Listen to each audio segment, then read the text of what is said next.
Lin Yuan had died once before. Not on some glorious battlefield, but in utter helplessness, forced to watch as his family was massacred before his very eyes.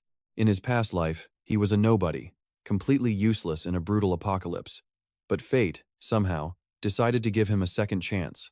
Reborn in the past, right before the cataclysm began, his memories of the end of the world became his ultimate weapon. Without wasting a single second, Lin Yuan completely abandoned his fake, peaceful life. He trained like a man possessed, day and night without rest, pushing his body and his mind to their absolute breaking points. Everyone else just saw a quiet young man obsessed with training. They had no idea his mind held a world in ruins and a vow that was written in blood. This life, he had to be stronger, faster, and far more ruthless. Anyone who dared to threaten his family would be made to pay a price they couldn't possibly imagine. The tragedy of his past life would never be allowed to repeat. The scene opens on a rocky desert in a town called Black Sand, within a cultivation-style fantasy world. Amidst the dead silence, a desert lizard suddenly jerks its head up, on high alert. A moment later, a terrified scream shatters the calm. "Run!" followed by the frantic footsteps of someone fleeing. The chasers? A pack of level 3 desert demon wolves with 80 HP, 20 attack, and 3 defense. From the distance, a group's desperate cries for help echo out. "Help me! Somebody, please, save us!" The fleeing party consists of a priest, a mage, and a warrior, all of them only level 3. The blonde girl panics, yelling, "We're so unlucky. We were just supposed to be hunting level 1 sand scorpions. How did we run into a whole pack of level 3s? She then turns to their leader. "Captain, what are we supposed to do now?" The captain points ahead. "Just a little further, everyone. There are some sandstone pillars up ahead. Desert demon wolves can't climb those. If we can just make it up one of those pillars, we might actually have a chance to survive this." But she couldn't hide her own worry, thinking to herself, "Damn it. These desert wolves are savage. Once they've chosen a target, they never give up." Making matters worse, she knew they were all still injured from a previous battle. The only 2 pieces of black iron equipment they owned were already broken. A wave of despair washed over her. Are we really going to die out here today? Just then, the pink-haired mage unfortunately trips and falls to the ground. Her 2 teammates whip around in horror, screaming her name. "Xiao He." The wolves were right behind her. "Xiao He, look out." Xiao He looks up, her eyes filled with absolute terror. The reflection of a snarling wolf, claws extended, is perfectly mirrored in her panicked gaze. In that split second, right as all hope seemed lost, a streak of blue light flashed through the air. It sliced clean through the wolf, sending blood spraying everywhere. The demon wolf took a fatal hit, its body collapsing right beside Xiao He. The wolf's corpse lay motionless on the hot sand. Xiao He, still completely stunned, looked up at the figure who had just appeared to save her. She couldn't believe her eyes. Did he just save me? Suddenly, a system panel pops into view above the stranger, on full display. Level 1. Xiao He gasped out loud. A level 1 player? Is he a complete newbie? She trailed off in shock as she saw the young man's face, his mysterious red eyes boring into the distance. He calmly stood there, shielding Xiao He. Facing the rest of the enraged, snarling demon wolves, he glanced at them and said coldly, "Level 3 monsters aren't that tough." Provoked, the rest of the wolf pack charged at him in an absolute frenzy. The young man simply tightened his grip on his sword, his gaze unwavering as a blue, lightning-like energy enveloped him, and he charged right into the pack. The demon wolves all leaped at him at once, trying to tear their enemy to pieces. But in the blink of an eye, 2 slashes of brilliant blue light tore through the air, effortlessly cutting 2 of the wolves clean in half. A final, decisive strike took down the last wolf. All 3 girls stood frozen, completely unable to believe what was happening right in front of them. The young man stood coldly in the middle of the battlefield, his blood-stained sword resting on the corpse of a wolf. The female leader was in shock, sweat pouring down her face. Did he really just kill 4 desert demon wolves with a starter sword? But their relief didn't last. Xiao He suddenly pointed forward, her face filled with panic. "Oh God, look!" In the distance, a much larger pack of wolves was charging toward them. Their blood-red eyes glowed in the sunset. It was an entire horde. The blonde girl was frantic. "What is happening? Where did all of these wolves come from?" Xiao He answered, trembling.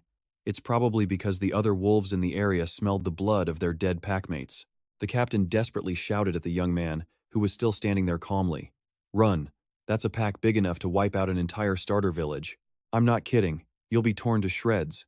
He slowly turned his head, a smirk playing on his lips. "Is that so?" Instantly, a mysterious green energy swirled around him as several glowing cards materialized in his hands. A system notification panel appeared right in front of him. Player Lin Yuan. Do you wish to summon a skeleton warrior? His eyes flashed with a determined green light as he gave the silent command, sending cards flying from his hand.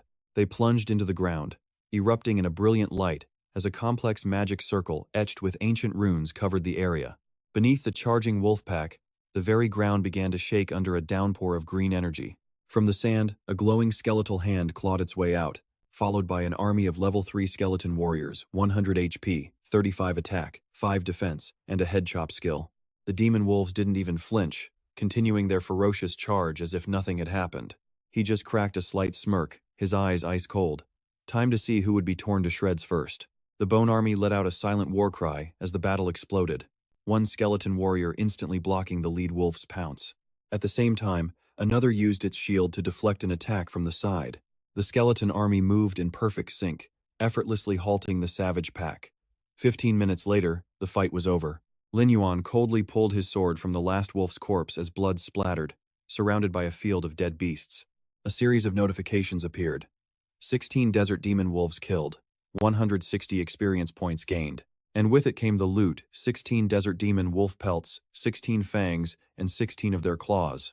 Right then, glowing orbs of light, the spoils of war, began to hover over the dead wolves, waiting to be collected.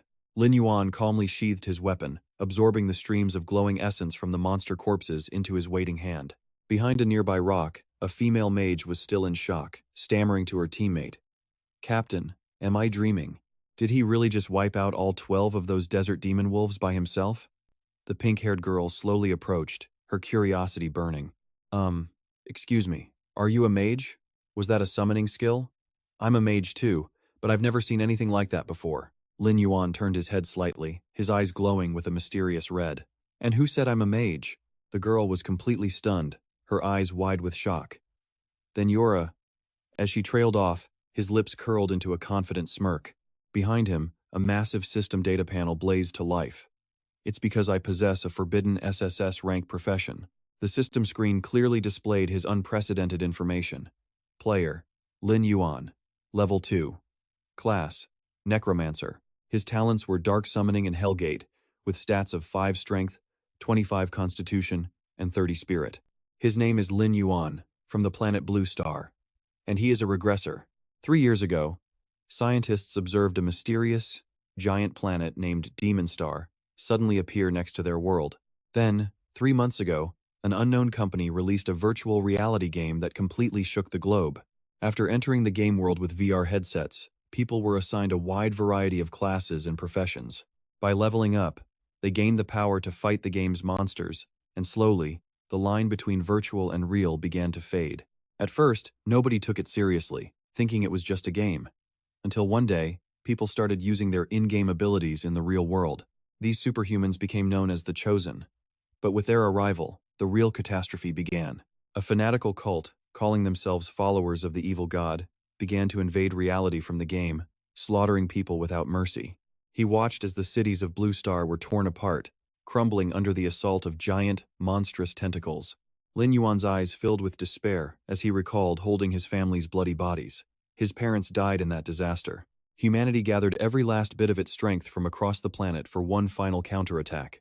But in the end, they were all annihilated by the cultists, and he himself died in that final battle. But unbelievably, just an hour ago, he was reborn, sent back to the exact moment he first logged into the game. This time, the system granted him something incredible. A forbidden SSS rank profession. Congratulations. You have received the unique forbidden class, Necromancer. Your talent is SSS rank Dark Summoning. Your skill is SSS rank Hellgate. Hearing this, Lin Yuan's eyes hardened, radiating pure killing intent. This time, he vowed to level up faster than ever before, all to protect his family and Bloodscar. Back in the present, Lin Yuan coldly pulled his sword from the body of the final wolf.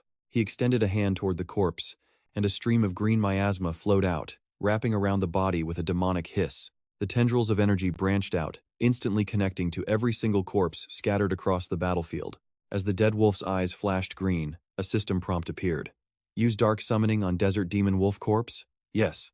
The monster's claws scraped the earth as the corpse began to force itself to its feet. Lin Yuan considered his new class.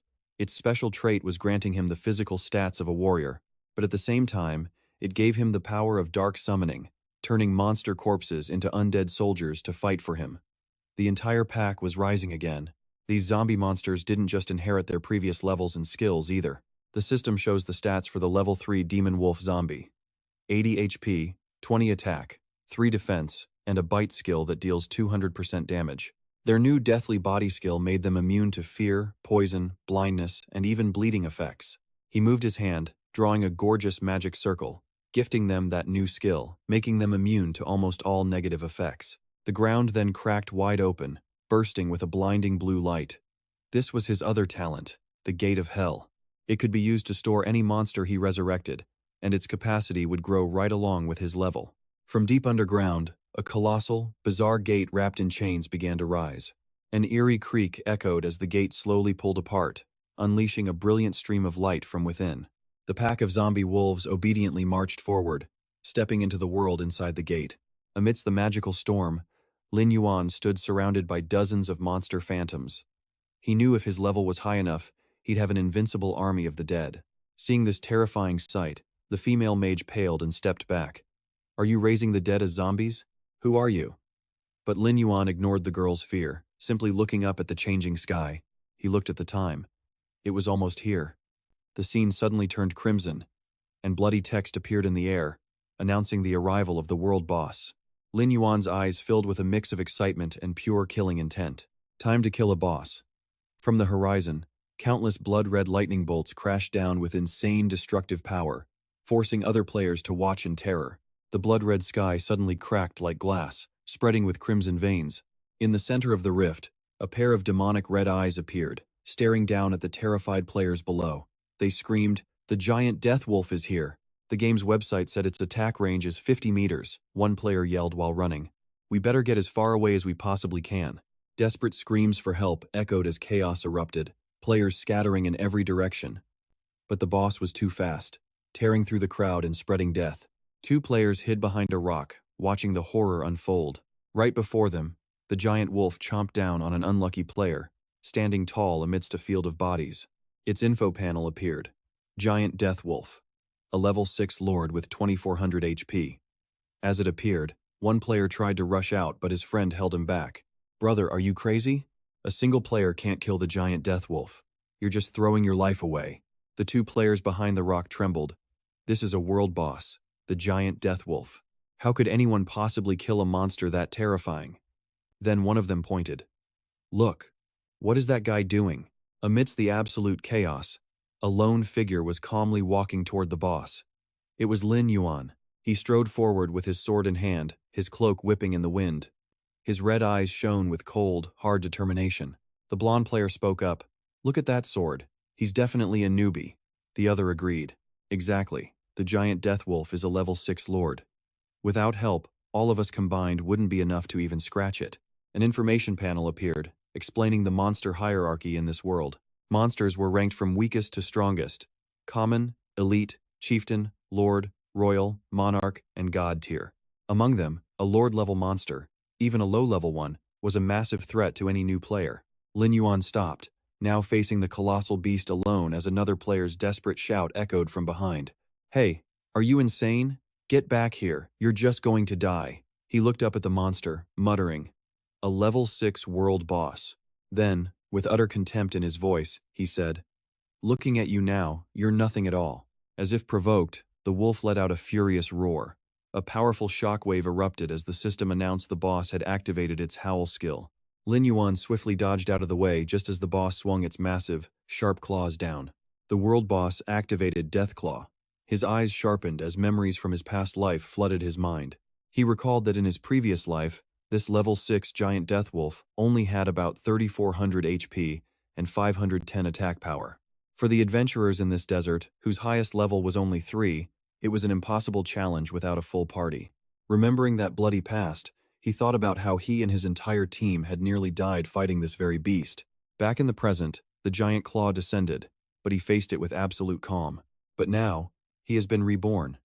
After countless life-or-death battles, he was no longer the weakling from his past. Razor-sharp claws slammed down, sending stone and dirt flying everywhere. But with nimble grace, Lin Yuan dodged, his sword gliding effortlessly through the space under the monster. The players hiding behind a nearby rock were absolutely stunned. His speed was just insane. Furious that it missed, the monster let out a wild roar, its whole body glowing with a murderous red aura as a notification popped up. Warning. The world boss is now enraged. Faced with this insane power, Lin Yuan just smirked, then slammed his hand onto the ground. Instantly, a massive magic circle, glowing with a deadly green light, spread out beneath him. From its center, a strange, colossal gate wrapped in chains rose up at his command. The Gate of Death stood tall and imposing. It blotted out the entire sky, making even the giant death wolf growl with caution. As the gate slowly creaked open, Lin Yuan's eyes turned ice cold. "Rise, my army of the dead." Answering his call, a horde of zombie desert wolves with eerie, glowing eyes poured out of the green portal. The players watching from the distance were completely floored, stammering to one another, "What in the world is that freaky door? Are those zombies? They look just like desert wolves." "Wait, desert wolves, you say? How did he turn so many Tier 3 wolves into zombies?" As his undead army charged, Lin Yuan calculated he'd hit Tier 3 from all the monsters he'd killed on the way. The capacity of his Hellgate had also increased to 30. It was a little late, but the level up was definitely worth it. The horde of zombie wolves ferociously lunged at the colossal monster, tearing it to pieces. According to this world's aggro mechanics, when a summoner is stronger than their summons and they both appear at once, the monster will always attack the summoner first, unless the summons land a hit.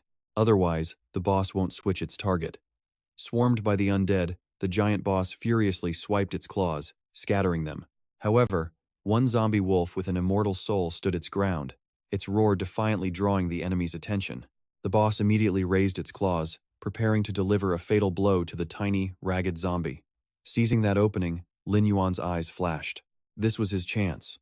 He pushed off the ground and shot into the air, perfectly exploiting the aggro mechanic. When the boss starts to attack a summoned monster, you pull the aggro back to yourself, interrupting the attack mid-swing. Streams of blue sword energy slashed into the wolf's enormous body, completely breaking its rhythm. Hit unexpectedly, the giant death wolf threw its head back and roared out in pure agony. The moment Lin Yuan landed, the boss whipped around, its blood-red eyes locked onto him. But he already knew the rules of this fight. When the boss focuses its hate on the summoner, you just use the summoned monsters to redirect its attention. And right on cue, the pack of zombie wolves leaped forward, sinking their teeth into its body. With the boss distracted, Lin Yuan gracefully leaped back to a safe distance. Thinking with confidence, even ants can kill an elephant. Even if each zombie desert wolf only deals 15 damage, the death wolf's 3400 HP wouldn't last forever. Watching the monster struggle hopelessly against his undead swarm, he coldly noted, it wouldn't be holding out for much longer. This masterful strategy left the two players behind the rock totally in awe. That was amazing. Yeah, and against a Lord-class world boss, no less. However, they had no idea that from right behind them, a group of 3 players with wicked smiles had appeared, whispering to each other. A few minutes later, a powerful attack slammed down, kicking up a cloud of dust. The battle was nearing its end as the system announced the boss's HP had hit 500. Lin Yuan leaped high, raising his sword for the finishing blow on the beast's battered body, just as it bit down on a zombie wolf. Not wasting the opportunity, while the monster was distracted, he brought his sword down for a direct hit. The system immediately announced a critical hit, causing its health to drop like a rock. Boss HP. 500. Then 300. The monster threw its head back and let out agonizing screams that echoed across the entire desert. Its colossal body lost balance and crashed to the ground, sending sand flying everywhere. Lin Yuan calmly approached the dying beast. The system screen flashed. Boss HP. 10.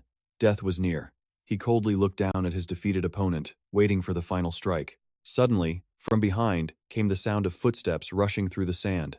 The group of 3 robbers who'd been hiding suddenly jumped into the air, swinging their weapons at Lin Yuan and shouting, "Now's our chance! Kill him, and the world boss's treasure is all ours. His zombie army is gone now, so die." Even ambushed, Lin Yuan didn't panic. He just glanced back, his eyes glowing with a murderous red aura. From a distance, the player hiding behind the rock yelled a warning, "Hey, young man, be careful."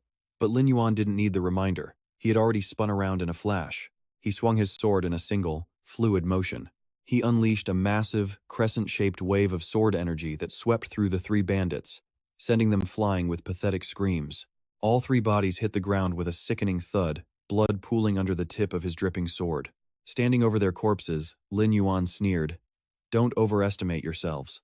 The crowd of players watching was frozen solid, a cold sweat breaking out as they stared in disbelief. "Hey, what just happened?" He took out 3 level 3 bandits with a single move. An instant kill. With the trash out of his way, Lin Yuan casually turned back to the giant direwolf, which was groaning as it tried to stand, and swung his sword, gathering all his power into a brilliant green aura. The merciless finishing blow split the massive beast in two, and the system once again registered a critical hit. At the same time, a radiant notification confirmed his victory. The world boss's HP had just dropped to 0. "You have successfully defeated the boss, receiving 480 XP and 1 soul gem." He watched as the giant corpse began to glow with brilliant golden light. Lin Yuan wondered with anticipation what kind of rewards the first world boss in the entire game would drop for him. From within the pillar of light, a silver-plated chest and a refined blue gemstone floated down gently. Lin Yuan reached out and grabbed the gem, carefully reading its attribute panel. Soul gem. A gem containing soul power. After collecting a certain amount, you can go to the Eternal Council to exchange them for legendary equipment.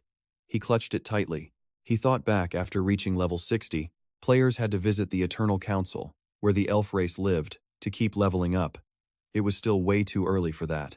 However, this gem was the easiest path to getting his hands on legendary gear. Memories of the game's systems flooded his mind. Equipment ranks in this world went from low to high, starting with white, black iron, bronze, silver, gold, dark gold, then epic, legendary, and finally, mythical. Glowing illustrations of the weapons appeared on screen. New players usually only had white-grade gear, and a black iron piece was considered a rare find. Snapping back to reality, he took stock of his own inventory. 2 hours ago, using his past life experience, he'd controlled 2 skeleton warriors to lure away an elite black sand lizard. That gave him the perfect chance to open the bronze chest they had been guarding. Inside was the black lizard cloak, a bronze tier item. Its stats popped up. Bronze cloth armor, defense plus 30, spirit plus 10, and agility plus 10. He also glanced at a title he had just received, the Hunter title. After equipping it, his attack power increased by 10%, critical hit rate by 10%, and magic damage by another 10%. He nodded, satisfied. In this world, different titles could add special attributes or statuses. The bonus effects from this Hunter title were incredibly good. Turning back to his loot, he had just touched the chest when a system announcement popped up. "You are the first player to defeat a world boss. You receive a bonus reward, 1 silver chest." He let out a small gasp. "Oh, a silver one." The lid flew open, revealing a whole spread of priceless treasures inside. A silver moon sword, a silver tier weapon that pulsed with moonlight energy. Attack power plus 100, agility plus 10, an eye of death, a silver tier accessory, spirit plus 40. It also had a bonus skill, level 1 corrosive ray, dealing 200% corrosive damage to a single target, and a recovery potion. It instantly restores 20% HP and mana, a level 1 skill scroll, granting 100 skill proficiency points, and a monster essence. This essence, which only drops from powerful monsters, could be used for alchemy or consumed directly. Using it grants 10 permanent attribute points to strength, stamina, agility, and spirit. Looking at the 5 incredible items filling his inventory, Lin Yuan was beyond pleased. What an amazing haul. The first world boss in the game, and the rewards were truly generous. Just then, his entire body was engulfed in the bright green light of a level up. The system announced that his XP was calculated and player data was being updated. He smiled, feeling the power surge. Not bad, he jumped from the start of level 3 to nearly maxing out level 4. Each level up gave him 5 free attribute points. He decided to put 3 into spirit and 2 into strength. His personal status window instantly refreshed with the new stats. Player, Lin Yuan. Level 4. Class, Forbidden Necromancer. Talents, Dark Summoning, Gate of Hell 40 out of 40, Strength 10, Stamina 10, Agility 25, Spirit 35, XP at 512. Seeing his stats skyrocket, he smiled with absolute confidence. Perfect. After this level up, his attributes were now the highest among all players in the Gravel Desert. His eyes were drawn to his talent line. The Gate of Hell was now maxed. He pulled up the data panel and began analyzing his next moves. Plus, even though all his zombie wolves died in that battle, his Gate of Hell was now big enough to hold 40 undead monsters. With a truly insane idea in mind, he strode right up to the boss monster's corpse. He reached out, casting a green spell, and a prompt appeared. Do you wish to use shadow summoning on the giant death wolf? His eyes blazed with a hunger for ultimate power. He firmly confirmed it. Instantly, the corpse's lifeless eyes shot open, blasting a brilliant blue light that tore through the night. The transformation was a success. A massive, armored claw pulsing with dark energy slammed into the ground. A roar echoed from the newly summoned giant zombie wolf, revealing its terrifying stats. Giant Death Wolf level 6, HP 2400, attack power 360, defense 48. Its skills: Demonic Wolf's Howl, Heart of the Evil Beast, Deathclaw, Undead Body, and Death's Wrath. Demonic Wolf's Howl deals 400% attack damage to surrounding enemies and stuns them for 5 seconds. Heart of the Evil Beast increases its HP by 1000. Deathclaw boosts its attack power by 150. Death's Wrath buffs all allies with 10% attack and 20% critical hit rate. Looking at his new war machine, Lin Yuan thought to himself with satisfaction. Just as he'd expected from a world boss, it had both wide area damage and incredible crowd control. Plus, after becoming a zombie, on top of its undead body, it gained the brand new skill, Death's Wrath. The giant beast obediently stepped through the glowing light of the Hellgate. He continued to scheme. With the help of this giant death wolf, he could quickly build up the number of zombies in his Hellgate. In the distance, a group of players watched the whole thing, trembling and whispering in total shock. Oh my god, that's horrifying. Did he really just turn a world boss into a zombie monster? And what was up with that strange gate? I remember that pack of zombie wolves came from there too. This guy is even scarier than the world boss. As he prepared to leave, Lin Yuan heard the whispers, glancing back with a flicker of suspicion. Two figures immediately vanished. He let out a soft sigh, muttering, "Oh, so they were still here." After those 3 bandits were killed, they actually dropped a black iron sword, a decent weapon for a low-level player. But he already had the Silver Moon sword. He reached out and grabbed the hilt of the black iron sword. Seeing him walk towards them, the hiding players quickly backed away, stuttering in fear. He's coming this way with the sword. He's not going to kill us for our gear, is he? Right? It's not too late. We can still make a run for it right now, can't we?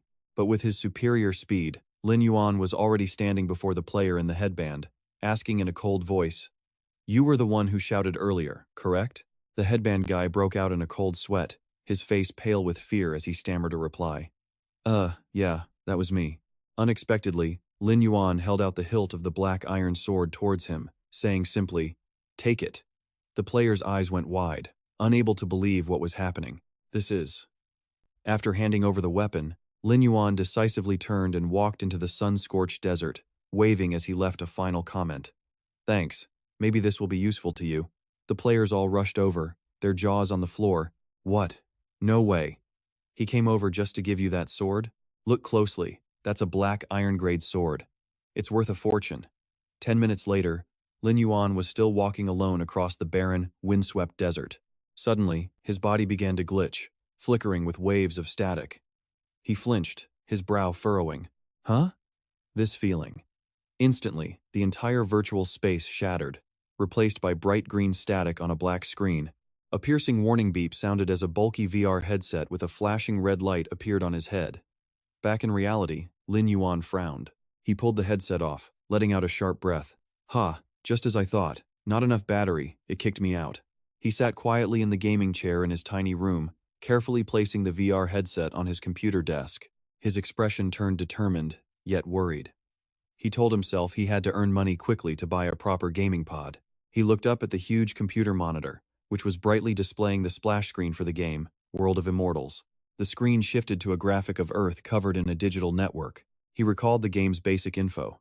World of Immortals was a hyper-realistic 3-dimensional game. It was divided into multiple login regions based on different countries. On top of that, each login region contained different in-game kingdoms for players to choose. Take the Elp district where he lived, for example. It had 4 nations. Images of the kingdoms appeared, each with its own majestic architecture: the arid, rocky, ancient kingdom of the West, the grand and glorious Southern Empire, and the Northern Ming Empire, buried in ice and snow, and one final kingdom, completely surrounded by the vast ocean Tidal Island. The memory took him back to his first character creation. Please, select your birthplace. A. Ancient Kingdom of the West. B. Southern Empire. C. Northern Ming Empire. D. Tidal Island model. Facing the virtual console, he murmured to himself.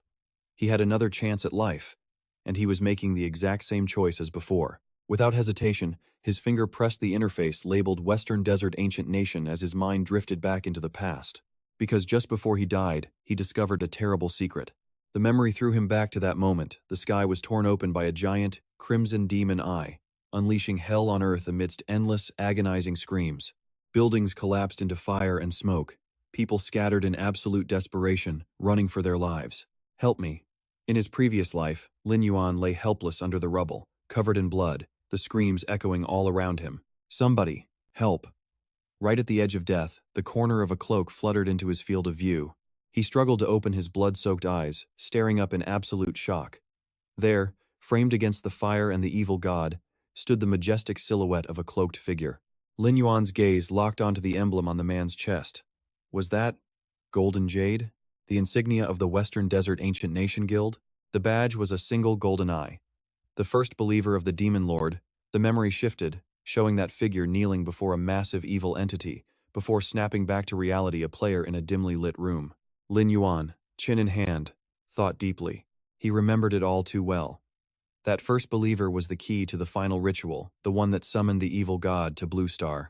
He still had 3 years before the evil god would descend. If he could eliminate that traitor in time, he might just be able to stop the tragedy. His eyes blazed with resolve. The golden badge burned into his mind. The only clue he had was that insignia. Clasping his hands, a plan began to form.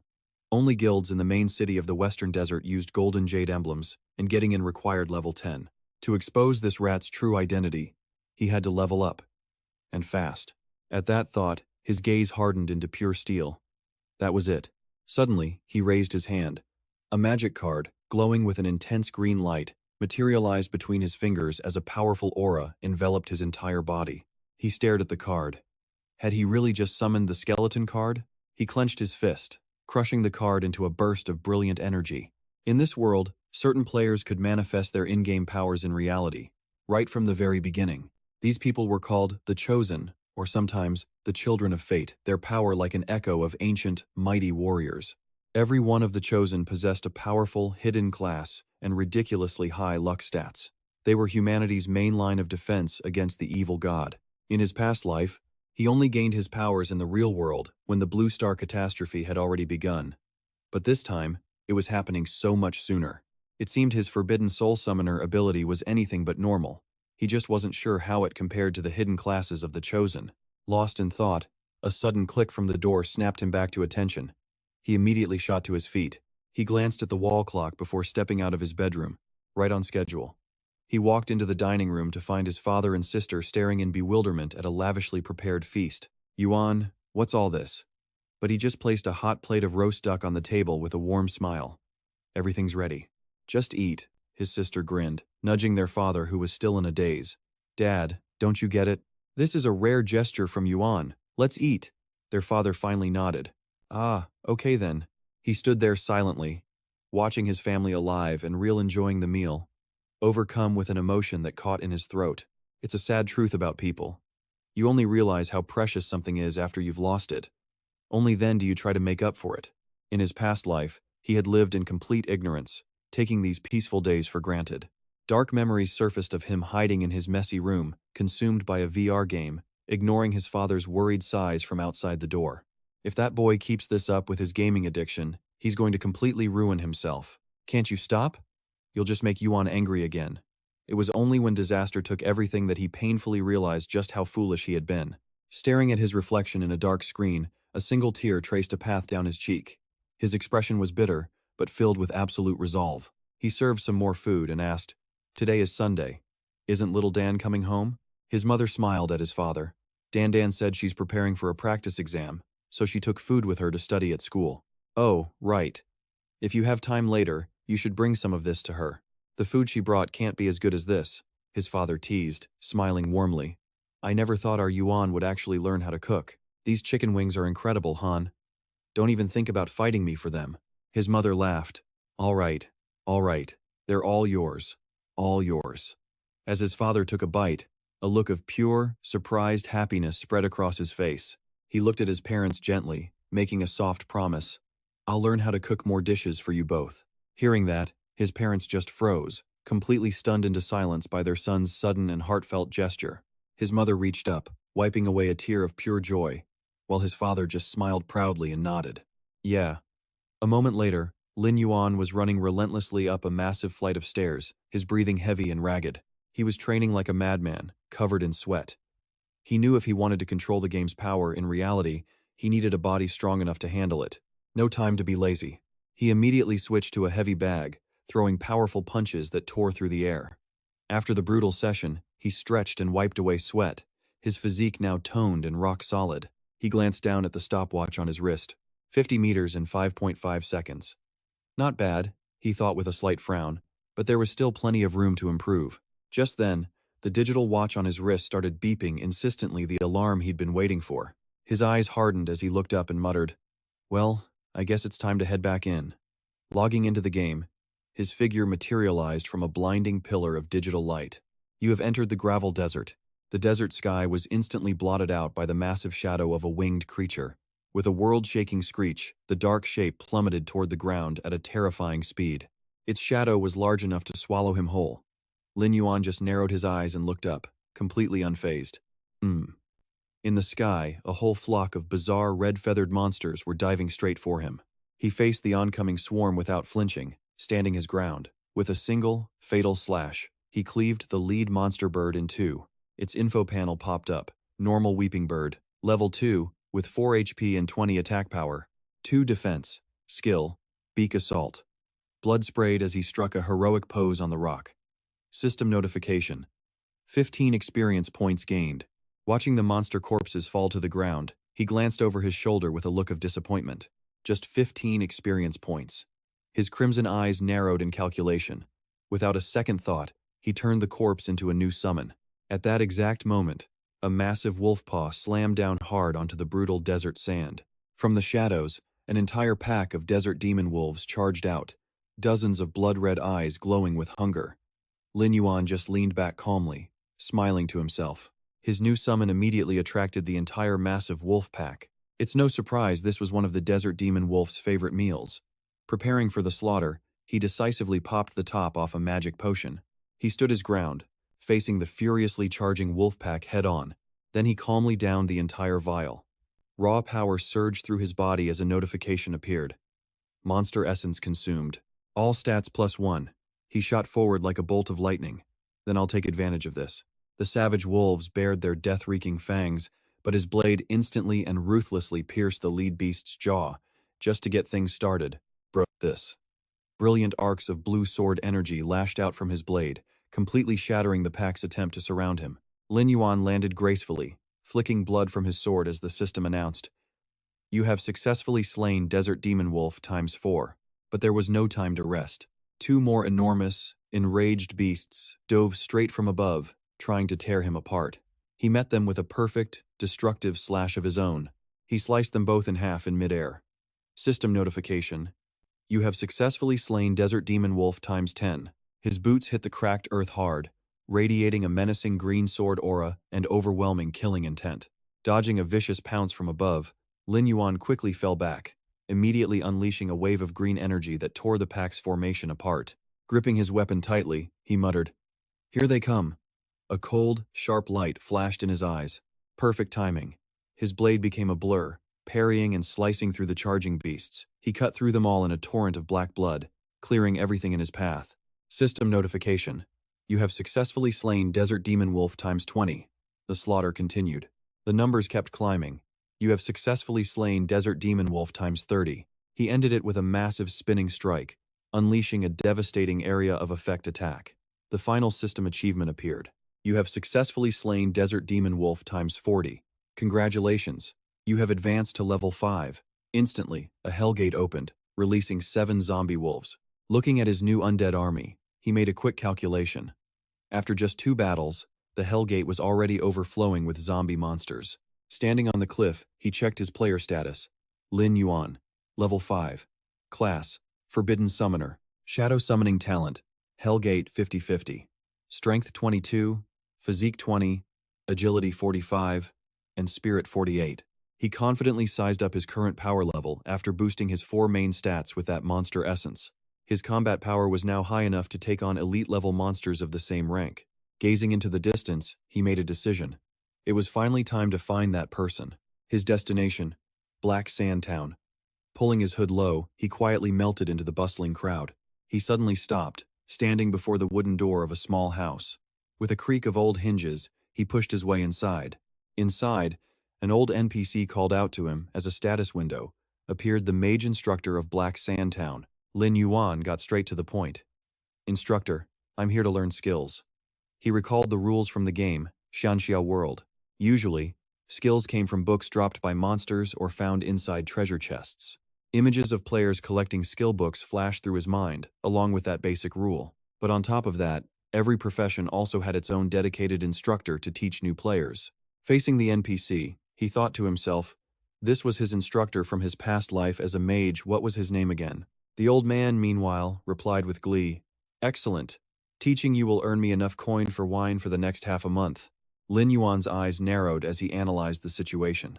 In his past life, he was a mage, so he knew very little about his new necromancer abilities. However, their fighting styles were similar, both relied heavily on magic. He pulled out a small bag of coins. He mused that he needed to learn the general mage skills that fit his necromancer style before he could find any specialized ones. Then he spoke clearly. "I want to learn Spirit Flame, Art of Healing, and Art of Stealth." He tossed the coin purse to the old man, who snatched it with a satisfied hiccup. "Hey, as long as you have the money, the rest is easy." The fabric parted to reveal glimmering silver coins in the NPC's hand. After receiving his payment, the instructor condensed a brilliant magic orb and spoke. "Do your best, young man. The glory of the mages will shine brightly upon you." A dazzling blue orb of magic flowed into him, followed by a system notification congratulating the player. He had just acquired 3 mage skills. First, Spirit Flame, Black Iron rank 1. It dealt damage equal to 100% of his magic power. 10 mana cost, 10-second cooldown, 0 out of 100 proficiency. Right below, the info panel listed the others. Art of Healing, Black Iron rank 1. It restored 10% of the target's health. 10 mana cost, 3-minute cooldown, 0 out of 100 proficiency. And finally, Art of Stealth, Black Iron rank 1. This skill let the user enter a stealth state for 5 seconds. 10 mana cost, 3-minute cooldown, 0 out of 100 proficiency. After reading the stats, he stroked his chin, lost in thought. He assessed that Spirit Flame gave him a ranged attack, while healing could patch up him and his allies.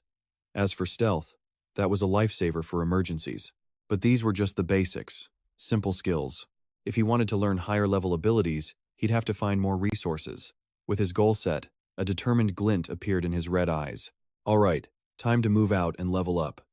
His next destination appeared under the crimson evening sky, Black Sand Mountain. Crossing the slope, he moved silently until he stopped at the mouth of a dark cave. Staring into the darkness, images of half-wolf, half-human creatures instantly popped into his mind. Kobolds. They were around level 5 and lived in the nearby caves.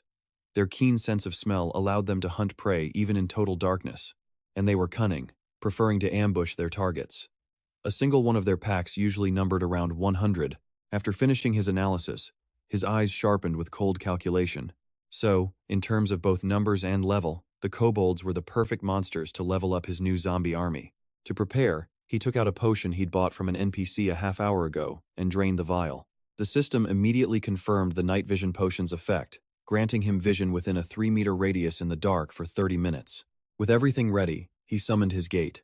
He'd use these kobolds to max out the proficiency of his stealth and spirit flame skills, and maybe open some chests along the way. Holding a blazing torch, he led his army forward, clearing the path ahead while taking advantage of the item's effect.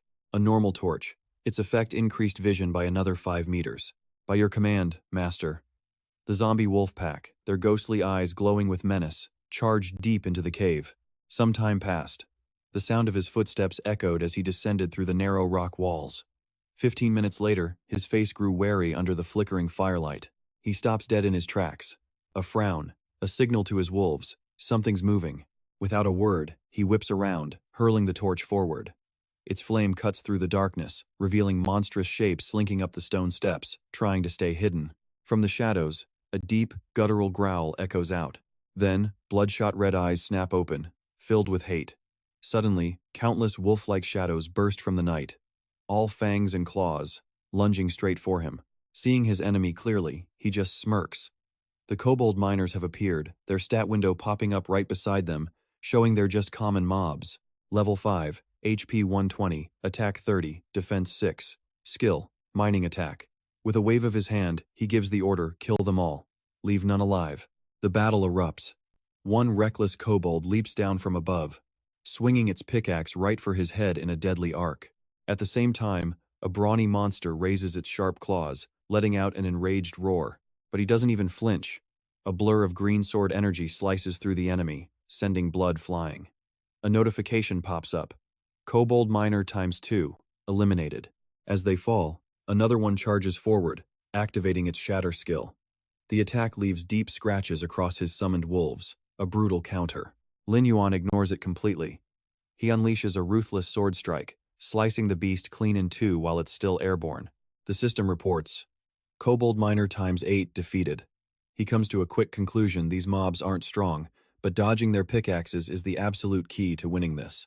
Just as he thinks that, 3 more kobolds descend upon him, wildly swinging their pickaxes in a frenzy. Reacting in an instant, he just smiles. His body dissolves into a hazy smoke, vanishing completely. The system instantly displays, stealth skill activated. Because he's gone, the monster's attack misses, their pickaxes slamming hard into the stone floor. One of the monsters turns back, confused, searching for him. But Lin Yuan is already there, reappearing right behind it. You fool, I'm right here. Instantly, he unleashes a fatal strike, his sword tearing the monster apart. It lets out a horrifying scream, its mouth wide open amidst a spray of blood. As the enemy's corpse collapses to the ground, the system reports the bloody results. Kobold Miner ×20, destroyed. Standing on a high ledge, he looks down at the pile of corpses below and calmly sheathes his sword. The corner of his mouth lifts into a satisfied smirk as he sees the new status update. Stealth Art, Experience. 5 out of 100. He mutters to himself that his stealth art experience has increased, but that flicker of satisfaction quickly dies out, because he's looking at the army of monsters, now reviving in a ghostly, skeletal mist. He realizes the stats on these common kobolds are still way too weak. Leveling them up is going to be a slow grind. The zombie stat panel pops up, confirming his thoughts. Normal zombie kobold miner. Level 5, HP 120, Attack 30, Defense 6. Skills include Dig, Shatter, and Death's Body. The Shatter skill's damage is capped, not exceeding 5% of the target's max health. Shaking off his disappointment, he quickly gives his new undead minions their orders. From now on, he declares, you will replace my zombie demon wolves. He presses forward, thinking to himself that he needs to find the leader of this place, and fast. With his new kobold escort leading the way, he strides deeper into the dark crevice of the cave. But then, suddenly, he freezes, his feet planted firmly on the cold, rocky ground. In front of him, a massive cavern opens up, its walls pocked with jagged, dark pits, a fork in the path. He suddenly senses a killing intent in the air, glancing to the side with a hum. His gaze fixes on a silent, pitch-black crevice. He can feel it, a trap is waiting there. He's not scared at all. A confident smirk plays on his lips as he condenses a brilliant spirit flame in his hand. Found you, he says. He hurls the fireball forward. It impacts and erupts in a blinding flash of blue light, incinerating the slimy monsters that were lying in wait for an ambush. Even so, from deep within another tunnel, 2 mysterious red eyes suddenly flare to life, burning with pure rage. Lin Yuan and his zombie horde don't panic. They simply stand their ground, waiting for the enemy to reveal itself. With an enraged roar, a muscular beast leaps into view, swinging a massive whip as the system window instantly appears. Elite Kobold Supervisor. Level 6, HP 350, Attack 100, Defense 10. Skill, Whip Strike. Facing this powerful foe, he calmly analyzes the situation. From time immemorial, the weak have always been the prey. It's an unbreakable law of nature, and in the end, the hunter is always destined to become someone else's prey. It's just how the world works. His thoughts are illustrated by a scene, a giant viper, silently slithering up right behind a wolf on the hunt. The snake opens its venomous jaws and strikes the wolf, because absolute danger is always lurking, hiding in every corner, at every single moment. Back to the fight. The supervisor cracks its steel whip against the ground with devastating force. The impact creates a deafening explosion, kicking up a massive cloud of dust that completely obscures his vision. Using the image of that defiant wolf biting back at the giant snake, he continues his line of thought. But sometimes, the hunter can disguise themselves as prey, appearing when you least expect it. His sharp eyes pierce right through the thick dust cloud, just like this very moment. From within the thick mist, he calmly reaches out a hand and effortlessly catches the monster's spiked whip mid-air. He grabs the deadly weapon with his bare hand, completely ignoring the pain. The supervisor freezes, horrified, as a voice cuts through the air. Gotcha. Before his enemy could even blink, Lin Yuan made his move. He swung the whip with devastating force, sending the massive monster crashing back onto the stone floor. The monster scrambles to its feet, letting out a furious roar and slamming its fist down. But the punch hits nothing but an afterimage. High above, Lin Yuan appears, plunging his sword straight through the monster's skull. The system window flashes. Supervisor CB X-Zone eliminated. With its life gone, the colossal body of the beast topples over, hitting the floor with a heavy thud. But the fight's not over. Deep within the cave, menacing growls echo. Lin Yuan's eyes dart towards the darkness, his guard up. The roars intensify as an entire legion of kobolds emerges from the shadows, each one gripping a pickaxe. There he stands, a lone figure against a horde of monsters, led by two whip-wielding bosses. The entire swarm of monsters charges straight for him. As the monsters roar, a system alert pops up. Supervisor has activated the frenzy skill. Miners have entered a bloodthirsty state. Bloodthirsty state. Attack speed up 40%. Movement speed up 25% for 60 seconds. Facing the army, he makes a quick calculation. 40? No, closer to 50. A huge number, but his own forces could easily match them. With that thought, he summons the gates of hell. A deathly wolf's howl echoes from within. All right, all of you, get out here. Time for some fresh air. A pack of zombie wolves with glowing eyes pours out, obeying his every command. He smirks, the giant death wolf at his side. The hunt, he announces, has officially begun. Answering the call, his summoned wolves let out a unified, powerful howl. The kobold army stands its ground, roaring right back. Led by the death wolf, his undead army tears into the horde in a shower of blood. The alpha wolf howls, unleashing its skill. A shockwave of sound rips across the entire battlefield. One of the kobolds is caught in the blast, stunned on the spot and debuffed. Stunned and bleeding heavily, the kobold is helpless. Lin Yuan's eyes flash with killing intent. He waves his hand. Kill them all. The system explodes with alerts. Supervisor Kobold X5, X10, X20, X40 eliminated. Congratulations, you have reached level 6. Amidst the carnage, he begins his shadow summoning. One by one, kobold corpses rise, their eyes glowing blue, with new skills: mining, whip, and undead body. While his new undead clean up the mess, two survivors try to make a run for it. But a huge shadow suddenly looms, blocking their escape. And behind it, Lin Yuan's ice-cold voice. Going somewhere? He raises his sword, a sharp arc of energy humming. Ask my sword first. Suddenly, a massive hammer smashes down from above. He leaps back just in time. System alert. Boss has activated decisive blow. A massive kobold boss appears, roaring with absolute fury as its info panel pops up. Kobold boss. Level 7. HP 1000. Attack 150. Defense 80. Lin Yuan, completely unfazed, lands gracefully on a ledge with a confident smile. I've been waiting for you. The boss charges, swinging its hammer wildly. The heavy weapon smashes into the cliff face, sending cracks through the rock. But it misses. The hammer gets lodged in the rock, leaving the boss stunned for a moment. Lin Yuan sees his opening, instantly raising a battle axe he'd just acquired.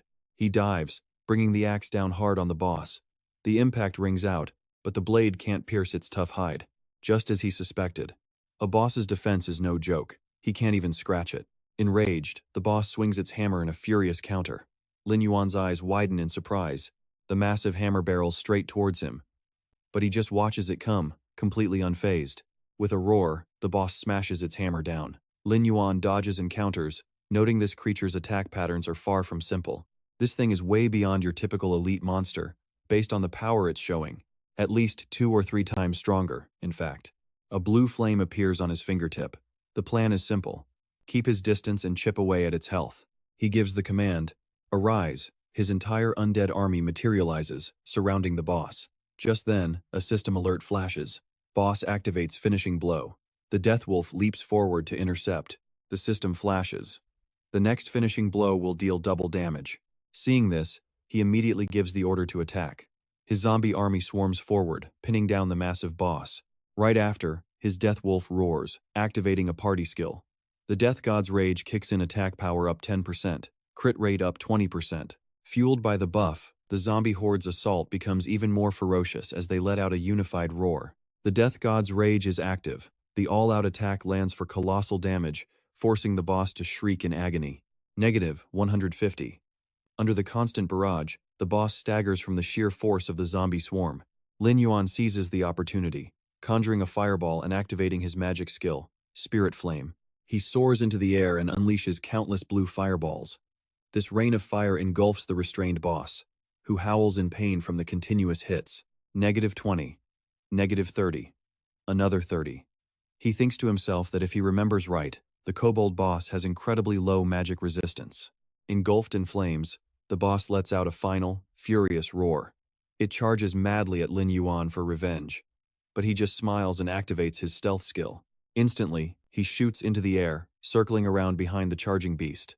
Since you insisted on coming to me, I won't be holding back. He aims for a weak spot right there, a patch of flesh unprotected by armor. He dives down, plunging his sword straight into the back of the boss's neck. The blade tears through flesh, dealing a critical wound. Blood sprays as the boss roars in pain. Negative 100. With one last scream, it swings its axe in desperation, but Lin Yuan has already snapped his fingers. Go, he commands. A zombie leaps forward as he instantly jumps onto his wolf's back. The entire undead army now swarms in, tearing the exhausted boss to pieces. The boss struggles to defend itself.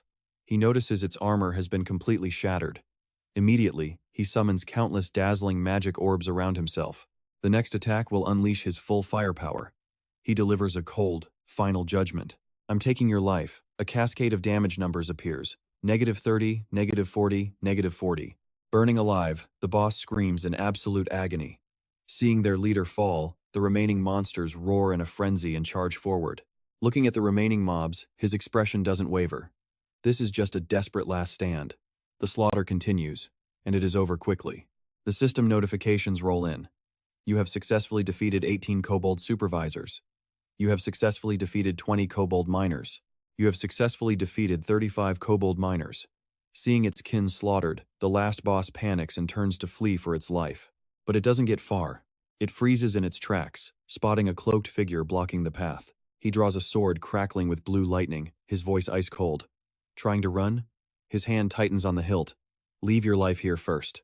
He leaps, bringing a thunderous strike crashing down on the enemy.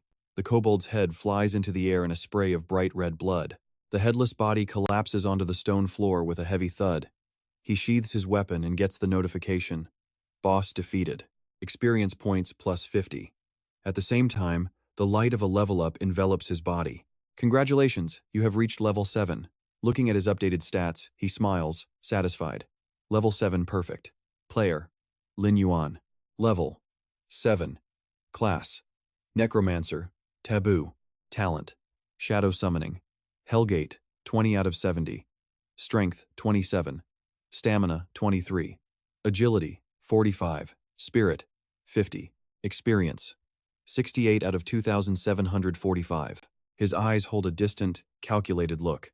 With this, he's one step closer to level 10, which will let him enter the main city of the Western Desert. He checks his skills again and nods to himself. Both his Stealth Art and Spirit Flame had maxed out their proficiency. They'd leveled up to rank 2, and their effects had doubled. The stat boxes confirm it. Lost in thought, his attention is suddenly pulled towards something on the ground. Walking over to where the boss fell, he spots a bronze-tier treasure chest. Without hesitation, he reaches out and opens the lid. As the lid cracks open, a blinding golden light shines out. The system sends a flood of loot notifications. Kobold leather pouch obtained. Unextinguishable torch obtained. Skull mask obtained. Shadow gloves obtained. He opens the pouch, and another notification pops up. Opened kobold leather pouch. Received 20 gold coins. He does a quick calculation. He remembers that soon, major world banks will open currency exchanges between reality and the game. 20 gold coins is equivalent to 200,000 yuan in the real world. Not bad at all. He inspects the other items. The system displays unextinguishable torch. Effect. Provides a 3-meter radius of vision in dark environments. No time limit. Skull mask. Bronze. Armor.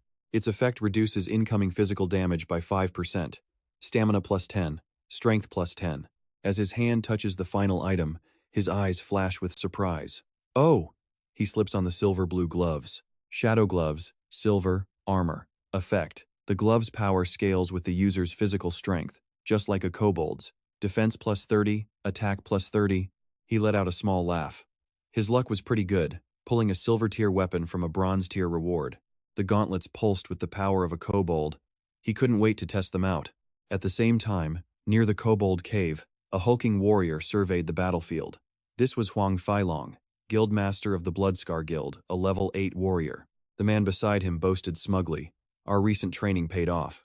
We wiped out 30 phantom desert demon wolves in under a minute. As long as you and I work together, brother," he continued, "nothing is impossible for us."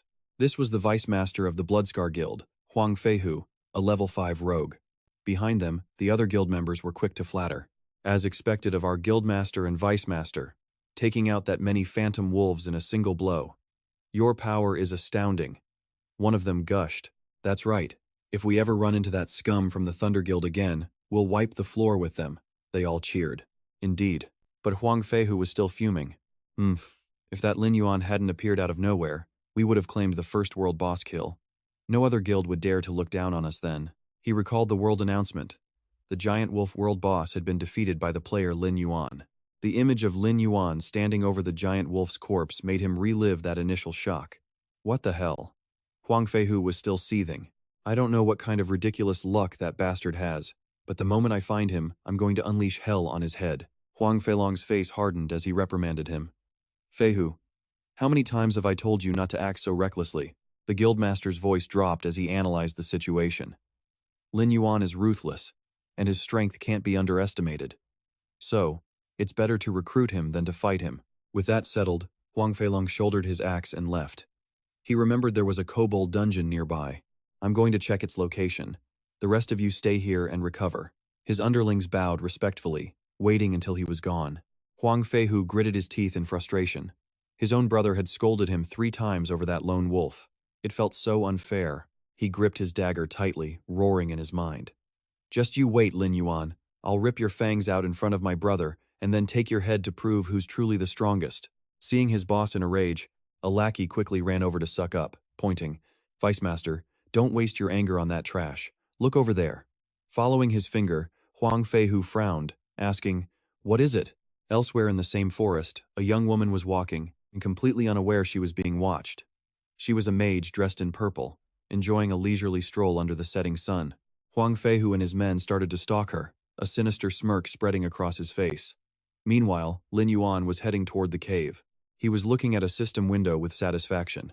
Kobold Zombie, level 7, HP, 1000, attack, 1 to 150, defense, 80, skills, Death Corpse, Dig, and Crushing Blow. The Crushing Blow dealt 200% attack damage and had a 10% chance of landing a critical hit. He silently calculated that he had just added a boss-level zombie with considerable combat power to his collection. Even better, the number of zombie monsters in his Hellgate had now reached 70. He was going to keep going just like this. Suddenly, he froze, turning his head as a panic scream echoed nearby.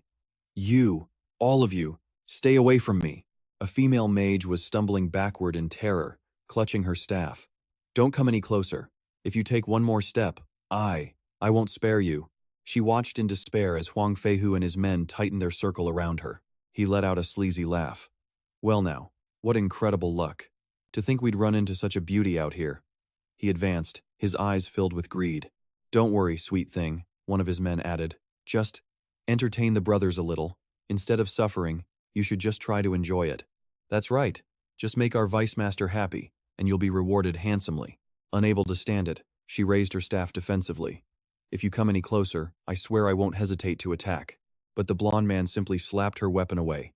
It flew from her hands with a loud clang. "Let's see you try to attack us now," he sneered, making her cry out in pain. "Ah!" In a flash, he brutally grabbed her by the hair, his voice dripping with contempt. "Just a low-level mage. You really think you can hurt us?" He yanked her close, ignoring her pained grimace. "You're seriously that stupid, huh? If you still haven't given up, then by all means, try again. Go on, keep struggling. The more you resist, the more exciting this gets." She squeezed her eyes shut, letting out a scream of pure despair. He began to manically tear at her clothes. Suddenly, a steel-clad fist slammed directly into his face with bone-shattering force. The armored shadow gauntlet flexed under the sunlight, making the chilling sound of metal grinding on metal.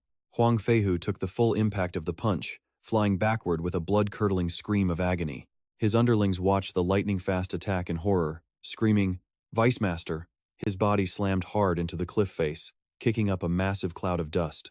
He lay broken inside a deep crater in the rock, bloodied and battered as loose stones rained down around him. Lin Yuan slowly rose to his feet, calmly inspecting his gauntlet. The effect wasn't bad, easier than he'd imagined. One of the thugs was so terrified he immediately turned and fled for his life. He had to warn the guild master. The remaining two trembled, pointing their swords at him as they stammered. "Who are you? You've angered the Bloodstained Guild. Your fate is death." His only reply was a cold glare from his blazing red eyes. Their guild emblem instantly flashed in his mind, the Bloodstained Guild. In the early days of the game, they were the #1 guild in Black Sandtown's starting village, filled with red-named players. They loved causing chaos. He recalled images of brutal killers in heavy armor and evil mages carrying player skulls, spreading terror everywhere they went. These so-called red-named players were a special breed. They were classified by the system as dangerous once their crime points hit 10 or more from unprovoked attacks, theft, and looting. The evil god had yet to invade the world, so player death wasn't permanent yet, but losing gear and levels was still a devastating blow. Lin Yuan's expression was pure ice. A faint smirk touched his lips as he asked them, "You guys are from the Bloodstained Guild?" In his past life, these cowardly rats had caused him endless trouble. Hearing him speak, the thug with the ponytail just frowned. The arrogant bald one put his hands on his hips and shot back. "That's right. We're the #1 guild in Black Sandtown. You messed with our vice guild master. Bet you're getting scared now." He growled, tightening the wraps around his wrists. The threats continued. "It's too late for you now. But if you don't want to die a miserable death," the thugs grinned maliciously, continuing their insults. "Cut off your own arms, then kneel like a dog and call me Grandpa." He didn't let them enjoy the moment for long. With a flash of cold fury, Lin Yuan lunged forward. His weapon unleashed a green, murderous aura, tearing a decisive slash through the air. In the blink of an eye, blood sprayed everywhere as both thugs' arms were sliced clean off, sent flying into the air. The two goons fell backward, screaming in agony. Lin Yuan stood over them coldly, passing judgment. "Thanks, but I'll handle cutting off your arms myself. As for your dog-like barking, save it for your trip down to hell." Watching the scene, the female mage clutched her tattered robe, completely stunned. He's so strong," she stammered. At that same moment, deep in the ravine, the blonde vice guildmaster who'd been sent flying was sliding down a dusty slope. His trembling hand lay next to an empty potion bottle as he gasped and wheezed in pain. A system notification immediately popped up. He had used a health potion, recovering 20% of his HP and magic power. He staggered to his feet, clutching his battered body, his eyes burning with rage. You miserable bastard." A blazing red killing aura erupted around him. He gripped his weapon and stalked into the darkness, growling each word. "Your fate is definitely death." His heavy footsteps echoed. "Let's see who's got the guts to cross me. Who doesn't want to live anymore." Instantly, one of the goons pointed him out.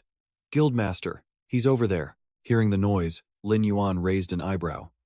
He glanced back to see the female mage behind him jump with a start. The thug pointed right at him, shouting his report. "It's this punk. He nearly killed the vice guildmaster."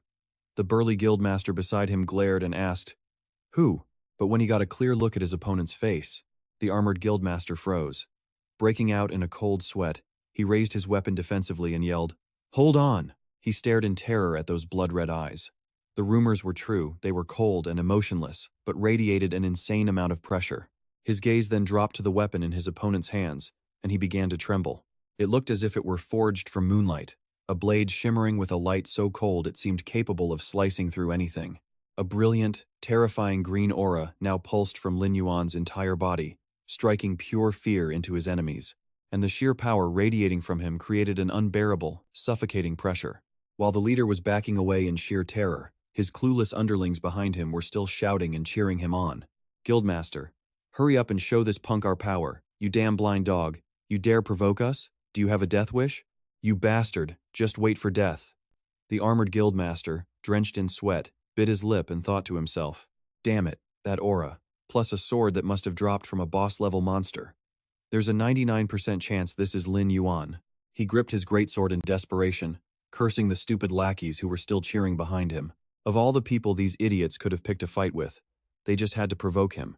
They were good for nothing but making noise, their minions still screaming, "Just wait! You've been sentenced to death." Lin Yuan ignored the rabble. His gaze locked calmly onto their massive leader as he spoke softly. "Are you the master of the Vileblood Guild?" Cornered before his own men, the leader gritted his teeth, his pride on the line. His eyes narrowed, filled with tension, preparing for a life-or-death battle. A fight was unavoidable. But as tensions peaked, Lin Yuan glanced up, hearing a sharp whistle of wind from the cliffs above. The female mage also looked up. Spotting a dark figure plummeting toward them, she screamed out a warning in pure terror. "Watch out behind you." It was the guild's vice master, golden-haired and dual-wielding swords, diving at insane speeds with a furious roar. "Die, you scum." His face was a mask of pure hatred and killing intent, roaring with everything he had. "Die." The guildmaster joined in, swinging his massive axe with a smug grin, sneering that making an enemy of the Vileblood Guild was the dumbest mistake of his life. They both lunged, blades aimed for Lin Yuan and the mage. But what their opponent did next stopped the leader cold in his tracks. What? To their utter shock, a massive werewolf spirit erupted behind Lin Yuan, glowing with a menacing green aura. The beast flashed a chilling grin before swinging its energy axe down with thunderous force, blasting them both backwards. Its attack unleashed a green shockwave that smashed into the cliff face with devastating power. Seizing the chance, Lin Yuan lunged forward like the wind, his blade aimed at the panicking guildmaster. His blade flashed. Lin Yuan stared at his target and declared coldly, "You're next." The guildmaster's eyes went wide, his face paling with sheer, absolute terror. Without mercy, Lin Yuan unleashed a flurry of brilliant slashes, ending his enemy's life with a series of fatal cuts. Death was instant.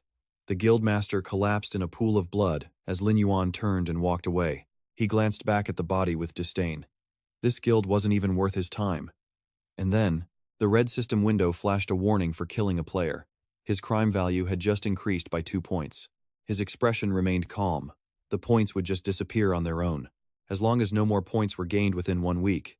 The mage watched the surviving Vileblood members scrambling away up the rocks. "Oh no, they're escaping. Should we go after them?"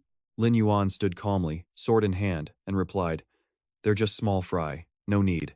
With that, he walked to the Vice Master's body as it dissolved into particles of glittering data. The loot drops appeared instantly. First up, a silver-grade explosive battle axe that deals area of effect damage. Next, a pair of silver-grade crossed dragonfang blades, glowing brightly with a continuous burn effect. And finally, a bronze-grade thorn shortsword, a compact weapon that boosts agility. Lin Yuan rubbed his chin, assessing the loot. "The stats are pretty good. Even if I don't use them, they'll sell for a nice price." After collecting everything, he turned on his heel, ready to leave the area. The mage finally snapped out of her daze, blushing. "My hero. Thank you for saving me today." She stepped closer to her hero, shyly asking, I don't know your name yet." Lin Yuan paused for a moment before turning back with a confident smile. "My name is Defiance." He glanced over his shoulder, leaving her with a bold promise. "One day, you'll see my name at the top of the world's top 10 list." His sheer arrogance left the mage stunned, whispering in complete awe, "The top 10. But seeing him walk off into the sunset, she desperately ran after his silhouette. "Who cares about some stupid list? My hero, please, take me with you." The scene suddenly shifts to the weeping desert, a barren wasteland stretching beneath a dust-filled sky. Here, Lin Yuan faces a giant, armored creature that just erupted from the sand. A level 6 weeping thunder scorpion. It raised its dark purple, venomous tail threateningly. Lin Yuan's gaze instantly sharpened. He crouched, drawing his weapon, ready for another battle. The scorpion's stinger shot out, fast as lightning. With incredible reflexes, he easily dodged and countered, slicing right through the monster's tough shell with green sword energy. A cold glint flashed in his eyes as immense magical power erupted, surging around his entire body. Twisting in midair, Lin Yuan unleashed a massive green whirlwind, shredding all 7 scorpions around him to pieces. Immediately, the system interface lit up with victory notifications. A total of 60 Weeping Thunder Scorpions had been eliminated. Your level has increased to level 8. He touched his blood-stained shirt, a smirk of satisfaction at leveling up straight to 8. Sure, gathering the paralysis herbs was a bit of a hassle, but a reward this good was more than worth the trouble. The scene fades, his mind flashing back 2 days earlier to a dark castle hallway where a mysterious mage was approaching him. The old mage with a long purple beard spoke in a low voice, bowing slightly. "Hero, we finally meet." A green system notification popped up instantly. "A quest has been detected from alchemist Imo. Do you accept?" His eyes scanned the quest details. Quest name, Amo's Will. Quest objective, head to the Weeping Desert, collect 100 paralysis herbs, and deliver them to Imo.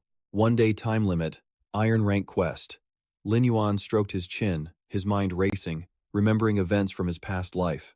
He knew that soon, a special dungeon would open up in the main city. In his memory, a cave crackling with blinding blue lightning appeared. That dungeon was swarming with lightning-type monsters. To clear it, players needed an incredibly high resistance to lightning attacks. Because of that, the demand for lightning resistance potions would skyrocket, their price soaring into the thousands of gold. In his past life, someone else made an absolute fortune from that exact opportunity.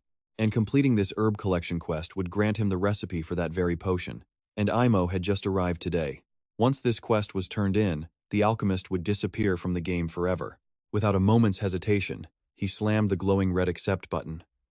This was the one and only chance to get that recipe. Accept. The memory faded, snapping him back to the present in the Weeping Desert. There, the glowing herbs were surrounded by monsters level 6 Weeping Thunder Scorpions, guardians of the paralysis herb.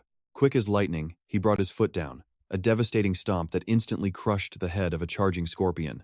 He was calm, almost bored. At his current level, these things weren't even a warm-up. After clearing out the small fry, he knelt on the sand and reached for the glowing plant. Since he'd successfully snagged this quest, he'd use the opportunity to max out the proficiency of his new collection skill. Blue magic swirled around his hand as a notification popped up. Iron Rank collection skill, level 2. It boosted collection speed, with a 5% chance of gathering a rare quality herb. 1 mana point cost, 3-second cooldown. He stood, his cloak whipping in the desert windstorm. He gazed towards the hazy dunes. Time to go deeper. Lin Yuan strode forward, his boots sinking into the dry sand. Suddenly, the ground beneath him trembled violently, making him leap back as his hand instinctively shot to his sword hilt. A massive, purple stinger tore through the sand, erupting into the air with a deafening roar of shattered earth. The beast's arrival kicked up a colossal cloud of sand and dust, completely blotting out the sun. Instantly, Lin Yuan launched himself backwards, expertly dodging the attack. The scorpion's silver slash missed, his feet carving deep trenches in the sand as he slid to a stop. He slowly raised his head, his eyes narrowed to cold slits, a sharp, cautious red glint flashing within them. A colossal creature rose from the earth, its overwhelming presence triggering a flood of red warning alerts. Mutant monster. Crystal Devil Thunder Scorpion has appeared. Danger. Staring up at the immense shadow that covered the entire area, Lin Yuan frowned, thinking to himself, a mutated devil monster, all the way out here? The monster's status window appeared clearly before his eyes. Crystal Devil Thunder Scorpion, level 10, HP 2800, attack 400, defense 55. Skills, Paralyzing Thunder, Poison Sting, Earth-Rending Claws. Even though he was facing a beast far beyond his level, he simply lowered his head and let out an arrogant smirk. The situation was tough, sure, but green mana exploded around Lin Yuan as he shot forward like an arrow. Killing intent filled the air. Today, he would use this monster as a whetstone for his brand new silver slash. He unleashed a devastating slash, aimed directly at the scorpion's massive pincer. The attack created a violent shockwave of crackling black and green energy that erupted outwards. But his powerful attack was useless, recoiling with a sharp clang against the beast's diamond-hard shell. He scanned its armor, not a single weak spot in sight. Just then, the monster's entire body began to crackle with surging blue lightning. The system immediately screamed a warning. The boss was activating its paralysis lightning strike skill. A deadly grid of electricity exploded outward, trapping Lin Yuan. He could only grit his teeth and raise his sword, bracing for the destructive power of the lightning. And at that exact moment, another system warning the boss was now using its poison needle stab, forcing Lin Yuan to quickly adjust his defense. The beast lunged forward, unleashing a blindingly fast lightning-infused stab. He managed to parry the blow just in the nick of time. But it didn't stop there. The giant scorpion then fired a destructive lightning beam that tore through the air toward him. As he dodged, Lin Yuan's mind raced, analyzing the overwhelming assault. Its power was far beyond his expectations. First, he had to divide its attention. Through the dust, the monster charged forward relentlessly. His eyes began to glow, and an ominous green mana radiated from his body as he spoke a single command. Arise. With that one word, a glowing green portal ripped open in the air. A pack of ghost wolves armed with hammers and picks swarmed out, attacking the beast. One of them landed a solid hit, sending sparks flying and chipping off 200 health points. Observing the attack, Lin Yuan narrowed his eyes with a calculating look. No critical hit. Enraged, the boss immediately activated its earth-rending claw skill. It slammed its massive pincer down, shattering the sand and sending the ghost wolves flying. As the monster was distracted, glowing green soul fireballs were launched through the air. The fireballs shot straight into the scorpion's open mouth, erupting in a brilliant magical explosion. He ignored the monster's continuous health loss from the burning effect. He coldly taunted it, "Taste my upgraded soul fire." Lin Yuan raised a hand wreathed in eerie green flames, ready to give the order. Suddenly, a shimmering rope snapped tight around the monster's claw. His ghost wolves had acted, binding the beast with enchanted ropes, desperately trying to drag the giant creature to the ground. Seizing this golden opportunity, the alpha wolf leaped high into the air, wielding a massive warhammer and aiming straight down. The hammer connected with devastating force, a heavy strike that triggered a critical hit. Lin Yuan let out a satisfied sigh. Finally, a critical. Roaring in agony, the scorpion thrashed wildly as unstable lightning arced from the fresh cracks in its body. Immediately after, he launched himself high into the air. The scorpion looked around, confused, as Lin Yuan gathered crackling blue lightning in his fist. A system notification popped up. The hunter title had been detected. Attack power increased by 10%, critical chance by 10%, and magic damage by 10%. With his eyes burning red with killing intent, he poured all his power into his raised fist. "I'll smash you and turn you into dust." He plummeted like an arrow, aimed directly at the core of the monster's lightning. He let out a final war cry. The impact created a colossal explosion of light that tore through everything, followed by his sharp declaration, "Shatter." The scorpion's seemingly impenetrable shell finally gave way, a long crack revealing the brilliant energy source pulsing inside. Unable to handle the overload, the monster's body erupted, shattering into a million sharp fragments that flew everywhere. Just then, the system announced that he had defeated the mutated Crystal Thunder Scorpion and gained 560 experience points. But the boss's silhouette immediately reformed, resurrecting as a level 10 Crystal Thunder Scorpion zombie, with all its skills intact. Just then, he suddenly noticed another scorpion quickly burrowing into the sand. Behind Lin Yuan, the giant Crystal Thunder Scorpion zombie now stood tall, completely under his command. Suddenly, countless scorpions charged from the distance. He was surprised for a moment, but that surprise quickly turned into a cold, calculating glint in his eyes. Perfect timing. Capitalizing on their attack, he ordered his new pet to wipe out the surrounding monsters. At the same time, the system announced that Crystal Thunderstorm had been activated. He shouted, "Come on, I'll play with you all using my new pet." A barrage of crystal lightning beams shot out from the undead creature, tearing across the landscape. The devastating attack rained down on the smaller scorpions, with damage numbers popping up constantly: 50, 60, 60. In perfect sync, Lin Yuan, his eyes glowing red with killing intent, leaped into the air with his greatsword, unleashing a flurry of lightning-fast strikes on the horde below. The system pinged repeatedly. Weak point hit, weak point hit. His blade plunged deep into a monster's tough shell. Another weak point hit. A brilliant light erupted from the wound as the armor was pierced through. After the perfect finishing blow, he landed gracefully on the ground in a heroic pose. His cloak billowed in the wind. He stood amidst a battlefield of fallen scorpions as brilliant golden notifications began to appear one by one. "Level up. You have reached level 10. Congratulations." Lin Yuan pulled up his glowing blue status window to check out his character. Level 10. Class: Forbidden Necromancer. Talent: Dark Summoning. Hellgate: 20 out of 100. Strength 32, Constitution 28, Agility 47, and Spirit 53. His HP was 152 out of 5,159. A satisfied smile crept across Lin Yuan's face.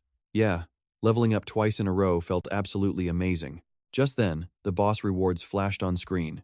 He quickly sized up his haul, a silver-grade weapon and a thunderclap item, leg guards, a paralysis ring, and the phantom hand crossbow. Every single piece of loot he got from the treasure chest was silver-grade. Selling it all would definitely help his family's situation. The desert wind whipped at his coat as he stood on a sand dune, sword in hand.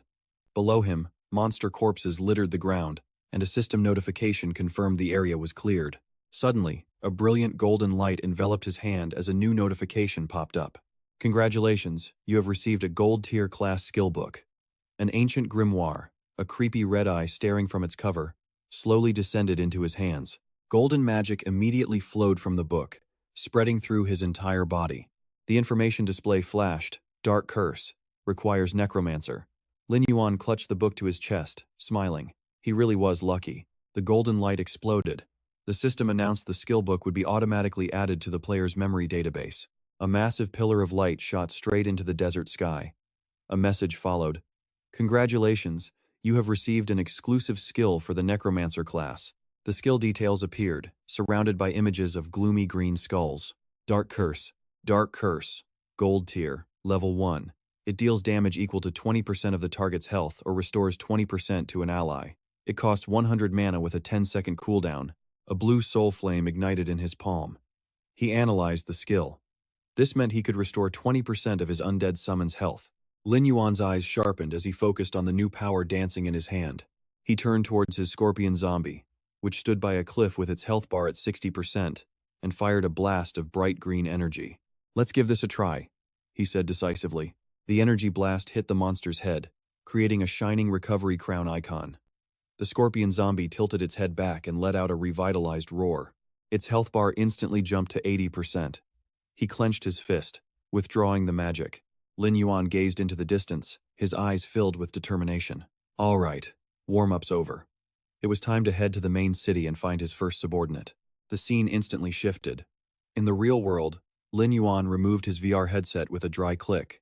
A look of shock spread across his face, as if he just realized something incredibly important. Wait a minute.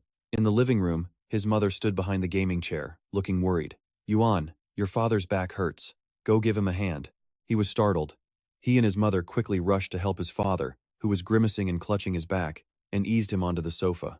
His mother said gently, "Slowly now." While massaging her husband's back, she started to lecture him out of concern. Why are you so reckless at your age? Trying to fix the air conditioner. You should have just called a repairman. Now look at you. You've gone and hurt your back. His father lay face down, his forehead beaded with sweat, but still forced a smile to calm his wife down. We have to save every penny we can. The washing machine broke last week, and I fixed it just fine, didn't I? Standing quietly in the doorway, Lin Yuan heard his father's optimistic voice continue. Besides, it's just a minor injury. I'm fine.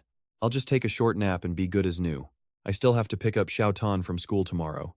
Lin Yuan's eyes fell, his mind racing as he silently watched his hardworking father, unable to say a word.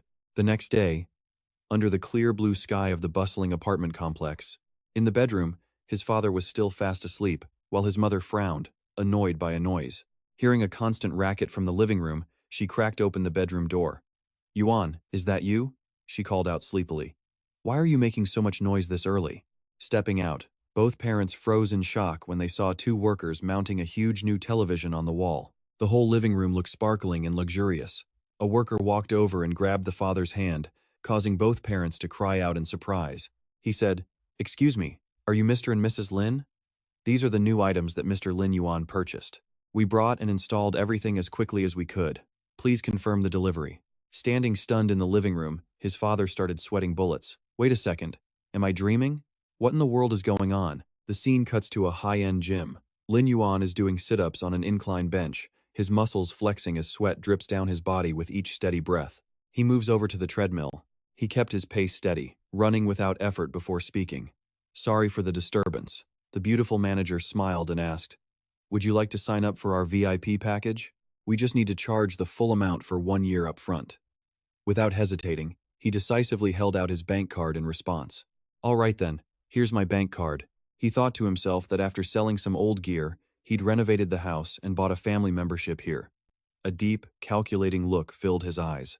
After all, his parents and Lin Tan needed to start training early, so they could adapt faster when the immortal phase began. Holding the card, the beautiful employee's face flushed a faint pink as her heart began to pound. My God, this man has been training for so long, but his face isn't even red, and he's not even out of breath. Plus, his physique is just so athletic. Suddenly, her eyes widened in pure shock. Her hand began to tremble. She thought in amazement, is this the premium VIP card? Only issued to those with over 5 million in their account? Ignoring the employee's surprise, Lin Yuan calmly took out his phone to make a call. Hello? Yes, that was the prize money from a gaming tournament. Right, you two just rest at home today and leave Lin Tan to me. Watching his strong figure leave, the employee clutched the card to her chest, sighing in admiration. For a guest this young, he was truly an extraordinary man. At the same time, at the school gate, the final bell rang and a crowd of students rushed out. School's out. Come on, let's hit the internet cafe and squat up. Wait up. Let me come too. Amid the bustling crowd, a girl with brilliant blonde hair and a blue ribbon gracefully descended the steps. That was Lin Tan, Lin Yuan's younger sister. She had a sharp, captivating beauty, looking pristine in her school uniform. Two of her friends cheerfully ran over, saying, Hey, it's my birthday, so come to my house today. My older brother bought my favorite strawberry cake and tea. You're so lucky. Having a brother is the best. I'm so jealous. I wish I had a big brother too. Lin Tan's expression darkened as she thought to herself, an older brother? Is that really something to be so jealous about? An image of her lazy, messy-haired brother, glued to his video games, flashed in her mind. The sound of his keyboard clacking in their cluttered room. Snapping out of her flashback, she adjusted her backpack and strode forward, thinking with gritted teeth, I absolutely do not need a brother. Suddenly, a young man stepped out to block her path with a smug attitude. Well, if it isn't school beauty, Lin Tan, you're pretty arrogant. He and 3 other thugs surrounded her with sly grins. The leader continued, We've sent you invitations through others many times, but you never bother to reply. But this time, we're inviting you personally, so you should at least be polite. Cornered, Lin Tan glared and snapped, What do you people want? Her 2 friends nervously hid behind her, trembling. Class president. Who are these guys? Huh. The smug thug brazenly reached a hand toward her face, saying, Look at this smooth skin. Let your big brother here have a little touch. Furious, Lin Tan forcefully slapped his hand away with a sharp movement, shouting, Don't touch me. Get out of my sight right now. She waved her hand, pointing right at the hooligans. If you touch me again, I will call the police. The furious thug swung his hand, slapping her hard across the face, making the girl cry out in pain. He yelled, Damn it, you're not worth my respect. The blow was so strong it sent Lin Tan stumbling to the ground with a cry, as her 2 friends screamed in horror. Class president. The thug aggressively raised his hand to strike again, shouting, Is a little touch too much for you? Why pretend to be so pure? Unable to dodge, Lin Tan squeezed her eyes shut and raised her hands to shield her face, bracing for the impact. But in that exact moment, a firm hand shot out. It caught the thug's wrist in a powerful, bone-jarring grip. Startled, the girl slowly opened one eye in disbelief. From behind her, the tall figure of a young man appeared, his eyes glowing red with killing intent as he spoke in an icy voice. Who gave you permission to harass my sister? The boy stepped forward steadily, causing Lin Tan to look up in shock at that familiar face, barely able to speak. Caught tight, the delinquent struggled furiously, yelling, Damn it! Where the hell did this stray dog come from? At the same time, his 3 cronies aggressively moved forward to surround them, shouting threats. If I don't knock out all your teeth today, I'm not a man. Are you looking to die? Stop wasting words, just break his arm first. Responding to the threats, Lin Yuan threw a lightning-fast punch straight into the leader's face, sending a spray of blood through the air. He immediately followed up with a vicious uppercut, launching the second guy completely into the air with its immense power. Not giving them a chance to recover, he spun around and delivered a thunderous kick, sweeping the 3rd thug off his feet. He ended the lightning-fast combo with a brutal stomp straight down onto the last man's face, causing a final, devastating injury. Lin Yuan stood there, an absolute powerhouse. The force from his last move shattered the ground beneath him. At his feet, the thugs were sprawled out, groaning in agony. Pathetic. With the trash taken care of, he turned to the 3 stunned girls and casually said, They're gone now. On the way home, the 2 siblings walked side by side. Lin Dan, full of curiosity, asked, Why'd you show up today? She couldn't help but wonder this guy does nothing but play games all day, so why come get her from school? He just stared straight ahead, replying softly. Dad pulled a muscle in his back, Mom's home taking care of him. Hearing this, the girl's face filled with worry as she asked, Is it serious? He calmly reassured her, It's not a big deal. After that, silence fell between them, with only the sound of their footsteps echoing on the pavement. Lin Dan glanced secretly at her brother, thinking how long it's been since they talked like this. The whole situation felt so awkward. The afternoon sun cast a warm glow on Lin Yuan's sharp, chiseled features. It highlighted his rugged, steady, and incredibly calm demeanor. But the silence was broken when two of her classmates ran up, waving and calling out, "Class president! Class president!" As they caught up, the two girls were practically swooning. "Class president, is that really your brother? He's nothing like the lazy bum you always talk about." "Exactly. I had no idea Senior Lin Yuan was so capable and handsome. Why have you never mentioned him before?"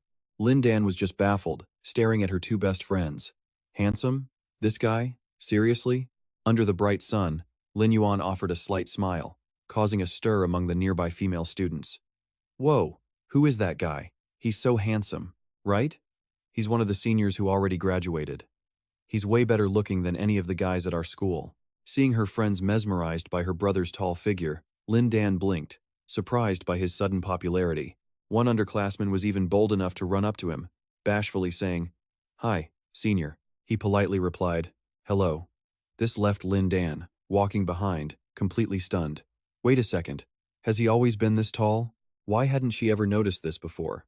Her eyes lingered on his broad shoulders and well-built frame. A million questions flooded her mind.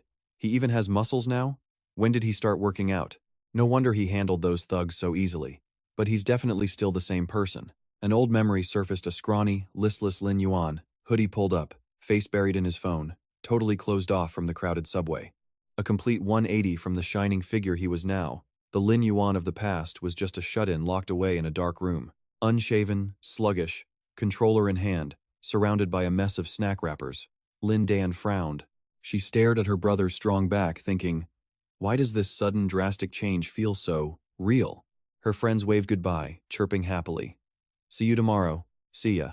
She flinched at the sound of a familiar voice, turning around in confusion. Lin Yuan bent his knees slightly, ignoring the admiring gazes of the schoolgirls around them, and offered his back. "Get on."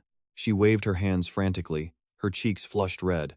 "I can walk on my own," she protested silently. There was no way she'd let him carry her in front of all these people, but a sudden, strong pull yanked her forward, causing her to stumble and cry out. Before she could even finish her protest, she found herself lying perfectly on her brother's broad back right in the middle of the school hall. Lin Yuan easily adjusted her on his back and started walking, calmly stating, "Your classmates have all gone home. Don't push yourself if you can't walk properly." His sharp eyes had already spotted the bloody bruise on her ankle. He continued, "You got pushed down earlier. Did you sprain it?" Lin Dan rested her chin on his shoulder, eyes wide with pure shock. How did he even notice that? Reaching their front door, he announced, "We're home." Lin Dan timidly greeted her parents. The two of them just stood there, completely frozen by the bizarre scene, staring at each other without a word. He walked right past his parents' shocked expressions, calmly carrying his sister through the living room, which now had all new furniture. With his strong, capable hands, he expertly washed a sink full of soapy dishes under the running faucet. Their mother smiled warmly, whispering to her husband, "Honey, look at our son. Doesn't it seem like he's become a completely different person?" The father nodded, equally surprised. "You're right. He cooks, does the dishes, and he even replaced all the furniture in the house." Meanwhile, the mom gently patted her daughter's hand. "And it seems you two are getting along like you used to." "Much better now." The girl, holding a warm glass, coughed awkwardly. "Ah, is that so?" She gently blew on the hot steam from her cup, her eyes downcast in thought. "He really is a different person. Has he truly changed?" "All done," Lin Yuan announced, dusting off his hands in front of the sparkling sink. He casually untied his apron, then turned and left without another word. "I'm heading back to my room." Lin Tan stared at the closed door, a hint of disappointment flashing in her eyes. What was she even hoping for? He was still just a game addict. She flinched as a hand suddenly appeared right in front of her, holding out a bottle of medicine. He stood there, instructing his younger sister, "This ointment is really good. Remember to use it after you shower." He pushed the door open once more, stepping back into his own world. "I'm gaming," he said coldly. "Don't come in unless it's an emergency." She sat silently on the chair, her hands unconsciously gripping the cool bottle of ointment.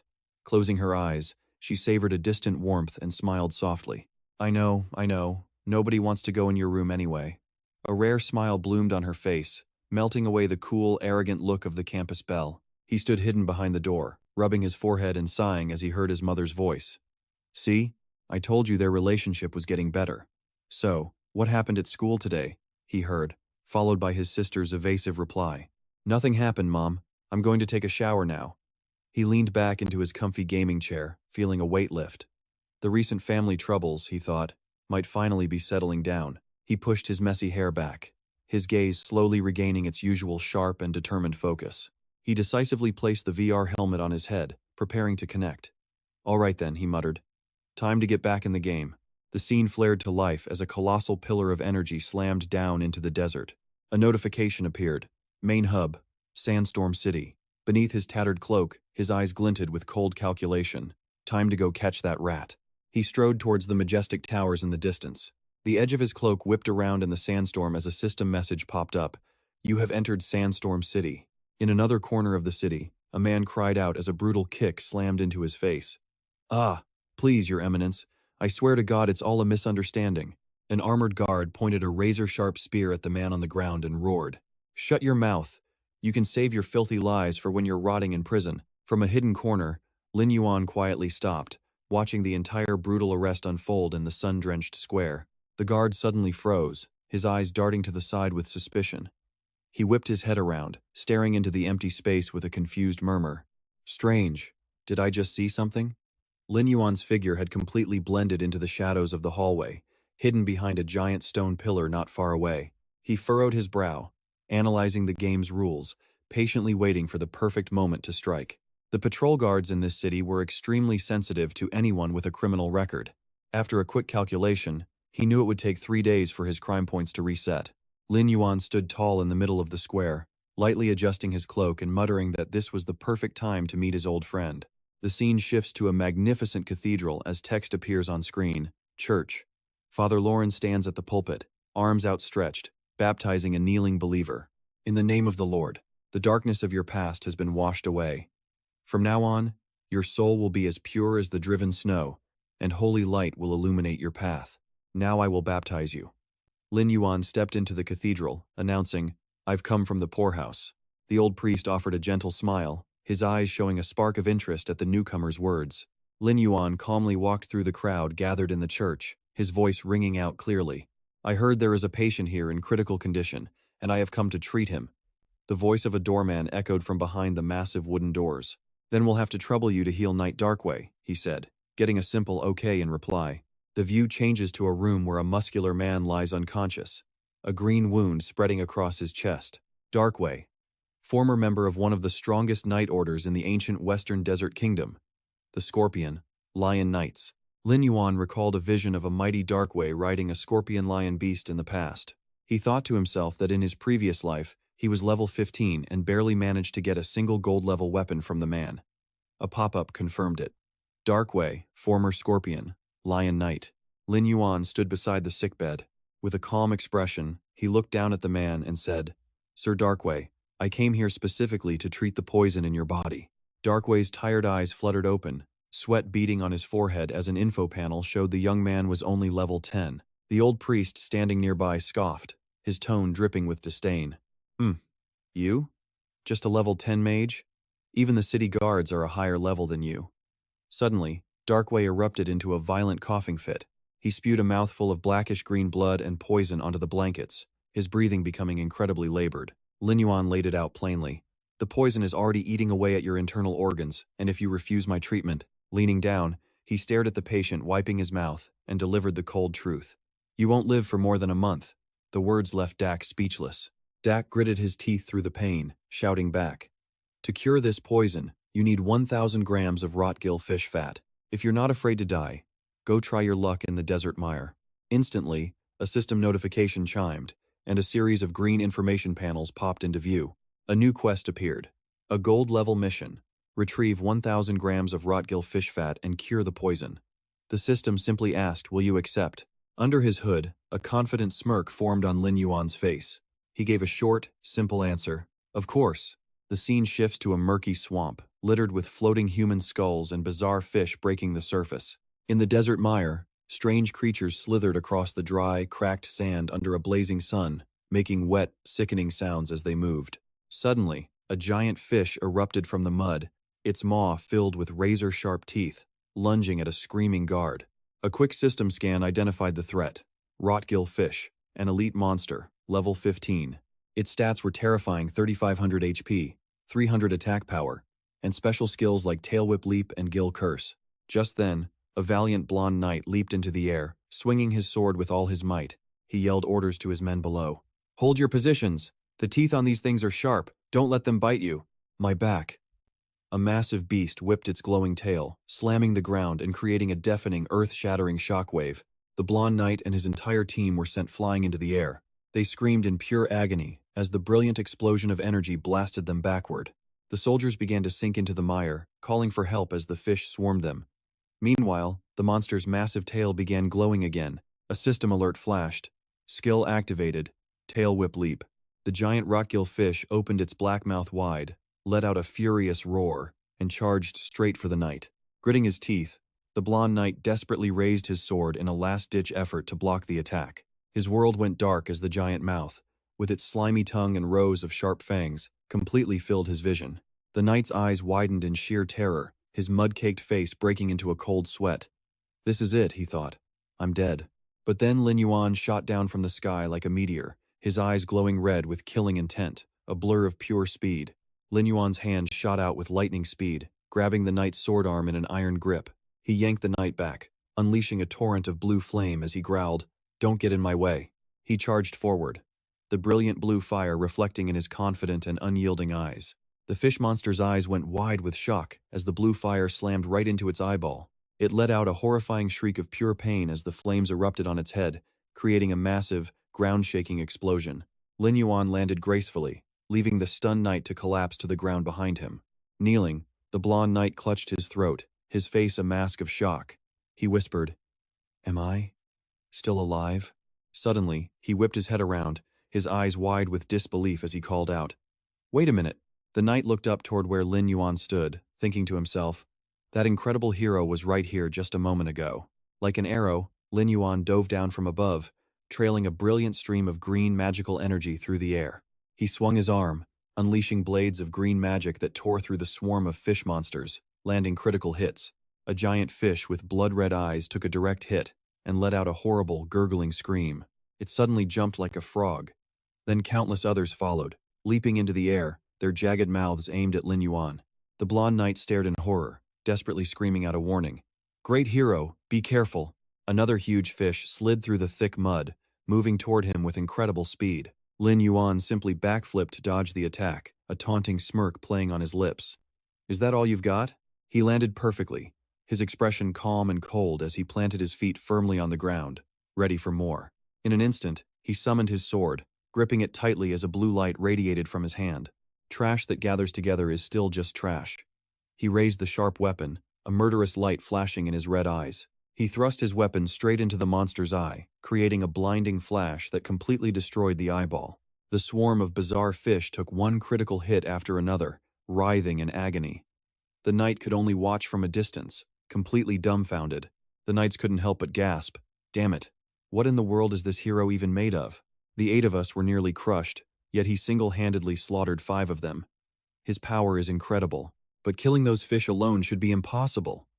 The blonde knight broke out in a cold sweat, his eyes wide with remembered terror. In the end, the most terrifying thing about those monsters was their group attack skill. The school of fish opened their mouths in unison, gathering green lightning for a massive combined blast that shook the heavens. Lin Yuan stood motionless on the high cliff, calmly facing the colossal tsunami of toxic energy rushing toward him. He just narrowed his crimson eyes, a strange, unnerving calm settling over him as he spoke. "Oh." Right as the system notification popped up, the moldfish were casting their group skill, Cursed Fang Echo. All enemies in range would be hit with a poisonous fog, triggering debuffs like confusion and auditory hallucinations. He raised one hand, forming a glowing, star-shaped magic seal as he muttered with a contemptuous smirk. "Just a cheap little trick. I'm not falling for that again in this lifetime." He focused his power, unleashing his magic and roaring a command as a giant wolf rose from the magic circle. "Arise!" He thrust his hand forward, giving a sharp order to the phantom wolf materializing behind him. "Use the Howl of the Hungry Wolf skill." The spirit wolf threw its head back and let out a long, powerful howl, sending out a sound wave that swept over the fish. "Target has been hit." The moldfish have entered a stunned state. He touched his face as shimmering blue data blocks appeared. He spoke calmly as the system panel glowed in mid-air. "So, now." It displayed the details of a summoned item, the Awakening Mask, a one-time use defensive item against poison mist. With the gas mask now equipped, Lin Yuan leaped from the cliff, brandishing his sword as he dove into the battle. Lin Yuan shot through the air, the tactical mask covering the lower half of his face. He descended like a comet, trailing green magical energy, swinging his blade in a flurry of powerful strikes and delivering a cold judgment. Lie down and accept your death. The glowing green blade pierced right through the giant eye of a fish, triggering the system's cold notification. Critical hit. He used the momentum to flip through the air, completely fluid. In a single slash, he split another monster's head in two, and again the screen lit up. Critical hit. A ruthless glint flashed in his eyes as he brought the sharp weapon down again, aiming straight for another enemy with a low growl. Die. He plunged his sword straight down the massive, waiting throat of a monster, landing another precise critical hit. The grotesque fish thrashed its enormous body, twisting and contorting. It screamed in absolute agony, taking another critical hit in rapid succession. Completely overwhelmed, another fish desperately turned tail, trying to escape up the muddy slope away from the man standing proudly above. Lin Yuan tightened his grip on his weapon, which now glowed with a powerful green aura. He glanced at his prey with disdain. Too slow. You like acting like filthy bugs in the mud, huh? He flipped his blade, unleashing a massive wave of green energy that slammed straight into the ground. He coldly declared, "Then you can rot down there forever, you pieces of trash." The power erupted in a blinding pillar of light, tearing the earth apart and vaporizing the screaming monsters caught in the blast. The blonde knight walked over, grabbing his comrade's shoulder in utter shock. That was impressive, but his eyes immediately tensed as he warned, "But it's too early to let our guard down." The group stared in horror at the churning mud, now bristling with countless sharp spines. "Look! The mackerel are coming!" Lin Yuan remained perfectly still, his sharp gaze cutting to the side. He calmly commanded a massive mechanical creature that appeared beside him. "Go, undead thunder scorpion." The magic scorpion immediately raised its giant tail, gathering energy into a dazzling purple light as the system announced the skill activation. Crystal Thunder. It fired countless beams of brilliant purple crystal energy straight into the air.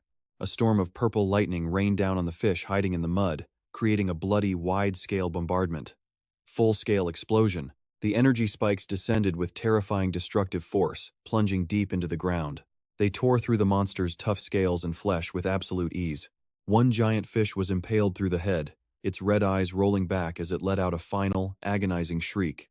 Seeing this, a short-haired warrior down below grabbed his head, his face twisted in a sweaty grimace as he screamed. This wasn't going as planned.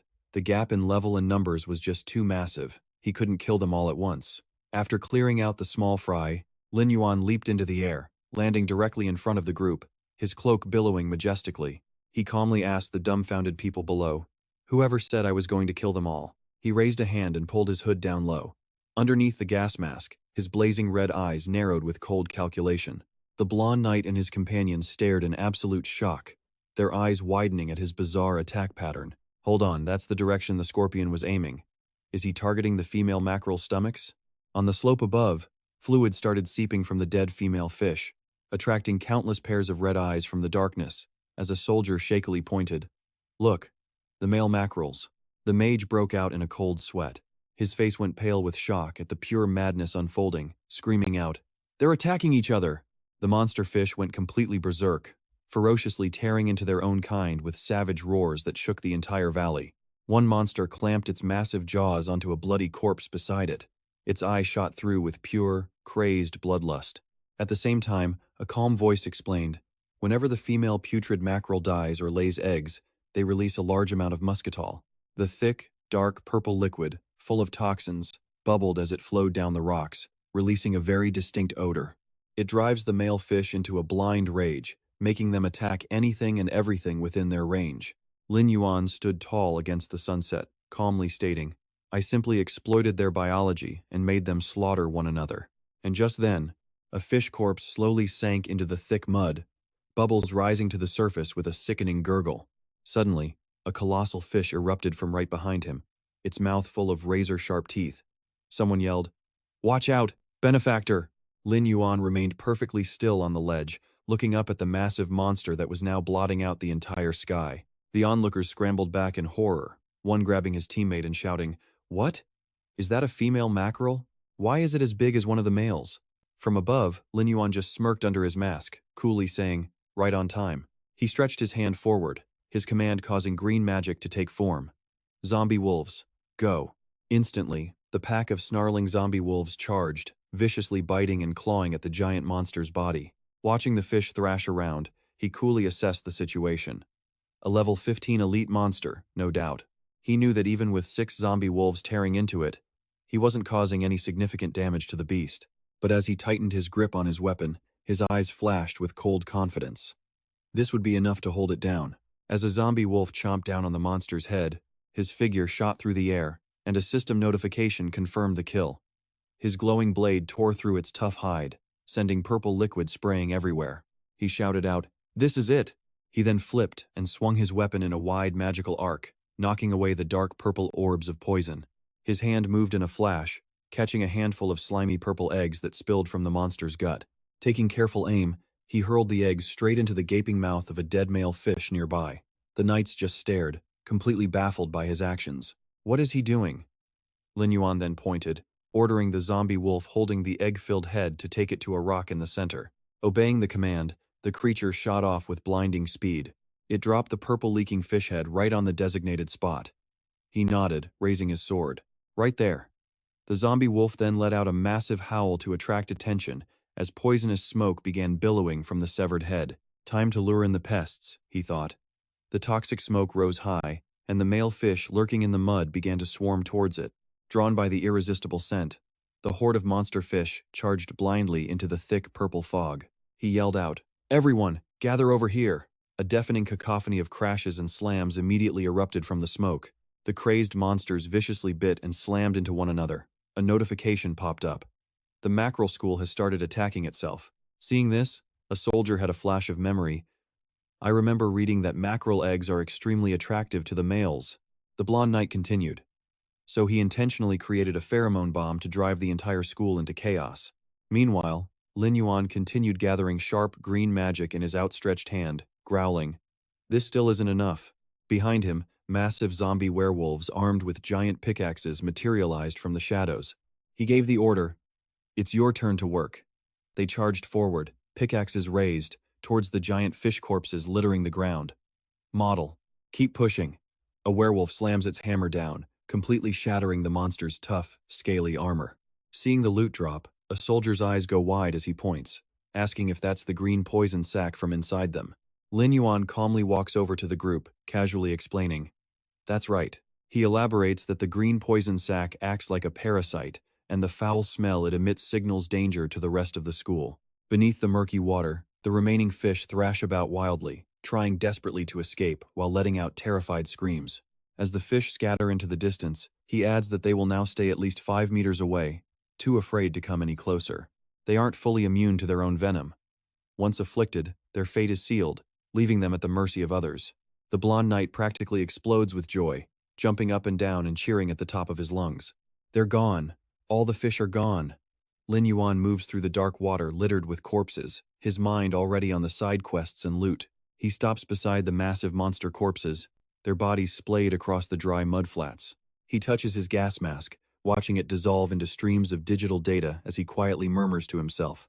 This mask ended up playing a pretty significant role in that battle. He raises a brilliantly glowing gem, its magic radiating outwards. He clicks his tongue, thinking what a waste it was to spend 5 gold coins on a one-time use item. It was a definite loss, but the outcome made the effort completely worth it. A system window appears. Item: Fetid gillfish oil, 1,000 grams, extracted from the fatty fish of the mud desert. It is a key component for high-level therapeutic potions.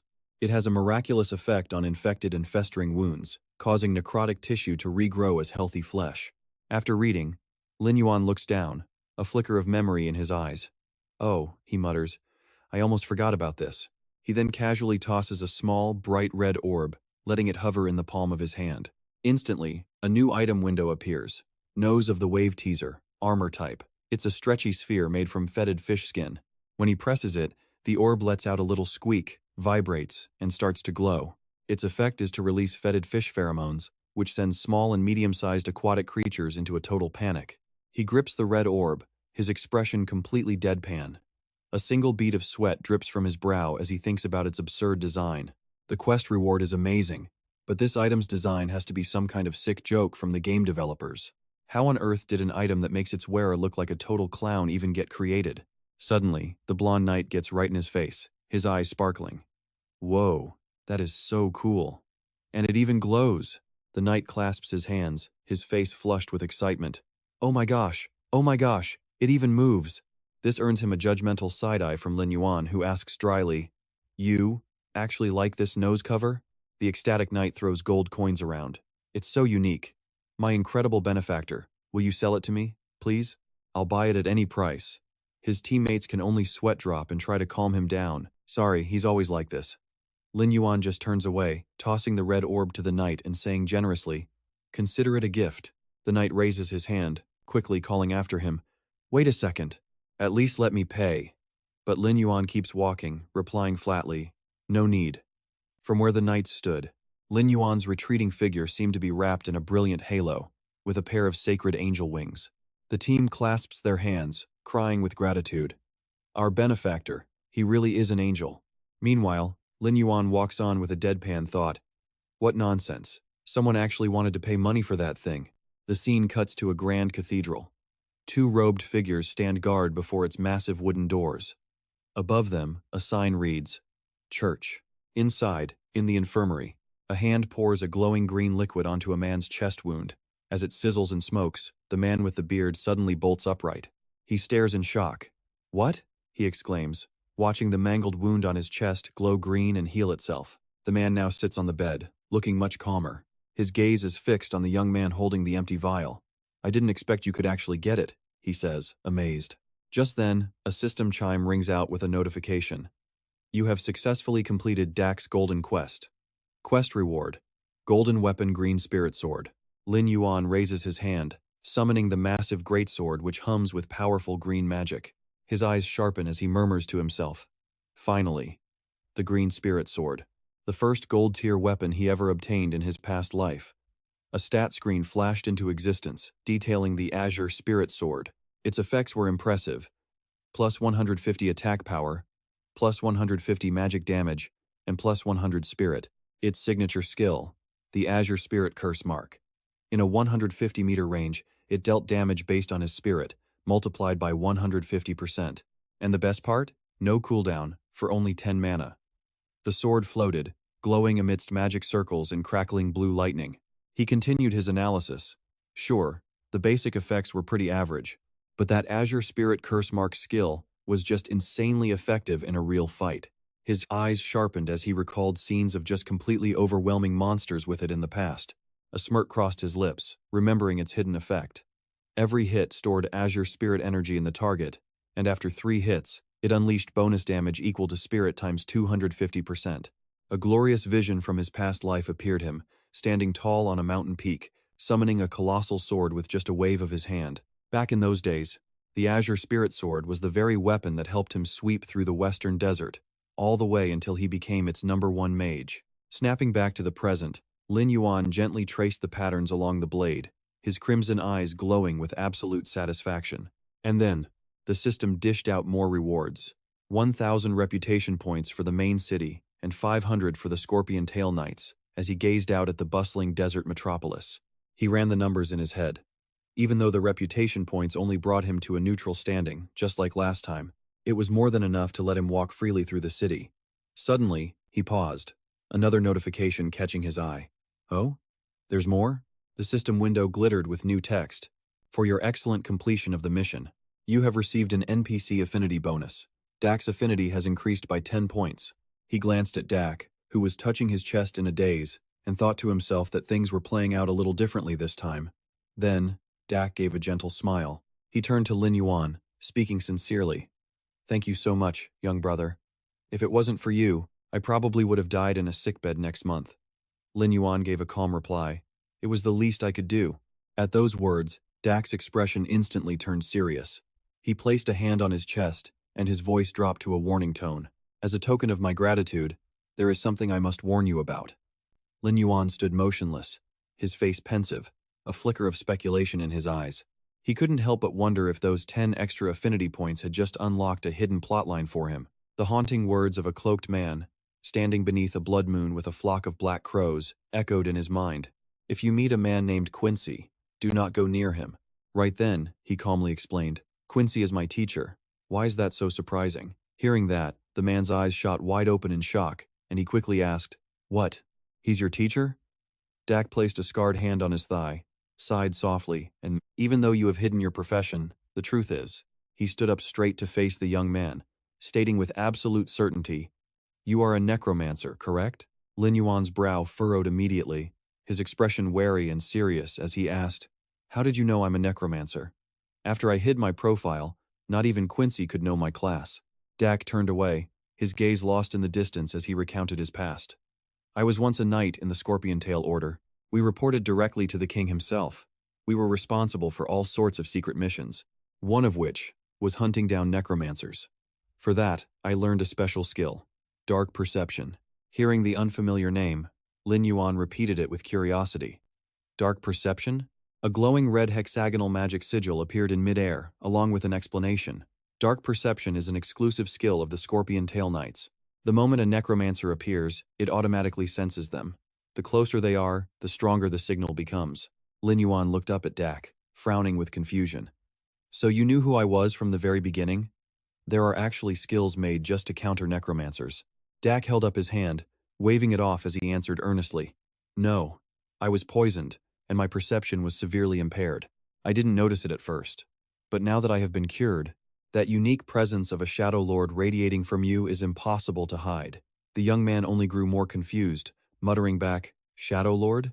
Dak lowered his head, a nostalgic look on his face, and said in a low voice, "For that story, I'll have to take you way back." The scene shifts to statues of gods, all glowing with a holy light, as a voice begins to echo. In the world of immortals, the most famous legend says that this world has a total of 5 gods. The god of light, the god of the moon, the god of nature, the god of tides, and the god of souls. Then, a dark figure wearing a crow's beak mask appears. The story continued. But in the beginning, there was a 6th god, the Lord of Darkness, also known as the King of the Dead. He was the mightiest of all 6 gods. The shadowy figure then brandished a clawed hand, menacing the worshippers kneeling below. His voice boomed with absolute authority, all because he held the power. The Dark Lord did exactly as he pleased. Then, this god channeled immense power into the scythe of a loyal follower. He granted his most devoted followers a tremendous source of dark power. This gift transformed their class into necromancers, forever bound to his command. Under the Dark Lord's reign, these necromancers unleashed plagues that slaughtered millions, while red-eyed ghouls tore through the streets, savaging civilians. They didn't stop there, they raised the dead as zombies, causing one disaster after another. Because of this, every nation turned against the Lord of Darkness, tearing down the temples built in his name. Every record of his existence was burned to ash as his mighty statues were toppled and left to crumble in the dirt. From then on, if a necromancer was discovered, they were to be killed on sight, their class icon brutally crossed out in red. With such a dark history, the entire profession was officially branded as forbidden. Back in the present room, the man clutched his chest, his grip tight. His face, a mask of hatred and gratitude, spoke. "A necromancer was the one who poisoned me. I've endured it for 10 years. I thought I was just waiting to die. Then you showed up." A status window appeared, and Lin Yuan glanced at it, recalling his past life when he was just a simple mage. He never imagined the old legends hid such a terrifying secret. So that's why the necromancer class was forbidden. He realized it was a good thing he kept his profile hidden this whole time. He stroked his chin, pacing back and forth as his mind raced with calculations. This was getting complicated. He thought solving the crime points issue would be enough to let him investigate the badge in the main city. Tension flashed in his glowing red eyes as the thoughts continued to swirl. But now, if he couldn't hide the aura of the Dark Lord radiating from his body, his class could be exposed at any second. He stopped pacing and turned back to face Douglas, asking him a serious question. Is there a way to evade the dark perception of the Scorpion Tail Knights? Douglas immediately clenched his fist, sweating as he answered. Not unless Quincy helps you. But if he learns your real identity, he will absolutely kill you. Douglas stared, emphasizing the terrifying truth. Because it was a necromancer who murdered his wife. The words struck Lin Yuan, leaving him frozen in thought. Soon after, he made his way toward the barren gravel desert. Lin Yuan's lone figure walked under the harsh sun, a system notification popping up. You have returned to the gravel desert. He silently continued his trek across the scorching hot sand. 10 minutes earlier, a panicked Douglas had tried to stop him, yelling, "Are you crazy? You're actually going to see Quincy?" He wants to tear every last necromancer to pieces. In response, Lin Yuan simply turned his head, his red eyes calm but firm.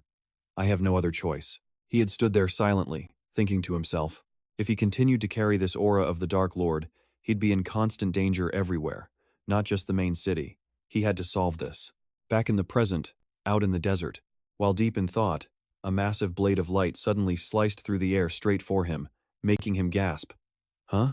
With a deafening crash that tore the ground apart, he flipped backward to dodge the sneak attack, his face etched with shock. What? He landed nimbly on one hand, his sharp eyes already scanning the area ahead with extreme caution. At that same moment, the thud of rushing footsteps echoed from the slope. He looked up to see countless dark figures swarming toward him. Standing on a high cliff was a large group of fully equipped players. The shield bearer in the lead arrogantly declared, I've been waiting for days, and I finally caught you. The enemy stepped forward with a sinister, glowing-eyed smirk. You ambushed me last time. This time, I brought 30 of my brothers. The soldier behind him sneered menacingly. Let's see how you're going to die now. A man in a hat with a sickeningly twisted smile then added, when your head hits the ground later, make sure you scream loud. I really want to hear it. As the circle tightened, a small drone buzzed overhead, live streaming the entire scene. Instantly, the phones of countless players lit up with the notification, the Bloodstained Guild is now live. On a crowded subway, all eyes were glued to the broadcast. Curious, people everywhere looked at their phones as a host's voice suddenly rang out. Hello, you lucky viewers, the voice began. You've tuned in at the perfect time for today's show. On screen, a man in a hat stroked his chin. He grinned sinisterly, announcing, now, for the main event, we'll demonstrate how to chop a person into tiny pieces, as the live viewer count shot up to 212. In an office somewhere, a group of young people gathered around a computer screen, exclaiming in shock, what is this? Is the Bloodstained Guild really live streaming themselves crushing another newbie again? Even people walking down the street suddenly stopped in their tracks. Glued to their phones, they began to gossip. Whoa, 30 versus 1. Some unlucky guy must have picked a fight with the Bloodstained Guild. Another group gathered around a laptop, where one of the guys rubbed his chin, saying, he looks kinda familiar. The girl beside him sighed wistfully. He's pretty handsome too. It's a shame he's about to die. But ignoring the audience's concern, Lin Yuan simply crossed his arms and brushed the dust from his clothes. His voice was cold as ice. You two hunting dogs aren't even enough for a warm-up, he said. Since you came here looking for death, I'll just have to kill you again. The live stream chat immediately exploded. He's crazy. So brave to talk to the Bloodstained Guild like that. Another comment read, hold on, am I the only one who thinks he's kinda cool? The trolls were loving it. Got my front row seat. Can't wait to see him get crushed and humiliated in front of hundreds of people. The man holding the shield turned purple with rage, swinging his weapon as he charged forward, roaring, kill him! On command, 3 dagger-wielding assassins moved with blinding speed, gliding across the sand toward Lin Yuan. At the exact same moment, the enemy mage stretched his hands out. He summoned crackling streams of blue lightning. From high above, an archer drew his bow, firing a blinding arrow of light that tore through the air while he ruthlessly screamed, die! From the sky, other warriors swung their axes and swords, leaping down to crush the lone young man standing below. Facing a coordinated assault, Lin Yuan didn't flinch as a system window appeared. The notification read, malicious attack detected. Counterattack window, 15 minutes. Eliminating all attackers within the time limit will not increase your karma value. The corner of his mouth curled into a cold smile as he drew a crackling blue spirit sword with both hands, declaring with utter confidence, 15 minutes? That's more than enough time for me to kill them 3 times over. He then stabbed the mighty green sword into the ground and roared, zombie army, come on out and play. Immediately, a lightning scorpion and 7 ghost wolves emerged from a burst of green flame. One ferocious zombie werewolf raised its giant pickaxe, gathering momentum for a devastating strike. Right then, the mage's lightning ball flew towards it. Lin Yuan watched with an arrogant sneer. You dare call that tiny little spark lightning? No sooner had he spoken than the pickaxe completely shattered the lightning ball. He continued, waving his hand to issue another command. Zombie lightning scorpion, poison them! At his command, the giant scorpion immediately swung its stinger, piercing through a warrior who was leaping down from above. Seeing the tide turn against them, the commander broke into a cold sweat and roared. All members, listen! Warriors, fall back to shield formation. Mages and archers, open fire now. Instantly, the shield bearers moved forward in unison, planting their weapons in the ground and shouting, formation! The synchronized shield slam created a deafening shockwave, releasing a dense wave of protective energy that cracked the sandy surface. From behind the wall of shields, the mages chanted in unison, channeling powerful streams of magic from their spell circles into the central mage. Absorbing the energy, the mage strained to raise his staff, focusing it all into a colossal sphere of purple lightning that radiated world-shaking power. He roared maniacally, then slammed the head of his staff into the ground to unleash the full attack. Colossal purple lightning bolts tore across the ground, unleashing blinding strikes that completely devastated Lin Yuan's zombie army. At the same time, the archers on the cliffs all drew their bows, shouting fire, and loosing a rain of light arrows. The barrage of light arrows whizzed through the wind, slamming into the ghost wolf and zombie scorpion, continuously racking up damage numbers -15, -20, -20. On the livestream channel, the viewer count quickly dropped from 212 down to 168, along with a flood of mocking comments. Aren't these summoned creatures just an easy meal for a level 8 elite team? I'm leaving, just another amateur trying to show off. Place your bets now, let's see how long that brat can last. From behind the shield wall, the swordsman smugly swung his weapon and laughed. So what if you can summon a bunch of zombies? Even if you summon that big hulking beast from before, it'll just be turned into a pile of flesh under our assault. The man in the hat then concluded, "Today, you die." Hearing their arrogant words, Lin Yuan's face, hidden in the shadows, curled into a slight smirk. A cold smile crept across his face as he asked, "Humph, is that so?" That demonic grin made the shield-bearer break out in a cold sweat, his eyes wide with utter confusion. He was still smirking when, at that very moment, his army moved. The live stream chat suddenly exploded again, filled with panicked red text. What the hell was that? What's happening? Just then, cracks spiderwebbed across the ground. A small blast erupted right under the mages, making them scream in terror. The ground beneath the casters caved in, forming a deep pit that swallowed the panicked, screaming soldiers whole. "Help me!" Hearing the massive commotion, the frontline shield and sword soldiers spun around, their faces masks of pure shock. What they saw was a hulking zombie werewolf swinging a massive pickaxe straight at the head of a terrified man. A bolt of green lightning tore through the air, striking a mage and making him howl in agony. Then, in a trembling voice, someone realized what was happening, but only for a moment. The pickaxe slammed down with devastating force, causing the commander to scream his lungs out as he stumbled back. Instantly, the enemy formation shattered. The wolves charged in, tearing through the shield wall and sparking countless desperate cries. "Somebody, help me." Faced with such brutal power, the man in the helmet and the shield soldier went pale, sweat pouring down their faces. What is this? The sheer panic caused the livestream viewer count to spike to 302, with a flood of excited comments. Whoa, what's going on? An underground attack? Are these zombies actually coordinating with each other? Who said he was a rookie? Who said they were going to tear him to pieces? Well, there are literal pieces all over the ground now. Ha ha ha ha ha ha. On the other side of the battle, a staff-wielding mage frantically cast a yellow healing spell, shouting a warning to his allies. Be careful. The wounds are poisoned. You have to cleanse them before you can heal. But the moment the warning left his lips, a blast of green magic erupted from the ground, launching him screaming into the air. Standing silently amidst the chaos, Lin Yuan calmly reached out a hand, gathering swirling green magic that danced around his fingers. Suddenly, he felt a faint ripple in the air behind him. Without hesitation, he spun and thrust his sword into that empty space. The magic blade pierced perfectly through the chest of an assassin who had just appeared, making him cough up blood in utter disbelief. "How did you know?" Lin Yuan held the sword firmly in his enemy's back, looking down from his perch with cold contempt. "At least I'm not stupid enough to try and go invisible on a patch of sand." He glanced down at the bloody battlefield, where survivors were frantically fleeing the demon scorpion's barrier, screaming in fear. "He's too strong. All the shield soldiers are dead. Run."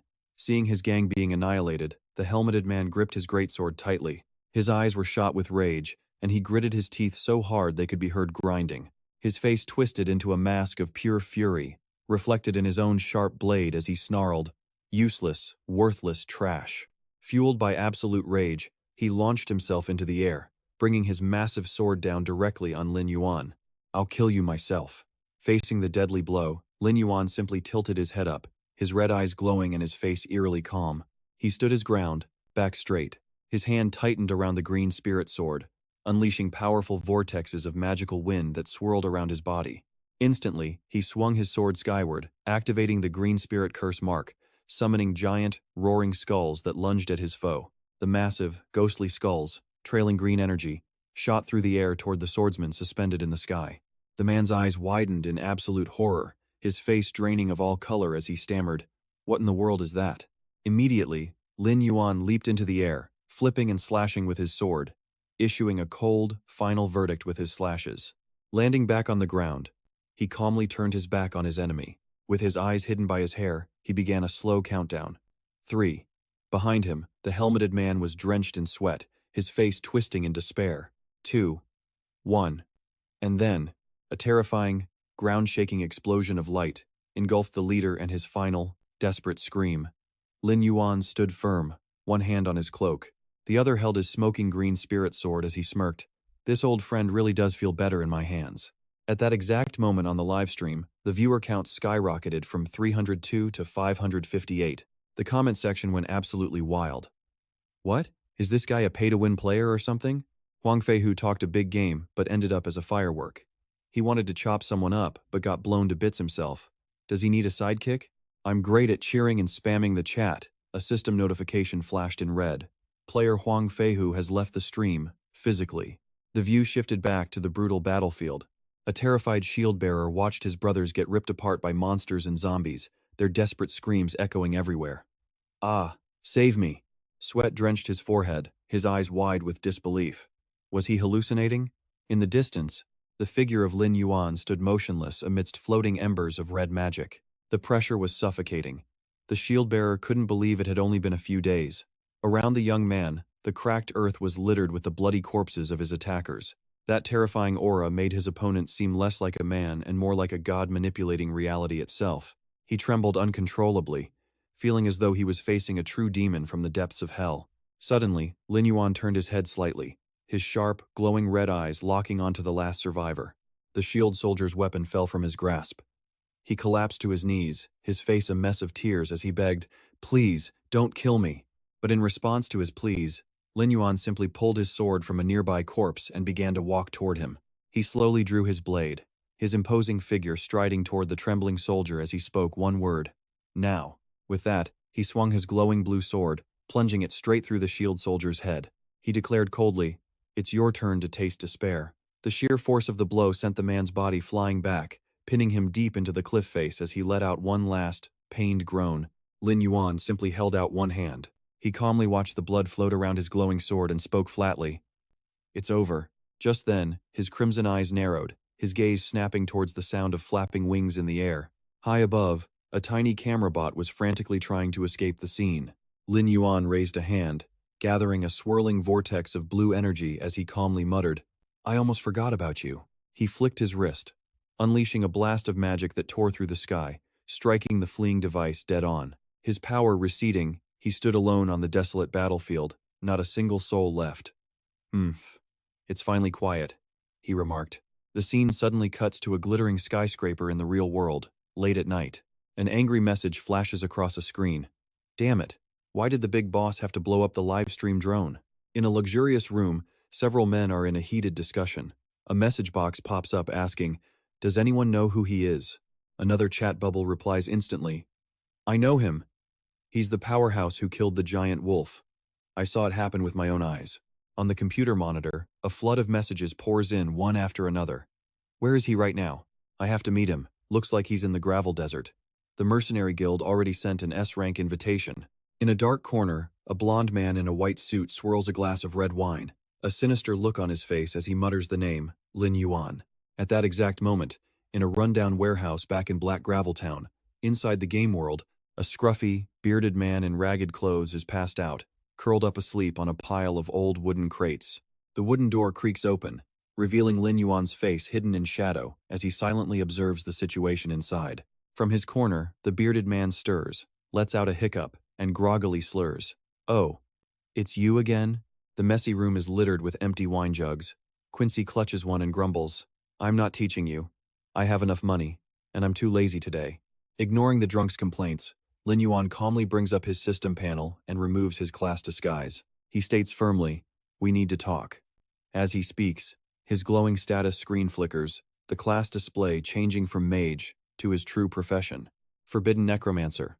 The moment a dark, ominous aura flooded the room, the jug slipped from Quincy's hand and shattered into pieces on the floor. The drunken man's expression did a complete 180. His eyes bulged, bloodshot with pure rage, as he seethed, "You're a necromancer." He flew into a rage, violently throwing everything around him. Quincy's face twisted with a hateful memory as he gritted his teeth, whispering, "How many years has it been?" His rough, calloused hands clenched into tight fists. Arcs of crackling blue lightning erupted around them. "A necromancer!" He spat. His rage finally exploded. Quincy threw his head back, his eyes glowing with magical power as he roared, "You dare show your face to me!" With that, he launched himself into the air, bringing both hands down to unleash a massive lightning strike with devastating force. Blinding pillars of lightning tore through the warehouse, slamming into the exact spot where Lin Yuan had been standing, shattering the floor into a million pieces. Quincy threw up a hand in defense, sweat pouring down his face as he gasped through the dust. So fast.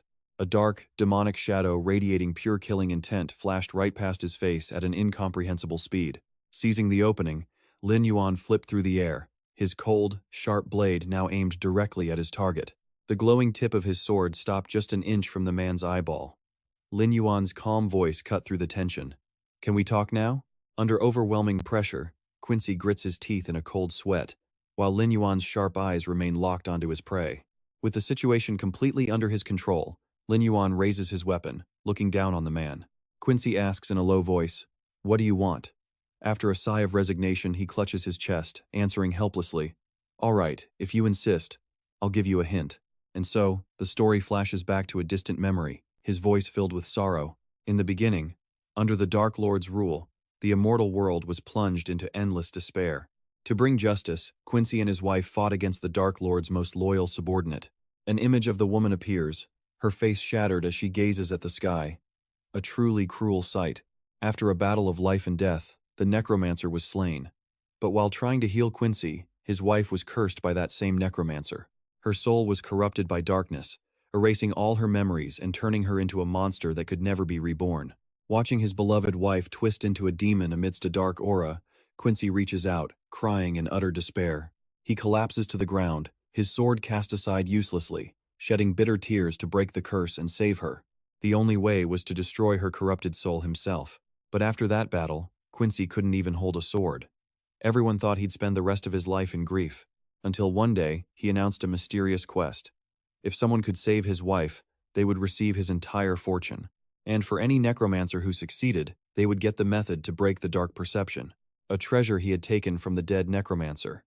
But the truth hidden behind Quincy's determined eyes was absolutely brutal. Quincy planned to use the reward as bait, a way to both save his wife and make the remaining necromancers pay. A horrifying image of his demonic wife appears, sprouting countless bloody tentacles. And of the 158 people who accepted the quest, beneath the monster's feet lie the corpses of armored warriors, scattered in pools of deep red blood. A cold system notification ends the horrifying flashback. Not a single person has ever returned alive. Back in the present, Lin Yuan maintains his stance, his sword pointed, his expression unchanging as he makes his demand. "Tell me about your quest." A corner of Quincy's mouth curls up into a crazed smile, revealing a sharp fang as he answers sinisterly. All right then. Since you asked for it, and I've been waiting for someone to play a little game with my dear wife." Immediately, a blue system window appears before him, detailing Quincy's quest. "Do you want to accept?" The quest name, Wife's Lingering Soul. The details, free Quincy's wife and let her soul rest. The time limit, 10 days. The quest level, Silver. Lin Yuan's eyes narrow with confidence as he states decisively, "I accept." Hearing this, Quincy bows his head slightly, a complex emotion flashing in his eyes. "Well then, good luck to you. Perhaps you will be the one to complete my quest." But as soon as Lin Yuan turns to leave, the man's face twists into a vicious snarl in the shadows, hissing out each malicious word. "If you can even manage to come back with your body intact." The scene then shifts to an old, dark fortress sitting alone in a desolate forest. A sign appears, reading, "Memorial to the Dead, north of Black Gravel Town." Inside the fortress, Lin Yuan's quiet footsteps echo as he slowly and steadily moves deeper down the long, stone-paved corridor. Standing in the pitch-black darkness, he calmly uses an item, and the system displays, "Night Vision Potion used." With his vision now brightly lit, he confidently strides forward with his undead army, a thunder scorpion and 2 torch-bearing werewolves. Lin Yuan steps inside, scanning the dark hallway and thinking to himself. The memorial to the dead has 5 floors in total, and all the dead NPCs from Black Gravel Town are buried here. Suddenly, a zombie with its mouth wide open shrieks and lunges from a dark corner with its claws outstretched. Instantly, the Thunder Scorpion's massive tail pierces through the zombie's chest, causing it to sizzle in agony. Lin Yuan calmly watches the corpse. He continues his train of thought. Undead monsters like zombies occasionally appear here. Skeletons and ghosts might show up too. Along the corridor, shambling zombies appear, their information displayed above them. The level of these monsters increases with each floor. The first floor usually has zombies from level 1 to 3. The scene shifts to armored skeletons, holding shields and swords with a caption. The second floor contains skeletons from level 4 to 6. Next is an image of a ghost in a hooded robe, floating in midair.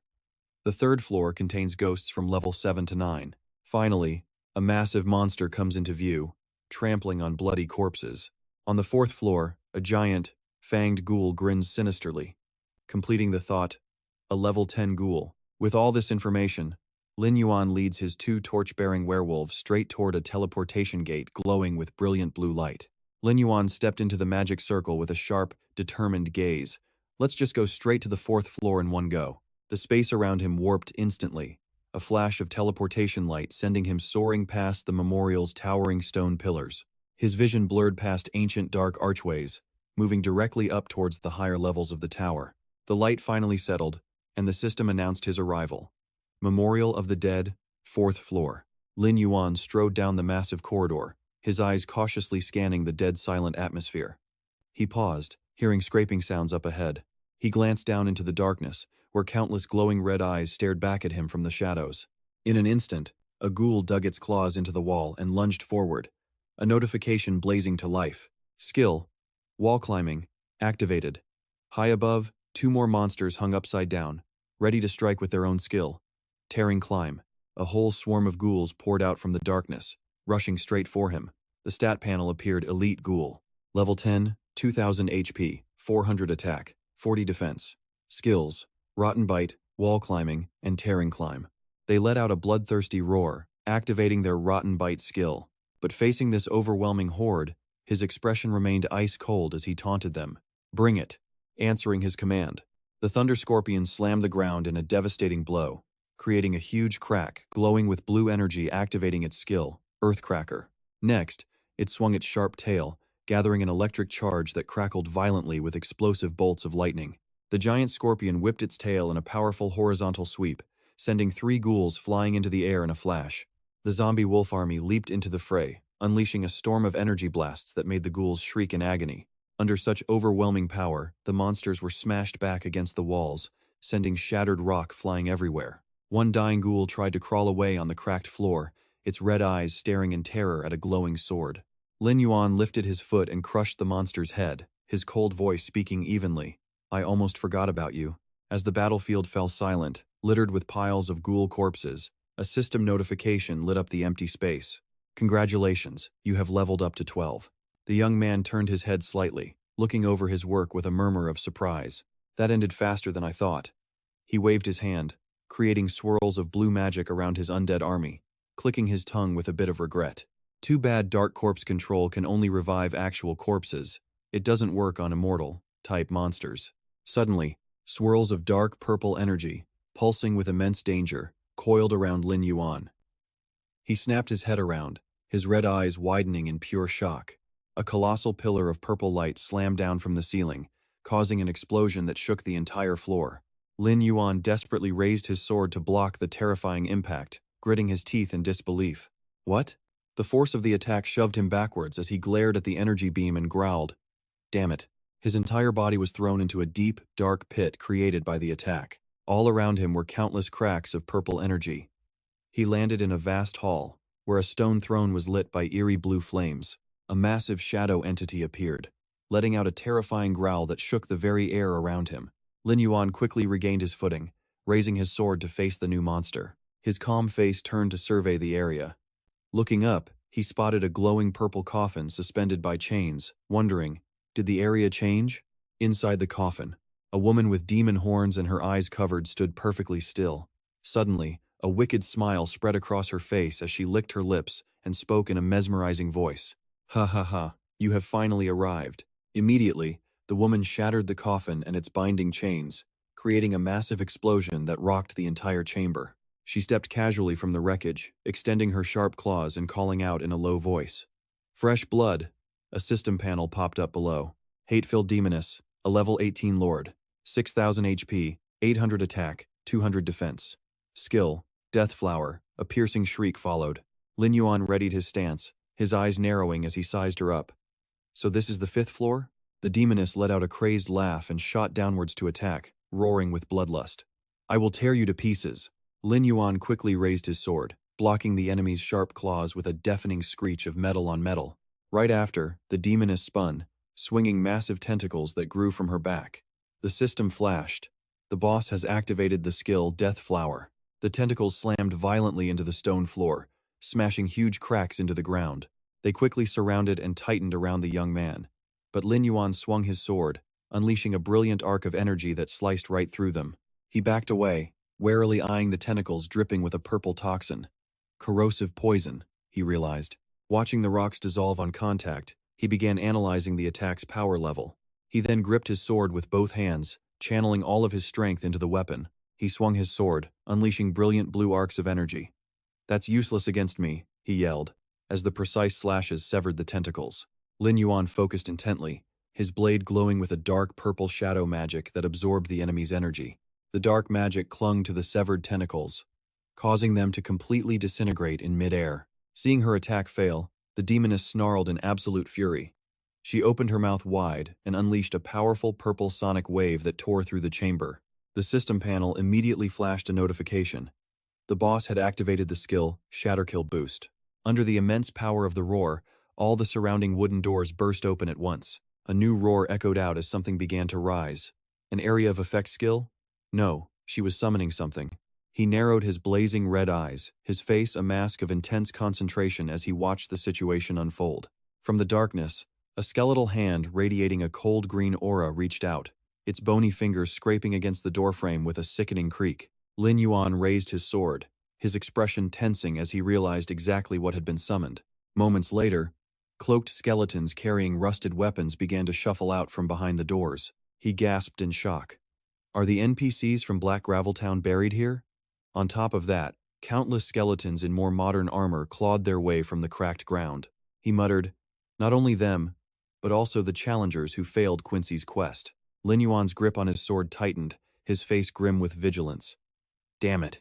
Is she resurrecting all of them?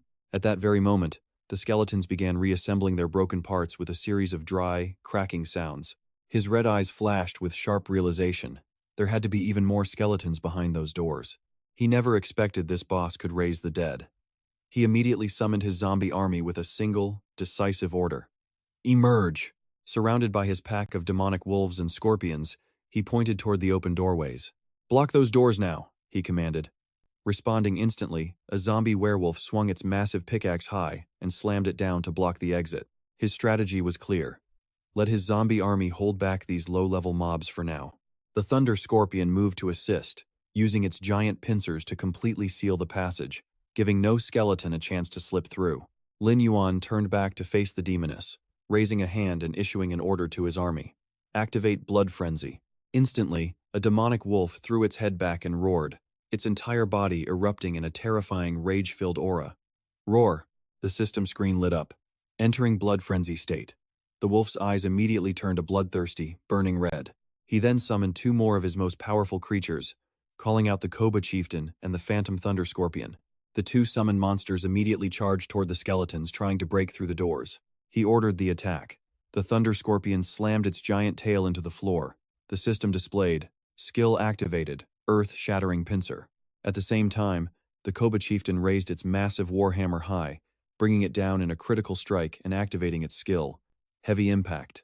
The combination of the two attacks created a horrifying explosion that launched the skeletons high into the air. The destructive power was so immense that the surrounding stone walls began to crack and crumble into large chunks. Witnessing her entire army get completely overwhelmed, the demoness could only glare with rage, powerless to do anything. But as soon as the skeletons were destroyed, new streams of green energy rose from the ground, signaling another wave. The demoness floated among her regenerating tentacles and smirked. That smug reaction actually caught Lin Yuan by surprise. The demoness calmly caressed her face, her voice dripping with pure arrogance. Ghosts are soul-type monsters. Their bodies can pass through physical objects and are immune to all physical attacks.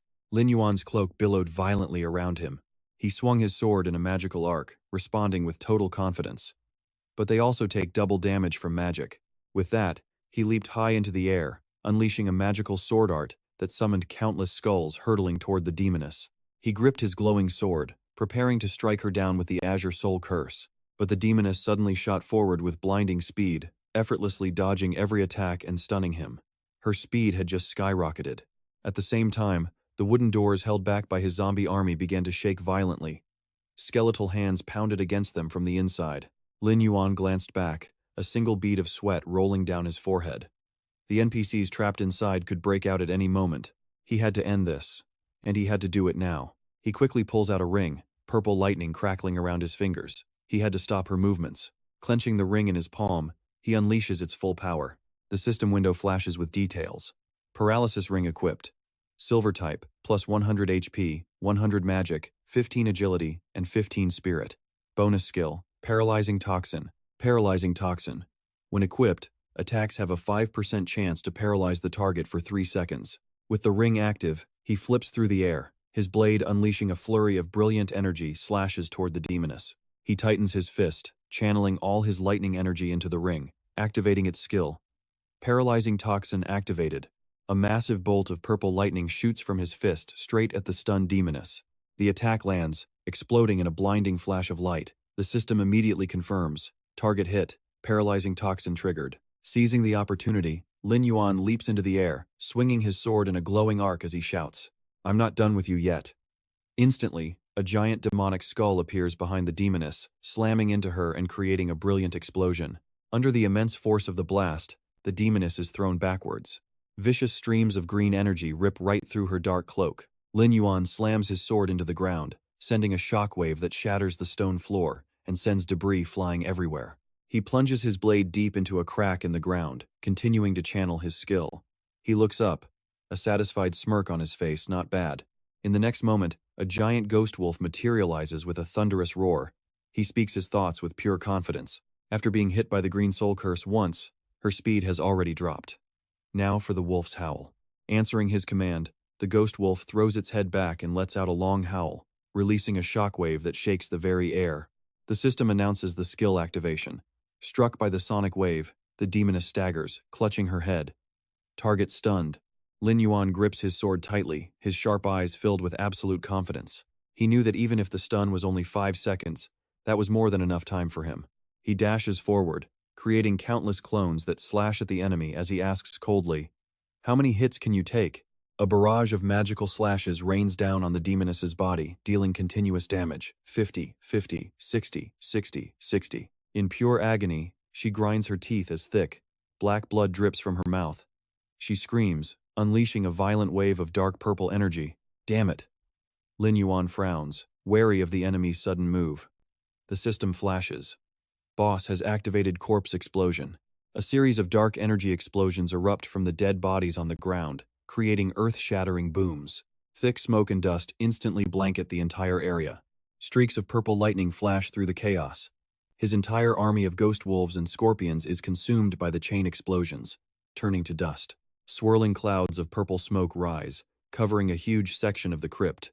But as the smoke begins to clear, Lin Yuan's army of immortal zombies emerges, completely unharmed by the blast. He stands on a rock, watching. He looks down at the battlefield, realizing her plan. She wanted to detonate the NPC corpses to collapse the entire tomb.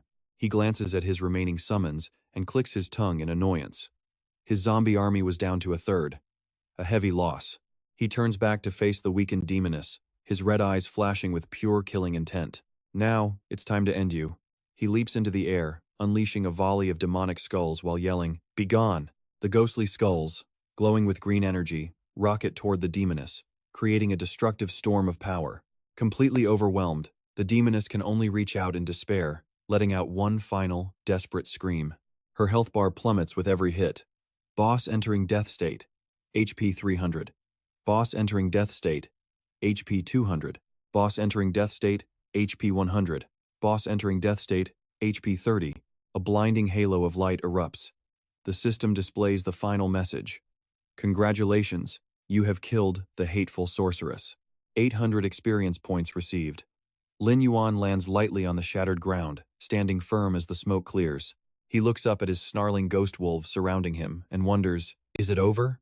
Just then, purple spirits begin to float around him. From within those points of light, the beautiful spirit of a woman appears, speaking in a gentle voice.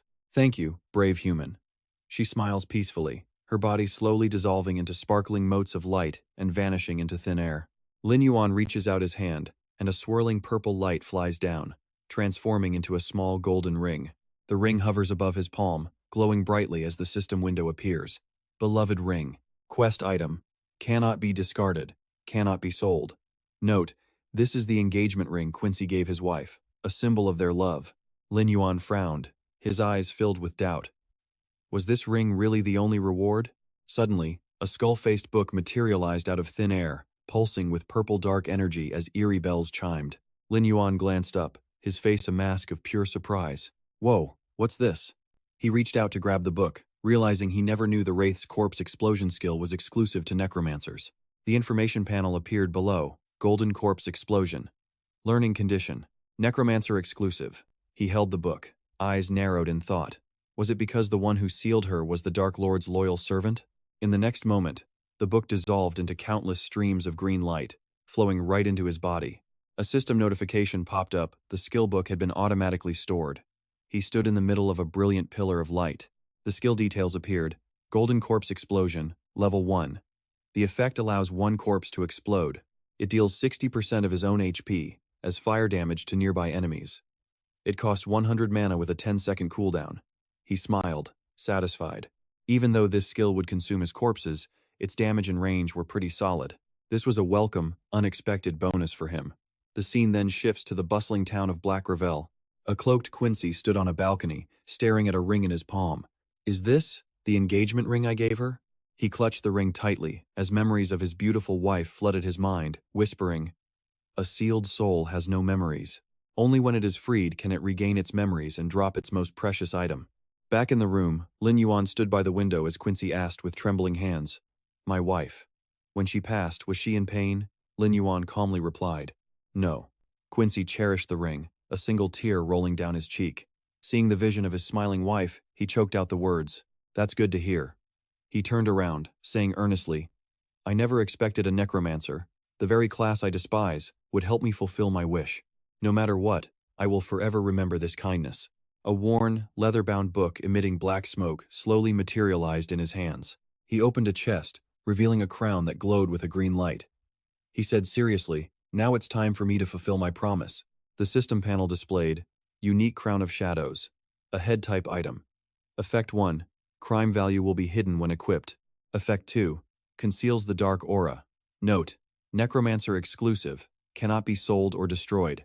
Lin Yuan took the crown, thinking that although the Crown of Shadows had no stat boosts, its ability to hide his crime value and dark aura was exactly what he needed most right now. A smirk played on his lips. He wouldn't get into any trouble with the Scorpion Tail Knights, and he could do whatever he wanted inside the main city area. The system panel popped up. Do you want to equip the Crown of Shadows? He answered without a moment's hesitation. Yes.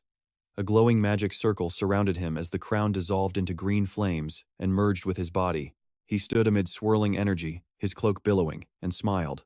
Finally, one step closer to the truth. The scene changes to a bustling city in the clouds, with the system announcing, Welcome to Sandwind City. Inside the city, players were busily making deliveries. Sandwind City was home to countless guilds, both large and small. The 20 Guild is recruiting, the leader is a total fanboy. Join our guild to see the guildmaster do somersaults. The PvP Guild is recruiting, come here if you've got passion. The Apple Guild is recruiting. A girl muttered about how strong the guilds were as Lin Yuan checked out the guild rankings. Number 1. Berserkers. Number 2. Flower in the Mirror. Number 3. Starfall. Number 4. Holy Hymn. Number 5. Eternity. Number 10. Blackwood. There were no more than 10. Could that guy be hiding in one of them? Lin Yuan stared at the rankings, his red eyes narrowed in cold calculation. He was just a newcomer to Sandwind City. Joining one of these major guilds wouldn't be easy. He blended into the massive crowd, his proud figure disappearing behind the other players. He muttered that it seemed he needed to find an opportunity. His long strides carried him down the stone-paved road, past countless hurried players. He walked calmly through the crowd, the hem of his cloak fluttering in the wind. Suddenly, the sound of rushed footsteps echoed right behind him. Sensing something was off, the blonde knight whipped his head around, completely shocked. In the next instant, the razor-sharp tip of Lin Yuan's sword was pressed right against his throat. Overpowered in a flash, the knight's eyes went wide with terror as he stammered, "Who are you?" Lin Yuan just stared down at him coldly from a higher step. When he recognized the face, the knight instantly let out a sigh of relief, murmuring to himself. "Finally," he cheered, his eyes sparkling like stars as he threw his hands in the air. "Divine descent, it really is you." But in his excitement, he completely trips, slamming face first into the ground with a painful yelp. Ouch. Lin Yuan just stares down, his expression completely deadpan as he asks, "Is that you?" The knight scrambles up, rubbing his sore backside with a huge grin. "Hey, God, Yuan, you remember me?" Lin Yuan's sharp, crimson eyes flash over. His voice drops, instantly wary. "You know my name?" The knight just scratches his head, excitedly explaining. "Yeah. I was watching the live stream from the Bloodvein Guild, and I totally recognized you." The scene shifts to him in a command chair, surrounded by glowing screens as he boasts, "I sifted through thousands of comments to find you." He throws his arms wide, standing proudly on a literal mountain of gold coins. "Ha ha. Then I dropped 2 million to upgrade the corporation's latest facial recognition system just to confirm it was you. You gotta praise me for that." Lin Yuan's eyes go wide. 2 million? Just to find me? The knight scratches his head, completely innocent. "Huh? Is that a lot?" The Han Changzi Corporation spends hundreds of millions just testing a single system. Hearing this, Lin Yuan looks up toward a distant skyscraper, his mind racing. The Han Corporation. That trillion-dollar tech giant that controls all the world's advanced technology? With a background like that, who knows what else this guy knows? Should he just kill him here? Meanwhile, the knight has transformed into an excited puppy with a wagging tail. His eyes are sparkling. "God, Yuan, team up with me. There's an S-rank hunt in Bloodscale Cavern tomorrow. They say someone found a nest of iron-eating salamanders. All we have to do is..." But before he can finish, he trips and faceplants again. Ah!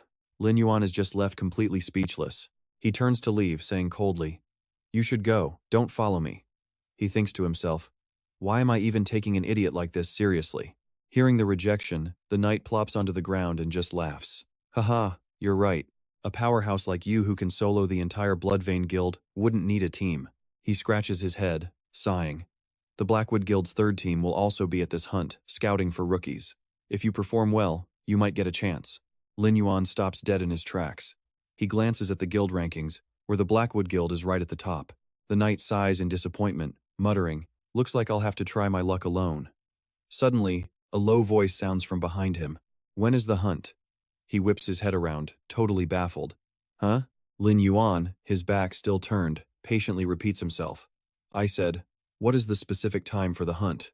The knight leaps for joy, scrambling after him and yelling, "Tomorrow morning at 8. God, Yuan, does that mean you're in?" Lin Yuan puts a hand on his shoulder, calmly correcting him. "Call me Lin Yuan."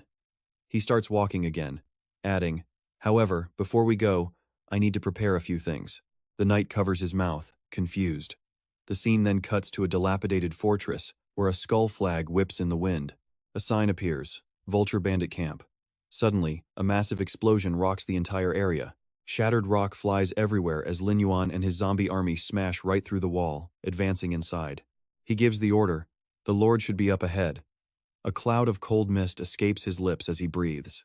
Before him stand vicious bird-like monsters. The system displays, Vulture Bandit Zombie, Level 12, 1600 HP, 250 attack, 70 defense. Skills, Sickle Throw, Undying Body. With a decisive wave, he commands his army. "Let's go." Lin Yuan stands on a high cliff, looking down on the bird monster horde arrayed below. They shriek and claw, tearing at each other over a field of white skulls, their horrifying squawks echoing through the air. One of the bird monsters lunges forward, extending its sharp claws with a threatening growl. Lin Yuan simply extends his hand, his sharp eyes giving the decisive order, "Charge!" And in response to his command, his zombie army swoops down from above, relentlessly crashing down on the birdmen. A bird monster launches into the air, hurling a giant sickle that spins like a boomerang. A system notification flashes, "Skill activated sickle throw." The spinning blade screams toward a motionless Lin Yuan, but just as it's about to connect, he vanishes. The sickle hits nothing and shatters into pieces, leaving the monster completely stunned. Seizing the opportunity, Lin Yuan reappears in midair, his sword carving a brilliant, magical arc through the sky. He decapitates 3 monsters in a single slash, declaring, "Your lives are mine." The system confirms, Vulture Bandit leader successfully eliminated, ×3. He continues his sweep across the battlefield, his relentless slashes taking down countless more enemies. Vulture Bandit leader eliminated, ×6.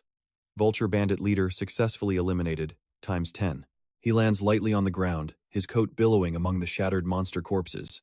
He turns, his red eyes filled with suspicion. He realizes the Lord of the Horde has vanished from its throne.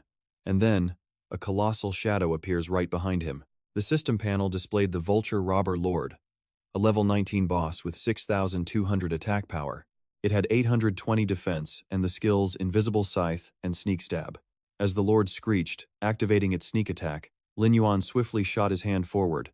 Green lightning crackled violently between his fingers as he activated his skill, Corpse Explosion.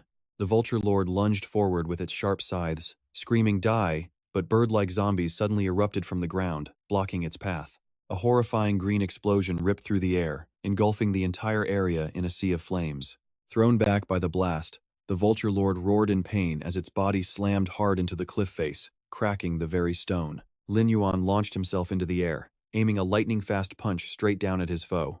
He clenched his fist, green light flaring in his eyes as he yelled, "Take this!"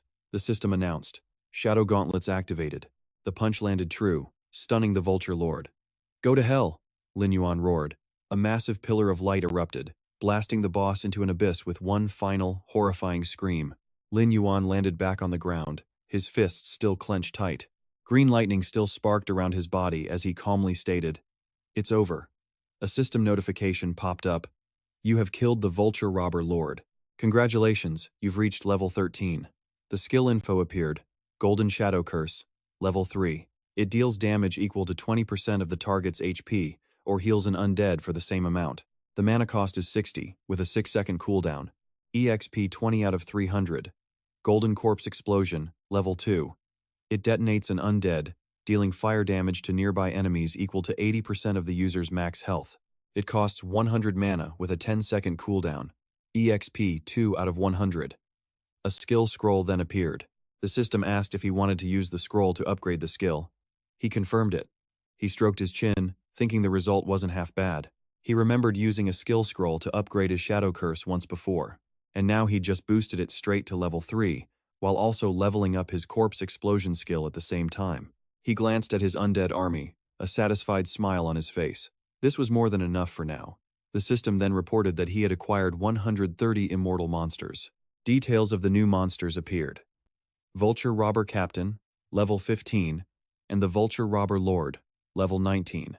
Lin Yuan's eyes lit up as he stared at the panel, a thought crossing his mind. After resurrecting the Vulture Robber Lord, did it actually gain a new skill?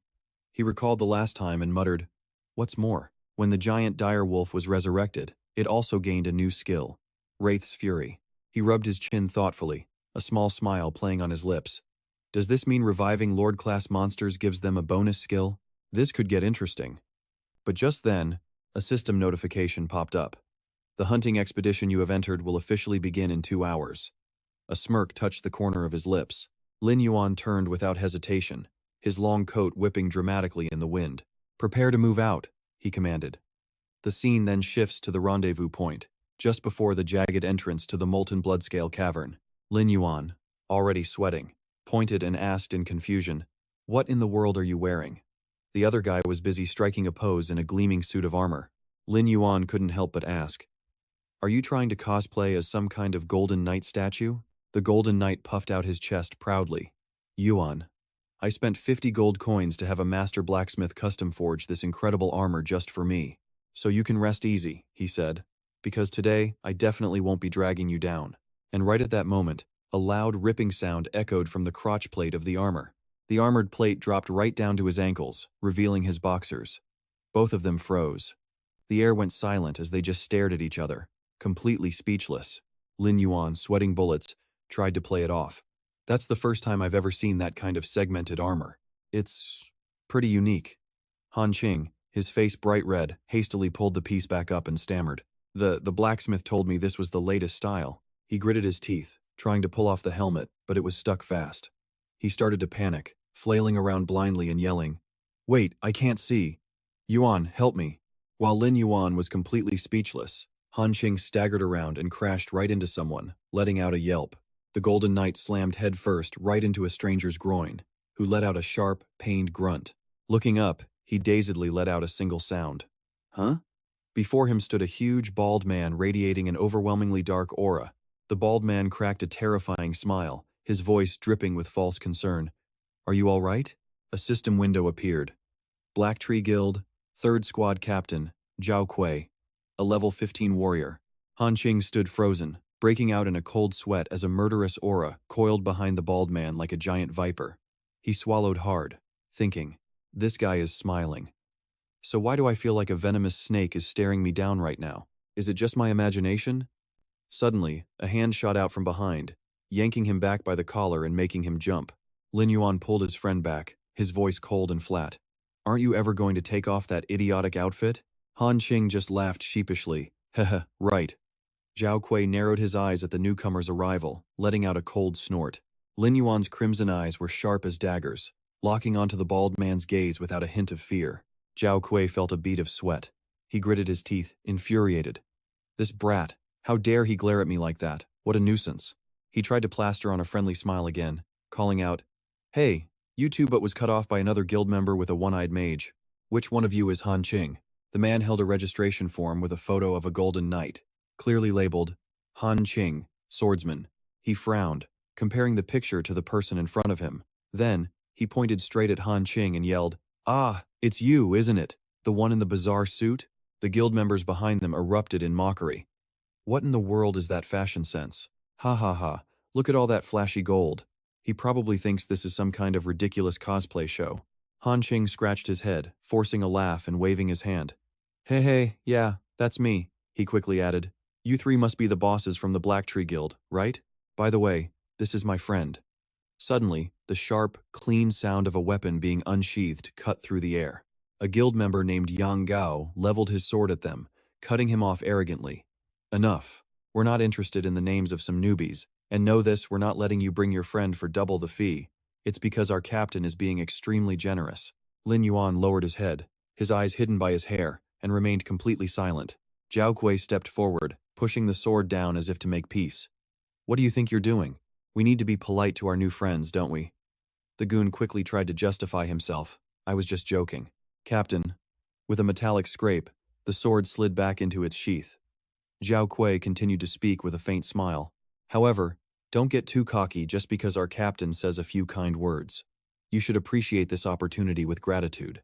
Understand?" The subordinates bowed their heads in unison. Yes, of course. We will definitely do our best." The one-eyed mage clapped his hands, getting everyone's attention, and announced loudly, "Everyone, get in position. I will now officially begin the roll call." The other players started gathering, whispering anxiously, "Wow, this is tense. I never thought I'd actually get to work with members from such a big guild. Aren't these the players who joined the S-rank hunting campaign? I hope this gear doesn't fail me mid-raid." Lin Yuan's eyes casually swept over the crowd, judging them all as total rookies, new to the main city. Zhao Kui turned toward the dark cave entrance and gave his order. "All right, we have enough people. To avoid wasting time, prepare to move out." He glanced back, a sinister and confident smile on his face. "Everyone can rest easy. Even the Grim Reaper takes a detour when he sees the Black Tree Guild, so everything will be perfectly safe." Zhao Kui boldly led the group into the cave, and a wave of excited shouts answered him. "Yeah!"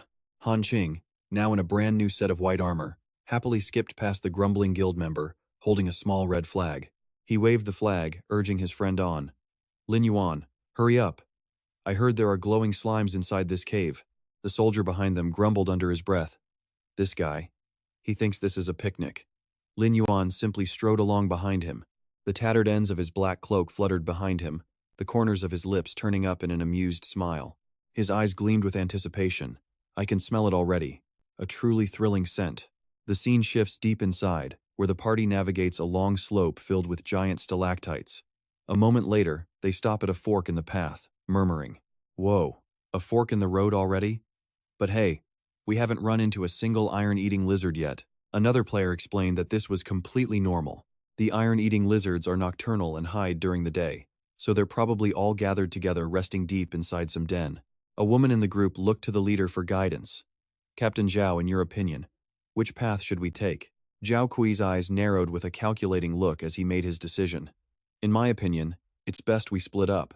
The suggestion sent a jolt of fear through the newbies. The thought of facing those monsters alone utterly terrifying them. But isn't that a little dangerous? Yeah, what if we run into a level 16 elite monster? The mage in the blue robes held up a hand to calm everyone down, saying, "Settle down. To ensure your safety, our captain has already scouted the path ahead. When you ran into us today, we had just finished our recon mission and were resting before regrouping." A man in full plate armor exclaimed, his eyes wide with shock. Wait, what? Captain Zhao already scouted the path ahead of us? Standing smugly before the dark cave entrance, Zhao Kui nodded in confirmation. That's right.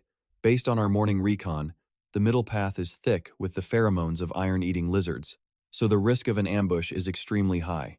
The other two paths are actually quite safe. He spread his arms, laying out his plan. But where there's danger, there's a higher chance of finding valuable treasure. So, to balance efficiency and ensure everyone's safety, I've decided our guild will take the middle path, while the rest of you take the two paths on the sides. A sly grin spread across his face as he asked with fake sincerity. So, what does everyone think? The unsuspecting players replied with pure admiration. You gotta hand it to them. The major guilds are on another level. Their plans are always so well thought out. He's the captain of the Black Tree Society's third team, and also the highest level player among us. So whatever he says, goes. But amid the hero worship, Lin Yuan coldly pointed and cut in. We'll be taking the left path. Zhao Kui glanced over his shoulder, a smirk playing on his lips. No problem at all. Does anyone want to go with them? The crowd hesitated, their eyes darting between the two as they began to whisper. Go with those two?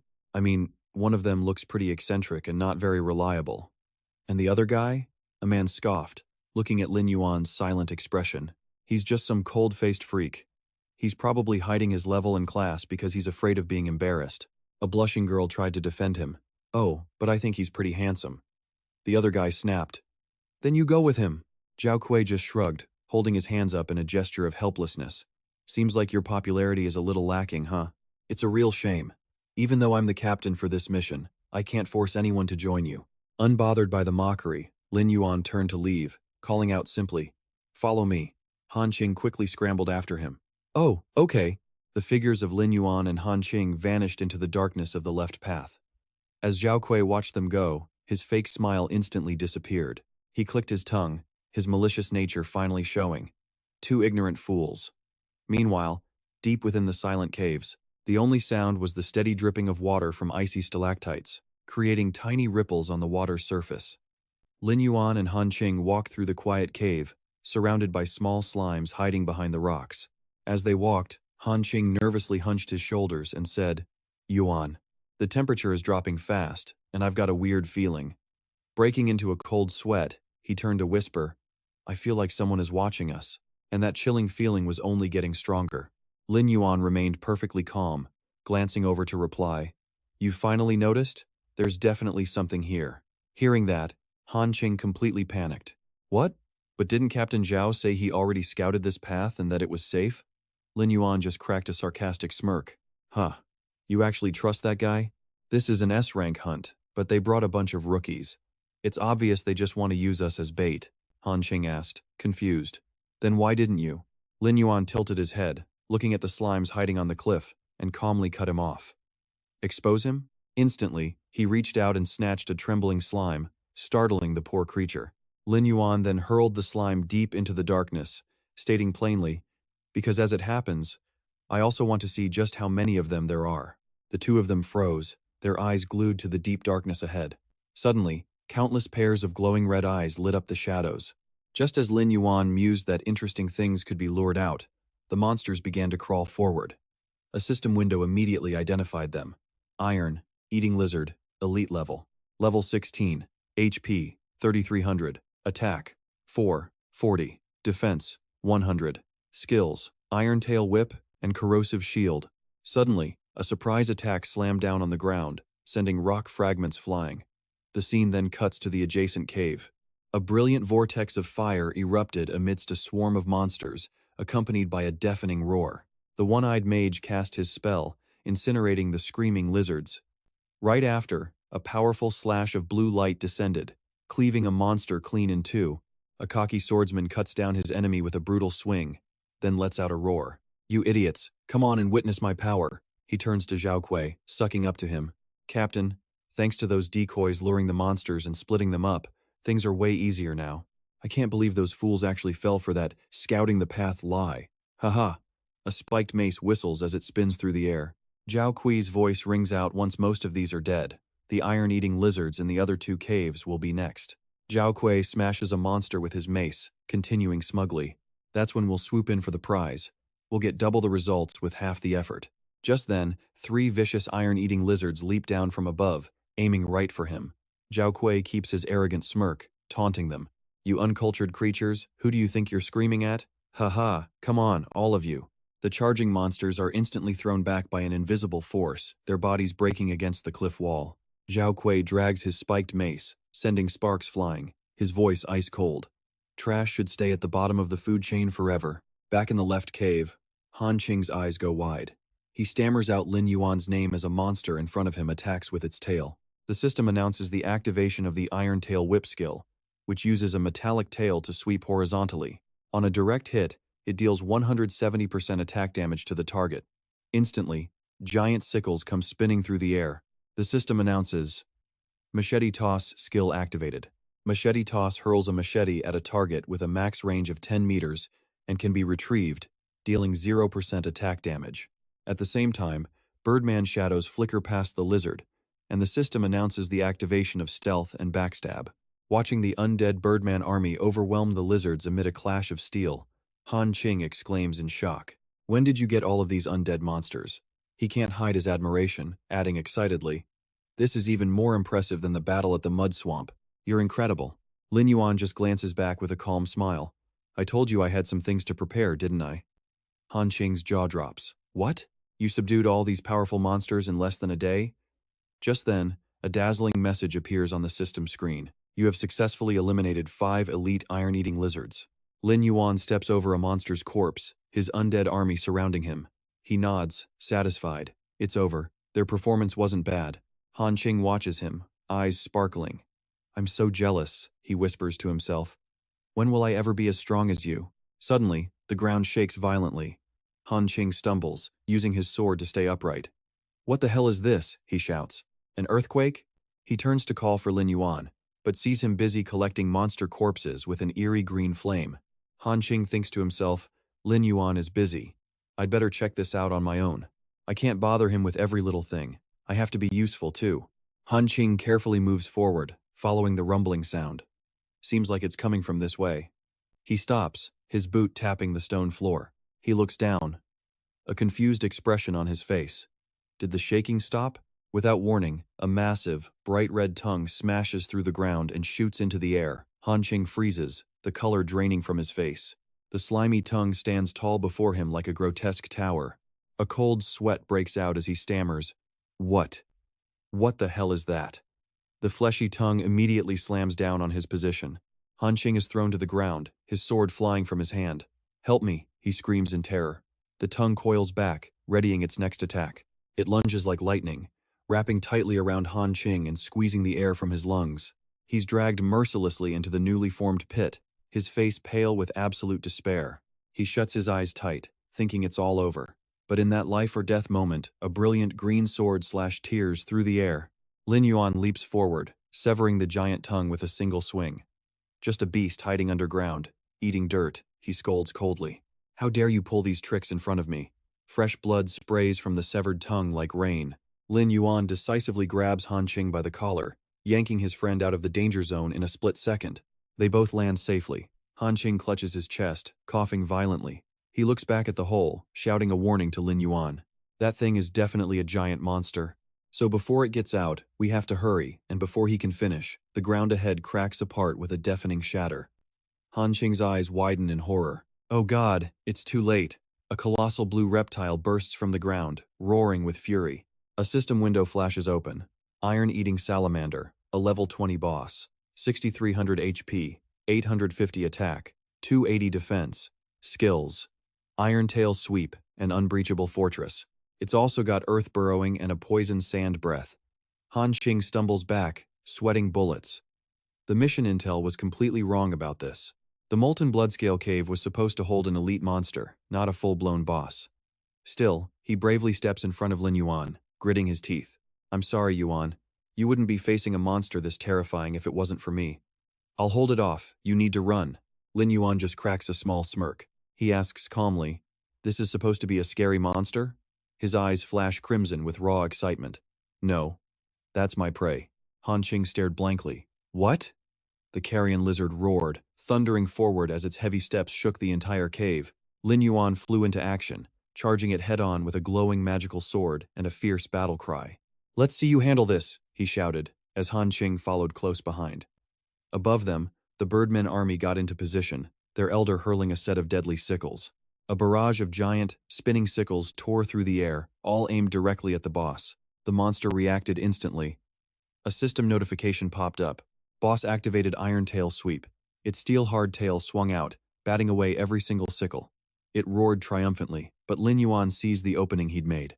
He launched an attack from mid-air. A torrent of spectral skulls flew forth, shrieking with the power of the spirit curse. The skulls smashed violently into the creature's head, erupting in a blinding flash of blue energy. Lin Yuan landed gracefully after the strike. But when the dust cleared, the lizard seemed completely unfazed, bearing only a few minor scratches. Lin Yuan frowned, his gaze sharpening in assessment. All that attack did was cause a few light burns. The boss tilted its head back, its venom-dripping maw opening wide as it prepared to counter. A horrifying stream of green toxic gas erupted from its mouth. The system announced the boss had activated its venomous sand breath skill, a high-pressure toxic sand attack. On hit, it inflicts continuous poison damage, draining 3 to 10% of max HP every second for 5 seconds.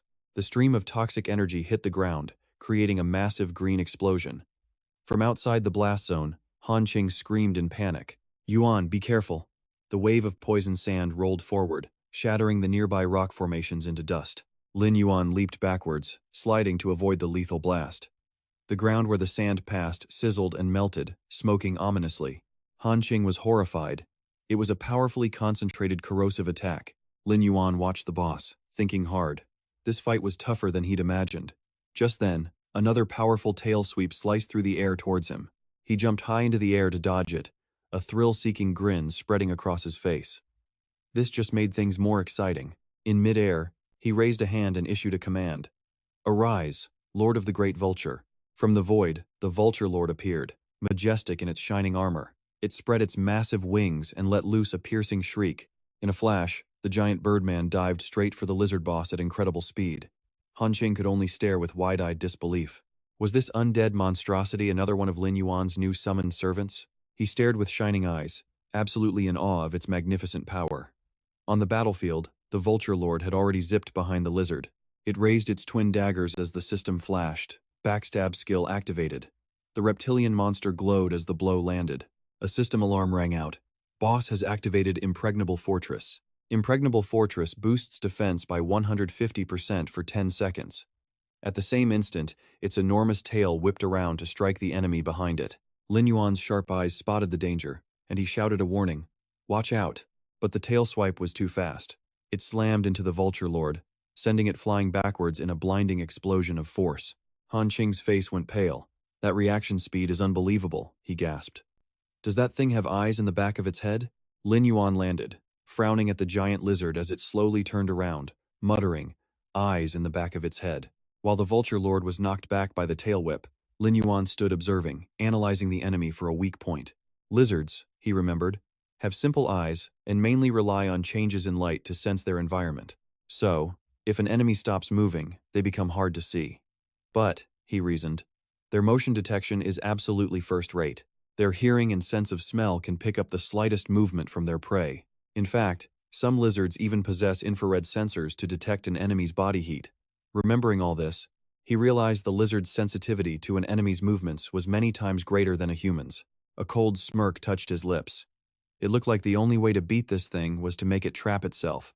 The giant monster roared, its body shaking as it took countless hits from every direction. Lin Yuan created massive magical fireballs, taunting it.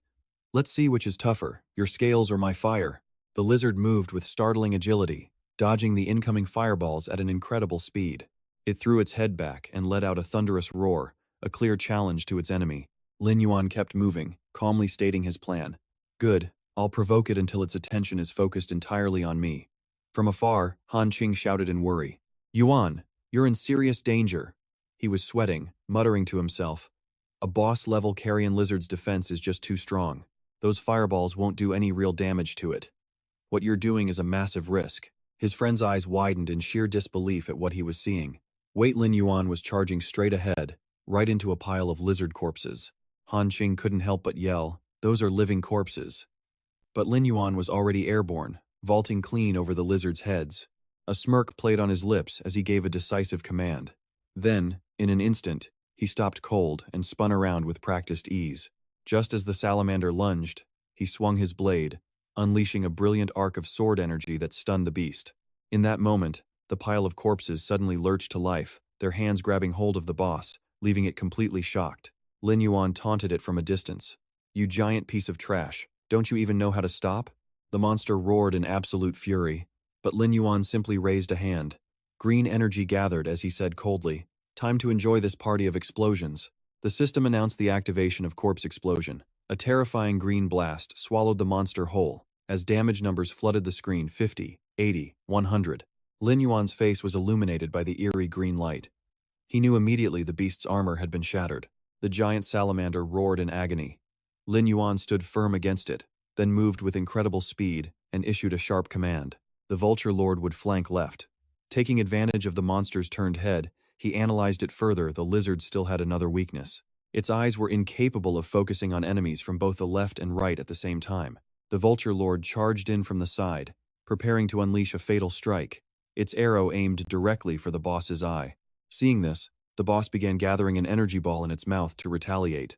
At the same time, Lin Yuan leaped high into the air, lightning crackling around his sword. His own image was reflected in the monster's massive eye. He let out a roar, declaring this attack would send it straight to hell. He dove down, slamming a lightning-infused slash straight into the monster's mouth. The blade sank deep into its weak point. The system chimed in. Weak point struck. A stream of notifications followed one after another. Level up, level up. Congratulations, you have reached level 14. The giant monster collapsed to the ground as white smoke rose from its body. Immediately, streams of green light flew from the boss's corpse towards his undead army. The system reported HP had been restored by 85%. Lin Yuan held out his hand, and a white energy surrounded it. The skill panel showed Dark Gold Curse at level 3, with a proficiency of 200 out of 300. He looked at the notification, his eyes growing sharper. It looked like using the skill scroll one more time would push the Dark Curse directly to level 4. He turned back to look at the giant boss's corpse, thinking with satisfaction. Although the corpse explosion had consumed many of his undead, obtaining this creature made it all completely worth it. The boss's new info panel appeared. Undead Eater, Salamander Lord. Level 20. HP, 6300. Attack, 850. Defense, 280. Skills, Iron Tail Whip, Power Fortress, Earth Vein Intrusion, Poison Sand Breath, and Undead Body. Lin Yuan looked at the newly resurrected monster, declaring, from now on, you will be my shield. In the distance, Han Qing sat overjoyed among a pile of glittering loot.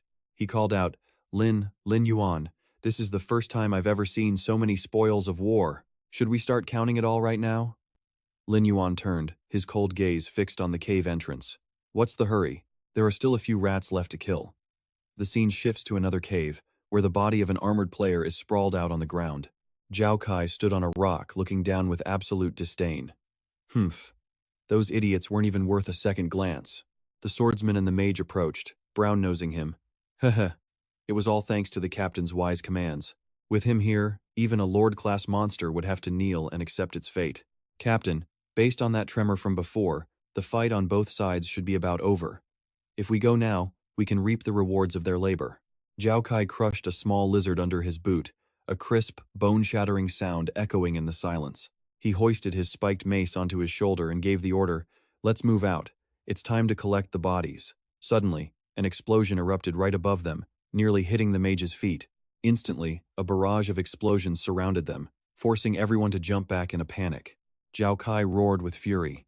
Who is it? Who dares ambush the ancient Blackwood Guild? From a high ledge, Lin Yuan and Han Qing appeared amidst a bone-chilling mist. Lin Yuan crossed his arms, his calm voice echoing through the cave. Wasn't this about collecting corpses? I've come to collect a few of my own, the mage pointed, shouting in terrified disbelief. No, impossible. You two should have been devoured by the iron-eating salamanders by now. Han Qing angrily pointed right back at them. You still have the nerve to say that? What a disgrace. I thought the ancient Blackwood Guild was some great guild, honorable and fair, but I never expected it would use other players as bait just to clear a dungeon. The swordsman shot back with a sneer. So what? Becoming a stepping stone for the glory of the ancient Blackwood Guild is an honor for trash like you. Zhao Kai gritted his teeth, his mind racing. Damn it, those two actually managed to survive. Could it be that the cave they entered didn't have many iron eaters, and all the monsters had swarmed around those other unlucky bastards instead? Han Qing clenches his fists, his voice full of righteous anger. You people have absolutely no shame. Zhao Kui glares at Lin Yuan, his killing intent flaring up. The more he looks at this kid, the more annoying he gets. Better to just get rid of him. He steps forward, his voice a low growl. I have no idea what kind of ridiculous luck got you two out of there alive. He swings his massive spiked mace, roaring. But I can promise you, your lucky streak ends right now. Just as the mace comes crashing down, Lin Yuan shoves Han Qing back, shouting, Get back! He faces Zhao Kui head-on, his voice ice-cold. You think you can kill us all by yourself? The screech of straining chains fills the cave as Zhao Kui pours all his strength into the attack. The two clash, weapons sparking violently. Lin Yuan blocks the mace with his sword, and with a deafening boom, Zhao Kui lets out a nasty smirk. What's this? Some kind of children's game? Lin Yuan doesn't answer. Instead, his sword erupts with a sinister green energy, summoning ghostly skulls. The skulls launch forward, exploding with incredible force, and sending Zhao Kui's lackeys flying. Zhao Kui scrambles to dodge and brace himself, trying to withstand the sheer power of the blasts. When the smoke finally clears, he's the only one left standing. He scans the area cautiously. Damn it, where is he hiding? Lin Yuan appears from above, his blade slashing down. Did you really think I wouldn't notice you, you fool? Zhao Kui hastily raises his weapon to block the attack, metal shrieking against metal. Lin Yuan speaks.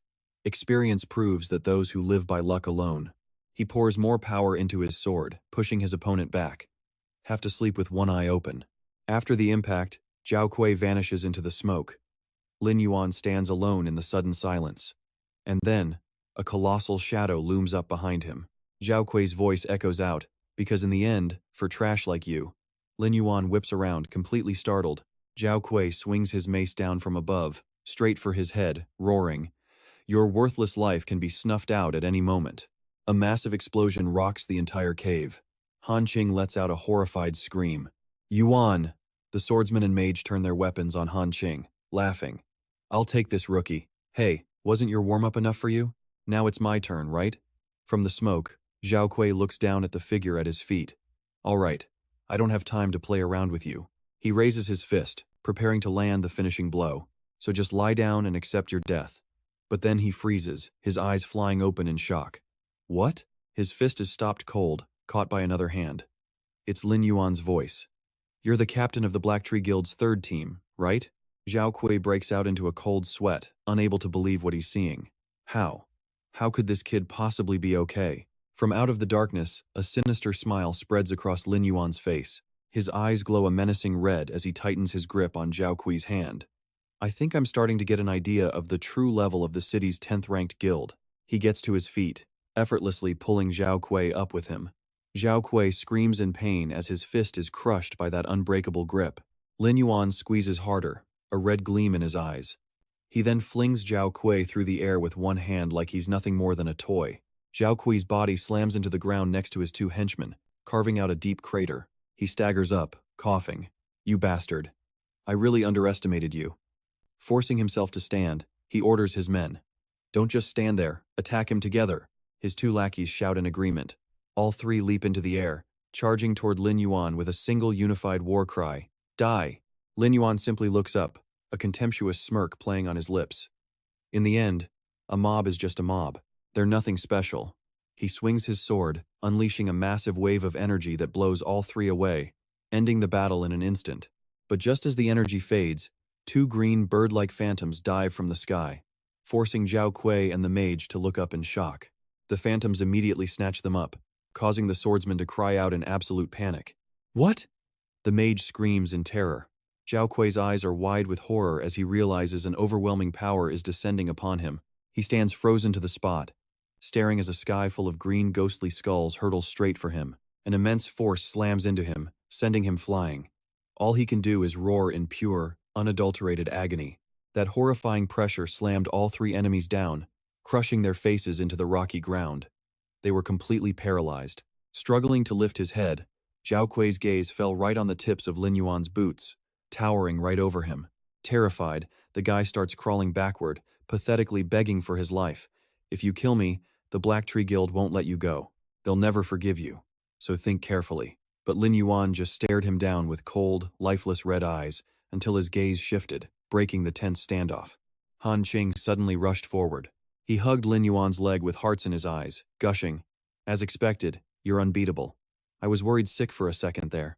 Annoyed by this clingy display, Lin Yuan's sweat dropped and kicked Han Qing away, yelling, "Get off of me." With that dealt with, he pointed his greatsword straight down at Zhao Kui. He started the interrogation. "From what I hear, your Black Tree Guild isn't just arrogant, they're ruthless, even to their own members. So if you die, lose levels and gear, they'll hold you responsible, right? Have you figured out how you're going to explain that to them yet?" Hearing this, Zhao Kui broke out in a cold sweat and quickly surrendered. "All right, I admit defeat. Just tell me what I have to do to make you spare me."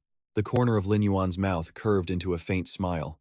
"All right then, give me a list of your guild's high-level players, complete with their class, level, and attributes." His mind suddenly flashed back to a cloaked figure firing off a powerful lightning bolt. In his previous life, the skills used by the legendary first follower were a complete mystery. No one knew what they were or how to counter them. This meant he had an extremely rare hidden class. His identity remained unknown right up until the very end. Blindsided by the request, Zhao Kui asked blankly, "A list of names? Why would you want that?" Before he could finish, Lin Yuan slammed his sword straight through the guy's hand, drawing a blood-curdling scream. Lin Yuan pressed the blade down harder, growling at the wincing Zhao Kui. "Are you going to write it or not?" Terrified, Zhao Kui screamed through his tears. I'll write it right now." A moment later, Lin Yuan scanned the list, thinking to himself that it looked like all the top players from the Black Tree Guild were on here. While there were a few special classes listed, none of them matched the attributes of the first follower. Behind him, Zhao Kui and his lackeys clutched their mangled hands and cautiously asked, "Boss, can you let us go now?" Lin Yuan turned back with a cryptic smile. "As far as I'm concerned, you're free to go." At these words, Zhao Kui breathed a huge sigh of relief, bowing gratefully. "Thank you, boss, thank you." But before the smiles could fade, Lin Yuan unleashed a blinding flash of light that sent all three of them flying with a scream.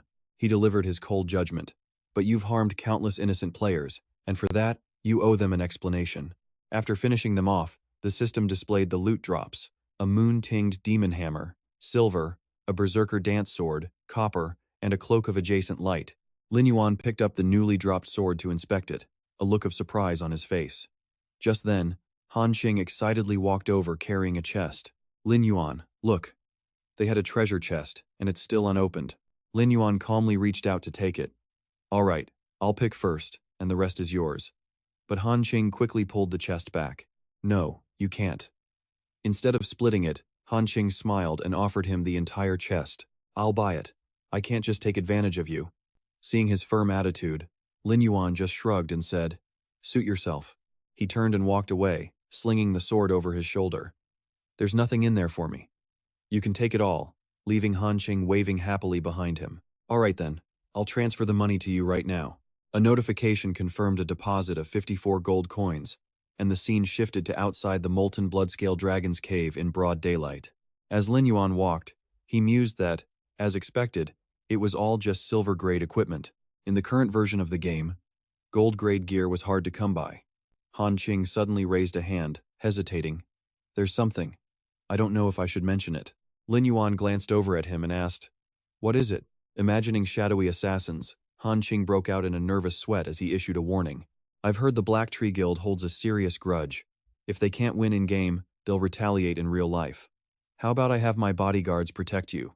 Lin Yuan just kept walking, waving a dismissive hand. Thanks for the warning. They're nothing but disgusting bugs, and I know how to deal with them.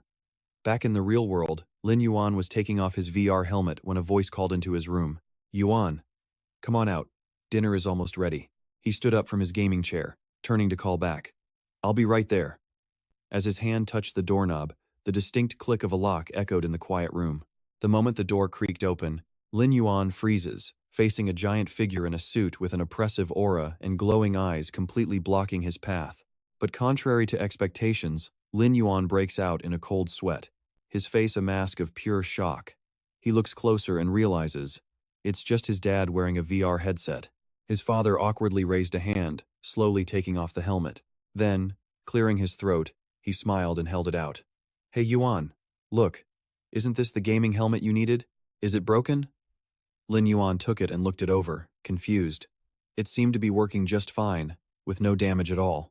But Dad, why'd you suddenly buy a gaming helmet? His father broke into a sweat, waving his hands frantically as Lin Yuan just facepalmed. What? No, what would I do with it? Your mother found it cleaning Lin Tan's room. At the mention of his sister, an image of Lin Tan in brilliant flaming armor from his past life flashed through his mind. In his previous life, it was around this exact time that she had awakened her hidden class. Just then, his mother walked out with a plate of food. All right, you two, stop standing there and come eat. At the lavish dinner table, his mother teased with a smile while his father scrambled to explain himself. Your father, he doesn't understand this new stuff, but he's always looking for something to talk with you about. He spent all afternoon just trying to turn it on. Hey, it wasn't like that, Yuan. Don't listen to your mother. I was just worried you'd break Lin Tan's things while your mom cleaned, so I was just testing it. During the meal, Lin Yuan ate while making his calculations. If he got his parents into the world of Eternal, he could use the game's resources to repay them, and when the cataclysm finally hits, they would have the ability to protect themselves. With that thought, he looked up, smiling. This game isn't that hard. I'll buy 2 more tomorrow, Mom. You should try it too. But his mother just waved it off, politely refusing. Don't waste the money, it's fine. Anyway, isn't Lin Tan home yet? She asked, about to pick up her phone. It's Friday, she's probably out with her friends. You two just eat first, I'll call her later. But Lin Yuan quickly pulled out his phone. I'll call her. The screen showed he was calling his sister, but a system voice replied, The user you are calling is unavailable. Lin Yuan's face sank. A chilling thought crossed his mind. Even if Lin Tan didn't want to answer his call, she would have at least sent a text. She would never just ghost him completely. Seeing him frozen, his mother insisted. Yuan, she's probably just eating out. We're not going to wait for her. Ignoring her, Lin Yuan immediately stood up to leave. Mom, Dad, you two eat. I'm going downstairs to buy something. I'm worried the store will close if I wait too long. His mom sighed that the food would get cold, but his dad just waved it off. Let him go. Watching him walk away, his mother sighed deeply. Do you remember how Yuan and Lin Tan used to be inseparable? I just don't know when the two of them became so distant. We should let them talk more. His father nodded in agreement. Exactly. Yuan's just bad at showing it, but at the end of the day, he's still her brother. Meanwhile, Lin Yuan was already making his way down the silent staircase, his expression deathly serious. Haunting memories from his past life suddenly slammed back into his mind. The memory of his sister appearing at their door, tattered and covered in wounds.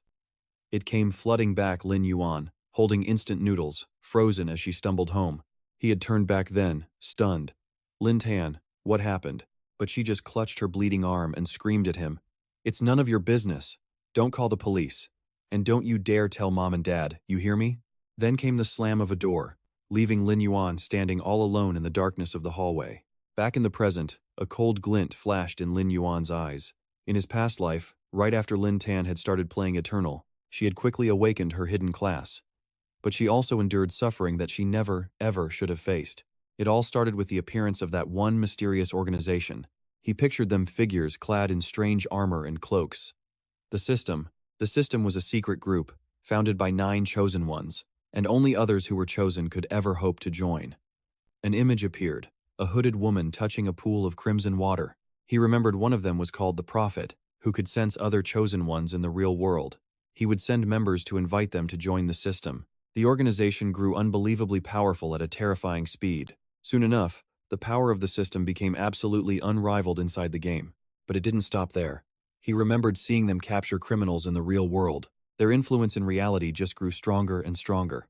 Their actions were mysterious and hard to predict, but they did some good things, too, maintaining social order. This made them impossible to truly understand. After Lin Tan was invited to join, she was constantly forced into dangerous missions. But she never once mentioned the system at home. Rushing down the apartment stairs, Lin Yuan gritted his teeth, hoping against hope. Please, don't let it be them. He forcefully pushed open the large door, his determined gaze slicing through the night. A silent vow echoed in his mind, but this time, Lin Yuan's expression was grim. He would not let Xiao Tan get dragged into this mess unknowingly ever again. Hands in his pockets, he strode quickly down the silent, lamp-lit street. People drifted by, but his mind was focused, scanning for a single familiar figure. Suddenly, his eyes sharpened as he spotted his target, a brightly lit drink shop, with a distinct sign up ahead. Lin Yuan closed in silently, ducking behind a large stone pillar to observe through the glass door. He frowned, assessing the situation inside. Just as he suspected, Xiao Tan was already meeting with them, but they were too far away for him to hear their conversation, and he couldn't risk arousing suspicion. It was time to act. His hand began to glow with a green light as a notification confirmed the activation of his invisibility skill. It's been a while. He'd have to focus. Lin Yuan's body slowly faded into transparency. He calmly walked right through the shop's door. His invisibility skill was currently level 3. It would last for 5 minutes. Once inside, he came to a gentle stop. Standing there, completely unseen, his gaze was as sharp as ever. This would be enough time. Lin Yuan stood silently right beside the table where his sister sat across from 2 young men, Xiao Fan and Hao Chen. Hao Chen had his hands clasped, his tone persuasive. I have told you everything. Whether you believe it's the truth or just a lie, the decision is yours. Joining us isn't just for the organization's benefit. He looked straight into Xiao Tan's wide, stunned eyes and continued. When the catastrophe hits in 3 years, you, like us, will stand to protect this world. Hearing this, the girl lowered her head in silent thought. Right next to them, the invisible Lin Yuan kept his cold, unreadable expression. He silently took in the entire scene. Xiao Fan then criticized his partner. Look at you, man. You're scaring her. Dial back that terrifying aura of yours. Ignoring the taunt, Hao Chen frowned and replied with dead seriousness. I'm discussing a critical matter, and this is for her own good. After all, this is about. Suddenly, Hao Chen stopped cold, as if he sensed something completely out of place in the air. The room fell silent as Hao Chen's piercing gaze swept over the exact spot where Lin Yuan stood invisible. Instantly, Hao Chen raised his hand and twisted a ring. A red light flashing as a skill notification for Dispel popped up. A wave of energy quickly radiated from the table, washing over Lin Yuan's shimmering form. Lin Yuan was utterly shocked as a system alert flashed before his eyes. Invisibility would be dispelled after a countdown. 3. Hao Chen's eyes narrowed with suspicion, glued to the empty space before him. But then, he glanced toward the counter, saw no one, and just muttered to himself. At that moment, Xiao Fan called out to the owner, shattering the tense atmosphere. Boss, you have iced herbal tea and you didn't say so? Give me one more, to go please, the owner replied cheerfully. Of course, please wait just a moment. A few seconds later, the owner brought out the drinks. Meanwhile, hunched down behind the counter, Lin Yuan was sweating, realizing he must have used a dispel skill embedded in that ring. Luckily, his dispel had a 3-second delay, which gave him just enough time after the system warning. The invisibility effect was gone. Back at the table, Hao Chen took a sip of his drink and continued talking to Xiao Tan. I hope you'll seriously consider our offer, spoken like a true champion of justice. Hao Chen pushed a business card toward her, adding, someone like you wouldn't just stand by during a disaster. So, whenever you make your decision, call the number on this. His sister clasped her hands together, her expression firm as she replied, all right. The 2 men stood up and left. Xiao Fan even turned to wave, teasing, my beautiful little lady, I'll be waiting for you. You better show up. As soon as their backs were turned, Lin Yuan immediately reactivated his invisibility skill. His body glowed faintly before he dashed past the shop owner, who was busy cleaning. Once outside, Lin Yuan watched the 2 figures retreat. Are they gone? Moving carelessly, Lin Yuan's foot kicked a paper cup on the ground, creating a small, sharp sound. He flinched, his eyes widening in pure panic. At that exact moment, the footsteps of the 2 men up ahead stopped dead. Hao Chen glanced back at the empty cup rolling on the ground, his voice sharp with suspicion. Just as I suspected. Something is definitely wrong. The system warned him again. Invisibility effect, ending in 3, 2, causing beads of sweat to form on Lin Yuan's forehead. Radiating a murderous aura, the The two men rushed back toward Lin Yuan's position. They stopped abruptly, carefully scanning the still air right in front of him. Hao Chen cautiously stepped forward, his eyes locked on the empty cup. The square around them was dead silent, with only the whistle of the wind breaking the stillness. Not another soul was in sight. Kneeling down to check the surroundings, Hao Chen muttered, "Maybe I'm just getting paranoid lately." Nothing seemed out of place. Behind him, Xiao Fan chimed in. "Boss, you're way too on edge. You need to relax a bit. By the way, do you think that girl is going to join us?" The two continued walking. Hao Chen said with absolute certainty that according to the prophet's words, she would arrive sooner or later. And it was true to this day. The prophet's prophecies had never once been wrong. Xiao Fan just shrugged with a sly grin. He was more interested in finding out which girl he was destined to be with forever. Hao Chen strode ahead, his voice stern. "Let's just survive the coming disaster first. We can worry about that later." With his hands behind his head, Xiao Fan strolled along casually. That's still a long way off. High above them, hidden in the shadows of a tree, Lin Yuan watched their figures disappear before silently analyzing the situation. This group was tougher than he expected. If he made too much contact and his forbidden ability was exposed, he'd have no place left in the eternal world. He had to be more careful. It was time to make his move. The scene shifts to the front of a shop, where Lin Dan is clutching a business card.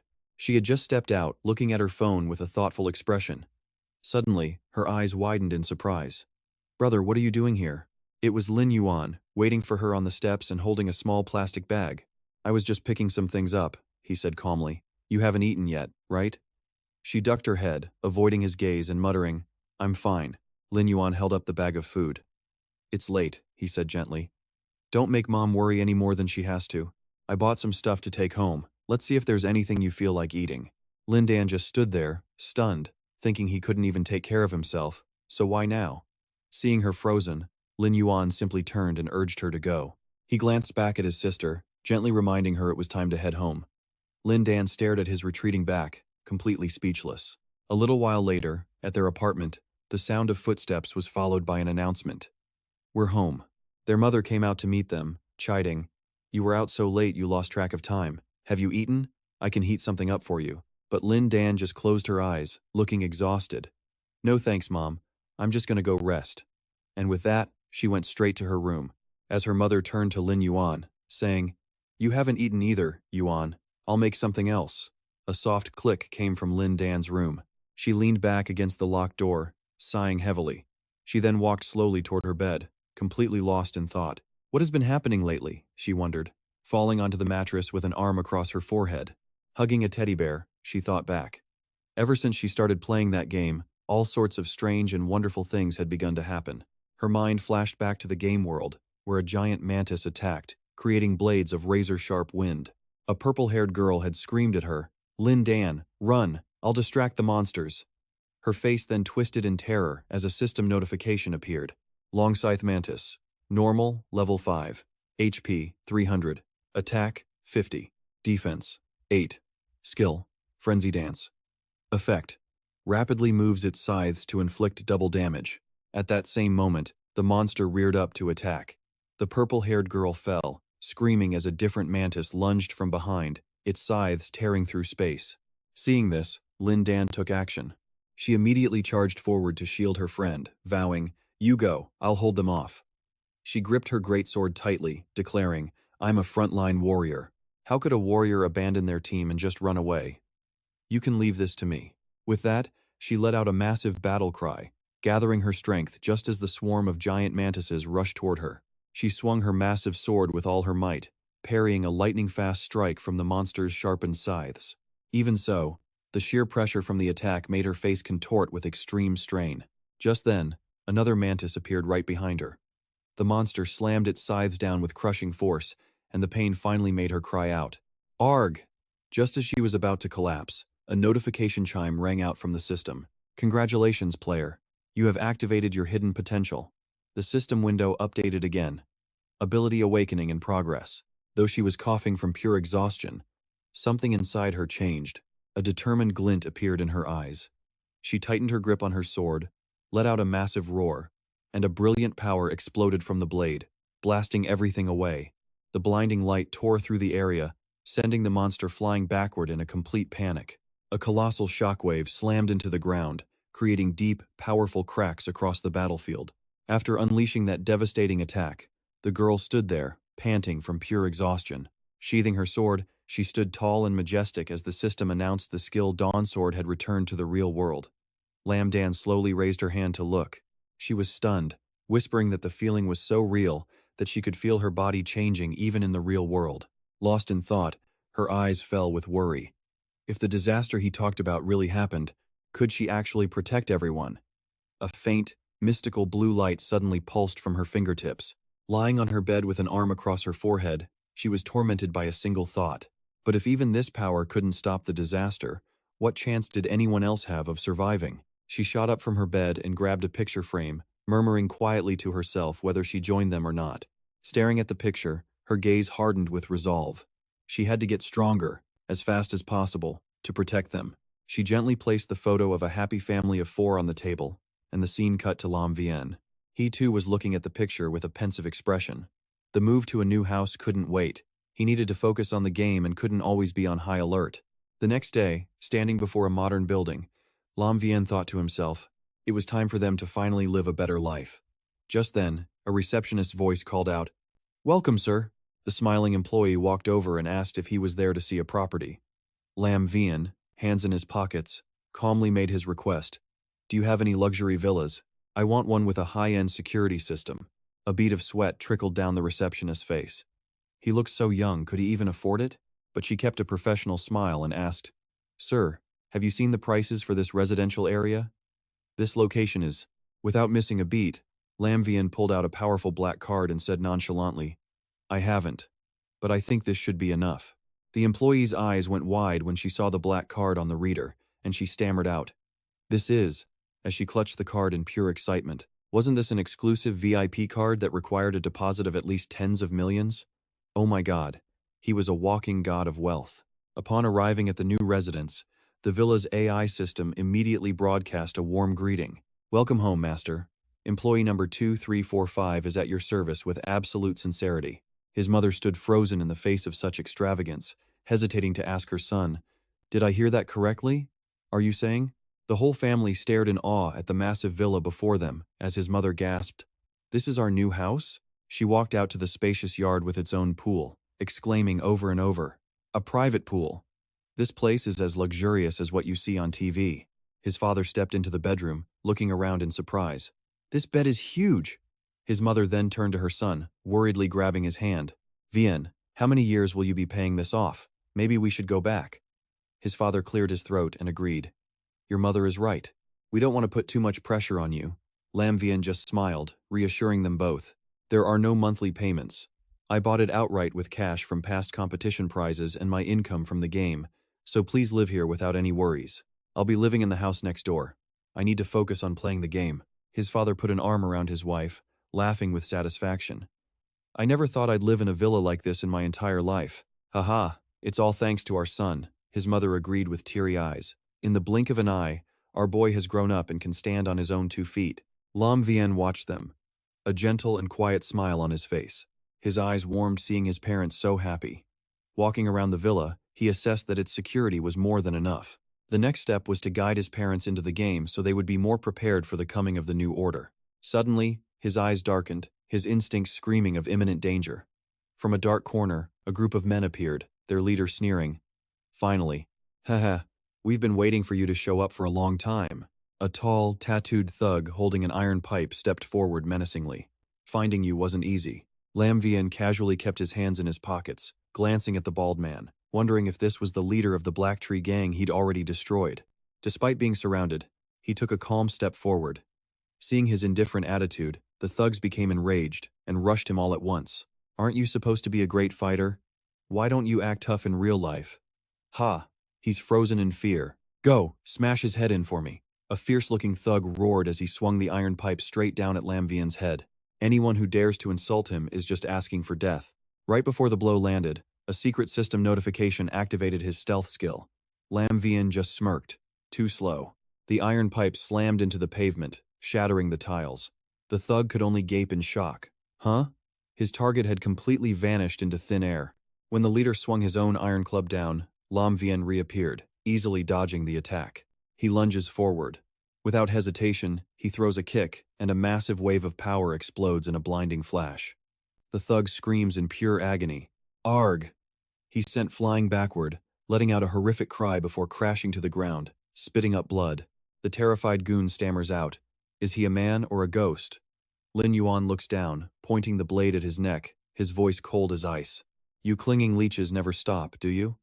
It seems you don't value your own life very much. Pure terror. The bald man practically groveled. Wait, I was wrong. Please spare me. Boss, don't kill me. I'm still useful. I know a secret. Lin Yuan's command was simple. Speak. With a boot pressing down on his chest, the man stammered out his intel. In the main city. Find a blacksmith named Huo Tian, then keep doing the ore delivery quest. And once his favorability rating is high enough, he'll forge a piece of gold-tier equipment for you. Hearing this, Lin Yuan analyzed it internally. In his past life, someone had indeed gotten gold gear this early on. The rumor back then was that it involved a little-known NPC, so maybe this guy wasn't lying. Still, he tightened his grip on his blade, his aura becoming overwhelming. Lin Yuan crouched down, his voice a low warning. I hope you don't do anything stupid from now on. I have plenty of ways to deal with you, both in and out of the game. If you dare touch my family, he punctuated the threat by smashing something nearby. This will be your end.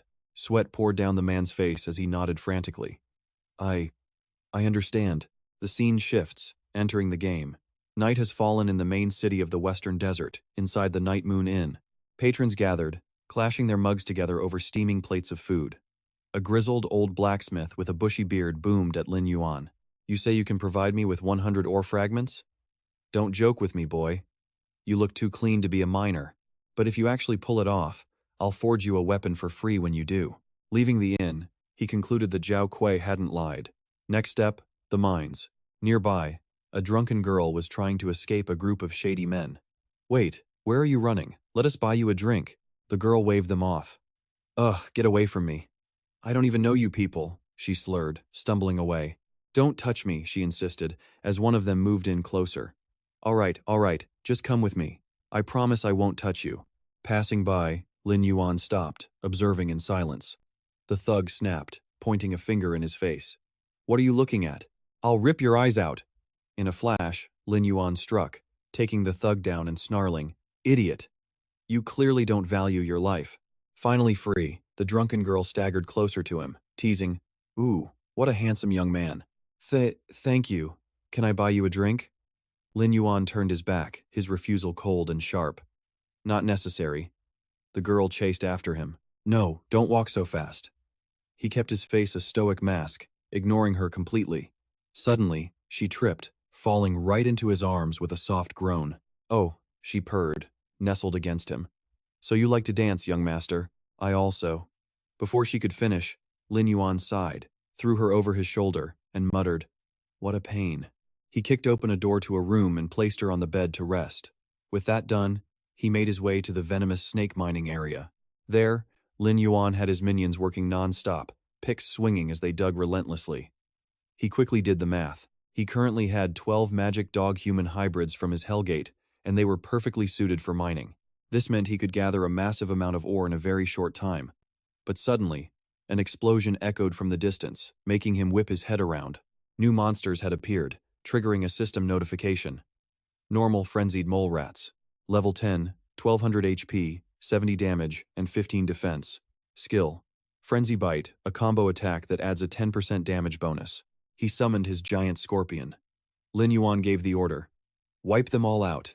The scorpion's massive, sharp tail swung around, sweeping through the mole rats. In seconds, their bodies littered the ground.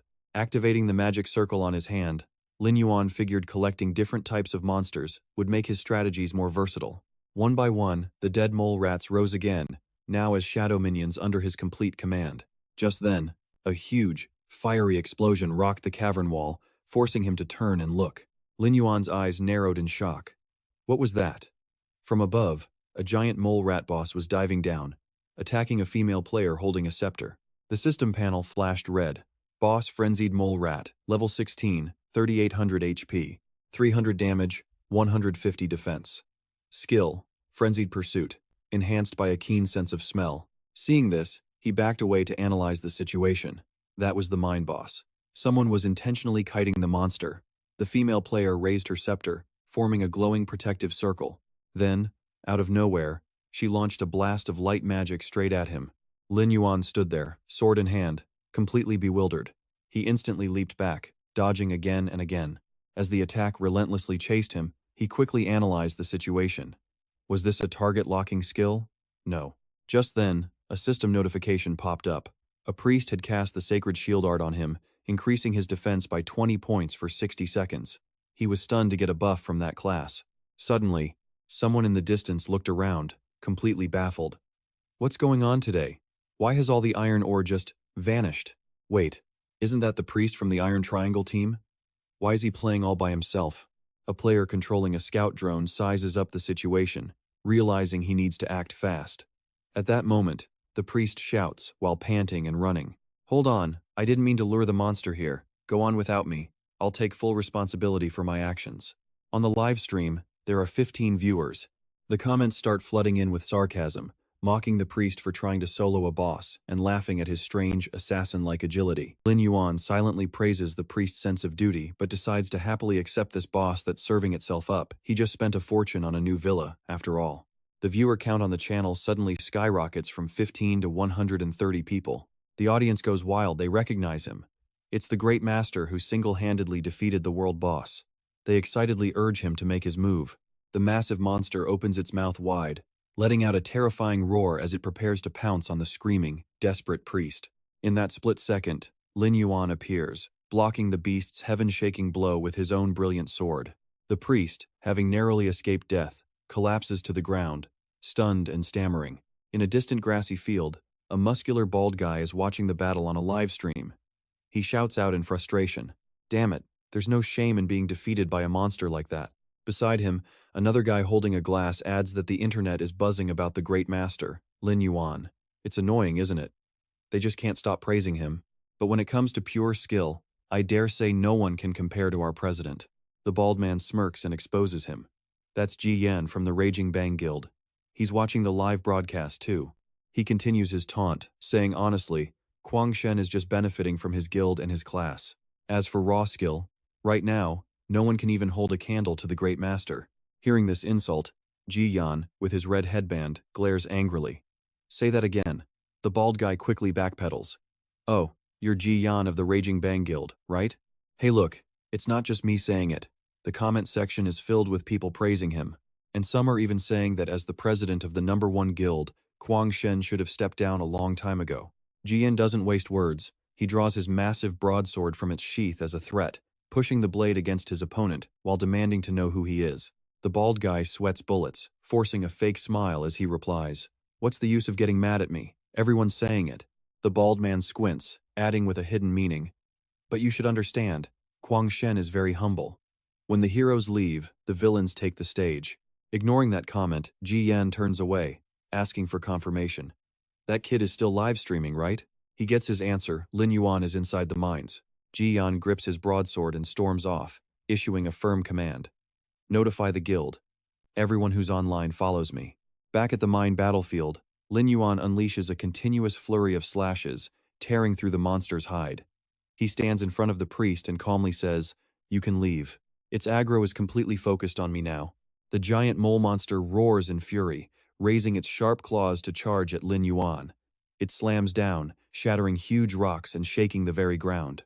However, Lin Yuan fluidly slides backward, effortlessly dodging the wide-area attack. The moment he regains his balance, he immediately grips his sword, spins, and shouts, "Attack!" A blade of sharp sword energy cuts through the air, exploding with enough power to knock the beast back. The chat blows up with 1,297 viewers, all demanding a frame-by-frame replay. They praise his perfect aggro control, his after-image leaving speed, and call him a true genius. Enraged, the boss stomps its giant claws into the ground, causing the earth to crack and split open. It opens its jagged-toothed mouth and madly scrambles towards Lin Yuan. Suddenly, a pack of summoned shadow wolves leaps out, charging straight at the huge beast. The wild pack tears at it from all sides, clamping down on its limbs and body, leaving the boss completely overwhelmed. As he dashes past the monster's face, Lin Yuan gives it a cold reminder. Focusing only on what's in front of you while ignoring what's behind will cost you dearly. He tightens his grip on his sword, continuing his taunt. But you don't need to understand that logic. With a powerful motion, he swings his blade in a decisive, wind-slicing arc. Lin Yuan plunges his sword straight through the boss's eye, causing blood to gush out. Taking a critical hit, the beast rears its head back, screaming in absolute agony. Just then, a magical werewolf monster leaped forward, spear clutched tight in its hand. It let out a deafening shriek, smashing its weapon down on the boss's head and shattering its defenses. The brutal assault was relentless, leaving no opening for a counterattack. Lin Yuan took his stance, his verdict delivered. It was time to end this. A brilliant flash of light followed his fist, slamming into the monster's head. The chat exploded. Who was the real boss here? Die-hard fans literally begged him to strike them, completely mesmerized by the legend's overwhelming power. The system immediately congratulated him for killing the frenzied chain rat boss, bumping him to level 15 and rewarding him with the Stalker's dagger and a pair of swift boots. A detailed stat window for the new gear popped right up. The dagger boosted his damage by 20 and agility by 25, plus a skill that amped his attack every 6th hit. The boots gave him 30 agility, 5 movement speed, and a super sprint ability. A nearby priest approached him, completely in awe, and stammered, "That skill, are you the legend who took down the dire wolf all by himself?" "Sir Legend, add me as a friend. If I support you, we'll be completely unstoppable." But Lin Yuan just turned and walked away, giving him the cold shoulder and a silent rejection. The priest rushed to stop him, swearing he'd seen the video countless times and would recognize him even if he was turned to dust. But right as he turned to leave, a fireball shot out from the distance, aimed straight for him. It was followed by a wide arc of sword energy slicing through the air. Lin Yuan instantly drew his own blade, his powerful swing tearing right through the attack. At the mine's entrance, a group emerged from the shadows, followed by a low, mocking chuckle. A man named Jian stepped forward with his goons, arrogantly declaring, "Then let's turn him to dust. We'll see if you still recognize him then." "Heh, making such a scene over some low-level trash, isn't that a bit much?" Jian shot back furiously. "How dare you talk to me like that? So, what if he's some great master? Everyone, start the live stream. Let's show them what happens when you provoke the Rage Guild. We have to make them remember our leader, Raging God, is the undisputed strongest player in the entire Western region." Lin Yuan thought it over. The Rage Guild wanted to use him to build their reputation? Fine by him. He'd gladly accept the free gear they were about to drop. Just then, a system notification popped up. Hostile encirclement confirmed. Counterattack window, 15 minutes. Killing any attackers during this period wouldn't generate any crime points. The priest beside him immediately raised his staff, ready for a fight. The priest yelled out, full of excitement, "Huh! I have been waiting for a moment like this. Fighting alongside a true comrade. I will shine in this glorious slaughter. In the name of friendship, I will protect those I care about." Lin Yuan just stared at him, confused. Who was this so-called best friend? All he really needed him to do was get out of the way. Jian pointed a finger and yelled, "Hold on, you bastard. Listen up. Raging God is..." But before he could finish, Lin Yuan was on him, slamming a fist into his face and asking coolly, "What was that you were saying?" He followed it up with a brutal kick that launched the arrogant leader into the air. Jian slammed back down onto the ground as his underlings gasped in shock. On the live stream, with over 5,600 people watching, the comments exploded. "The fight hasn't even started and he's already getting his face smashed in. This guy is on another level, blocking the legend's hits with his face. Heh. He started a stream just to get publicly humiliated. You love to see it. Dude, the legend just soloed a boss and now he's gonna fight a whole guild?" Meanwhile, Jian struggled back to his feet, clutching his face and cursing. "You're just some guildless stray dog nobody wants. How dare you attack me? You really think you're some kind of legend? Get him." Jian's eyes bulged with rage as he screamed, "Finish him for me." The guild members charged forward as their commander began shouting orders. "Listen up, warriors, charge, mages and priests, stay in the back and chip away at his health. Archers, spread out and surround him." The whole mob surged forward with killing intent, absolutely convinced that one man couldn't possibly handle all of them. Lin Yuan calmly faded into the shadows, making his calculations. This trash mob actually had some coordination. Fine. I'll take out their backline first. He activated his stealth skill. Having lost their target, the warriors started to panic. Damn it! The bastard vanished. Mages, use an area of effect, reveal spell, now. A female mage quickly cast her spell. The warrior smirked. Nice one, but it was too late. Lin Yuan was already descending from above, sword in hand. The support line was completely caught off guard. Panic erupted as the backline screamed, "What? He's right on top of us!" Jian turned back, trying to rally his men. Damn it. He's just running on fumes. He just fought a boss. His health has to be low, and he's out of mana. Numbers are on our side, so charge and finish him. The live stream audience, of course, was having a field day with the sarcasm. Amazing. I've never heard someone describe a Zerg rush with such poetic grace. Incredible. Still, the Rage Guild was supposedly #1 in the Western Desert. If the legend actually manages to turn this around, the Rage Guild will become a total laughingstock. You got this, legend. Good luck. The mob swarmed in, spamming skills and screaming, "Kill him. If you succeed, come to me for cash based on damage dealt. No limit. Kill him." Fireballs rained down, but Lin Yuan just calmly weaved through every single one. As flames grazed the walls, he noted the mine tunnel was way too narrow. It stopped his enemies from using their numbers, but for him, this was a perfect kill box. Endless fireballs exploded towards him with a blinding glare as the live chat filled with pity. What a shame. A top-tier player is still just one man. Who could possibly survive a trap with these kinds of numbers?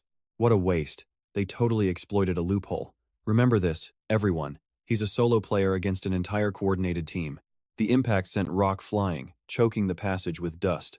When it cleared, he was gone, and they immediately gave chase. Look, the bastard is trying to run for it. He's exhausted, hurry up and take his head. The mob eagerly pursued him, refusing to let their target escape as Jianan laughed victoriously, leading them deeper into the cave. "Ha ha ha, I've got you today." Suddenly, he glanced at the ceiling and froze solid. A shadow dropped from the rocks above. It was Lin Yuan, slamming a devastating kick straight into the leader's face. Jinan coughed up blood, sent flying by the surprise attack as he slid across the ground, screaming.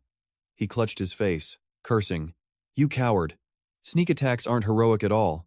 Lin Yuan grabbed a handful of his hair, pressing a glowing sword right up against his neck. The man panicked, screaming for his men. "Get over here! He's right here!" Lin Yuan's voice was pure ice. "They aren't coming back. But tell me, won't your master punish you for leading your vanguard into a death trap?" Jaenon gritted his teeth. Behind them, from the narrow passage, a horde of spectral beasts charged out, sending his henchmen scrambling back in terror. What is the meaning of this? Lin Yuan activated the spell without hesitation, corpse explosion art. He grabbed Jinan's head as the man let out a desperate, final scream. "What the hell did you do?" Lin Yuan just stared down at him coldly. "Go ask them yourself." The chat exploded with over 10,000 viewers. Damn it, I knew it. How could a top player make such a dumb mistake? This is legendary. 666. Jinan looked like a total clown. Our boy wiped out the entire squad easier than grinding mobs. I give up. I'm a total fan now. That play was a perfect 10 out of 10. A single, blinding flash of the sword, and it was all over for a stunned Jianan. Seeing the loot screen pop up, Lin Yuan realized this was an unexpected bonus. He had to grab the gear and get out, fast. This place was about to be crawling with players. The system detailed the drops. Bloodthirsty Scimitar, Gold Tier. A weapon granting plus 50 physical damage, plus 20 attack speed, and plus 30 to critical strikes. It came with a lifesteal skill, converting 10% of damage dealt into his own health. After leaving the mine, he headed back to the city's main forge. The grizzled old blacksmith grinned, gesturing at the ore. "Well, I take back everything I said before. You're one seriously talented young man. If you can, I hope you'll come by often. We're going to need a lot more ore in the future." A notification popped up instantly. Favorability with the blacksmiths increased by 100. Current standing. Friends. Lin Yuan did a quick mental calculation. The blacksmith could only collect 100 ore per day. It seemed like a long-term quest, but the amount he'd just mined would be enough for a whole month. Leaving the shop, he thought about the sheer amount of gear the Fury Guild had dropped this time. Selling it all to Han Qing would just cause problems for him. So, unloading it to individual players, while a hassle, would be much quicker. But relying on a guild to find his first follower was way too passive. He had to start with the clues he already possessed. A look of fierce determination crossed his face. In his past life, his first follower's subordinate could control snakes. This clue probably connected to the hidden snake person civilization down in the sewers. The key to solving this had to be down there. Lin Yuan descended into the dark, murky sewer tunnels. His footsteps echoed alongside the steady dripping of water, filling the dead silence. Scanning the area, he summoned a ball of green energy. His quest from the sand officer was simple enough: kill 30 rat sprites. A perfectly normal Kwai. He was betting the serpent demon's lair, a hidden dungeon, could drop a flesh blood seed, a rare item that permanently boosts stats. Plus, the dungeon had a weekly entry limit. Once word got out, it'd be a complete free-for-all. So, he had to use his magic undead to seize the dungeon entrance before anyone else even knew it existed. Suddenly, the hiss of a snake pierced the air, a clear sign of danger. He pushed forward. All he had to do was find the room with the snakes, and that would be the spot. This was the only dungeon he knew of in the sewers that had any connection to serpents. His eyes lit up, sharp and focused on his target. Here.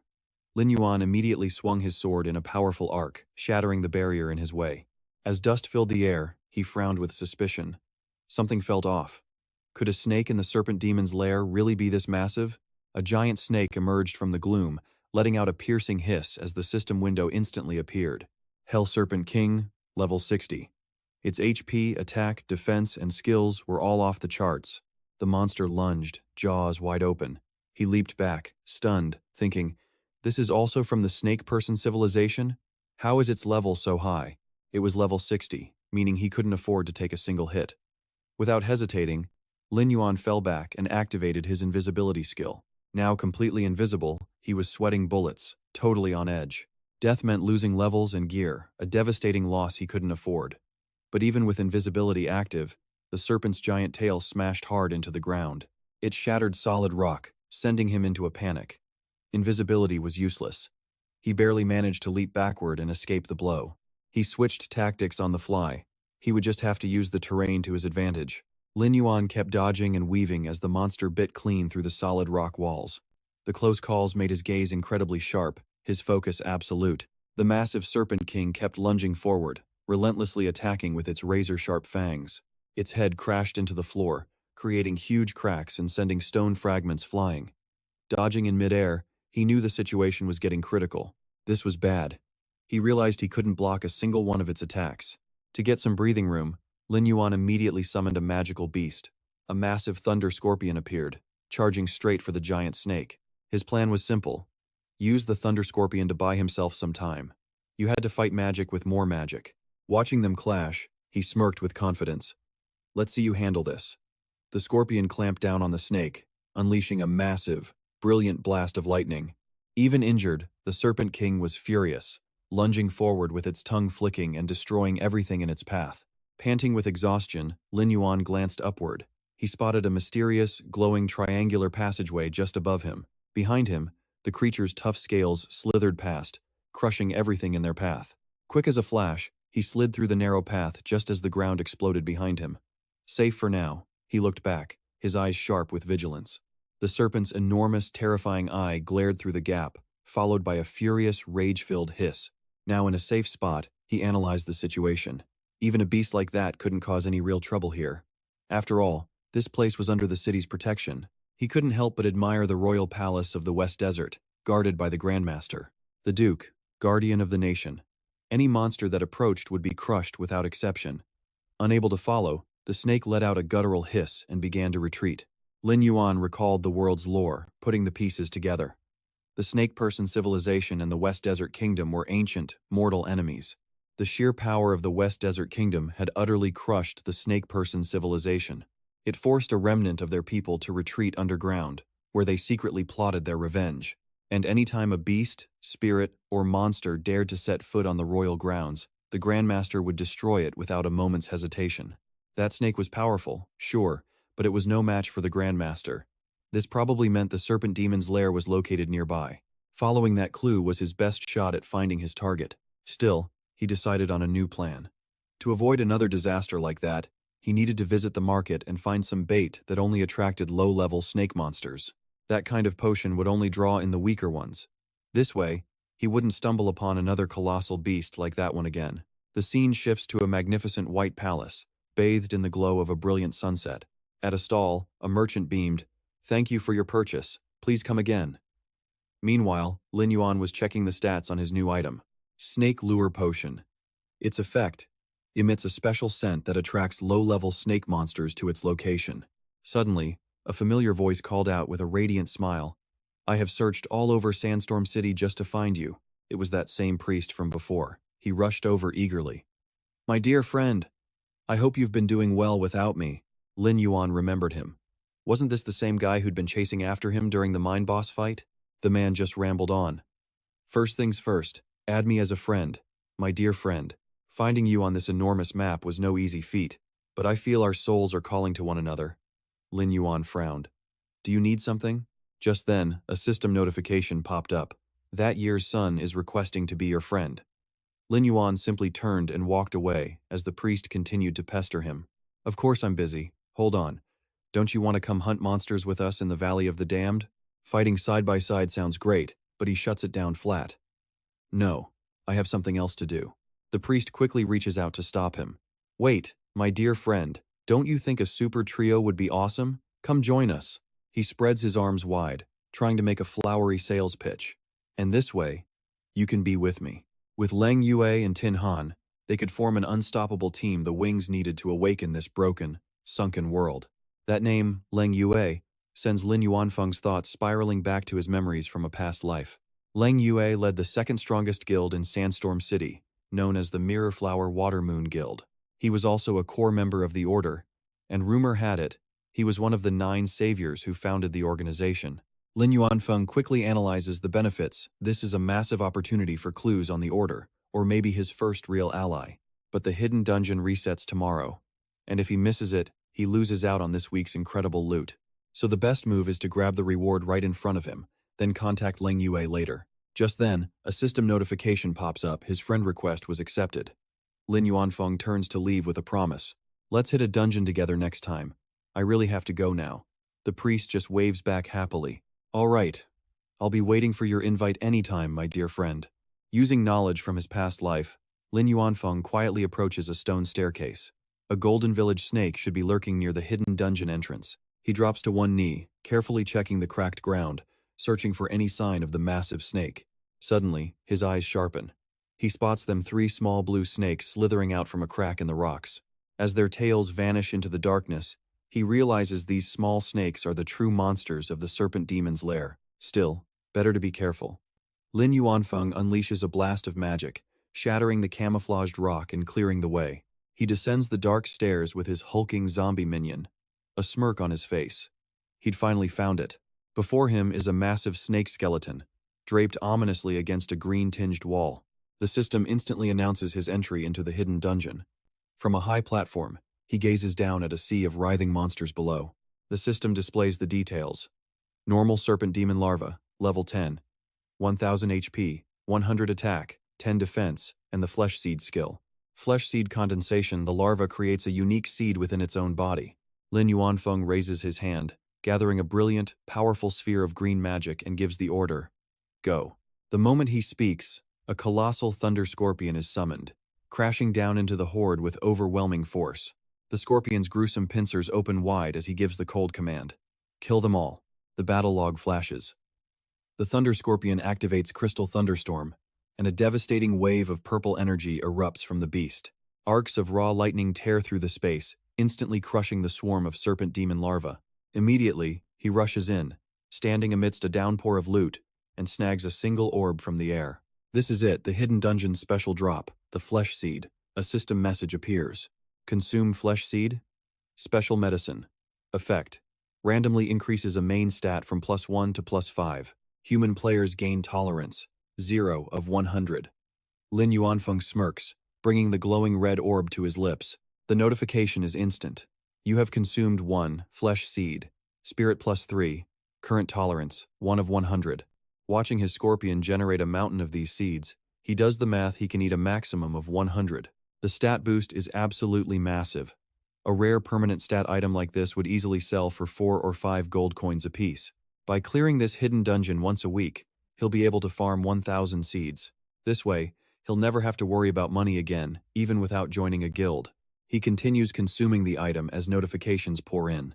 You have used 1 flesh seed, physique +5, tolerance, 2 of 100. With a handful of seeds, he eats them non-stop. You have used 1 flesh seed, strength +2, tolerance, 3 of 100. You have used 1 flesh seed, spirit +4, tolerance, 4 of 100. Lin Yuanfeng's eyes begin to glow with a demonic red light as he feels incredible power surging through his veins. His status window appears, showing his spirit stat has skyrocketed to 318. Satisfied, Lin Yuan hits the tolerance cap of 100. The remaining 900 seeds? He'll save those to sell in a shop later. From now on, he just needs to come here and farm once a week.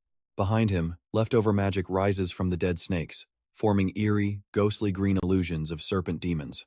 Lin Yuan turns to leave, but not before posting 3 of his werewolf minions to guard the entrance. 3 undead monsters should be enough to scare off any normal players. He's confident this place will remain a secret for a while. These snakes, though, they seem different from the ones he remembers that person controlling in his past life. Or perhaps he had the ability to mutate monsters a level 60 beast, something that should be impossible at this stage of the game. Suddenly, his interface flashes with a blazing red warning. It's a call from the real world, from his younger sister. Lin Yuan is startled, his expression changing in an instant. Xiao Dan, calling him first? That wasn't like her at all. Did something happen? He immediately answers the call, his voice tense. Xiao Dan, what's wrong? On the other end, a hesitant, timid female voice pipes up. Oh, nothing. I just wanted to ask if you've eaten yet? Lin Yuan freezes, his worry shifting to pure, speechless confusion. Huh? Yeah, I already ate. Through the screen, a blonde classmate snatches the phone from his panicked sister and gets straight to the point. Hey, class president's brother. What she really wanted to ask is if you'd be willing to help us run a dungeon right now. Lin Yuan is stunned, a cold sweat breaking out as he answers automatically. Sure, but his mind is racing. Xiao Dan, asking him for a dungeon carry? Before he can even process it, the sound of mocking laughter erupts from someone in the background of the call. Haha, see that? I told you so. That Lin Dan is a pathological liar, and her brother is just a shameless braggart who can't back up his words. A blonde young man smirks smugly while a purple-haired girl beside him looks on, confused. Then, a loudmouth in the crowd chimes in. Listen to him. So confident he agreed without even asking which dungeon it is. Lin Dan, your brother must have fried his brain playing games. Oh, or maybe you two run scams together all the time, right? Such great teamwork. The red-haired girl chimes in, Hey brother Yan, for the dungeon, let's pick the Valley of Ashes on hero mode. No guild has even managed to clear that place yet. The blonde girl holding the phone glances nervously at the smug guy. She hesitantly confirms with Lin Yuan, the Valley of Ashes, hero difficulty. Big brother, did you hear all that? The blonde guy, Yan, crosses his arms and laughs with contempt. The Valley of Ashes? Stop joking. Lin Dan, your brother is clearly a slacker and a total fraud. And you're a liar too. To have raised 2 pieces of social scum like you, I doubt your parents are any good either. Hearing this, her friend's eyes blaze with anger as she shouts, Hey! But from the other end of the line, Lin Yuan's ice-cold, murderous voice cuts through, his eyes burning with rage. That's enough, Xiao Dan. Don't waste your breath on that scum. I'm heading to the Valley of Ashes. Right now. The scene shifts back into the game. The blonde warrior Lin Dan stands on a cliff, her heart pounding, even though her brother constantly grinds and spends a ton on this game. Her face is etched with worry. The Valley of Ashes on hero mode is a super hard dungeon, second only to death difficulty. Had she just dragged him into even bigger trouble?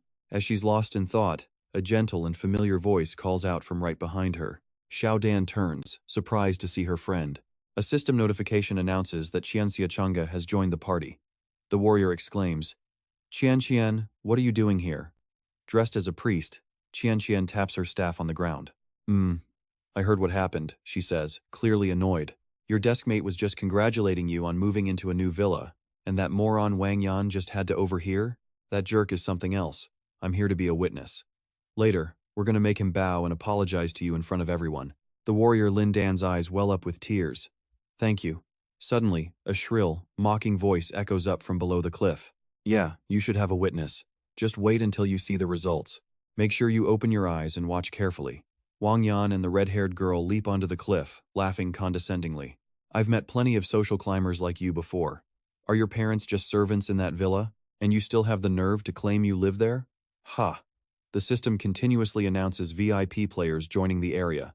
Yanxiao Wushuang, Juisui, and several of Yanxiao's power levelers have all joined the party. Lin Dan's friend gets furious, defending her. Wang Yan, you were just lucky enough to be born rich. What right do you have to mock other people? Lin Dan quickly puts a hand on her friend's shoulder, holding her back. Qian, don't. He's not worth it. Wang Yan's eyes turn bloodshot, a vein throbbing on his forehead. Damn it. I have had enough of this little witch. He brandishes his sword and orders his hired players, "You two, go teach her a lesson for me. I'll pay double."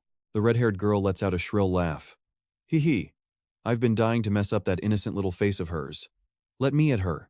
One of the hired players rushes forward eagerly. "Young Master Yan is so generous. Now, let's see how I can strip you of all your gear."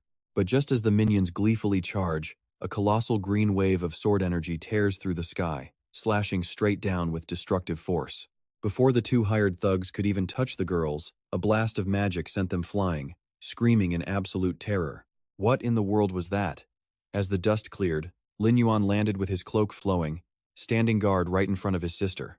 He swung his blood-stained sword, sending the two scumbags flying a dozen meters away. His jet-black cloak settled around him with an imposing air. He turned slightly, his voice deep and calm. "Are you hurt, Lin Dan?" The warrior, Lin Dan, was stunned and could only stammer out, "No, I'm fine."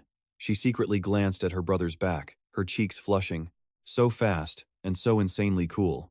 But Wang Yan just stared in shock before jumping up and cursing. "Are you kidding me? You ambushed the mercenaries I paid for. Do you have any idea how much those guys cost? Can you even afford to repay me?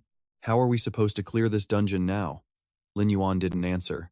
He shot forward like a phantom, pressing his sharp blade against the fool's neck. "You're the one who bullied my sister. And you dared to run your mouth about my parents." The rich kid fell to the ground in fear, but his mouth was still running. Do you even know who I am? How dare you talk to me like that?" Before he finished, Lin Yuan swung his hand, landing a massive slap that twisted the punk's face and sent blood spraying from his nose and mouth. One brutal slap wasn't enough. He followed it with a thunderous kick that sent him flying. He crashed right through a solid rock boulder. Lin Yuan's voice was ice. "I don't care what family's dog you are. If you like running your mouth, you better be ready to get your teeth kicked in." The red-haired girl backed away. "Are you crazy? This dungeon requires at least 6 people just to enter." Wang Yan scrambled up from the rubble, his face swollen as he howled in protest. "You just got rid of 2 of our members. How are we supposed to enter the dungeon now?" Lin Yuan dusted off his hands as if he'd touched garbage and glanced back. "I'll find replacements. Your job is to shut up and wait." The gears in his head were already turning. This dungeon was known to drop a riding skill. Sooner or later, he would need that skill. Opening the system menu, he figured he could invite that year's son and use it as an excuse to get closer to Lang Yu. The system flashed with a new message. "Party invitation has been sent to the player, that year's son." Nearby, Qian sidled up to her best friend, her eyes shining as bright as car headlights. "Lin Dan, your brother is way more savage than I imagined. Plus, he's incredibly handsome." Lin Dan just crossed her arms smugly. "You think so? He's all right, just average, I guess." Wang Yan, still bitter, pointed at him mockingly. "Ha! A broke nobody like you, who could you possibly get to join? You'll probably drag in some trash player who can't even beat the mobs at the gate." Before he could finish his rant, the red-haired girl tugged his sleeve, her face completely drained of color. "Yan, Master Yan, you have to look." A figure descended from the sky in a blinding halo of light. The priest known as that year's son had appeared. "Wait a minute, isn't that the legendary master from the Iron Triangle trio?" The priest stood with his eyes closed, leaning on his staff and muttering some cheesy, dramatic lines. "When the bell of destiny tolls, it was preordained that you and I would sink together into this irreversible sea of ambition." The system chimed, announcing, that year's son had joined the party. Teleportation successful. The priest appeared with a cold, piercing gaze, putting on a seriously dramatic act. Wang Yan's jaw dropped, his eyes wide as if he'd seen his own father. "No freaking way. It's the senior priest, the core member of the Mirror Flower Watermoon Guild, ranked 2nd in the entire Western Desert." The red-haired girl next to him did a complete 180, her attitude changing in a flash as she started to flirt shamelessly. "Oh, senior, are you here to carry us through the dungeon? Thank you so much." A confused Lin Dan turned to look at her friend. "That year's son? Why is he here? A top-tier player like that would never join a random party." Qian was also sweating, her face blank. "I have no idea." But then, shattering the cool atmosphere, the priest threw open his arms and lunged at Lin Yuan. "My supreme friend! I knew you'd finally remember me. I knew it. I knew you were going to take me dungeoning. The second I got your party invite, I dropped everything and ran right over." The priest was still trying to rub his face on him. "We're going to make an absolutely unbeatable super team." Lin Yuan looked completely disgusted, using one hand to shove the clingy priest's face away, rejecting every bit of this cringeworthy interaction. Seeing this scene unfold, Wang Yan screeched like a pig being slaughtered, completely unable to accept this harsh reality. What? The great senior is asking that guy to carry him through a dungeon? How is this possible? Isn't her brother just some random no-name player? The red-haired girl whispered to him. Master Yan, maybe the senior joined the wrong party by mistake? You should go talk to him. The senior immediately whipped around, glaring at them to protect his idol. A nobody? Let me be clear.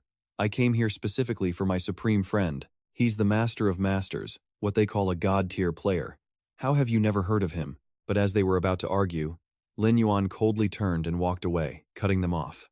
All right, let's just enter the dungeon. But Wang Yan's stubborn streak flared up. He gritted his teeth, pointing and analyzing like some kind of pro. I get it now. Lin Dan, so your brother also hired a carry. But for the heroic tier Ashfall Valley, that's the place where even the #1 guild, Fury, completely wiped. So what the hell is a priest from the #2 guild supposed to accomplish here? Ignoring the dogs barking behind him, Lin Yuan just casually glanced back over his shoulder. He dropped a legendary comeback. Shut your mouth and open your eyes. Watch how I clear this. The system lit up as the party entered the heroic difficulty Ashfall Valley dungeon. They stepped through the portal, becoming streams of green light that tore through space, teleporting them straight inside. The moment they landed, they were met by a pack of snarling, red-hot monsters. The system identified the target, an ordinary Ashfall lizard. Level 18, 4,700 HP, 580 attack, and 75 defense. Its skill was Flame Breath, which launched a fiery attack and added a burn effect that lasted for 10 seconds. The monsters were blocking their only way in.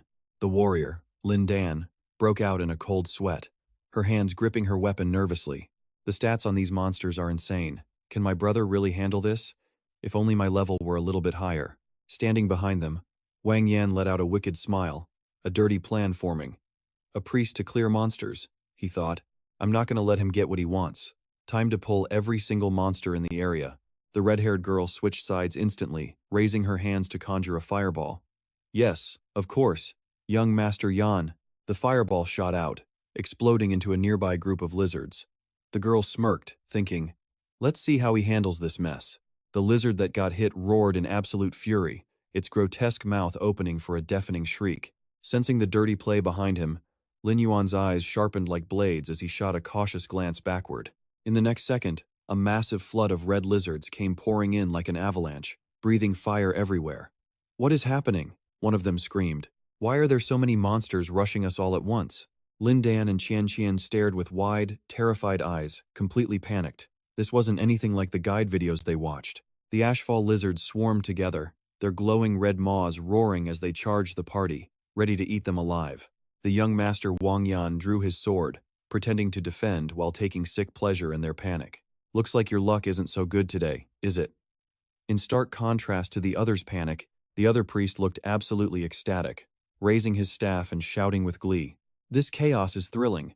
Ajizun, my friend, your fighting spirit has been awakened too, right? This battle will be our masterpiece. But before he could get any deeper, Lin Yuan bluntly cut him off.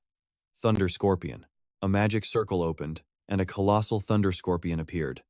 The system immediately popped up. Thunder Scorpion's corpse has activated the Crystal Thunderstorm skill. The dungeon sky instantly turned pitch black. Huge pillars of brilliant purple lightning crashed down from above, blasting the lizard bodies into the air. In the midst of the chaos, Lin Yuan charged to the front lines, sword in hand, leaving them with one simple instruction. Everyone, protect yourselves. Lin Yuan's figure zipped across the battlefield like a flash of green lightning. He swung his blade continuously, and the clean, cold slashes cut the lizards down in an instant. The jade-embedded blade of his sword shone with a brilliant light.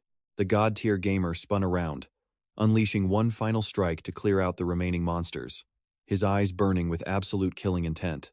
But suddenly, one lizard slipped through the attack, lunging with its serrated teeth right at the two girls. Lin Dan gritted her teeth, shielding her friend with her body. Get behind me, I'll deal with it. Qian Qian nodded, trembling. Okay, you be careful. But just before the monster could even touch his sister, Lin Yuan dove in from out of nowhere. He plunged his sword straight through the lizard's skull, growling out a stone-cold line. Don't even dream of it. Lin Yuan's silhouette stood tall, his cloak billowing over a mountain of lizard corpses. Lin Dan stared at her brother with pure admiration, thinking, so this is how powerful he is in the game. He's incredible. After dealing with the trash mob, Lin Yuan walked over, gently placing a hand on his little sister's head, ruffling her hair. He looked at her with warm eyes, his voice soothing and protective. "Don't worry. As long as I'm here, I will never let you get hurt." Faced with this kindness, the warrior Lin Dan blushed bright red, her big eyes blinking with emotion. The great master Lin Yuan simply answered with a confident and gentle smile that could melt anyone's heart. Her friend Qian just stood there with her hands clasped, eyes sparkling brighter than stars. Lin Dan, on the other hand, twists her hair, feeling completely safe. Having a big brother around is just the best. But this sweet sibling moment is shattered by the walking megaphone known as Wang Yan. I figured it out. The Valley of the Damned isn't even that tough. A single person could crush them all. You think this silver-grade gear of mine isn't enough? The red-haired girl immediately starts sucking up. Exactly. How could these peasants possibly afford young Master Yan's gear? His ego fully restored, Wang Yan charges forward, high on his own power. Open your eyes, you fools, and watch a master at work. He leaps into the air in a classic superhero pose, shouting at the top of his lungs. This is the true power of young Master Yan. And the next second, an annoyed lizard delivers a massive tail whip straight to Wang Yan's smug face, making him scream in pure agony. Ouch!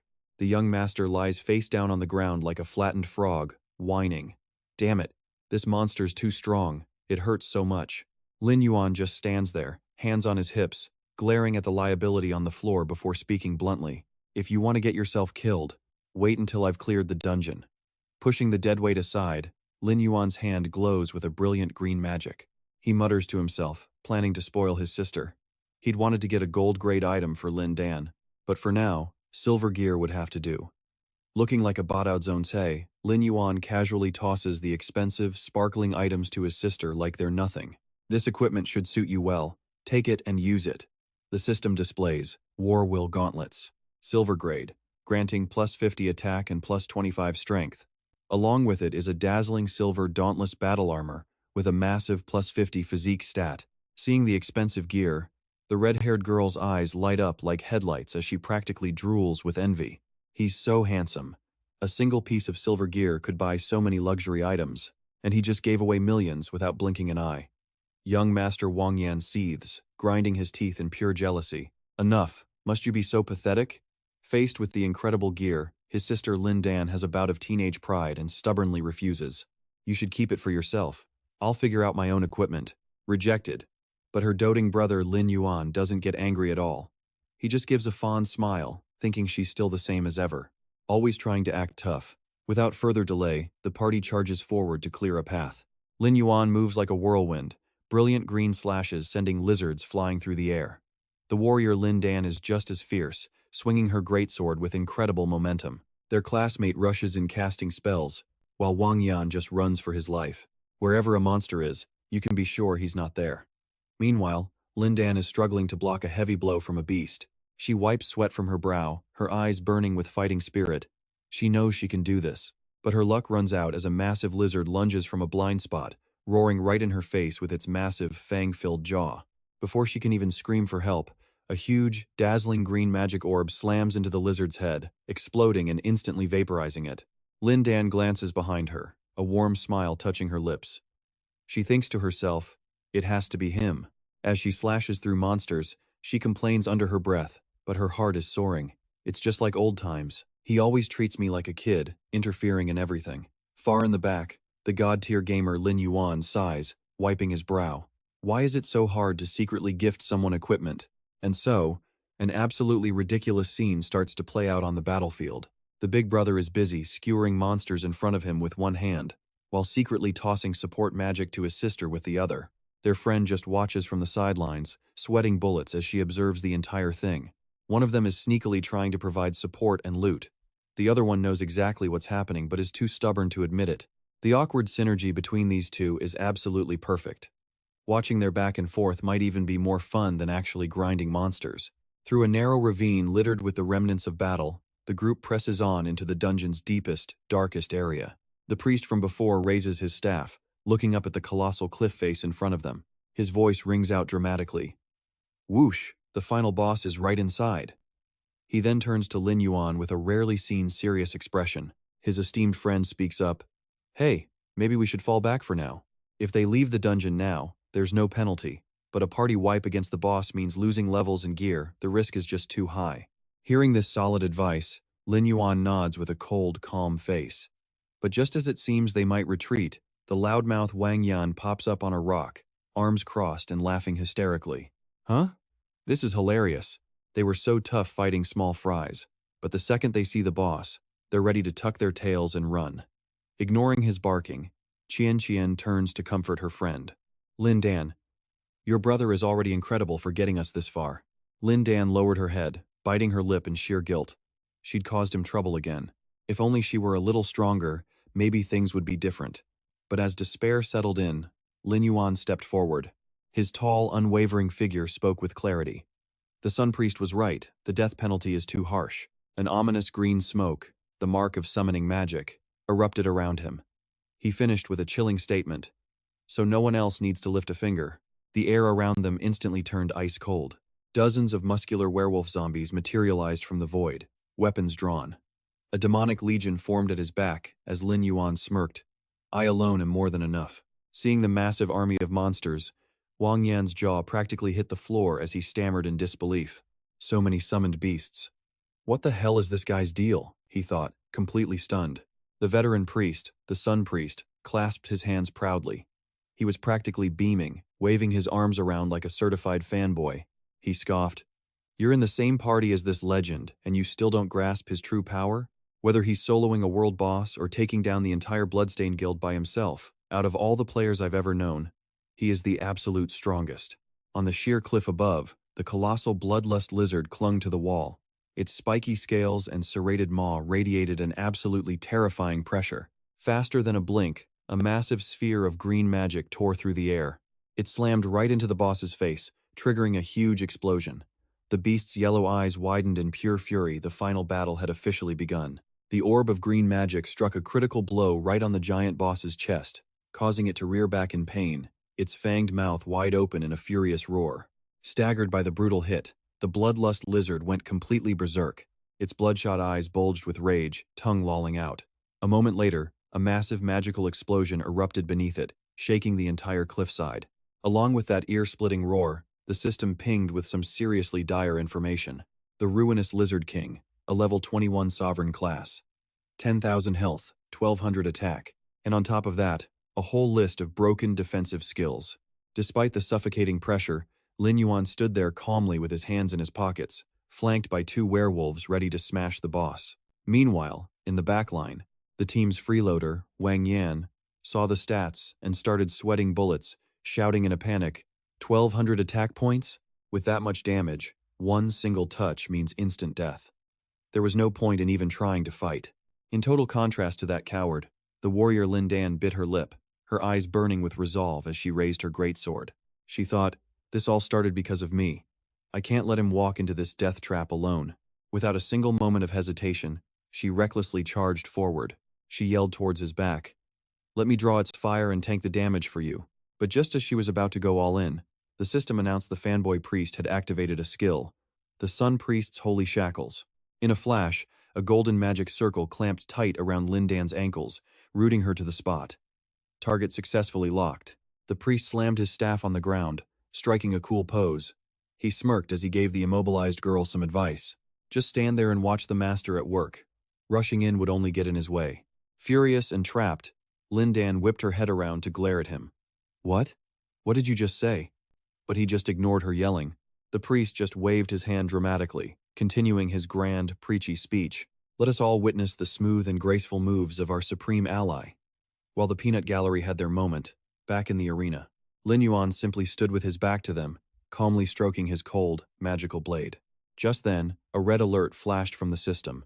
The ruinous Lizard King was activating a skill. In an instant, the flame eruption skill went off. A colossal pillar of fire shot straight for Lin Yuan. But he just took a light step back, his body and sword moving as one, gracefully dodging the deadly firestorm with artistic flair. Seeing this from the sidelines, the priest went absolutely wild, continuing to hype him up like a madman. His positioning, his perfect awareness of the boss's attack range, it's truly on another level. The second the boss finished its attack, Lin Yuan's 3 werewolf zombies seized the opening, launching themselves high into the air. They flew straight for the spiky, armored head of the vicious beast. Two incredibly bold wolves led the charge, digging their claws deep into the Lizard King's snout and crown, completely ignoring its frantic, furious roars. What came next was a relentless onslaught of lethal bites from the summons, and not a single one missed. Their ghostly green fangs sank brutally into the tough scales right around the boss's shoulder joint. The battlefield is pure chaos. The massive boss is swarmed by smaller mobs, biting at it like a pack of rabid dogs, while Lin Yuan flickers in and out of sight, landing precise hits. The sham commentator's voice rings out again. His perfect timing, calculating every single skill cooldown to kite the boss, is a move beyond anyone's imagination. The relentless pace just keeps building. Another jade green beast opens its massive jaws, tilts its head back, and takes a huge, decisive bite out of the Lizard King's hide. Witnessing this masterclass kiting, the Sun Priest clasps his hands, his eyes sparkling with pure adoration as he screams at the top of his lungs. It's like he's already seen all the monster's data. This fight. Damn it, this is a work of art. Standing back in the safe zone, his sister Lin Dan stares blankly, wondering to herself, Is this his real strength? Nearby, the red-haired girl has lost all composure, hearts literally forming in her eyes as she waves her staff around, cheering him on. Lin Dan's brother is so freaking cool. Go on, sir, wreck that giant lizard. Seeing this, Wang Yan, standing right behind her, his face darkens as he snarls, Shut your mouth! Wang Yan's vile, petty nature shows as he grips his dagger, veins popping while he secretly hatches a plan. At this rate, that bastard is going to clear the dungeon. What would that do to his own reputation as a young master in their class? That's it. If I can just sneak attack him and make him lose his footing, the boss's ultimate will finish him off for good. Completely ignoring the filthy scheme brewing behind him, the overpowered Lin Yuan rockets into the air. He lands a devastating stomp right on the boss's sharp teeth as it opens its mouth for an enraged roar. At the same time, the system shows the boss's health is critical, just 315 out of 10,000. It lowers its head, blasting a straight beam of white energy. The skill Tear and Bite has just been used. From a corner, Wang Yan cracks a sinister, calculating smile. He just used Tear and Bite. The cooldown is a full 8 seconds. This is my golden opportunity. Seizing the moment, the pathetic villain Wang Yan leaps out with a twisted, insane grin on his face. Weapon in hand, he roars with bloodlust. You think you can solo the boss? Go to hell. But life isn't that simple. Still in the flow of battle, Lin Yuan, as if he had eyes in the back of his head, slightly tilts his ice-cold face. His crimson eyes blaze with killing intent as he glances at the backstabber. A smirk forms as two contemptuous words escape his lips. You fool. His reflexes are basically a hack. Our hero glides backward, a slight lean of his body causing Wang Yan's sneak attack to slice through nothing but air. The rich boy's eyes go wide in panicked disbelief. What? There's no way you could have dodged that. Lin Yuan raises his sword coldly, adding, It seems you're tired of living. He doesn't even let the trash finish his sentence. He bends his knees into a powerful stance, the greatsword in his hand erupting with energy. He swings his arm, delivering a merciless death sentence. In that case, you can disappear along with it. With a swoosh, the blade's light flashes across, carrying a brutal shockwave that slams directly into Wang Yan's face, forcing his mouth open. He lets out a tragic scream that pierces the clouds. The result of this godly swing is a terrifying force that sends the traitor flying backward in a perfect arc, feeding him straight into the gaping, waiting jaws of the Lizard King. The moment the unlucky prey falls into the boss's mouth, our hero's most epic moment arrives. A brilliant blue system window flashes open against the dark screen, displaying the brutal finishing move. Activating skill. Corpse Explosion Art. The skill instantly detonates Wang Yan's body from the inside. The horrifying pressure rips the Lizard King's throat apart, followed by the final, pathetic struggles of the young master before he is completely erased from existence. As rubble crashes down, burying the battlefield, the world system immediately pops up, gloriously announcing the team's achievement to the entire server. Congratulations to the anonymous player Hidden Son of that year, and their party for achieving the first ever clear of the hero difficulty dungeon, Valley of Ruin. Staring at the unbelievable result, her female teammate turns in awe. We actually did it. Lin Dan, your brother is seriously the coolest. Do you think we can ask him to carry us through another dungeon next time? Hearing that, Lin Fan could only break out in a cold sweat, awkwardly scratching his head. He's been really busy lately, maybe some other time. Meanwhile, the fanboy pastor preens, boasting proudly, as expected of my distinguished friend. This time, I'll let you have the entire spotlight. Next time I'll show you the true power of a priest. Suddenly, the once arrogant redhead completely changes her tune, fawning over him. "Hey, god-tier big brother, can we add each other as friends?" But her shameless fawning was met with nothing more than a disgusted frown from him. Lin Yuan shot her a glare as sharp as a blade, snapping, "Shut up. I see right through you people." Without a shred of hesitation, he immediately swung his sword, purging the red-haired girl for siding with the ambusher. Her eyes widened in horror before she fell, followed by a notification. The player tailing Wang Yan had been eliminated. With the trash taken out, his attention was quickly drawn to the blue system window that appeared, asking if he wanted to use a skill, the dark summoning spell, on the corpse of the Lizard King. His eyes were glued to the massive body, as Lin Yuan calmly muttered his decision. He confirmed it. He would recruit this hulking beast first. Once that was settled, he turned back to his team and nonchalantly invited them to open the glowing chest and split the gear now that the pests were gone. But his sister, Lin Dan, proved to be incredibly understanding. She quickly waved her hands in refusal, saying he had single-handedly carried the team and dealt all the damage. How could we possibly have the nerve to ask for gear? Just getting carried through the clear is more than enough for us. In stark contrast to his sister's hesitation, Lin Yuan calmly levitated the skill books with a flick of his wrist. His tone was decisive. "I only need the beast riding skill book and the magic scroll. You all can sort out the rest." Immediately after, the top-tier loot began to drop, starting with a piece of powerful leg armor. Silver grade, it gave a solid 30 constitution, 20 run speed, 10 spirit, and the awesome flame wing step skill, reducing fire damage by 10%. The second item was a pair of blazing wrist guards, a brilliant red bronze item adding 10 constitution, 15 strength, and 5 lethal points of critical damage. And it didn't stop there, a green fire sword, a bronze-grade weapon with solid base stats, adding a clean 15 to his attack power. It also added 5 to strength, and 5 to constitution. The final item was a pair of glossy black leather boots, agile bronze gear that boosted run speed by 10, constitution by 10, and spirit by 5, a perfect item for kiting and dodging skills.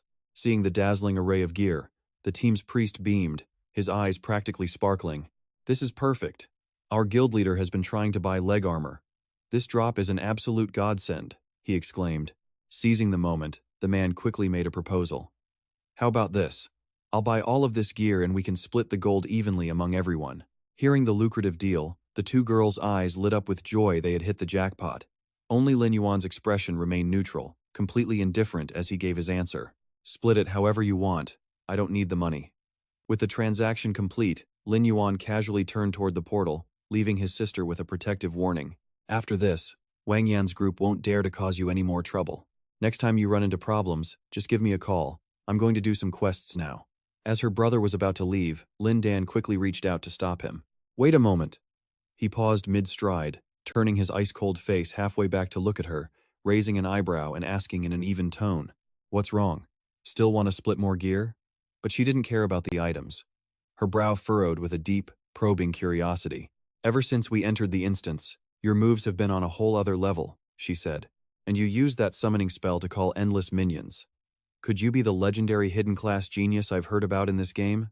Have you felt any changes in your body?" The sharp question made Lin Yuan lower his gaze, hiding the crimson, calculating glint in his eyes. His mind raced. "So she's noticed something? But little Dan has been in contact with the Order faction. I absolutely cannot reveal my identity as a necromancer right now. Hiding it is the only way to protect her." In an instant, he hid his turmoil, turning back with a completely innocent and clueless look on his face to deny everything. "Of course not. Why ask such a weird question? Did you notice some kind of change or something?"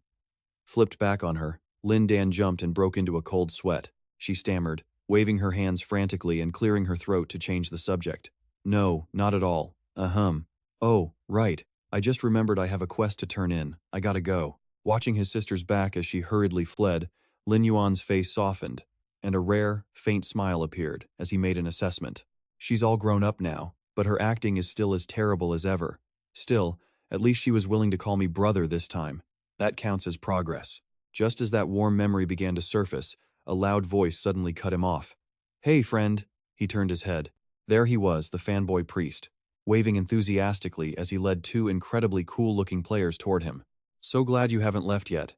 Our leader, Lady Lin Yuan, just decided to open the Valley of the Dead instance on death difficulty, and I absolutely insisted that we had to invite a master like you to join if we wanted to guarantee victory."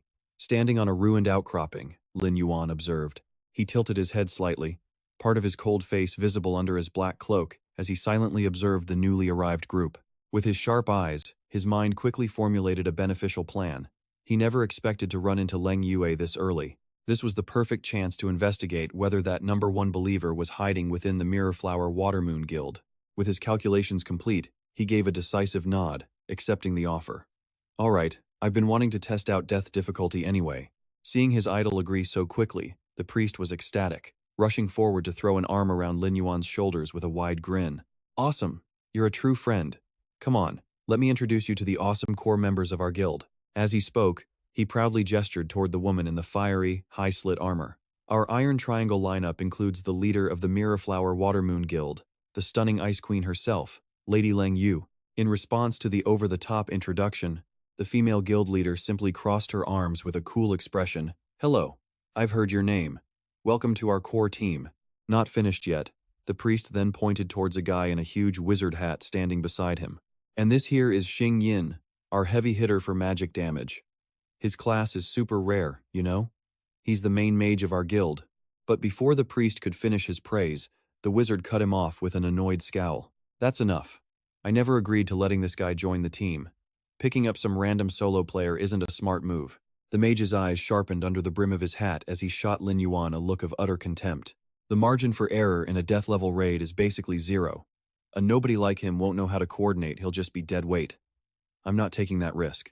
You get what I mean, right? Furious that his idol was being dissed, the priest immediately jumped in to argue back. Xing Yin, what the hell are you talking about? Our friend here is the one who carried us. Waving off his teammates' words, the mage smirked, arrogantly aiming his words directly at Lin Yuan. I've met plenty of guys who talk big but have zero skill. Don't say I'm ganging up on you, I'll give you one chance to prove your worth. A triumphant, dirty smirk spread across his face as he laid out a nasty bet. If you can take down half of the boss's health all by yourself, I'll give you the golden grade equipment I'm wearing. But if you screw up and get yourself killed, you'll have to compensate our entire team for all our losses. Xing Yin's eyes bored into Lin Yuan, filled with threats and scorn. He spat out every word. You hear me? If you're scared, you can still get lost right now.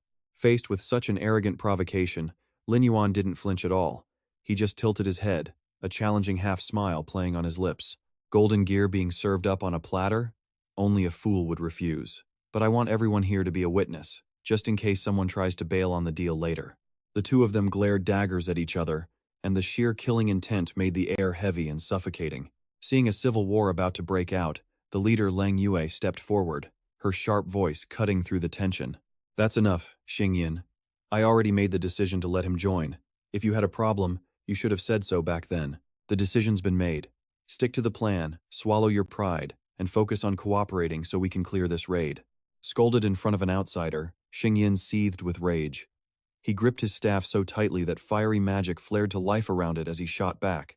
Lin Yuan, you're defending some random nobody? The penalty for death in this raid is brutal. You'd better think this through.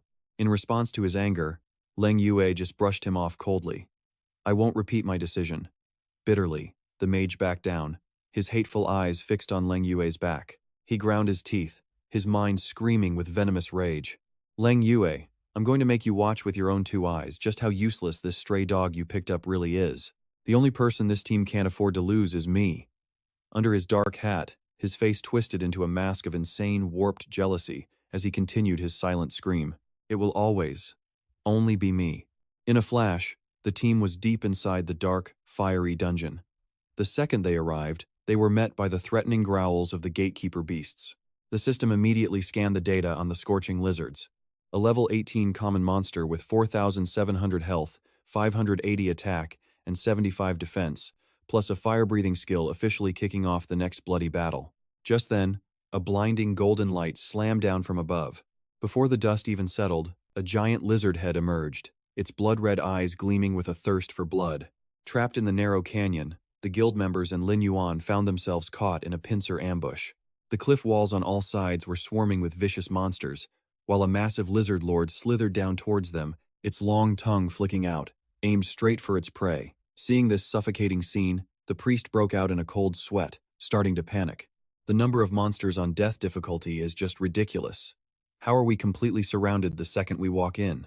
But their leader, Lin Yuan, remained as cool as ever. She drew her greatsword, which glowed with a blue light, and gave a sharp command. Melee classes, to the front line. There are too many of them, we have to find a chance to break through. She immediately shot forward, swinging her sword in a wide arc and shouting, "Hold the line. I'll draw their aggro.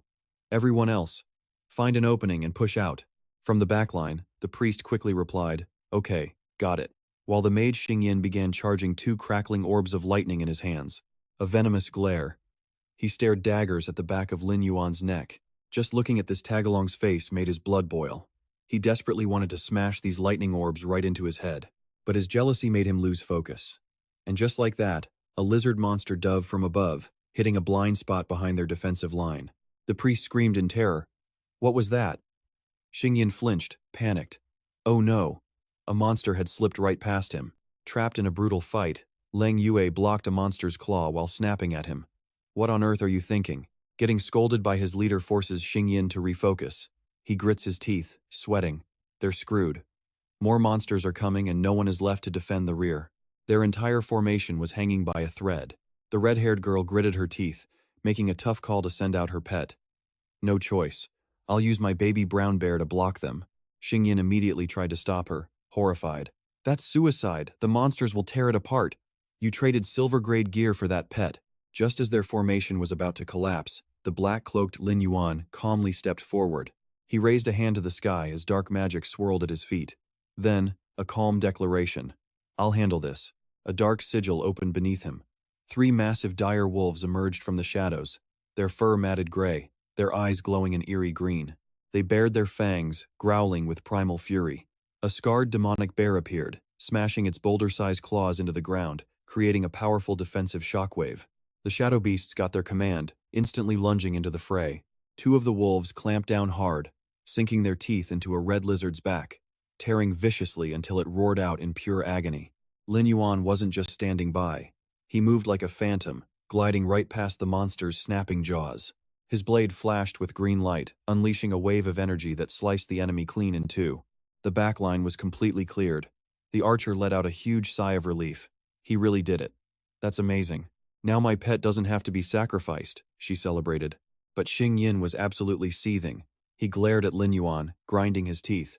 You embarrassed me in front of Leng Yue. You're not leaving this dungeon alive. Trying to save face, the mage stammered out an excuse. Leng Yue, just now I was. But she was having none of it. She put a hand up, cutting him off while demanding discipline. Everyone, hold your position. No more distractions, period. But before they could even catch their breath, the system announced the next wave of monsters was already on its way. On the brink of death, the shield warrior roared, ready for more. The priest shut his eyes tightly, preparing himself. He raised his staff, gathering a brilliant holy light, ready to buff the entire party for the coming storm. Amidst all the chaos and noise of the battlefield, only Lin Yuan remained perfectly calm, his expression ice cold. His eyes flickered back, taking in the entire situation with a single glance. Seeing that calm, overwhelming presence, Xingyin started sweating bullets. His eyes went wide with a mix of panic and pure, unfiltered jealousy. He just couldn't accept this.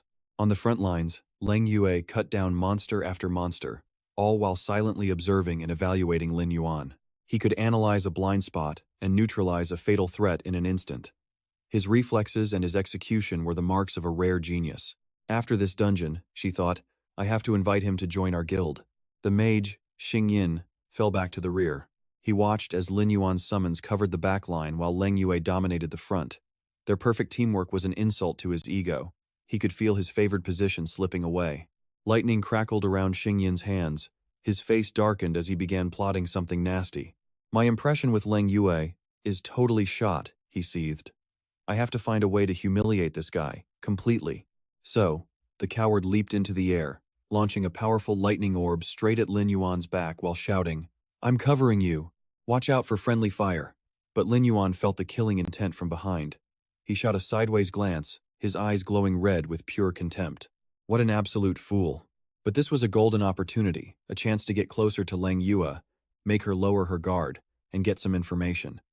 Seizing the moment, instead of deflecting the attack, Lin Yuan pretended to stumble, dropping to one knee. He slid across the ground like a phantom, just barely dodging the 2 deadly lightning orbs. But that intentional dodge sent him sliding right into the kill zone of 2 red lizards, their hungry jaws snapping wide open. Putting on his best act, He let out a panicked cry. No. It looked like the killing blow was just seconds away, when a soft but powerful hand shot out, grabbing onto Lin Yuan's with absolute certainty. Leng Yue's perfectly timed pull launched Lin Yuan into the air, out of harm's way. The guild leader then brandished her blade, taking command. I'll take the right, you handle the left. Got it? Hearing the plan, Lin Yuan was all in. Understood. A second later, Leng Yue launched him forward with a powerful shout. Reacting instantly, Lin Yuan shot forward like a black shadow. Green and red sword energy crisscrossed, brutally tearing the lizard swarm to shreds. Landing smoothly, Leng Yue gave him a confident nod. With purple eyes flashing pure dominance, he and his teammate issued the final command, finishing them off cleanly. A savage wave of sword energy swept through, leaving a deep, smoking trench that annihilated every obstacle in its path instantly. Witnessing their flawless dual sword combo, the priest's eyes lit up as he laid on the flattery thick. He couldn't stop gushing about the insane combo between the guild leader and this handsome swordsman. Their coordination was perfect.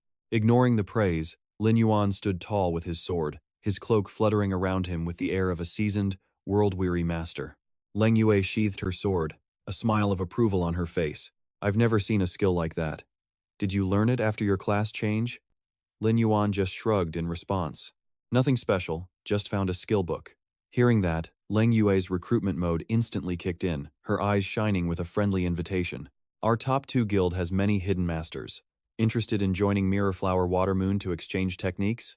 Not interested in fame. Lin Yuan turned his head, bluntly refusing the incredible offer.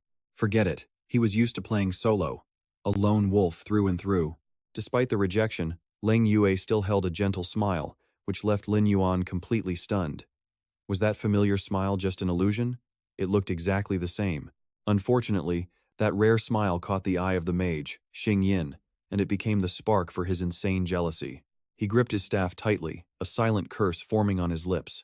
What had that bastard done to get Leng Yue to look at him like that? The suffocating tension finally broke when the cheerful priest waved his staff, making a report. I've collected all the drops. We can split them later. For now, let's stick to the plan and hit the boss, right? Without a moment's hesitation, Leng Yue calmly nodded in agreement. Just as everyone was getting ready, Xing Yin stepped forward with a fake laugh, putting on a show. Wait, I need to apologize to our friend here. Seeing you wield that sword, I know your skills are beyond imagination. Talent like yours deserves a much bigger stage to shine. His eyes narrowed, a petty, cunning smile spreading across his face as he threw out a deadly proposal. I suggest we let him go first and draw the boss's aggro for us. Lin Yuan saw right through the cheap trap. He just smirked, exposing the other man's cowardice. If I'm the punching bag drawing aggro, how am I supposed to deal any damage? Never mind trying to get the boss to half health. Are you just trying to weasel your way out of this fight? Afraid you'll have to give up that gold tier equipment? Hit where it hurt. Xing Yin dropped the act and shot back an insult. You think you can survive more than a few hits from the boss? You're delusional. But fine. Complete the mission, and the gear is all yours. Seeing the explosive tension between them, Leng Yue decisively stepped in to intervene. I don't agree. Changing tactics right before a boss fight introduces way too many unknown variables. But ignoring his leader, Xing Yin stubbornly pushed back. Don't stop me, Leng Yue. I can see you admire him, so why not just let him decide for himself? At that moment, Lin Yuan lowered his crimson gaze, his mind coldly calculating the entire situation. He stared at the mage, making a quick assessment. This clown was just a nuisance getting between him and Leng Yue. He figured he'd just play along for now to shut him up. He could always deal with the guy later. With his decision made, he looked up calmly. Fine, I accept. The party entered the center of a silent, barren valley where a colossal, red-scaled lizard king lay curled up, deep in a peaceful sleep. The priest turned to Lin Yuan, nudging him excitedly. All right, my friend, time to show us your true power. Let's see what you've got. From a hidden corner behind them, Xing Yin pulled his hood low, hiding a vicious and mocking smile. That fool, he thought, had no idea the boss's area of effect attack was specifically designed to counter-summon beasts. A good show was about to start. Ignoring the skeptical stares, Lin Yuan gathered a ball of destructive green magic, his eyes shining with absolute confidence.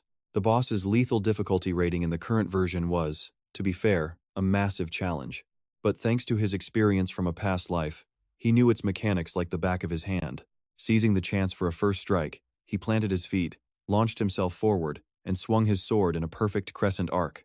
The massive energy blast shot forward, tearing through the air like a magic cannonball aimed straight for its target. It detonated in a blinding flash right over the boss's head, violently waking the monster with a massive shock of damage straight to its scales. Stunned by the painful blow, the Lizard King awoke, threw its head back, and let out a heaven-shattering roar from its fang-filled maw. The system flashed red with a dire warning. Corrupted Lizard King, a royal, class monster, level 25, 15,000 health, 1,500 attack, 500 defense, and a ton of brutal skills.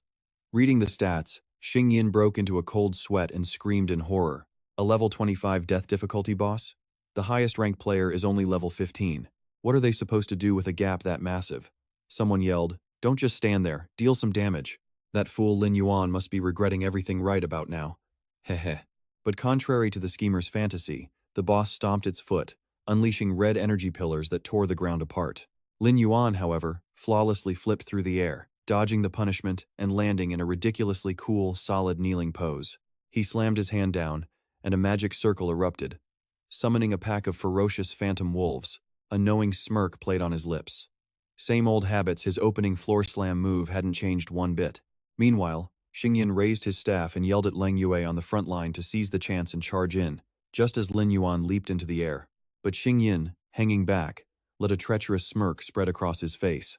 His eyes gleamed with delight as he watched Lin Yuan charge into the blaze. What a beautiful sight watching him scurry to his death like a pathetic sewer rat. Before the party could even approach, the massive boss slammed its colossal tail down onto the ground. A violent shockwave erupted, and a terrifying blast of power swept across the field. The entire backline was sent flying. Amidst the chaos, Lin Yuan gritted her teeth and yelled, "Xingyin, use your control skill now." But his timing was off. The mage just clutched his staff, completely flustered. His face went pale with terror as he screamed, "Damn it, it's too late." The result of his epic fail? The whole party was scattered like leaves in a storm. Amidst the staggering chaos, an enraged shout tore through the recovering party members. "Xingyin, what in the world are you doing?" As soon as she got her footing, Lin Yuan glared daggers at the useless mage. "Why didn't you use your lightning magic to paralyze the boss's tail? Wasn't that the entire plan we already set up? Do you have any idea what a golden opportunity you just threw away?" Berated by his leader, Xingyin collapsed, trembling and stammering. "Lin Yuan, I'm sorry, The situation was so dire the tank just sat on the ground, clutching his chest in despair. "Man, we're all completely wiped. It's gonna take forever for our health to recover. How is our friend supposed to solo this boss? We're totally done for," the priest added gloomily. "If they retreat from a death difficulty dungeon, the penalty is absolutely brutal." They were trapped between a rock and a hard place. Pushing the panic aside, Lin Yuan raised her sword and stood tall. Her leader's aura flared as she announced, "Since it's come to this, I just hope everyone learns from this painful lesson." Our new friend fought flawlessly without a scratch. Meanwhile, our so-called coordinated team just ended up dragging him down. "I'll tell him to retreat. The guild will cover all the losses." Just as she was about to surrender, the archer's eyes suddenly went wide. She pointed ahead and screamed, "Wait, guild leader, look over there. He's completely unharmed, and he's soloing the boss." In the hazy battlefield, Lin Yuan calmly muttered his strategy. "The withered Lizard King's weak point is its back. Just paralyze its tail with lightning, and it's wide open for a killer combo." His plan set, he decisively pointed his sharp blade to the sky, summoning his magic. Seeing the monster roar, ready to counterattack, Lin Yuan just smirked at its sluggish speed, uttering two ice-cold words. "Too slow." Quick as a flash, he pointed and gave the critical command, "Lightning Scorpion.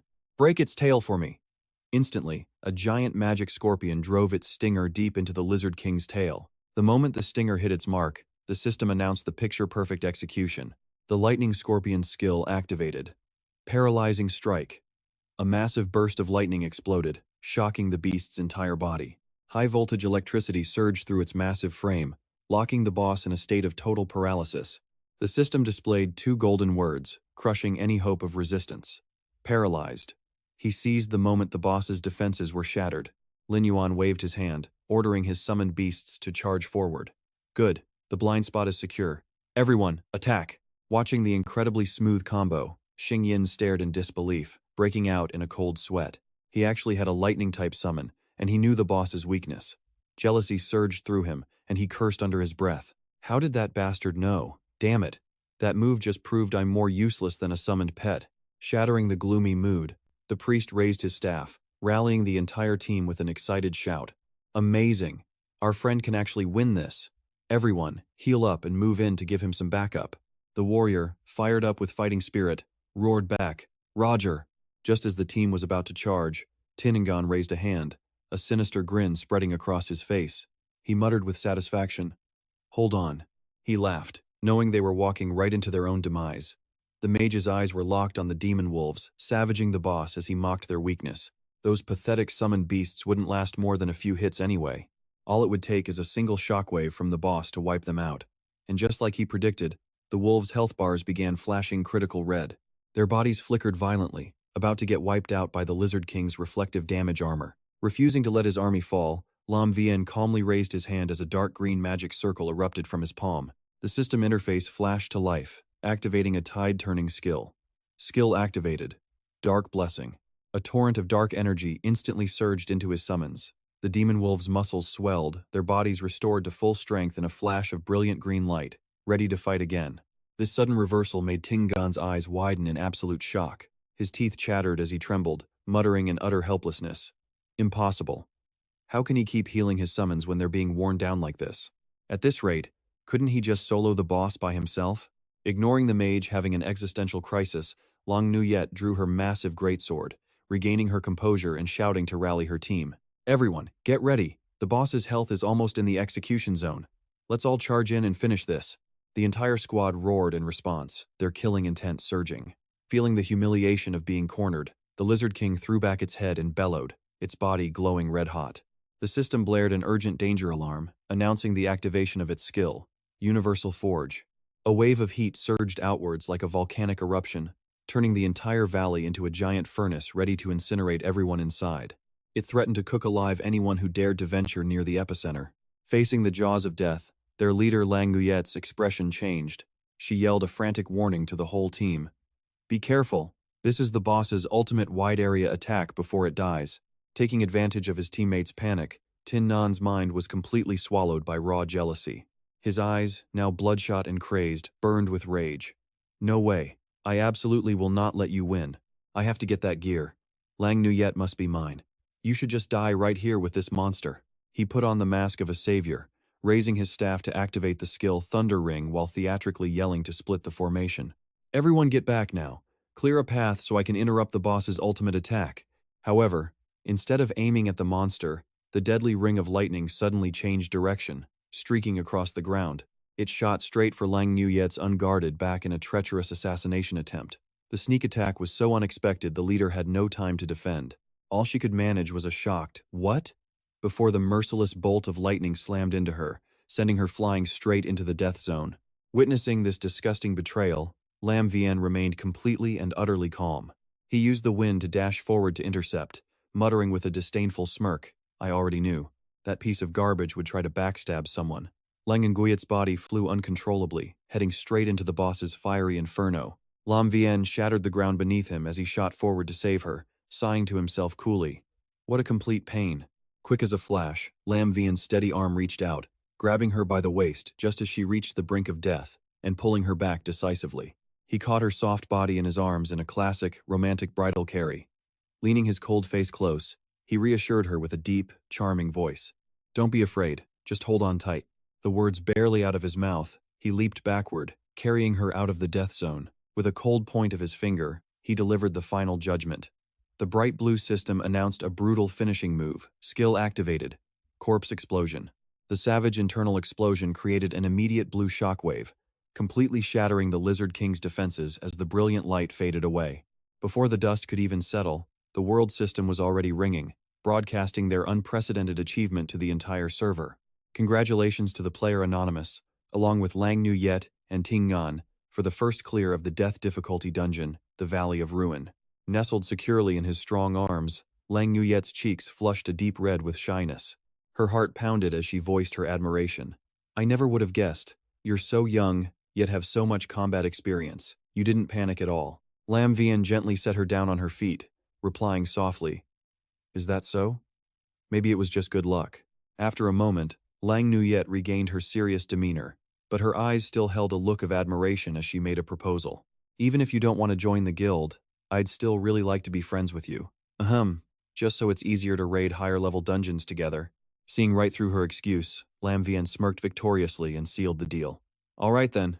Instantly, a blue system window popped up, sending a sweet notification of their new connection. Lan Nguyet sent a friend request, and without hesitation, he accepted. Just like that, the first step of his infiltration plan was complete. Meanwhile, behind the scenes, the fanboy priest carried over the reward chest, a sly grin on his face as he teased his serious guild leader. The priest chuckled, thinking this was the first time he'd ever seen the mighty Lan Nguyet blush like a flustered schoolgirl. But the embrace didn't last. Lan Nguyet, red-faced, coughed awkwardly and reminded him, "Ahem, you can put me down now." Across from them, the mage Tin Nan was sweating buckets, clutching his staff in a panic as he wailed in disbelief. How?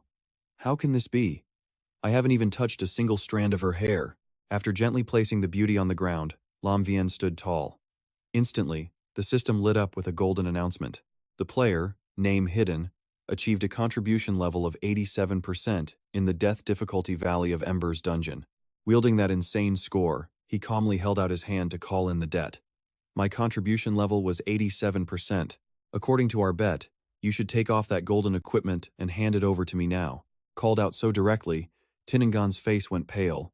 He started sweating, trying desperately to change the subject and weasel out of the deal. Ahem. Well, the boss is dead now anyway, so let's check out the dropped items first, right? We'll split those up. Lam Vian cornered him. No need to split anything. Just take off your golden gear and give it to me. He forced Tinningan to stumble backward. I'll give it to you, just don't rush me. Let me find a replacement item, then I'll give it to you right away. Lam Vian just smirked, his cold voice hitting the mark. It seems you're trying to back out of our deal. Seeing things get tense, the guild leader Lan Nguyet stepped in to mediate, making an incredibly generous counteroffer. Honestly, Tinningan's equipment might not even be the right fit for you. How about this? You get first pick of all the loot from this run, and I'll personally compensate you with a suitable piece of equipment. What do you say? Tempted by her offer, Lam Vian smiled and took a step back, setting the stage for his real goal. All right, we'll do it your way. But to be honest, more than equipment, I'd rather exchange techniques with a master who has special skills. Hearing this, Lan Nguyet breathed a sigh of relief and quickly agreed. A master, you say? Of course, you've helped us so much. Let me go back and ask the others in the guild if they'd be willing. With the negotiation settled, Lam Vian calmly walked towards the giant, crimson corpse of the Lizard King, muttering, I almost forgot about your part in this. He immediately raised his hand, beginning a dark summoning ritual on the king's body. But in the next second, a blazing red warning flashed across his vision, turning everything upside down. His 3 hound-headed minor zombies had been destroyed in the underground sewer. Seeing the sudden death notice from his distant minions, Lam Vian's eyes shot wide open in astonishment. What? He gasped in disbelief. His brain instantly started analyzing the situation. My undead summons were taken out? The area near the hidden dungeon was a place no one ever bothered to grind in, and 3 zombies should have been more than enough to scare off any curious players. This was abnormal. Could it be that Snake Charlatan finally revealed himself? His eyes sharpened instantly. A murderous aura erupted from him as he locked onto his new objective. He had to seize this golden opportunity. The clue to finding that number 1 believer had to be on him. Without a second's delay, Lam Vian became a blur and shot into the glowing portal. He left the entire team stunned, ignoring their desperate calls from behind him. Hey, friend, you haven't even taken your equipment yet. The scene then cuts to a damp, dripping sewer. Lam Vian, cloaked in magical invisibility, crept along the stone wall, carefully assessing his options. The entrance looked normal enough, but sneaking through the narrow tunnel was still the safer play. As he ventured deeper, he quickly discovered the bodies of his 2 summoned dire wolves, lying cold and still on the ground. Kneeling to inspect the scene, he used his glowing sword to illuminate the bodies, his brow furrowed in expert analysis. There were no signs of a fight. The undead had been killed by strangulation. It looked like the enemy was a master of assassination. Lam Vian squinted, confirming his theory. These were definitely snake bites, but way too large for the snakes in this dungeon. And if it were the Nether Serpent King, his minions would have been completely obliterated, not left mostly intact. Putting all the pieces together, he shot to his feet. His cloak billowed around him as he came to the one and only conclusion. This had to be the work of the snake charlatan himself. Just as he came to that realization, a terrifying killing intent rained down from the ceiling, completely shattering his invisibility. A massive ghost serpent with a mouth full of venomous fangs lunged straight at him, accompanied by a bright red system notification. Invisibility has been broken. Osseous Ghost Serpent, level 15. Health, 4,500. Attack, 300. Defense, 130. Skills, Venom Bite, Bone Crush, and Blood Fusion. With pure instinct, Lin Yuan planted his feet and backflipped, expertly dodging a devastating tail whip. The demon snake's tail shattered the ground as he used the momentum to create distance, quickly raising his hand. He gathered a blinding orb of green necromantic energy that tore through the gloom, slashing it straight into the giant snake's body. Lin Yuan frowned, his senses on high alert, as he analyzed the situation. These sewer snakes were a high level, and their dirty skills were still unknown. He had to stay on guard. But just as he caught his breath, a massive shadow fell over him, blocking his vision. He looked up, startled, to see another colossal snake king glaring down at him. "How the hell is there another one?" he exclaimed. Without flinching, he gritted his teeth, tightened his arm, and raised his massive sword to meet the ferocious beast's thunderous bite head-on. The pressure from the powerful attack was completely suffocating. Lin Yuan seized the opportunity, unleashing a magic circle to summon his trump card, the Dire Wolf. A massive, glowing green wolf's head erupted, radiating pure killing intent. He gave a sharp command, "Hold them back for me." The dire wolf obeyed, lunging forward with its massive fangs, biting down hard and sending the demon snake flying. With his summon keeping the monster busy, Lin Yuan pivoted and dashed deeper into the shadows. His mind raced with tactics. This constant fighting was a dead end. The real enemy was hiding somewhere, pulling the strings. He had to be dealt with first. His crimson eyes pierced the darkness, scanning every last corner. He pushed all his senses to the absolute max, searching for the mastermind's hiding spot. Soon, his gaze locked onto a solid iron gate at the tunnel's end. He caught sight of a snake's tail hastily slithering inside. A smirk crossed his face. "Found you." Instantly, Lin Yuan shot towards it, his fist wreathed in green magic that tore through the air as he growled out his final judgment. "You have nowhere left to run." The punch landed with overwhelming and merciless force. His brutal attack made a direct hit, but there was absolutely no reaction. He frowned, sensing something was off. "This isn't right." Looking closer at the shattered gate, he noticed the faint traces of his own green magic. His expression turned cold. This was a path he had already taken. Staring into the abyss before him, he quickly put the pieces together, realizing the enemy's sinister plot. This was the Nether King Serpent's territory. He had been intentionally lured into a trap, a dead end. At the same moment, his summoned beast finally ran out of energy, dissolving into faint blue smoke before vanishing completely. Seeing his summon fade, Lin Yuan tilted his head, turning his icy gaze to the enemy standing beside the demon snakes, a provocative smirk on his lips. "All right then, let's see who loses their patience and makes the first move." As he spoke, a system window flashed, activating his stealth skill. His body dissolved into faint light, merging with the shadows. Their target vanished. The two purple demon snakes lunged forward in a frenzy, their venomous fangs snapping wildly.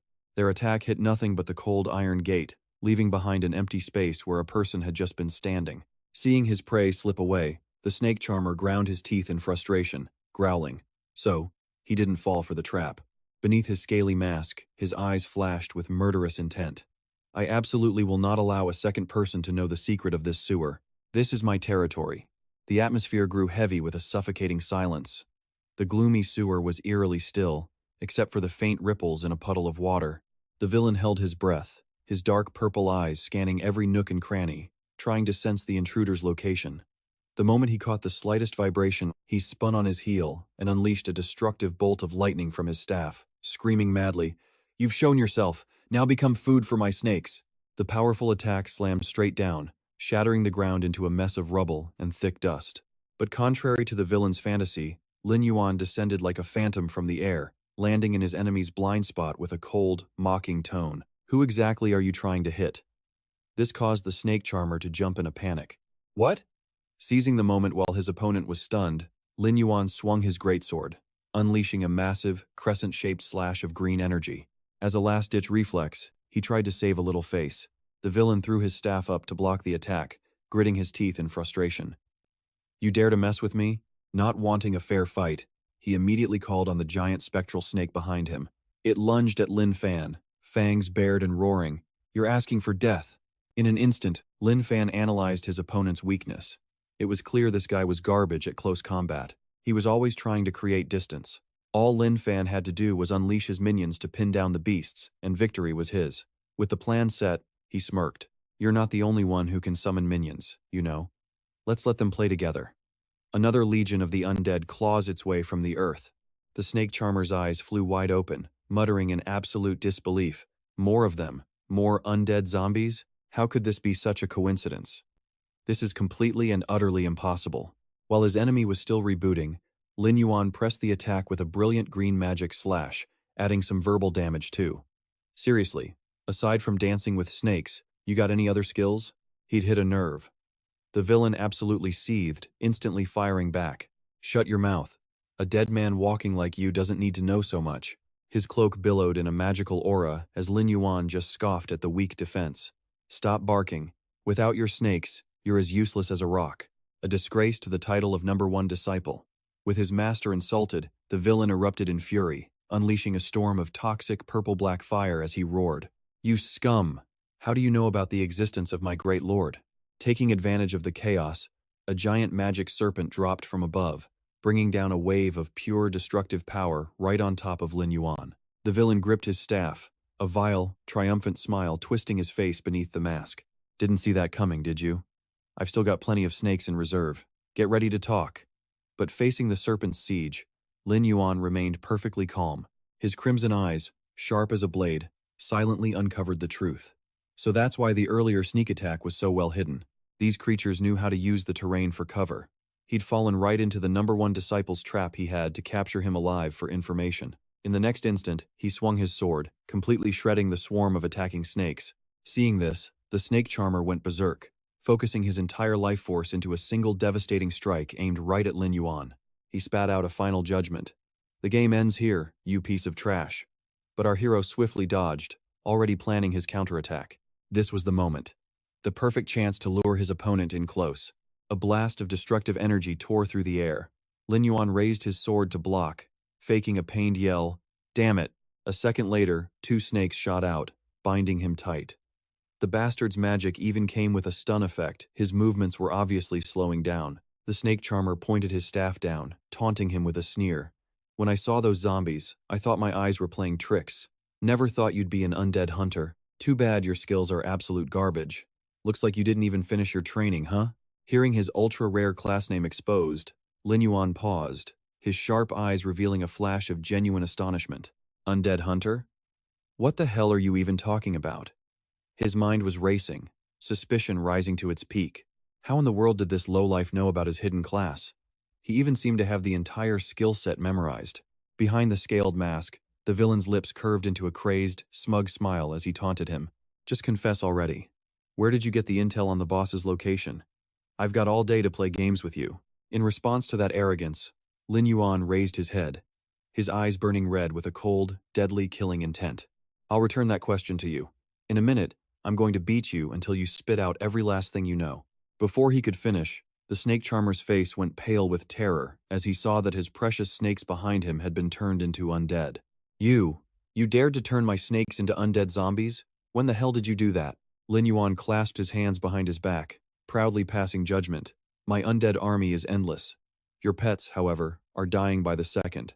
Stop this useless struggle. Having lost his advantage, the villain ground his teeth in fury and threw up a defensive spell. Don't even dream of it. He charged forward recklessly, ignoring the danger and roaring with hatred. I will never be captured by a mutt like you. Seeing this, Lin Yuan thrust out a hand cloaked in brilliant blue magic, decisively activating his trump card, Corpse Explosion. At his command, the corrupted serpent twisted violently, launching itself into the air to intercept its target. The brutal force of the undead explosion obliterated the entire wooden platform, sending a massive shockwave shaking through the whole tunnel. Taking advantage of the thick, choking smoke, Lin Yuan activated another crowd control skill. He unleashed a volley of magical green vines to relentlessly hunt him down. Landing in the ruins, he coolly brushed off his cloak and assessed the damage. He's fast, for sure. But at the very least, he had now pinpointed this snake charmer's area of operations. His crimson eyes glinted with calculated confidence. Besides, at this early stage, he still hasn't absorbed the overwhelming power of the evil god's advent. Once he learns a debuff removal skill, these pathetic snakes are just free undead materials served on a platter. Lost in thought and planning his next steps, Lin Yuan's gaze suddenly froze on something buried in the dirt and rubble. From a dark crack, A brilliant golden light flashed, completely capturing the hunter's attention. He bent down and picked up the strange object. He opened his palm to observe it, raising an eyebrow in pure curiosity. In his hand was a simple pocket watch. Flipping it over, he saw no stat screen. Lin Fan quickly concluded this wasn't equipment. More than likely, it was some kind of identification token. If the owner was really hiding in the Jinghua Shui Yue Guild, his best move was to find Leng Yue immediately to confirm it. He definitely hasn't had time to clear his tracks yet. Without a moment's hesitation, he opened the system message window and sent an urgent message to the guild leader. To Leng Yu, "Are you free to meet tonight? I need to discuss something about the Ashfall Valley incident." He hit send. The scene then transitions to a quiet night sky, where the city's towering stone castles begin to light up. In a quiet corner of a nearly empty tavern, Leng Yue hurried over to Lin Fan's table, her voice laced with apology. "Sorry, I'm a little late." As she sat, she got straight to business, pushing a glittering gold ring across the table. "This is the gold tier equipment I promised. Check the stats, see if it suits you." A bright blue system window popped up, displaying the high-grade item's stats. The Spirit Condensing Ring, a gold tier piece that directly buffed Spirit by 20 and max mana by 200, with a powerful rapid meditation skill for mana recovery. Stroking the high-quality ring, Lin Fan nodded in satisfaction. A mana recovery effect, huh? Ever since he spammed that forbidden spell, his mana had been dropping like a rock. This was a genuinely solid move from Leng Yue. But she wasn't done. The guildmaster brought out a whole slew of items dropped from the death-level dungeon, smiling brightly. "And here's the loot from Ashfall Valley. As promised, you get first pick." The screen flashed with the silver tier Gloomlight armor. Next up was the razor-sharp silver tier Starfall dagger, an item practically made for a bloodthirsty assassin. Finally, the best item appeared, a level 1 skill scroll that directly grants 100 skill proficiency points. Lin Fan didn't even glance at the silver gear. He snatched the scroll and immediately stored it away. This item was made for him, far exceeding his expectations. "You guys can deal with the rest of that stuff. I'll just take this skill scroll." Seeing his decisive attitude, Leng Yue rested her chin on her hand, an amused smile on her face. "I always pegged you as the lone wolf type. I'm surprised to see you in a busy place like a tavern." Ignoring the banter, Lin Fan got straight to the point, his expression turning serious. "I was farming mobs in the sewers today and ran into an expert. The emblem on his clothes was identical to your Jinghua Shui Yue Guild logo. I want to find him for a technical exchange. I was hoping you could lend a hand." Leng Yue looked surprised by the request. "The sewers, you say? Let me ask around internally." As if sealing the deal, Lin Fan pushed the golden pocket watch forward as evidence. He dropped this when he made a run for it. "Take a close look. Does anyone in your guild use a watch like this?" Leng Yue took the watch and frowned, examining it carefully, but her expression was blank. "A pocket watch? Honestly, this doesn't look like in-game equipment. I've never seen this kind of flashy accessory before, not once." Having gotten the basic picture, Lin Fan gave a serious warning. "I understand. Please, ask around about the sewer incident for me. This is a matter of life and death for me." Seeing his gravity, she nodded firmly. "Got it. I'll make this a priority in the guild."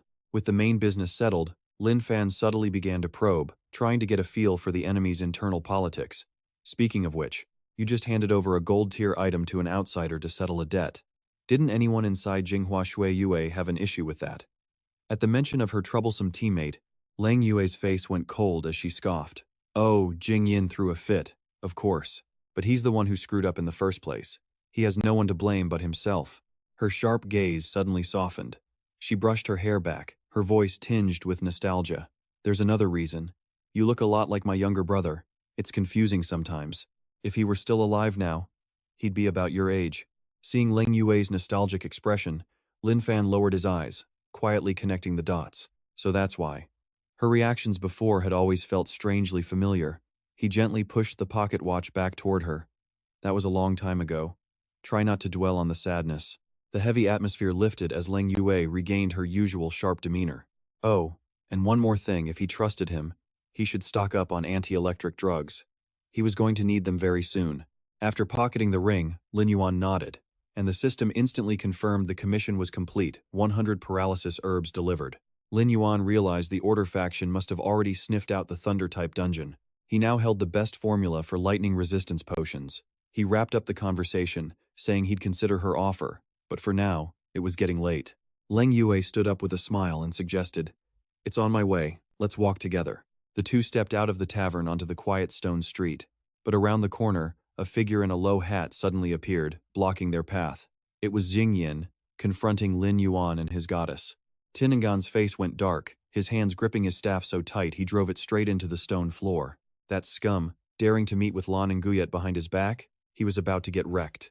But when Tinningan turned, Lam Vien and Lan and Guyet were already right there. Well, what a coincidence, Tinningan. You came to this tavern too? Hearing this, he immediately got flustered and tried to cover. I was just passing by, that's all. With that, Tinningan stormed over to lecture Lan and Guyet. Lan and Guyet, you're a guild leader. Why are you confiding in a lowlife like this? You better keep your distance from him. Lam Vien shot him a sidelong glance, his comeback absolutely scathing. I asked her here to discuss some private guild matters. You're just a grunt, so mind your own business. Called out in front of his crush, Tinningan went ballistic, his staff crackling with lightning. Well, look at the big talker. Weren't you just bragging about not wanting to join the guild? Now you're luring the leader away for secret talks? He got right in Lam Vien's face, his eyes laced with blood-red veins. Tell the truth, what filthy reason do you have for getting close to her? Lam Vien just frowned, thinking to himself that this clinging ghost of a man was nothing but pure garbage. With that thought, he fired back. Guild leader Lan and Gyet's sword skills are legendary. I invited her here to learn a few pointers. Got a problem? Tingan sneered, a vicious look on his face. Seems to me your intentions aren't so pure. Lan and Guyet, don't let this kind of person deceive you, or you'll bring disaster upon yourself. That was the last straw. Lan and Guyet decisively turned her back, tossing out an ice-cold sentence. I appreciate your excessive concern, but since when do I need your permission to be with someone? Seeing her furious, he frantically raised his hands to salvage the situation. No, Lan Guyet, that's not what I meant. She spun back around, her face scrunched in disgust. That's enough. And to think I came all this way specifically to help you keep your equipment. You couldn't have disappointed me more, he stammered, sweating bullets. Lan and Guyet, you've misunderstood. I. Watching the two of them walk away, Tinningan's eyes burned with a mad, vicious hatred. This was all because of that bastard. He clutched his head, muttering, if he just disappears, Lan and Guyet will go back to how she was before, with eyes only for me. His face twisted as he seethed with a bone-chilling killing intent. He has to be eliminated. Carrying that massive grudge, he skulked off to a dark port, littered with wooden barrels. The moment he saw his contact, Tinningan slammed a bag of money onto the table and barked his command. I knew you'd be hiding here. Take care of this guy for me. The fully cloaked assassin calmly raised a glass, taking a slow sip before lazily replying. What's the rush? Let me finish this drink, then we'll talk. Tingan was seeing red as he roared. Double the pay when it's done. You have to take him down for me, and the more miserable, the better. The assassin received the target's photo through the system and let out a smirk. Deal accepted. Well, aren't we generous? In that case, I'll take the job. The sinister mage leaned in, adding one more venomous part to his plot. Remember, pick a place where a lot of people are gathered. His face was distorted like a demon, his eyes burning with a crazed, red-streaked glare. Torture him slowly, right out in broad daylight for me. The assassin smacked his lips, staring at the projected photo of Lam Vien's cold face. He rubbed his chin, wondering, this kid, why does he look so familiar? The scene then shifts over to a bustling desert city. The old NPC Dak stared intently at a pocket watch, shaking his head. I've never seen a watch like this. It just looks like a normal piece of jewelry. However, you could try your luck with the Scorpion Knights. That is, if you can even manage to get inside. Taking back the watch, Lam Vien clicked his tongue, thinking that even a veteran NPC like Dak was clueless about this. He gave a polite nod. All right, thanks, old man. The NPC waved his hand sadly. Don't mention it. Too bad I'm retired. Without a good reason, it's hard to meet the commander. Just as he hit a dead end, a lovely young woman walked in carrying a basket of food. Uncle Dak, how have you been lately? I brought you some delicious food. Seeing the girl, the old man's face immediately brightened. Is that you, Edit? Ah, I feel better already. Thank you for taking the time to visit this old man. Upon hearing that familiar name, Lam Vien frowned slightly, murmuring to himself. Edit, Uncle Dak pointed to the girl. This is your chance, kid. If you really want information from the Scorpion Knights, you should ask her. She's the commander's daughter.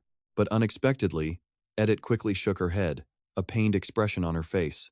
No, I haven't been his daughter for a long time. Now I'm just a seamstress making my own living. Sensing a quest opportunity, Lam Vian stepped forward to test the waters. It sounds like a family misunderstanding. Perhaps I could lend a hand? Uncle Dak also sighed, trying to persuade her. Edit. The commander regrets it deeply now. Whatever conflict you two have, don't be so tense. Consider it a favor to this old uncle and listen to my advice. Edit smiled gently, a flicker of hope appearing in her eyes. All right, young friend, please follow me. As she turned to walk into the house, she clutched a box, confiding sadly, I thought I would never have the chance to give this gift to him. Unexpected, Lam Vian commented as he casually followed behind her. It seems you were just missing the right opportunity. Edit gently ran her fingers over a deep red box before slowly unlatching it, revealing a neatly folded black suit inside. Perhaps, she said, carefully holding the box with the exquisite suit. Her eyes were heavy with thought. I spent an entire year sewing this formal suit by hand. I hope you can help me deliver it to my father. She gently placed the box in Lin Yuan's hands, pleading earnestly. Afterwards, please tell me what he says. Taking the item, Lin Yuan gave a firm promise.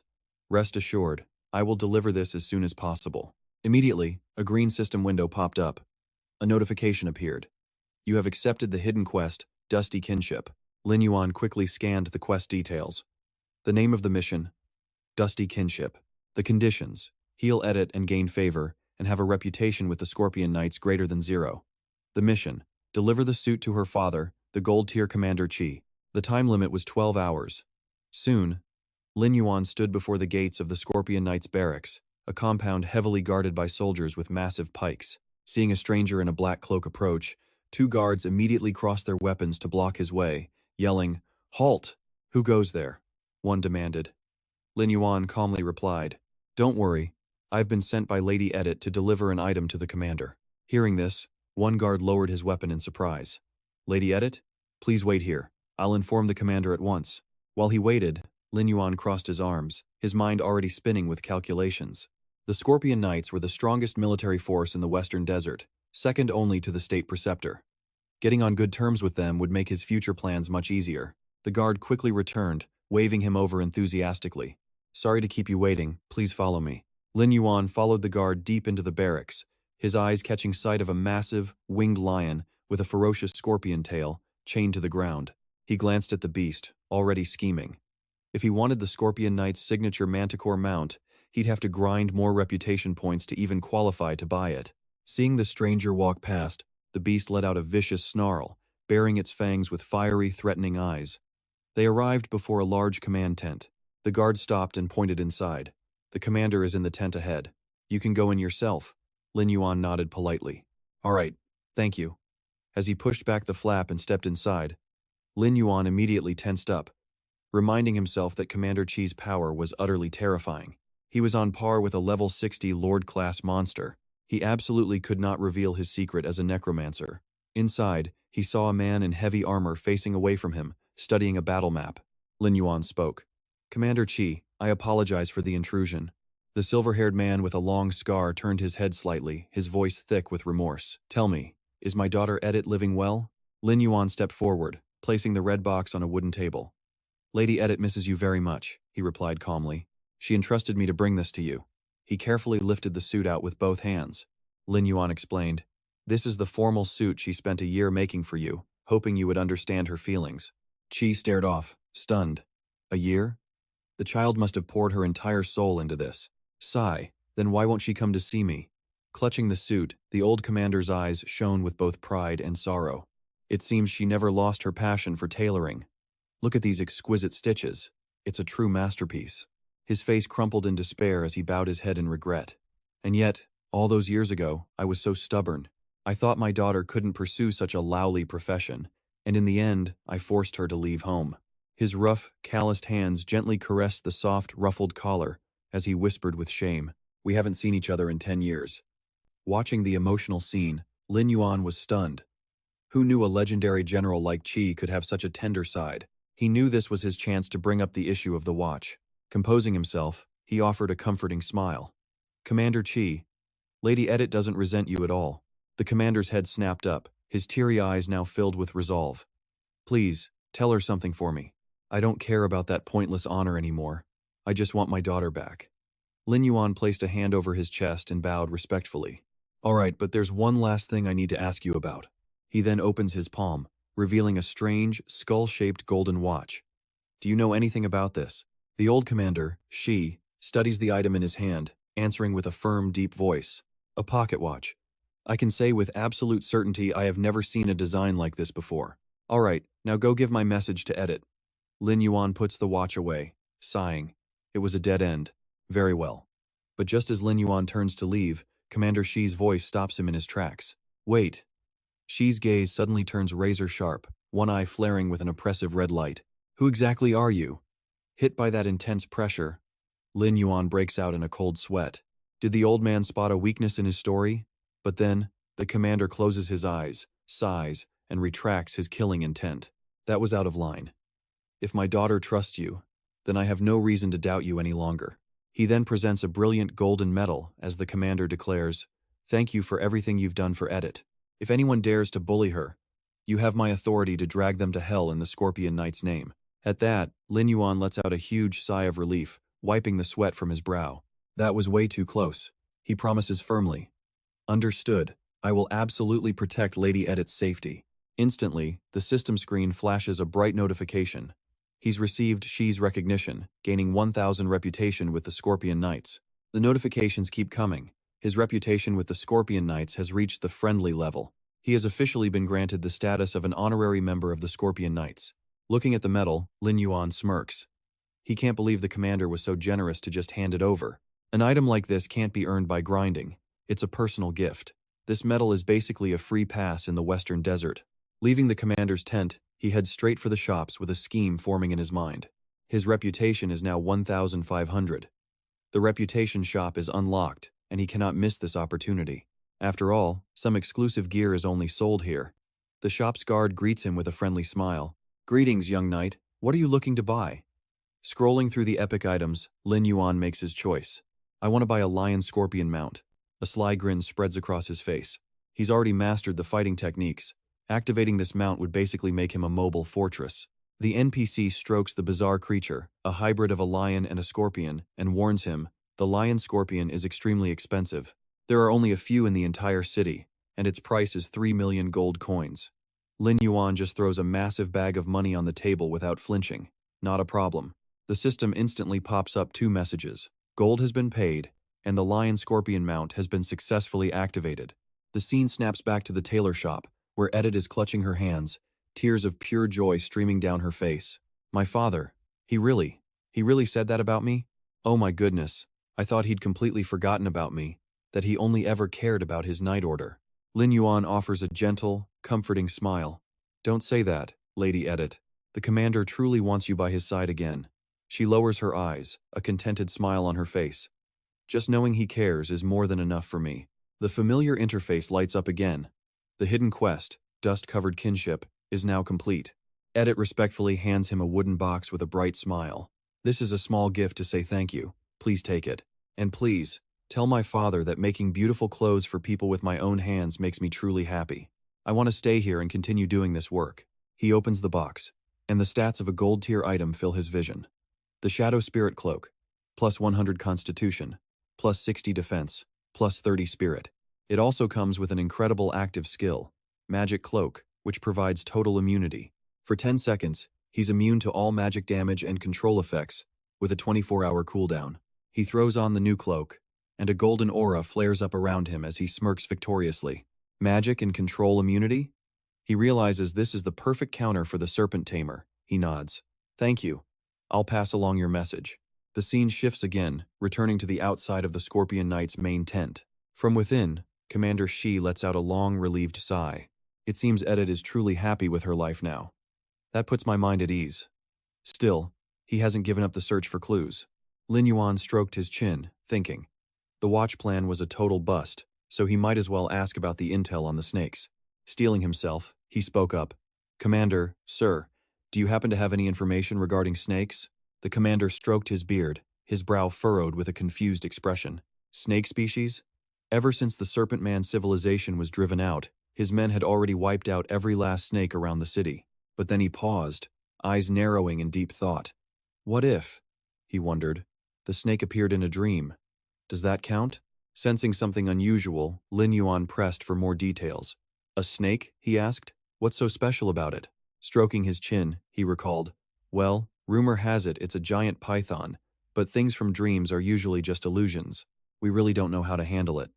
As he spoke, he picked up a red wax-sealed letter, his voice dropping seriously. You're an honorary member of the Scorpion Knights now, after all.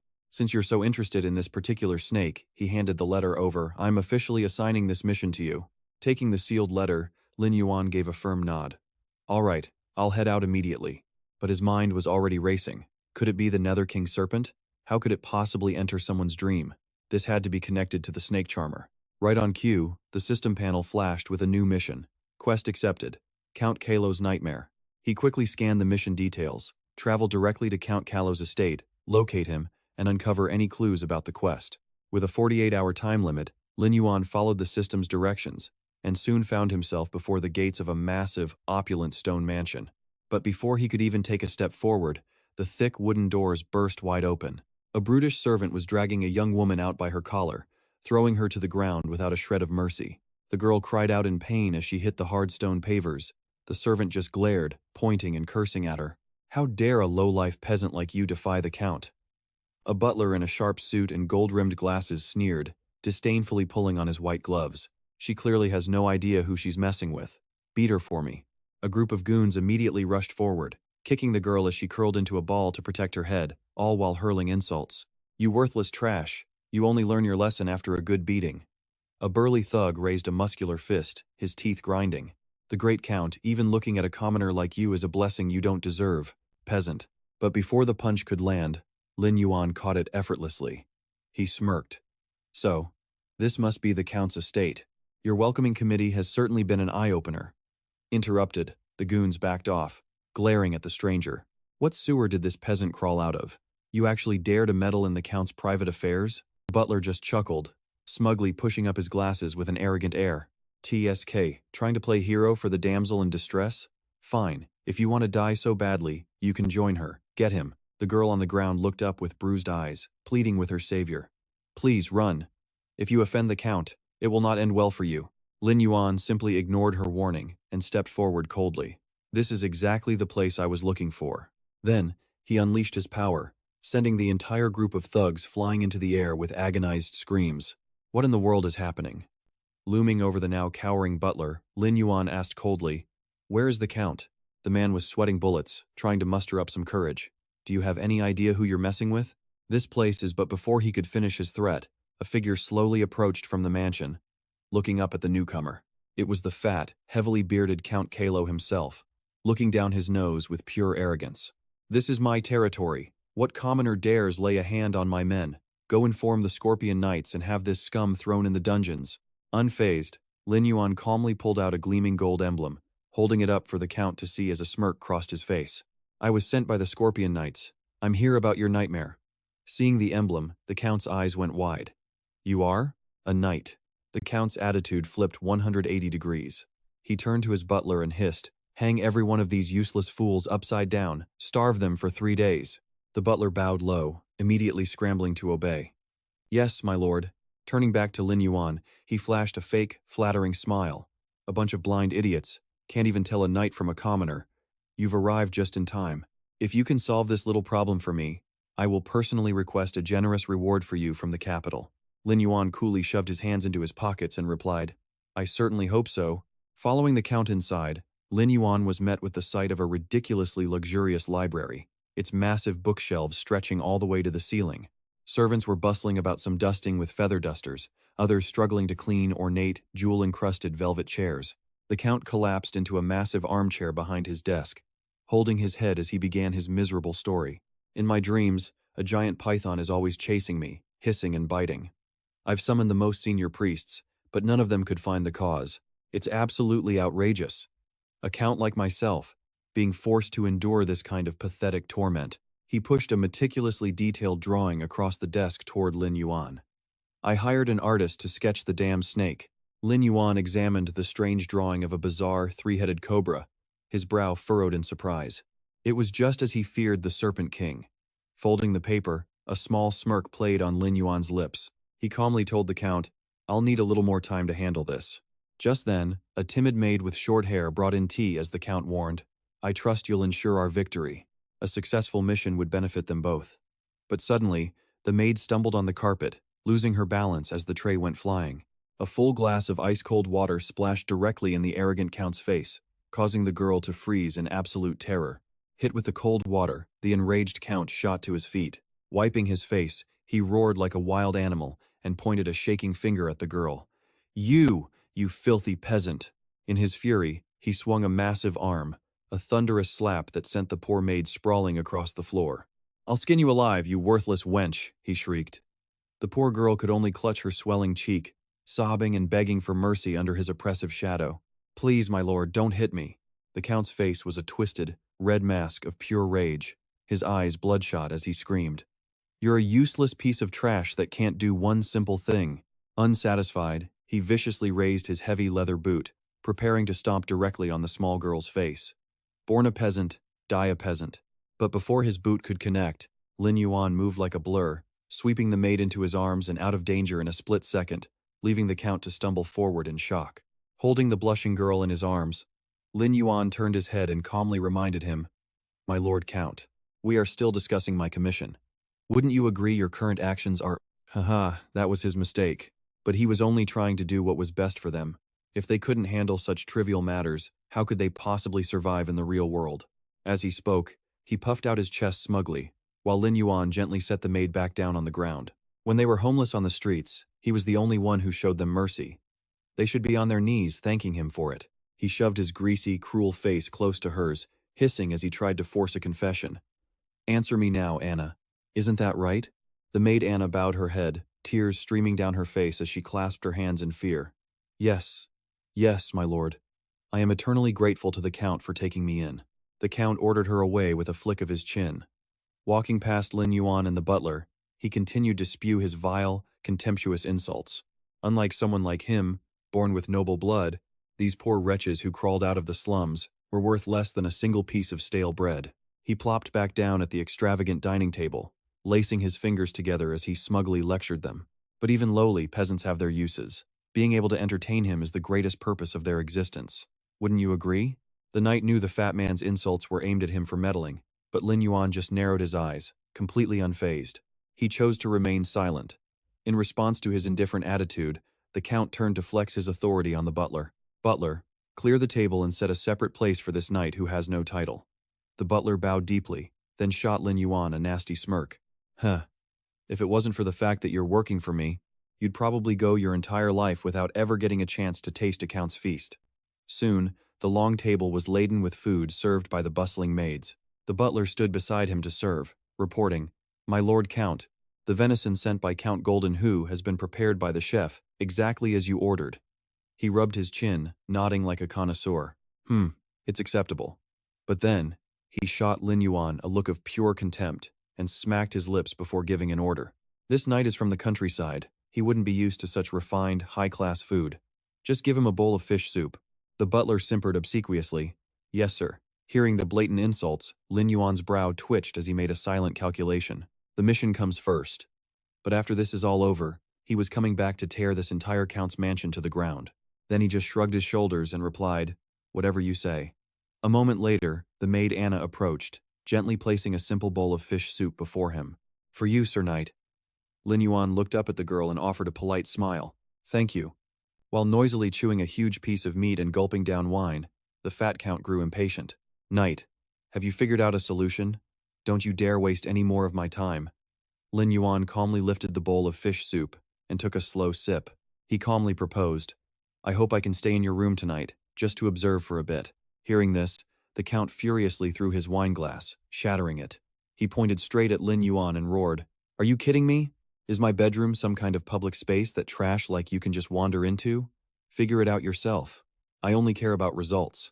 Despite the barrage of insults, Lin Yuan remained perfectly calm as he held the bowl, silently cursing the man in his heart. Truly an arrogant and conceited fool. A moment later, as the fat noble entered his chambers, Lin Yuan's eyes flashed with a deadly cold light. In that instant, he activated his invisibility skill, standing right outside the count's door. He felt a jolt something was happening. Right before his eyes, the sharp sound of a slap echoed. The maid, Anna, clutched her swollen cheek and cried out in pain. Sprawled on a gem-encrusted chair, The corpulent Count Callow shoved his arrogant face close to hers, sneering. "You're an ungrateful thing to serve me. Is serving me such a terrible burden for you?" The butler standing nearby quickly chimed in with his own oily flattery. "That's right, so many people would kill for the chance to serve the Count." On the floor, the poor girl could only kneel and sob, begging for mercy. "Please, my lord, spare me." He just grabbed her hair, yanking her head back to reveal a vile, wicked smile. "Do you really think some pathetic little knight can protect you? That idiot has to do whatever I tell him to, doesn't he?" The butler pushed up his glasses, letting out a mocking laugh. "A knight? What a joke. With just a single word from the Count, my lord, he's nothing more than a slave. Ha ha ha." Standing hidden outside the carved wooden door, cloaked in a magical shimmer, Lin Yuan frowned and clenched his fists tightly. So this was his despicable method for forcing all the maids here into servitude. Inside, the Count threw the girl onto the stone floor, roaring arrogantly. "I am Count Callow. My power isn't just recognized in this kingdom. I hold my title no matter which country I go to. You will never escape from the palm of my hand in this lifetime," he cackled. Anna could only cover her face and weep. The sinister butler leaned in to whisper. A brilliant man like the Count would never put all his eggs in one basket. The fat noble stroked his chin and let out a cold, satisfied snort. That's only natural." Overhearing this, Lin Yuan's mind raced, connecting the dots. Wait a minute, the king grants a Count's title. How could he retain that privilege in another country, unless... Instantly, the green system panel flashed to life, updating his mission. A hidden condition had been triggered. The mission nightmare of Count Callow was updated to arrest the traitor. Gold level. The objective: arrest the traitor Count Callow and find evidence of his treason. The time limit was 48 hours. A smirk spread across his face. It was exactly as he'd predicted. This Callow guy was a traitor. He had to contact the Scorpion Knight Order immediately. Using a special item, his system interface confirmed the request had been sent to the Scorpion Knights, authorizing an arrest. Back inside the room, the Count's eyes suddenly felt heavy, dark circles forming. He yawned, grumbling. "Why am I so sleepy all of a sudden?" He scratched his head, his eyes bloodshot with frustration as he vented his anger on the kneeling maid. "Damn it. That miserable snake keeps me up all night. And you think I'm going to let you live in peace?" Before the Count could even move, an incredible force erupted from the outside, kicking the thick, gold-plated wooden doors wide open. Lin Yuan strolled in with his hands in his pockets, his posture calm and filled with an arrogant confidence. "My Lord Count, I believe I just heard a rather desperate scream." His plan was simple: stall for time until the knights arrived. Seeing the troublemaker, the Count's face turned purple with rage as he pointed and sputtered. You damned knight, you dare to disrespect me again and again. You've got some nerve." The butler also stepped forward, threatening him. "Do you realize that barging into the Count's private chambers is a capital offense?"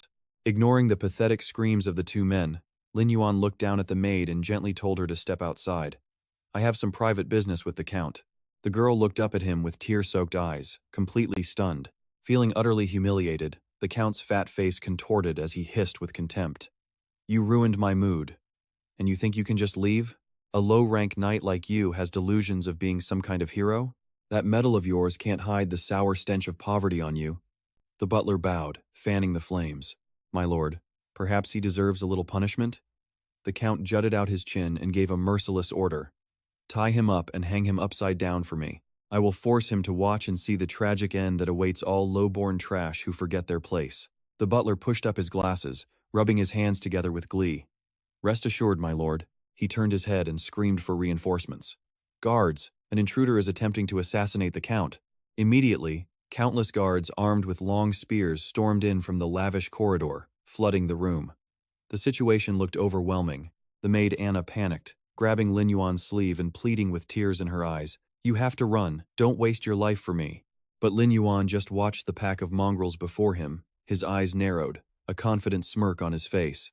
"You think this rabble can take my life? Don't make me laugh." The guards howled, diving from above like wild animals pouncing on their prey. "An assassin! Get him! Take him down!" Lin Yuan gestured, and a magnificent, gold-inlaid greatsword materialized, crackling with a deep blue current as he raised it into his guard. His eyes, now burning crimson with bloodlust, never left the enemy as he warned the girl behind him. "Get ready to run first." She quickly nodded. "All right." And with that, Lin Yuan spun, unleashing an immense wave of green sword energy that tore the very ground apart, sweeping the guards away. "What?" Seizing the moment, He grabbed the maid's hand and pulled her straight through the opening, escaping the encirclement. Under the silent night sky, the heavy ironwood doors of the Count's manor were sealed shut, like a suffocating cage. But suddenly, a terrifying force from within blasted the massive doors open in a violent explosion that shattered the night's silence. From the thick smoke and dust, Lin Yuan strode out coolly, his long cloak billowing behind him in the wind. He left the terrified maid behind on the ground. The guards were right on his heels, brandishing their gleaming swords and roaring out commands. "There he is! Don't let him get away!" Lin Yuan frowned, moving like the wind, his sharp eyes calculating his next move. He realized there were too many maids and servants around, not the place to use his necromancy or corpse explosion skills. The maids huddled in a corner, trembling and whispering in terror as they watched. Is that really him? Is he really here to assassinate the Count? An armored guard rushed past them, hissing in a panic. Shh! Don't say such things. But before the short-haired maid could finish, her face twisted in terror, her eyes shot wide, and she let out a blood-curdling scream. A soldier, struck down by Lin Yuan, was plummeting from the sky, screaming in pure desperation as he fell. "Help me!" But it was no use. Lin Yuan was already a blur of blinding green sword energy, cutting a path of destruction. He stood proudly amidst the groaning soldiers. Sheathing his sword, he muttered his plan. Watch the Count and his butler, and wait for the knight's order. But suddenly, countless glowing blue magic chains erupted from the shadows, shooting straight toward him. They wrapped tightly around Lin Yuan's arms and legs, pinning him in place. But trapped by the magic, he simply smirked. A control skill, huh? He thought. Perfect. A chance to test the skill on my dark spirit gear. Instantly, the system interface flashed with a bright green notification. Skill activating. Magic immunity. Control effect removed. Just then, the butler strode forward with the Count, smugly gripping his staff and taunting his enemy. "You knights are all the same," he sneered. "Nothing but brute strength, without a single brain cell to use it." Behind him, Count Carlo stood with his hands on his hips, an arrogant sneer on his face as he barked an order. Did you really think I wouldn't have masters protecting me? Now punish him. Make it cruel." Hiding behind a door, the maids hugged each other, tears of despair in their eyes. It's over. He's been caught by that demonic butler. Sigh, what can you do? The butler is a retired master from the Royal Mages Guild, after all. The butler cackled, jamming the glowing tip of his lightning staff against Lin Yuan and unleashing a massive thunderclap with a threatening grin. "This little spell of mine can pump lightning straight into your veins," he gloated. The light glinted off Lin Yuan's ice-cold, unfazed expression. The butler kept rambling. "I assure you, it won't be a pleasant experience at all." But in the blink of an eye, Lin Yuan effortlessly deflected the attack right back at him, his voice bone-chillingly cold. "Why don't you keep this little toy for yourself?" The sword's point drove into the butler, who vomited blood and shrieked in horror. "Ah, you weren't under control." A moment later, he collapsed to his knees, clutching his chest and coughing up mouthfuls of blood. Seeing this, the portly Count broke out in a cold sweat, his eyes practically bulging out of his head in sheer terror. He stared at Lin Yuan, who stood over the butler like a demon incarnate, his own face contorted in pure panic. He stumbled backward, pointing and screaming desperately. "I summoned you here for a commission. What is this? Rebellion." Lin Yuan aimed his blade right at the Count. His voice was a low growl of judgment. "Compared to my commission, I'd say your acts of treason are far more serious." Hearing this, the Count shuddered, muttering in horror. "What? How could you know?" And while Lin Yuan was focused on him, the butler struggled back to his feet. He lunged from behind, swinging his staff wildly and screaming, "If you already know, then just die." It was like he had eyes in the back of his head. Without even turning, Lin Yuan simply raised 2 fingers, firing a stream of green magic that effortlessly blocked the desperate attack. "Too bad," Lin Yuan said coolly. "The mission requires me to take you alive." The butler was sent flying by the blast, screaming in disbelief. "What in the world, a knight? You can use magic, too?" In an instant, he closed the distance to the butler. A brilliant bolt of holy lightning erupted violently, crashing down on the royal mage, burning him until he convulsed in agony, letting out a horrific scream. "Air!" The terrifying force launched the butler's body across the room, sending him flying, before he smashed hard into the stone floor, shattering it and kicking up a cloud of dust. He collapsed to the ground, unconscious. His broken glasses fell away, marking the end for the arrogant bully. Taking advantage of the fight, the Count scrambled for his life up the stairs, screaming over his shoulder, "You bastard, I'll have you charged and sentenced to death for this." But as soon as he looked up, he ran right into a pair of black boots standing ominously on the steps, like a ghost. He froze in terror, sweat pouring down his face as he stammered. You? How did you get up here? Lin Yuan's silhouette blocked the moonlight, his pressure so suffocating it sent the Count tumbling back. What's wrong? Weren't you just screaming about a death sentence? Abandoning all dignity, the fat coward dropped to his knees, waving his hands frantically. What are you talking about? I was going to get you a commendation. No, I must personally ask the king to grant you a title and give you a reward. Lam Vien raises a hand, a blue magic flame burning inches from the man's face. Sure, the king will reward him well for capturing this traitor. The orb of magic crashes down, tearing straight through the air. Lam Vien's judgment is cold. He asks if the Count ever thought of mercy while torturing all those innocent, unarmed people. The Count clutches his face, screaming hopelessly for him to just stop. Under the heat of the blue flame, he finally breaks, crying and begging for pity, admitting he was wrong. He promises to release the commoners, but Lam Vien's voice cuts in, crushing all hope. It's too late. Lam Vien reaches out, effortlessly lifting the man's fat body into the air, leaving him wide-eyed and choking for breath. Gritting his teeth, Lam Vien growls that the Count had better start thinking very carefully about his confession. The Count still struggles, sputtering cheap bribes, promising Lam Vien anything he wants if he'll just spare his life. His only answer is a brutal magic punch that explodes right through his chest. Lam Vien coldly sends him off, telling him to say goodbye to his filthy noble status. A powerful bolt of blue energy, like lightning, slams into the ground with unstoppable destructive force. Just then, Captain Shich arrives, riding his mighty beast and leading the knights right to the scene. He hopes he isn't too late and asks if Count Callow is okay, demanding to know where the real villain is. With his hands in his pockets, Lam Vien coolly informs him that the criminal they need to arrest is Count Callow. He's a traitor. Hearing this, Captain Shich breaks into a cold sweat, completely stunned. A traitor? Good heavens. He turns with a stern face to warn the young knight that he better be certain about this, because accusing a count without solid proof is a crime that's punishable by death. Meanwhile, Count Callow, sprawled pathetically on the ground, starts screaming wildly, trying to salvage some shred of dignity. He yells that they sent a madman after him, calling it a blatant insult to his noble status. Captain Jich frowns, his expression conflicted. He states that he can't arrest a count based on one person's word alone, but Lam Vien just leans back calmly, arms crossed, without a single shred of panic. Right at the stalemate, the maid, Anna, steps forward, mustering her courage to announce she knows where the proof is. Anna approaches Lam Vien, her eyes filled with a steady and fearless determination. She reveals that she overheard the Count secretly plotting with the serpent civilization, and they have an altar in a hidden room. The young girl's face shines with absolute resolve as she points the way. The secret room isn't far. Exposed, the Count's face twists into a demonic mask, his bloodshot eyes bulging as he roars his denial. Like a cornered animal, his mind finally snaps. He lunges through the air, trying to rip apart his accuser while screaming that he'll tear her mouth off. But Lam Vien is faster, stepping firmly in front of the young woman to shield her from the attack. He unleashes a decisive kick charged with blue magic, sending the Count flying while stating the system's mission already confirmed his treason. He then tells the captain to arrest the Count, promising he'll bring back the evidence right away. Seeing things have gone this far, the captain sighs wearily and reluctantly agrees to the plan. He concedes that a matter this serious now rests entirely on what Lam Vien finds in his search. Mounted on his beast, Zeet gives the order 2 knights will remain to assist the search. The rest will escort the Count back to camp immediately. The soldiers snap to attention, roaring in unison. Lam Vien turned to the maid, his voice steady. Lead the way. You don't need to worry. Staring at the knight's powerful silhouette, Anna blushed and stammered out a reply. Yes, you're different from them. I trust you. Guided by Anna, the group descended into a dark and gloomy passage made of cold stone. The girl spoke up. The Count's secret passage leads right to this spot. A knight behind them gripped his spear, scanning the area. A sewer. This was perfect terrain for the serpent folk, he thought grimly.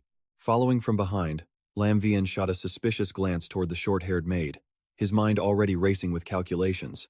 But what reason could she possibly have for sneaking into this godforsaken place just to eavesdrop on a secret? Stopping before a massive, sealed metal door, Anna looked up, reporting this was the secret chamber where they held their meetings. Lam Vien stepped forward to take the lead. All right, leave the rest to me. Lam Vien stared intently at the huge door, carefully examining every crack for any unusual marks. Nothing. He grabbed the door's edge, slowly pulling it open while glancing back to warn his team. Stay alert, I'm opening it now. The growing gap revealed only pitch-black darkness inside. Lam Vien peered into the room, surprised. It looked like nobody was in there. Suddenly, from the enveloping darkness, huge venomous pythons lunged out to attack. He leaped back, shouting, "Everyone, fall back!" The knights reeled back in pure terror, raising their weapons. But facing the vicious snakes, Lam Vien simply drew his sword, confident. "Don't be afraid, they're just a few small snakes." With a few swift slashes, the serpents were diced into pieces, littering the bloody floor. He thought to himself that hiding so many venomous snakes here meant something was definitely wrong. Meanwhile, Lam Vien's gaze shifted, studying the maid Anna, who stood silently in the distance. His mind raced. She didn't seem scared or surprised at all. And if his entire squad was wiped out, the Count's crimes would have no witnesses.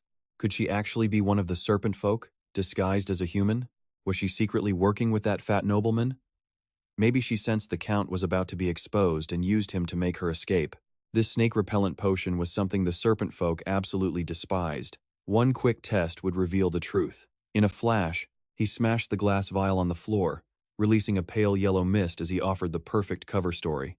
"This is snake repellent. It'll drive off any serpents hiding nearby, so we won't get ambushed again." The yellow smoke swirled around Anna's body, but she only clasped her hands gently before her. She replied with perfect composure, showing absolutely no physical sign of disgust or repulsion. "I'm sorry, I had no idea something so horrible was hidden in here.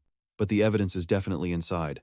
Seeing the maid's completely calm reaction to the smoke, Lam Vien silently withdrew his murderous glare. He summoned a swirling green magical flame to light up the space, breathing a sigh of relief.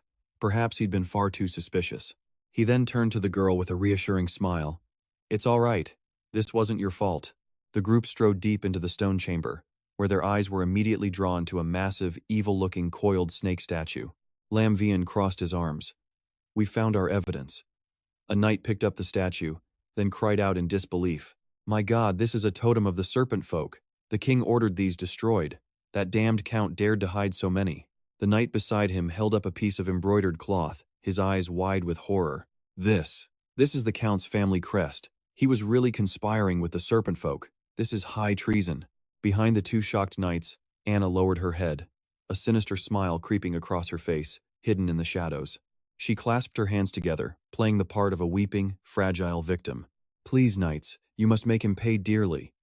The scene shifts to a prison cell, where the fat Count slams a table, yelling at two guards.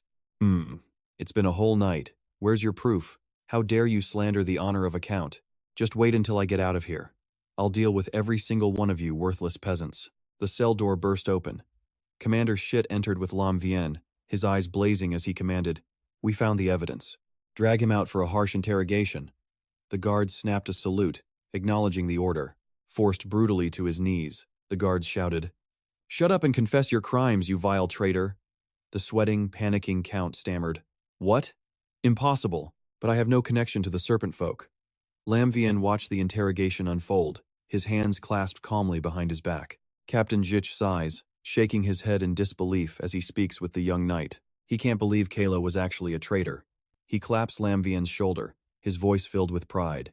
He says Lam Vien has done a great service and that he's already reported it to the king. A reward is coming.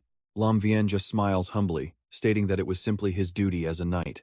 Behind them, the sharp crack of a whip echoes, mixed with the Count's pathetic screams. The butler's cowardly shrieks can be heard too, crying that he was just a butler and had nothing to do with it. Captain Sheech's expression suddenly turns grave as he strokes his chin, analyzing the situation. He fears the serpent civilization has already obtained vital intel and decides to lead a thorough investigation himself. He then asks Lam Vien to handle the task of getting the maids from the mansion settled safely. Lam Vien's eyes narrow as he calculates. There's an item in that mansion he can't miss.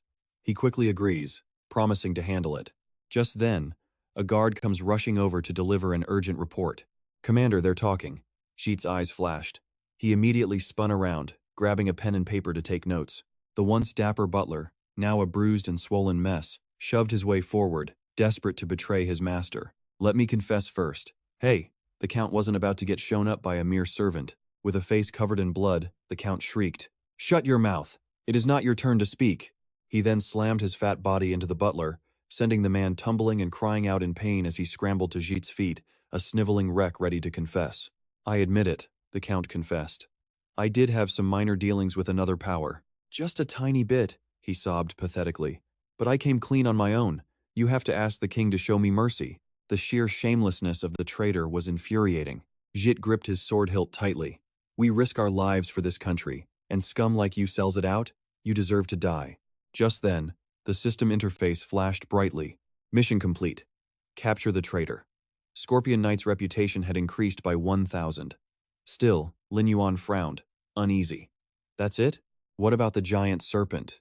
He was certain he'd missed a crucial piece of the puzzle. Closing the system window, Lin Yuan clasped his hands together. If he has paid his price, I'll go arrange lodging for the maids. Jit nodded, his eyes burning with killing intent, as he glared at the fat count. Go on. I'm about to make this pig squeal out every last one of his secrets. The wooden cell door slammed shut. A traitor's filthy secrets were now locked inside a closed-door interrogation. Inside, Jit drew his sword, pointing it at the Count's face and roaring, "Confess! Who is in the Snake People's spy network?" The Count's eyes widened in shock as he screamed his innocence. What Snake People? My contact was a spy from the Southern Turtle Kingdom. Meanwhile, Lin Yuan had returned to the gate of the Count's magnificent mansion. He stroked his chin, recalling his past life. He remembered someone on an old forum bragging about a special shield the Count owned a personal reward from the king. It had top-tier stats and a unique skill. It had to be hidden here somewhere. Slipping into a cluttered storage room, Lin Yuan frowned as he began searching every nook and cranny. His sharp red eyes scanned for the treasure. He threw open several expensive wooden chests, only to find them completely empty. Lin Yuan clicked his tongue in frustration. Someone beat him to it? How could anyone else know about this item? He returned to the main hall. A guard ran up with the maids in tow and reported, "Sir, all the girls are gathered, but we've discovered one is missing." Lin Yuan's brow furrowed. "Who's missing?" They replied nervously. "It's the maid named Anna." Lin Yuan's expression turned cold, and a green magical flame unconsciously flickered to life in his palm. His mind raced. Was she silenced by the Snake People as revenge, or was his initial suspicion the right one all along? Extinguishing the flame, Lin Yuan turned and strode into a dark corridor, muttering with grim determination. No matter what, I have to find her. Fast. He stopped before the basement door, his mind working quickly. A person can't just vanish into thin air. This secret passage, leading straight into the sewers beneath the Count's mansion, was the most suspicious place. He descended the damp steps, heading deep into the cold and pitch-black sewer tunnels. His figure was swallowed by the darkness as he pieced the clues together. He still had this nagging feeling he'd missed something vital. Thinking it over, if the Count was truly in league with the Snake People, so why would he ever bring up a dream he had about a snake? Just as he was mulling it over, a familiar female voice cut through his thoughts with a mocking tone. You're late." Lin Yuan's eye twitched as he snapped into a state of high alert. Who was it? Under the dim light of the sewer, the maid Anna stood with her back turned, taunting him. "What's the rush? You're not the one who had to lie low in this miserable Earl's mansion. Obviously, you can just show up whenever you feel like it." From the sewer's shadows, a figure in a black cloak with purple hair emerged, a snake-scale mask hiding one eye as a wicked smile played on his lips. Well, is that pathetic Earl finally dead? Seeing his sworn enemy, Lin Yuan immediately activated his stealth skill. The system panel flashed, invisibility engaged. He concealed himself in a spiritual state, his mind racing. It was the snake controller. Why was Anna meeting him in secret? Wasn't Anna just an NPC? The snake controller clicked his tongue, praising Anna. Teesk, teesk, teesk. Truly impressive. Anna was a natural-born actress. That idiotic Earl probably went to his grave, never suspecting that the secret letter was prepared by her own hands. Anna had already shed her maid uniform, now wearing a tight combat suit that perfectly outlined her dangerous curves. She crossed her arms, smugly replying, "Of course they never saw it coming." But then her brow furrowed. A strange knight appeared out of nowhere. For some reason, he started suspecting my connection to the serpent folk and even used snake-luring medicine to test me. "I'll have to rely on you to handle the physical stuff."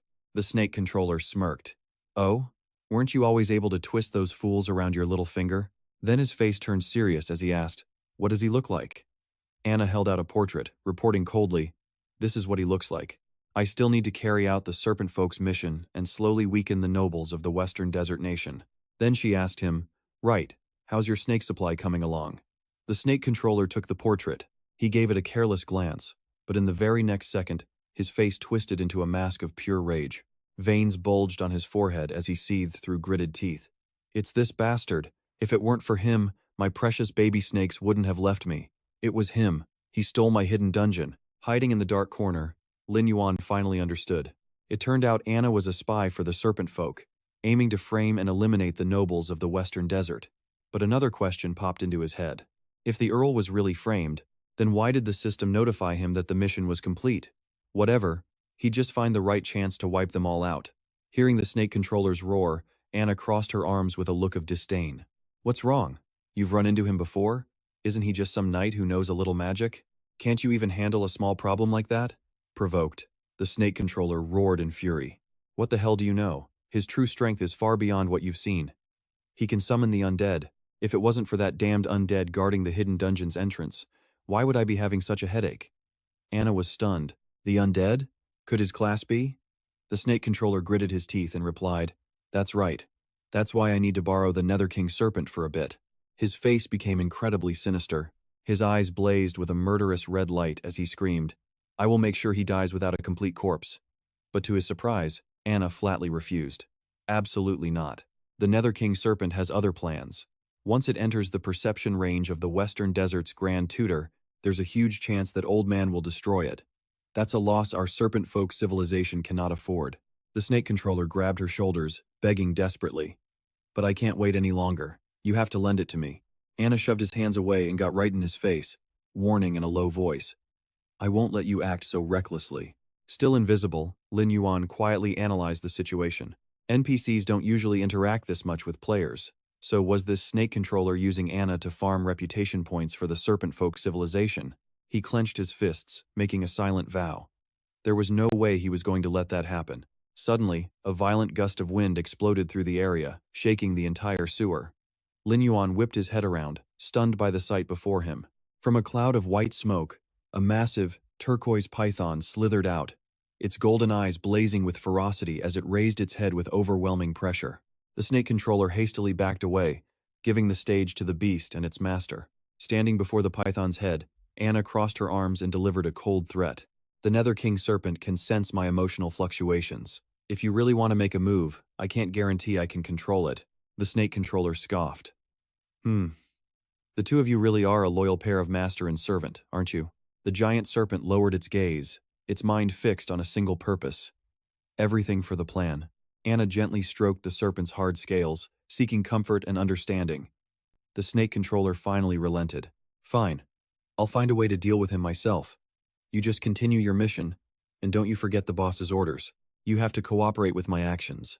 Anna leaned against the massive body of the underworld serpent, holding the stolen shield and complaining with disgust. I know. Just let me rest a bit. Serving those decrepit old men is absolutely nauseating. This whole trip only got me one mediocre shield, and I had to put up with that fat pig for so long. It was not worth it. The snake controller turned to leave, and Anna called out after him. But the entire scene was being watched by Lin Yuan. Lin Yuan glanced down at his spiritual hand. His stealth was useless against the underworld serpent. He couldn't act recklessly. A new plan formed in his mind. He would have a small snake follow the controller and wait until he was far away to strike.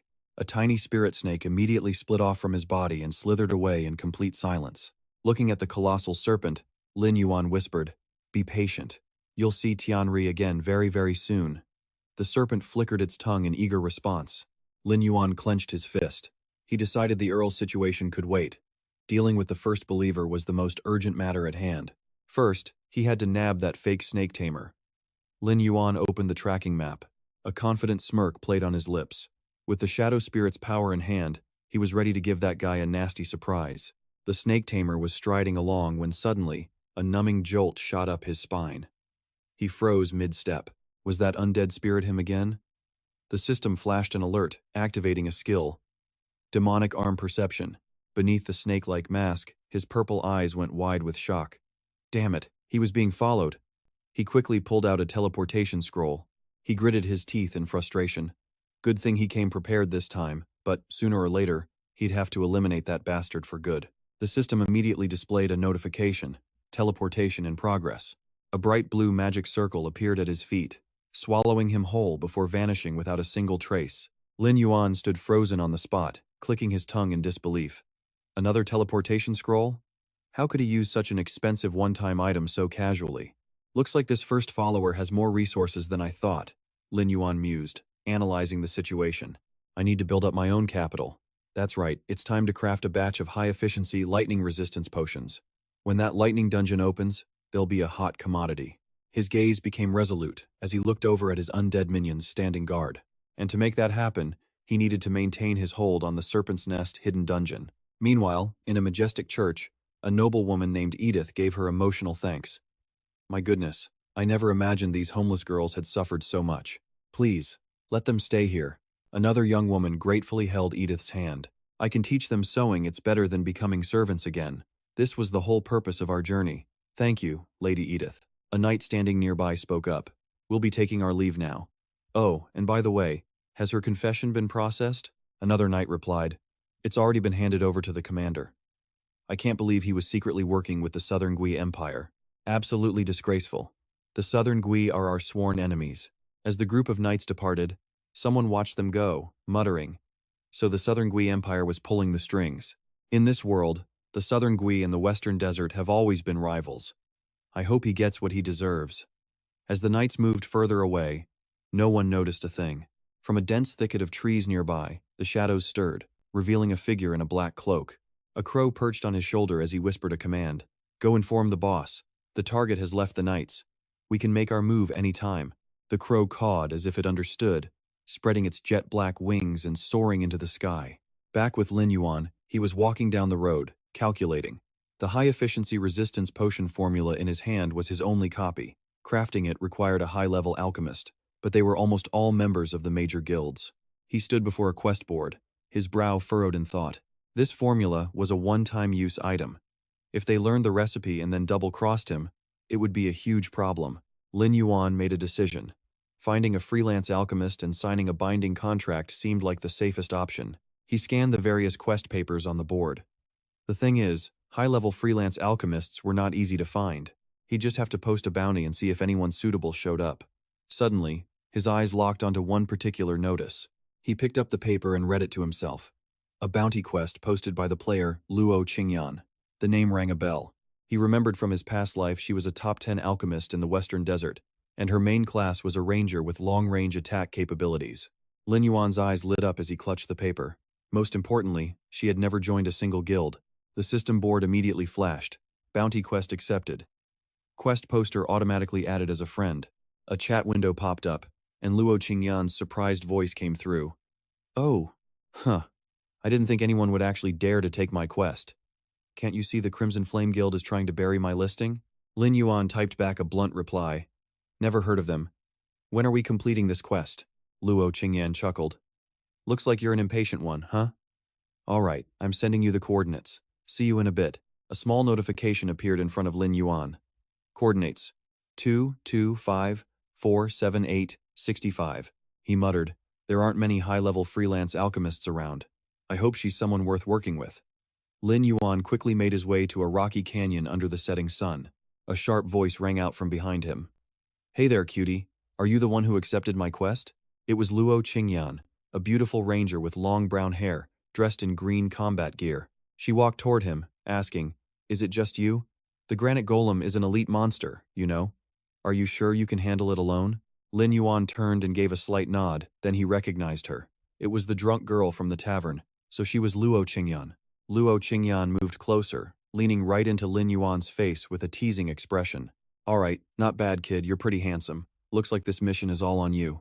She hopped onto a rock, drew her bow and gave him a wink. Remember to be careful, I'll be covering you. But Lin Yuan's reply was ice cold. Not necessary. In her heart, Luo Qingyan thought this guy didn't seem very reliable at all. Lin Yuan sighed to himself. If there was no one more suitable, he'd just have to make do with her.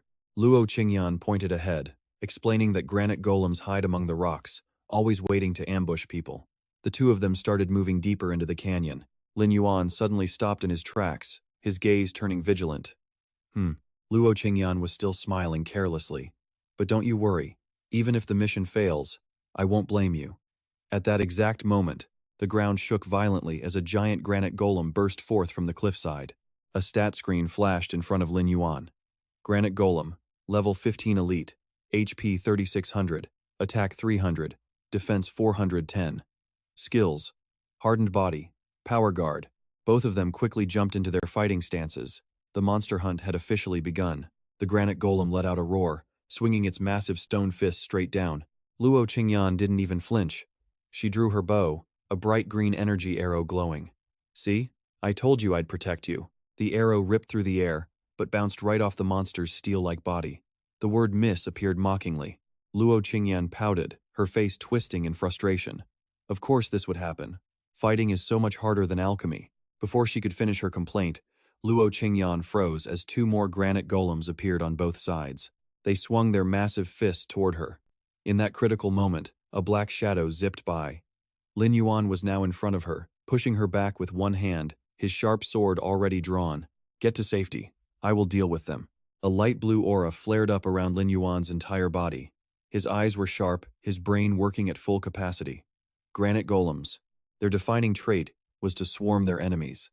But Lin Yuan showed no fear. In fact, he flashed a provocative smile.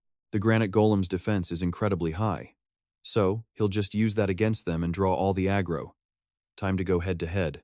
He immediately launched two energy orbs straight at their heads.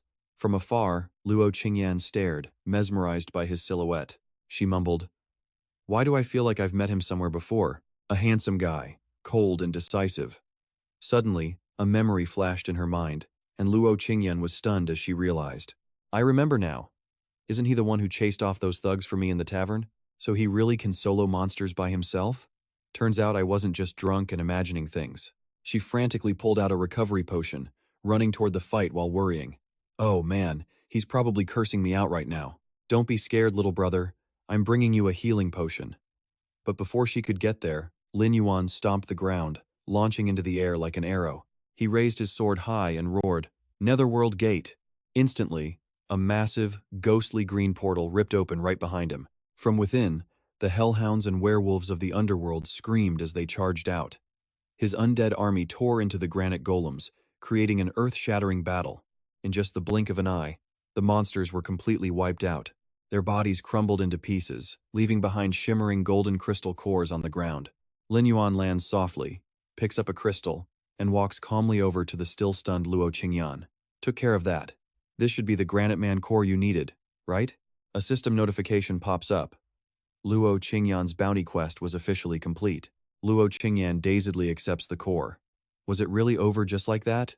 Or was she just seeing things from pulling an all-nighter making potions? Lin Yuan just shrugs, casually replying that they were only a few elite monsters. Her eyes sparkle with admiration as she looks at him. "Come to think of it, you were the one who took me back to the hotel last time, weren't you? I owe you a huge one for this. But hey, with your level of strength, why did you even take my mission? You could easily clear quests with much higher rewards." Lin Yuan looks her straight in the eye, revealing his true motive. "I'm looking for a high-level alchemist to sign a contract to make potions for me. I don't trust the people in the guild, and you just happen to fit my requirements perfectly. This is a business deal with great pay. Are you interested?" Luo Qingyan gives a charming smile, nodding without a single hesitation. "Sure. I already saw what kind of person you are that night. So, should we grab a drink and discuss your grand plan?" Lin Yuan immediately conjures a virtual contract. "I'll tell you the specific plan later. Sign first." Luo Qingyan happily agrees. I'm not a big fan of contracts, but if it's with you, little brother, then it's no problem. I'll sign." Lin Yuan nods in satisfaction as the system confirms the successful contract. He was secure now, and he'd gained a powerful new assistant. The notification is clear. Player Luo Qingyan has agreed to sign the cooperation contract. She was now in an employment relationship with player Lin Yuan, ID hidden. Luo Qingyan crosses her arms, giving a playful wink. "So, I'm working for you now, boss. What do you need my help with?" Lin Yuan begins, "I have a formula," but he suddenly stops short. He squints, scanning the area. "Wait a second. This place." He looks up at the jagged stone pillars. A familiar feeling washes over him. He feels like he's seen this exact landscape somewhere before in his past life. The spawn pattern of these granite men feels deliberate. Just then, a blinding flash of green light erupts. A colossal monster appears, the body of a lion, the wings of an eagle, and a scorpion's tail.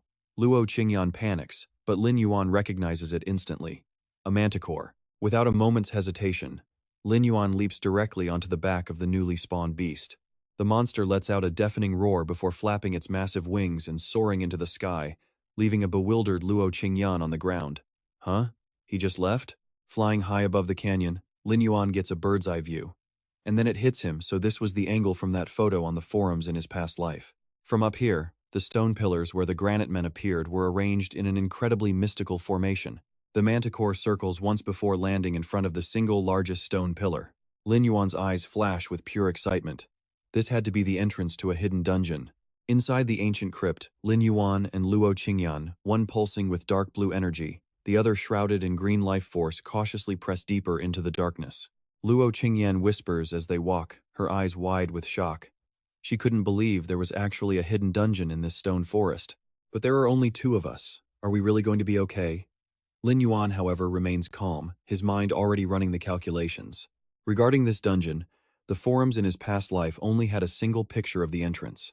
There was absolutely no other information available. Hidden dungeons were extremely dangerous, but the rewards they offered were just as massive. Even with no intel, he had to go in. He glances over at his new partner. If I remember correctly, you were the one who insisted on coming along. Luo Qingyan immediately puts on a pitiful act, placing her hands on her hips with a pout. Hey, a girl can be curious. And don't worry, I don't need any of the loot drops. I just want to broaden my horizons. Lin Yuan just shakes his head. You're here now, so you follow my lead, he says decisively. Let's go. The entrance is right ahead. The moment his foot touches the first step, an ancient and chilling sensation washes over him. Lin Yuan narrows his eyes. Before them lies a dark passage leading deep underground, and at the very end stands a giant stone sarcophagus. He recognizes it immediately, an underground ruin of the Azd civilization, an ancient tomb. He begins to explain for a clueless Luo Qingyan. In the world of Immortal, he says, the Azd civilization was a culture that worshipped death. They both examine the strange patterns carved into the walls. Lin Yuan continues, what they pursued was the transcendence of the soul, a state of true immortality. They held incredibly powerful techniques for necromancy, but their civilization collapsed hundreds of years ago. They approach the crumbling ancient stone stairs. Luo Qingyan hugs her arms with a shiver. I don't know why, but I have a really bad feeling about this. Suddenly, from the direction of the stone sarcophagus, a low buzzing sound begins to echo, growing louder and louder. Lin Yuan's senses go on high alert. That sound. It's like mosquitoes. Wait. A black shadow suddenly bursts from the coffin with terrifying speed, a literal blur of motion. Lin Yuan could only manage a single shout. It's too fast. He swung his sword, unleashing a brilliant blue energy wave, but the shadow was faster. It easily dodged his attack and shot straight for Luo Qingyan. Luo Qingyan let out a terrified scream as dark energy wrapped around her entire body, a paralyzing numbness spreading through her instantly. The shadow then revealed its true form, a wraith, in a black cloak, wielding a massive scythe. Its eyes glowed an eerie purple. The info panel popped up. Black-robed wraith, a regular monster, level 17, with 4,500 HP, 530 attack, and skills like entangling hatred and endless pursuit. From behind the wraith, a horde of smaller monsters started pouring out. One of them spoke up. Are those some kind of insect-type monsters? Luo Qingyan gritted her teeth, completely unable to move. I don't think I can move anymore, she managed to say. Without looking back, Lin Yuan ordered his subordinate, Dogman, get her out of this instance. But even while paralyzed, Luo Qingyan managed to pull several potions from her bag. With all her might, she hurled them right at Lin Yuan. These potions will give you a temporary stat boost. Immediately, the system board lit up with notifications. A speed potion had been used on his teammate, Lin Yuan. A hidden ID's agility effect increased by 10%. An attack potion was used. The hidden ID's damage effect increased by 10%. A defense potion was used. The hidden ID's defense effect increased by 10%. Lin Yuan felt the power surging through him as he sized up the enemy. That main monster specialized in blitz attacks. First, he had to clear out all these minions. Then he could finally focus on the boss. He charged into the mob, the green light of his necromancer skills flashing non-stop, wiping out the small fry. But suddenly, a sharp force struck from the side. Lin Yuan stumbled back, his expression turning serious. This thing was smarter than he'd expected, and it knew exactly when to strike. In front of him stood a giant beetle, its entire body shimmering like jade. Lin Yuan swung his sword, but it didn't do a single point of damage. So it was a zero defense beetle that also dealt zero damage. Could it have some kind of special defense mechanism? A new info panel appeared. Atech Empire's Divine Beetle. A special monster with 100 HP, 1000 attack, 0 defense, and an immortal execution skill. Lin Yuan's eyes narrowed with determination. With that speed and high single-target damage, it could patch the holes in his strategy. He absolutely could not let this thing get away. He immediately summoned a giant thunder scorpion from the earth to block the beetle's path. The beetle instantly soared up, flying right over the scorpion's head. Lin Yuan roared, "You're not getting away!" He gave chase at maximum speed, but the creature was still lightning fast, dodging every single attack thrown at it. In that instant, Lin Yuan leaped into the air, bringing his sword down from above.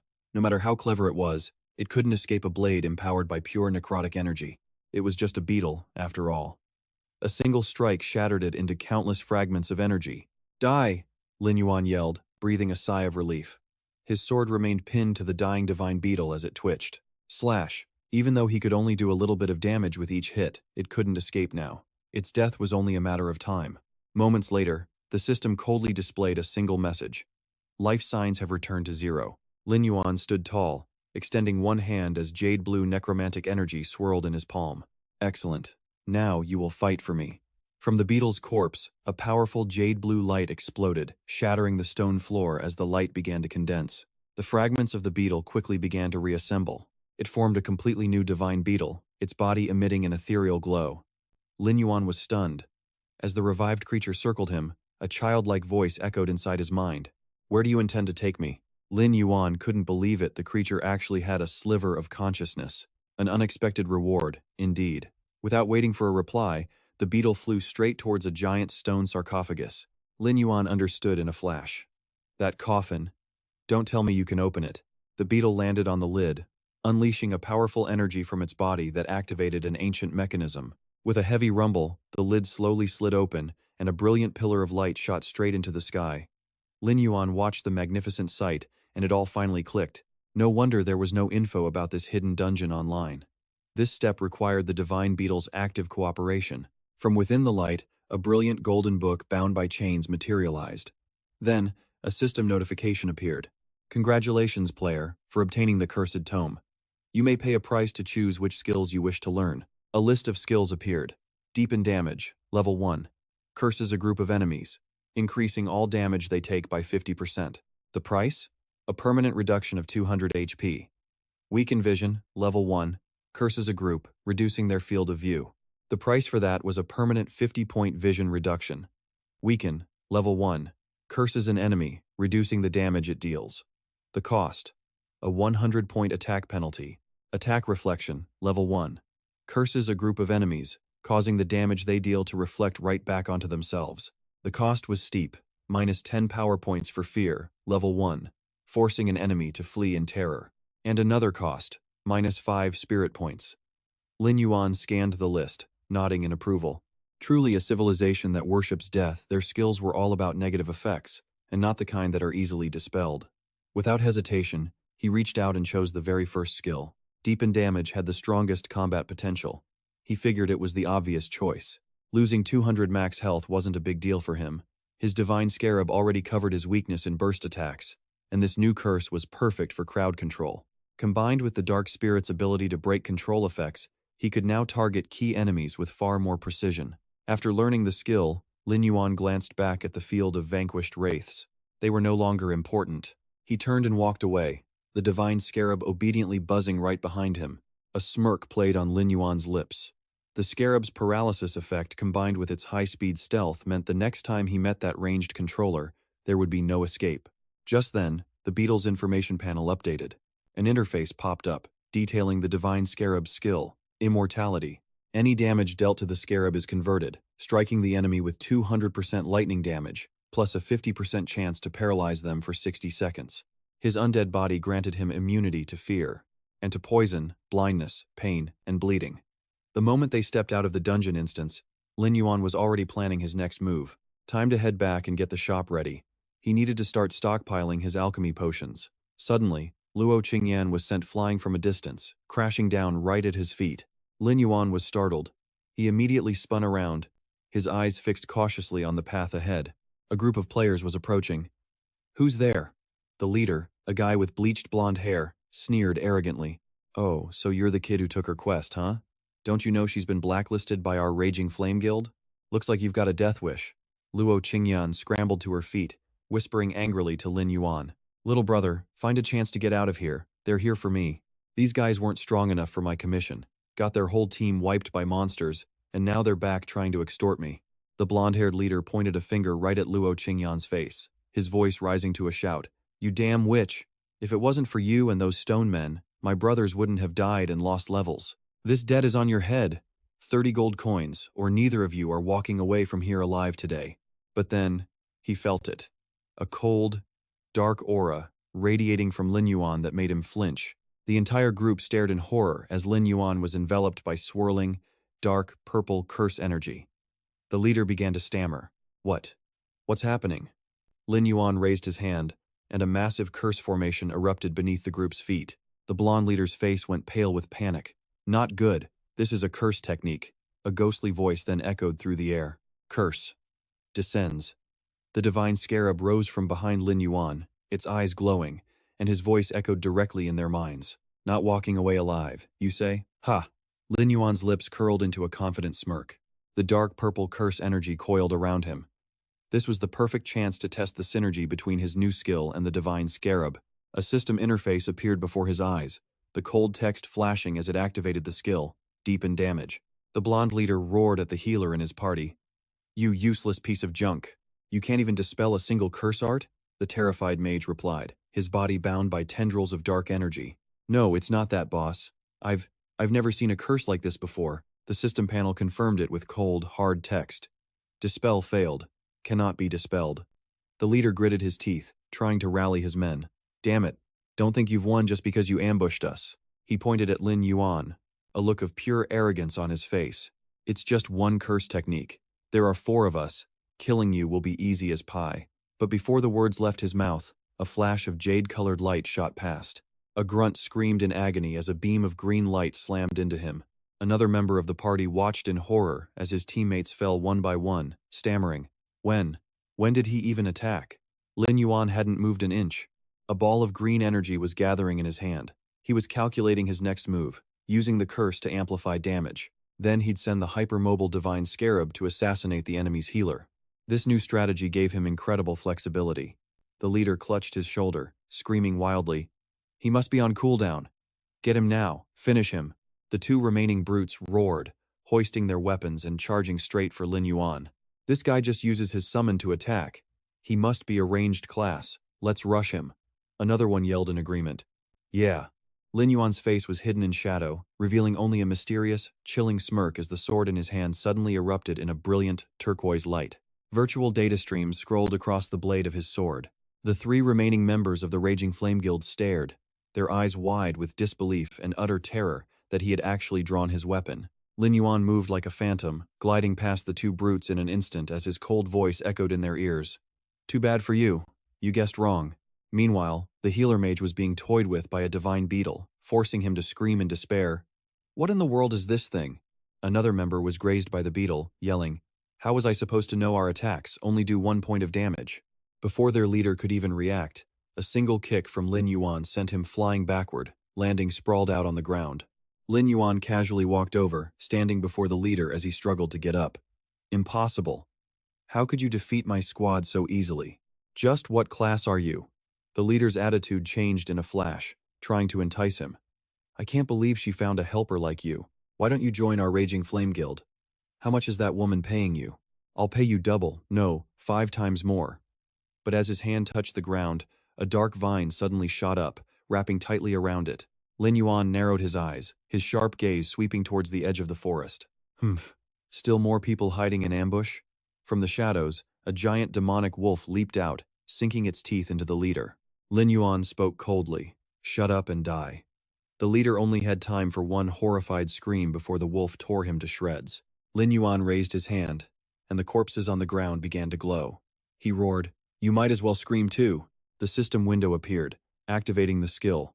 Corpse explosion. The bodies detonated violently, creating a terrifying blast that sent everything flying. The explosion was so massive it stunned the men running through the forest, forcing them to a halt. One of them slammed on the brakes, while another muttered in fear, Was that a coincidence, or were we exposed from the start? Just then, Lin Yuan suddenly appeared, dusting off his clothes with a smirk. Just as I thought. 3 little rats are still here. Seeing they'd been discovered, a man in a black cloak shouted a warning. Be careful! Instantly, A massive wave of turquoise sword energy erupted from his blade, sweeping across the battlefield and blasting the cloaked assassins away. Lin Yuan landed, his sharp eyes analyzing the situation. Something wasn't right. The strength of these guys and the Raging Flame Guild were on completely different levels. Could this be another faction? Meanwhile, the three cloaked men quickly regrouped into a pincer formation. Their leader roared, "We've been exposed. Let's do it. Use that move." The big guy with the axe roared in agreement. He immediately leaped into the air, swinging his giant battle axe in a powerful downward slash. At the same time, arrows flew toward him from behind at terrifying speed. He narrowed his eyes. Humph. From the ground, a fiery red chain whip shot out like a venomous snake, striking towards Lin Yuan's legs. Lin Yuan's reflexes were lightning fast. He slammed his foot down on the whip, using the force to launch himself backward into the air, gracefully dodging the spinning axe as it flew past. He landed firmly on the ground, his sword radiating a cold aura. He taunted them with a smirk. "Whatever else you've got, bring it on." Provoked by Lin Yuan's attitude, the axe-wielding assassin roared in fury and charged. "You arrogant fool, die." He was met by a torrent of blue magic. The axe-wielder was thrown into the air, gritting his teeth in pain as he screamed. Lin Yuan's hand glowed with an oppressive dark magic circle. He smirked, delivering the fatal line. "Now, it's my turn." At the same time, the system coolly announced the skill activation. Damage amplification. Critical hit. The cloaked man's eyes shot wide open in panic. Sweat poured down his face as his entire body was bound by a shimmering purple-black aura, leaving him completely paralyzed. Choked by the magical vines and unable to move, he squirmed in panic, screaming for his comrades to help him. "Hurry up and dispel this for me." The moment he cried out, a massive shadow fell over him, making his face turn pale with absolute terror. A colossal stone golem descended from above, bringing down a punch with the weight of a mountain right on top of him, followed by a blood-curdling scream. "Arg!" Ignoring the fate of his ally, the leader swung his chain whip frantically, barking orders. "Don't stop. Continue the mission. We must eliminate him at all costs." The one fighting the archer immediately replied. "Understood." Lin Yuan easily deflected a sharp spear with his sword, calmly analyzing the situation. "A mission, huh?" It seemed this group consisted of mercenaries sent by someone else. The thought had barely passed when the enemy's spear tore through the air again, aiming straight for him with incredible speed. But with a single, elegant motion, Lin Yuan grabbed the enemy's long chain. He yanked it hard, stopping the assassin mid-air and throwing him completely off balance. The killer's eyes widened in shock. What the hell? As Lin Yuan's dark sword gathered magical energy, it unleashed a ferocious storm of blue power straight at him. Crushed by the blast, the assassin was sent tumbling, screaming in agony with his last bit of strength. Captain, we need to run." The female assassin hiding in the distance panicked, cold sweat beading on her face. What kind of monster is he? Her second and third in command were taken down in just a few short seconds. While she was still trembling in fear, a magical scorpion shadow descended upon her, followed by a deadly, cold voice. "Time to die." The scorpion crackled with green lightning as it dove down, the powerful electric shock sending the assassin helplessly tumbling off the cliff. Walking up to his defeated opponent, Lin Yuan slung his sword over his shoulder, looking down with overwhelming pressure. He interrogated her coldly. "Who sent you? Tell me, and I might let you live." The female assassin gritted her teeth in pain, her defiant eyes glaring at him. In your dreams. Just get it over with." Seeing her tough attitude, Lin Yuan frowned thoughtfully. It seemed forcing it out of her wouldn't work. The power behind these three must be a large-scale organization. That's why they'd rather die than leak intel. Who in the world is targeting me? Without any more hesitation or mercy, he decisively raised his hand, summoning a storm down upon her with a final, chilling statement. "Then I'll grant your wish." The enemy only managed to let out a grunt before being completely vaporized. Dusting off his sleeves after the fight, Lin Yuan turned around to see the archer girl running towards him excitedly, her eyes full of admiration. Not bad, kiddo." Watching him demolish those thugs was so satisfying. She went ahead and gathered up all the dropped loot for him. Catching the shimmering item, Lin Yuan generously began to divide the spoils of their battle. "This silver-grade gauntlet boosts bow speed. You should take it. I'll sell the rest of the silver pieces for cash. A top-tier item." She gave him a playful wink. "Got it, little boss. In that case, I won't be shy. Just consider it an advance on my salary." The system interface then displayed the gleaming silver gauntlet with its sharp, intricate design. Its stat sheet popped right up. Chaser Gauntlet. silver grade, an effect-type piece of equipment. It gave a 30-point attack boost, 10 movement speed, and 15 attack speed, with the skill Rapid Arrow. This skill provides an extra 15% attack speed when using bows. After that, they left the Scattered Ruins battlefield behind. The archer nudged Lin Yuan's shoulder invitingly. "So, are we heading for a celebratory drink now?" But he shot her down cold. "No, we have to take care of business for the shop first." As the two of them casually walked away, deep within the dense foliage, a mysterious shadow was silently watching their every single move. The scout crept back to report to his leader, a man wearing a seriously intimidating metal mask. "Boss, that 3-person team had a 100% mission success rate, but that kid completely wiped them out. No survivors." Hearing this, the masked leader's eyes narrowed. A flicker of wicked amusement shone from behind the mask. This guy was far more interesting than he'd imagined.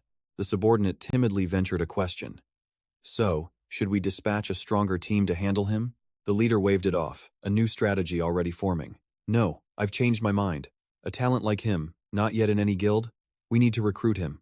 A strange demonic blue light filled with intense curiosity began to glow from the leader's eyes. He gave a decisive command. "I'll handle the client myself. For now, halt all actions targeting him, effective immediately." Back to the bustling city square, Lin Yuan strolled along with his hands tucked into his cloak pockets. He and the archer walked with a calm demeanor, as if a bloody massacre hadn't just taken place. Lin Yuan held up a piece of paper, a confident, victorious smirk playing on his lips. He was thinking to himself, the rarest formula for a high-grade electro-resistance potion was already his, and he'd already secured a contract with a trustworthy, high-level alchemist.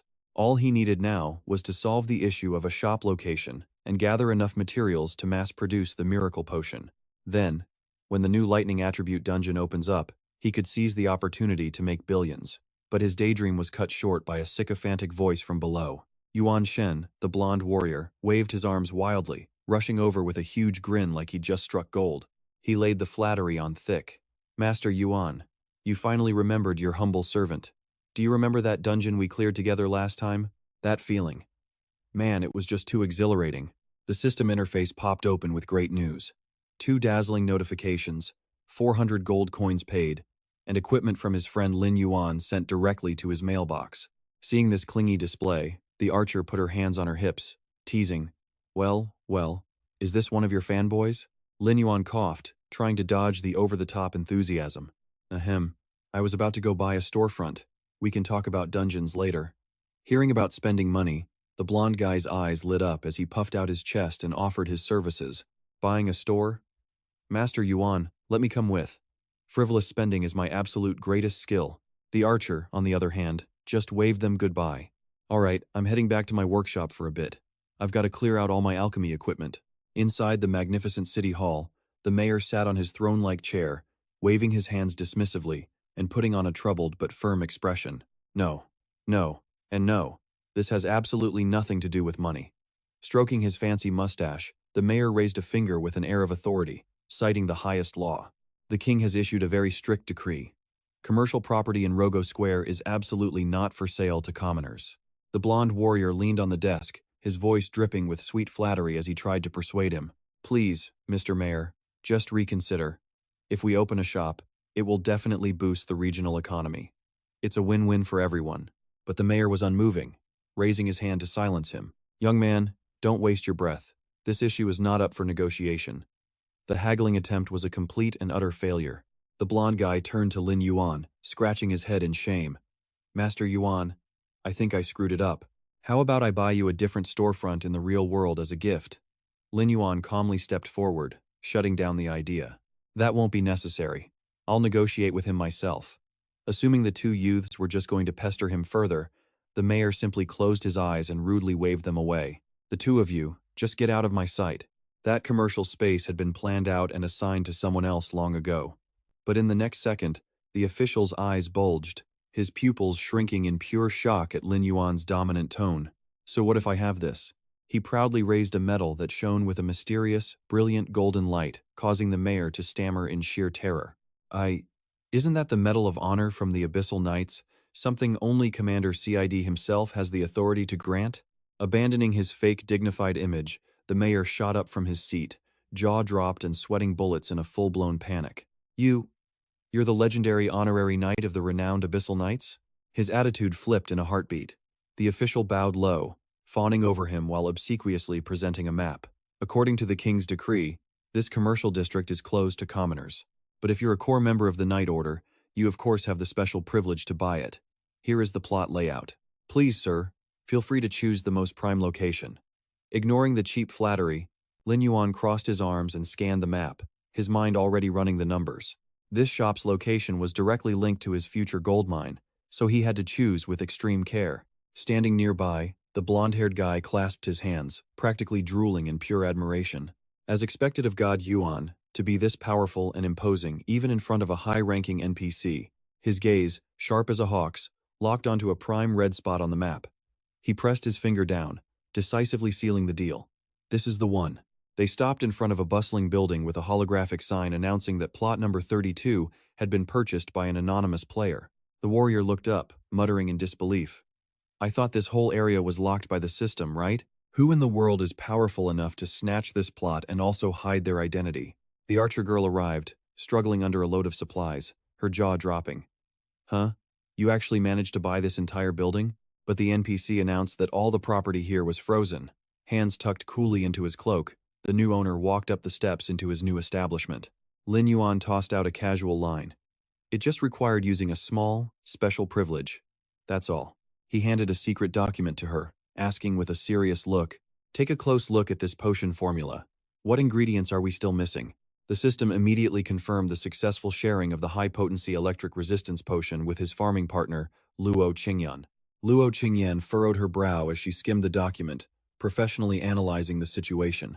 I've already gathered all the other minor ingredients. We're just stuck on the Thunder Lizard's Claw. That item is practically non-existent on the auction house right now. No one is selling. A smirk played on Lin Yuan's lips as he thought to himself. It was perfect timing. His accumulated experience bar was about to level up anyway. He could go out, grind some monsters, and gather the materials all at once. Sensing a dungeon run was about to happen, the blonde guy excitedly begged to join. You're getting ready to go farm monsters, aren't you? God Yuan, big bro, take me with you. I promise I'll be the most diligent little loot goblin. Seeing the two guys fired up for battle, the girl quickly waved her hands and backed away. Well, you two go have your fun then. This young lady is only passionate about burying herself in the laboratory to study alchemy. Handing her a set of keys, Lin Yuan calmly entrusted her with the new responsibility like a true boss. I've already granted you full operational and business rights for this shop. From now on, this place is your own private office. Luo Qingyan was so surprised she could only let out a confused sound. Huh?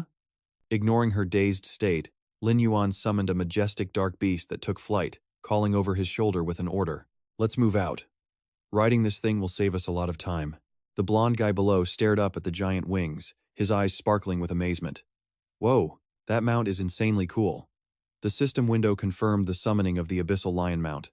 Soon after, they landed in a treacherous canyon, where a ferocious, blue-glowing dragon-lizard hybrid opened its massive, tooth-filled maw.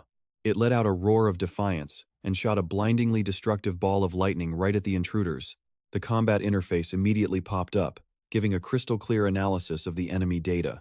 Common Thunder Lizard, level 17. 3800 HP, 330 attack, 145 defense. Skill: Electric Discharge. It summons a horde of minions. A volley of destructive green-flamed magic orbs rained down from the sky. The ground was bombarded like a meteor shower. With incredible skill, Lin Yuan stabbed his black sword into the earth to use as a pivot point. He slid to dodge the explosive attack while the blonde guy behind him desperately tried to lean out of the way as the ground cracked open. A swarm of hideous green lizard monsters crawled out, making the blonde guy shriek in terror. Ah, there are so many of them. Remaining as calm as a still lake, Lin Yuan explained the thunder lizard's key trait. When a single one dies, it will awaken all of its kind nearby. This is completely normal.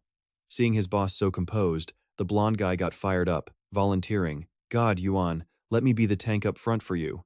With his hands tucked in his coat, Lin Yuan stepped back and gave a nod. You just worry about collecting the materials. Just then, suddenly, a massive, spiky lizard wreathed in blue flames appeared. Unfazed, Lin Yuan immediately summoned his underling into the fight with a cool, decisive command. Lizard Lord, unleash your full firepower. Instantly, the system window popped open, flashing a bright golden notification. Congratulations on your victory. You've leveled up to 16. With a shimmering arrow above his head, Lin Yuan smirked, already making his next calculation. At this rate, his level was easily among the server's top ranks. Standing beside him, the blonde guy stared at the summoned beasts, utterly amazed. Isn't that the boss from the Ash Valley? Are they all working for the Yuan god now? So damn cool. An impressive stats panel appeared. Lin Yuan stroked his chin, thoughtfully plotting his next move. He knew the snake controller's leveling speed couldn't match his. With his sacred scarab and damage buffs, catching the guy was just a matter of time. And as for those three who ambushed him, they felt like assassins. He'd have to find a chance to investigate them. The blonde guy came running back, hauling a sack of loot bigger than himself. He eagerly reported, "Yuan god, all the drop materials are in here." Lin Yuan simply turned and walked away. "Good work. Let's head out." The scene shifts to the inside of shop number 32, which had been beautifully renovated with a classic and slightly mystical design. At the counter, a woman named Luo Qingyan swirled a purple potion, anxiously thinking about the market. The effects of this high-potency lightning resistance potion were definitely impressive, but current dungeons didn't require a potion this strong. Now that she'd made it, she wondered, would it even sell? Suddenly, the door opened. Lin Yuan walked in with his massive sack of ingredients and got right to business. "This should last a while. How's your progress with the formula?" Luo Qingyan was stunned by his unbelievable farming speed. "You're back so soon?" She nervously tried to explain the difficulty of the task. "This is a high-level recipe. Even master alchemists have a certain rate of failure. I just need a bit more time to increase my proficiency." Slamming a basket of plump fruit onto the table, Lin Yuan instantly changed his sales plan. "All right, we'll sell these first then." Seeing this, Han Cheng felt it was a total waste of their prime location and tried to stop him. "Fruit? Boss, we have a premium spot like this and you're selling fruit? That's like using a cannon to kill a mosquito. I have other potions, let's just sell those first." Ignoring the complaint, Lin Yuan just smirked with confidence. "Try one and you'll get it, Han Cheng. You have a taste, too." Holding a red apple, Luo Qingyan was still completely unconvinced. "Okay, but isn't this just a normal piece of fruit?" Not caring in the slightest, Han Cheng took a huge, enthusiastic bite, making sure to flatter the boss. The Yuan god definitely has his reasons for this. No need to even think about it. The moment he swallowed the piece of apple, Han Cheng's eyes shot wide open. His physical and spirit stats had skyrocketed, and he gasped in shock. "My stats, they went up. How can a fruit this magical possibly exist?" "See? I told you. Anything from the Yuan god is bound to be incredible." Ready to rake in the money, Lin Yuan set the price like a CEO. "Each person has a 100-use limit for this fruit. I'll supply the shop with a new batch every week. List them for 5 gold coins apiece. We're having our grand opening today." Right on cue, a system notification exploded in a brilliant flash, shaking the entire server. A server-wide announcement. Shop number 32 in Rogel Square is officially open. All players are welcome. Out in the desert, a warrior was in the middle of farming mobs. He turned to his teammate, confused. "Huh? Didn't Leng Yue say yesterday that shop was impossible to buy, and someone opened it today?" Chan Chan said to her friend. "Look, it's the very first player-owned shop on the whole server. All over the city, players were buzzing. What in the world was happening?" One jealous player stomped his foot in rage. "Damn it, Shop 32 is the best location. I wanted that spot." But the curious players just hurried each other along. "Let's go. Quick, to Rogel Square. Let's see what's going on." Hiding in a dark alley before the magnificent shop was an assassin leader, breaking out in a cold sweat. "What? Him?" He actually managed to open a store. His white-haired client standing beside him gritted his teeth in anger. "I thought I told you to eliminate him. When are you going to do your job?" The masked man was speechless, muttering to himself in pure disbelief. He decisively tossed the heavy bag of money back. The masked leader caught it and flatly canceled the contract. "Humph. This target is far more powerful than our intel suggested. Even one of our elite squads was completely wiped out. Here's your payment back. We're dropping the job." Enraged by the betrayal, the white-haired man grabbed the assassin's sleeve and yelled, "Isn't this just about the money? Go on, name your price." He was frantically throwing money at the problem, willing to pay any price. So long as his target died, the payment could be negotiated later. In the middle of his yelling, the white-haired man's pupils suddenly shrank in utter terror. In the distance, the formidable warrior Leng Yue approached in her icy armor, her reason completely clouded by jealousy. The white-haired man turned and vanished, cursing in his head that she was going to find that bastard again. Stepping inside the brightly lit shop, guests were warmly greeted by Han Cheng with open arms and a cheerful welcome. A group of players walked through the door, their leader looking around at the shelves with utter confusion. Seeing them mostly empty, he couldn't hide his doubt. You only sell one item here? Fruit? In the best location in town, and this is what you sell? The talented businesswoman Qingyan just smiled, brushing back her hair as she held up an apple for them to see.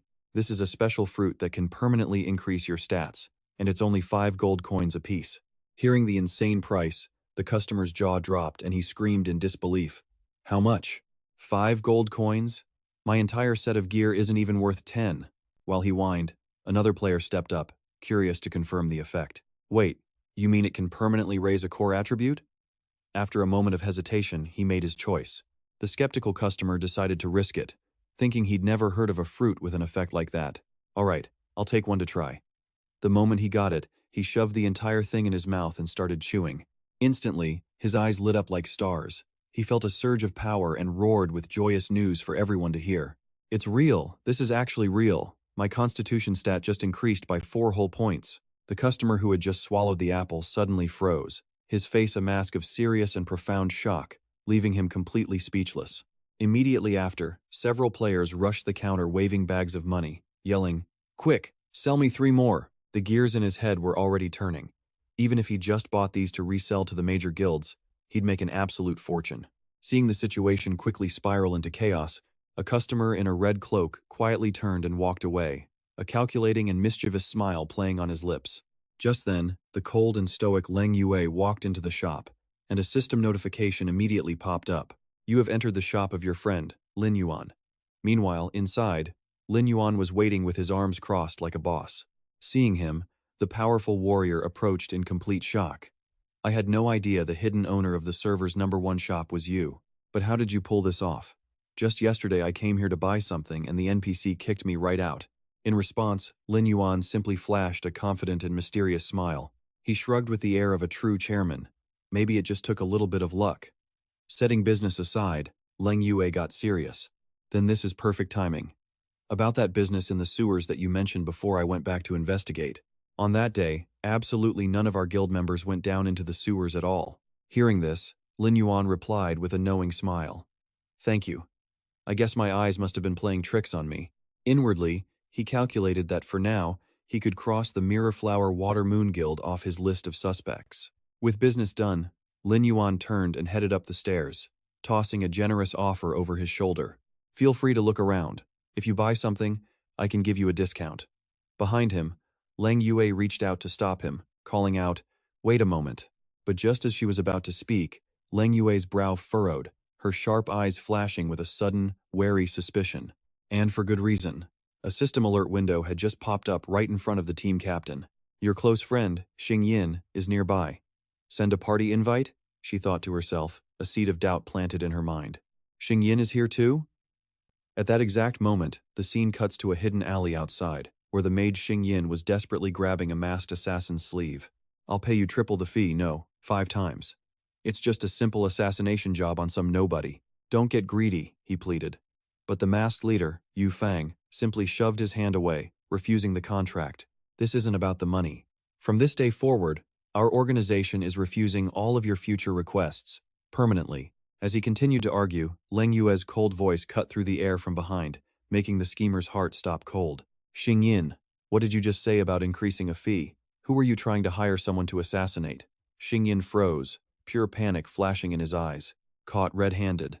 Xing Yin's face went rigid as he broke into a cold sweat, stammering out a weak excuse to hide his obvious guilt. Lin Yuan, what are you doing here? You must have misheard me. I was just discussing an equipment deal with him, that's all. But Lin Yuan's expression turned to ice, her sharp gaze cutting right through his pathetic, clumsy lie. Have you really forgotten about the core friend locator feature our Iron Triangle team uses? The system automatically sends a notification when friends are close by. Now, who is this person with you?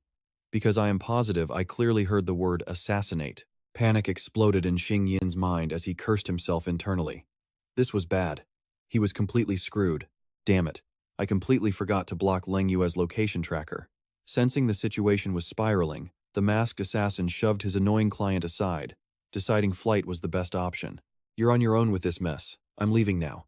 But in that single moment, as he turned to make his swift escape, the masked man accidentally revealed a gold-inlaid skull emblem hanging from his belt, an object that radiated a chilling, murderous aura.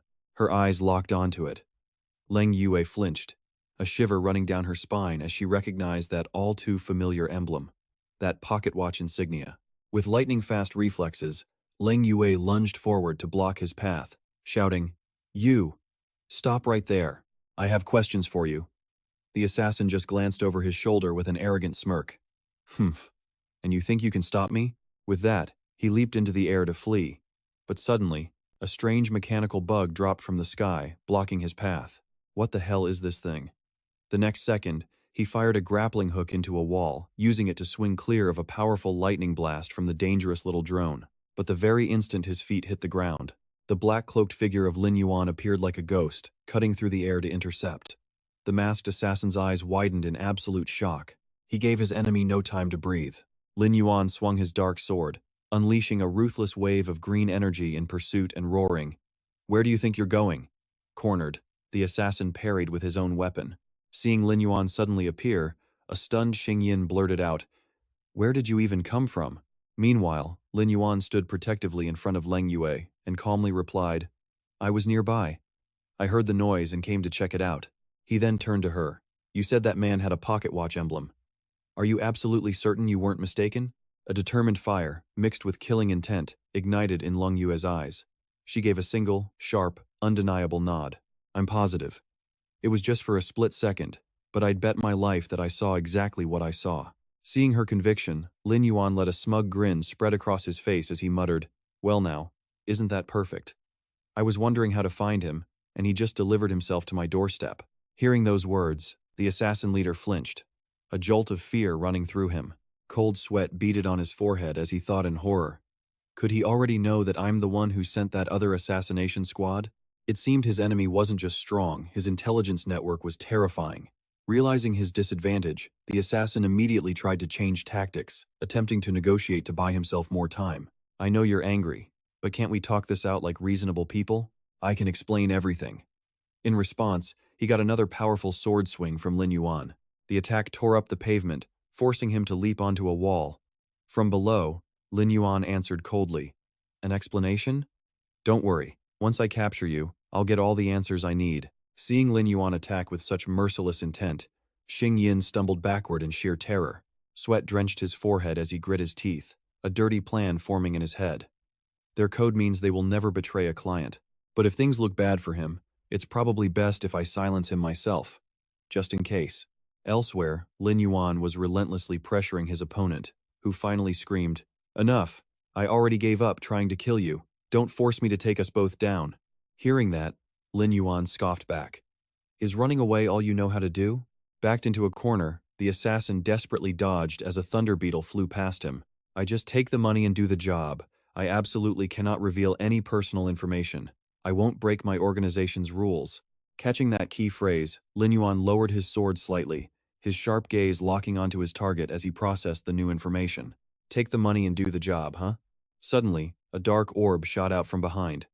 Without a moment's delay, Lin Yuan swung his greatsword, slicing through a cloud of poison and emerging from the explosion in epic fashion. At that moment, Xingyin charged forward, trying to backstab the assassin while roaring ferociously, "You're way too loud! Just die!" He smirked to himself. Was this pathetic assassin really about to sell me out? Absolutely not. If Lin Yuan found out about this, he knew he was dead. But his sneak attack hit nothing but air as the assassin gracefully leaped onto the wall to dodge. This just made the assassin furious. "You fool. Did you really think you could kill me to silence me?" Sliding to a smooth landing, the assassin shot out his hand, his eyes burning with absolute rage. "If you're not going to play by the rules, then don't blame me for what I do next." Standing in front of Lan and Guyet, Lam Vian coolly watches as the hired killer reveals the real villain's identity. The assassin confesses, "Yeah, I sent those other three, but I was just taking the money. Tinangan is the one in the shadows who wants you dead. And he's got proof a holographic recording of the dirty deal plays out for everyone to see." The assassin shows all his cards. "See for yourselves. He even promised to double my fee after the job was done." The order was clear. Kill Lam Vian and make it as brutal as possible. Lam Vian just smirks, taking it all in. Unbelievable. Lan Nungyet spins around, her eyes filled with pure disappointment as she stares at Ting Nan, demanding, "Is this true? Tin Nangan, you actually hired an assassin to kill someone?" Backed into a corner, Tin Nong just points a trembling finger at the killer and screams, "You bastard! How dare you sell me out like this?" Lam Vian ignores the two-faced drama, casually raising his massive dark sword. His voice is ice as he confronts the masked man. "Who you were assassinating doesn't matter. That pocket watch you're carrying, where did you get it? Tell me now." Seeing Lam Vian's sudden intensity, the assassin dangles the watch tauntingly.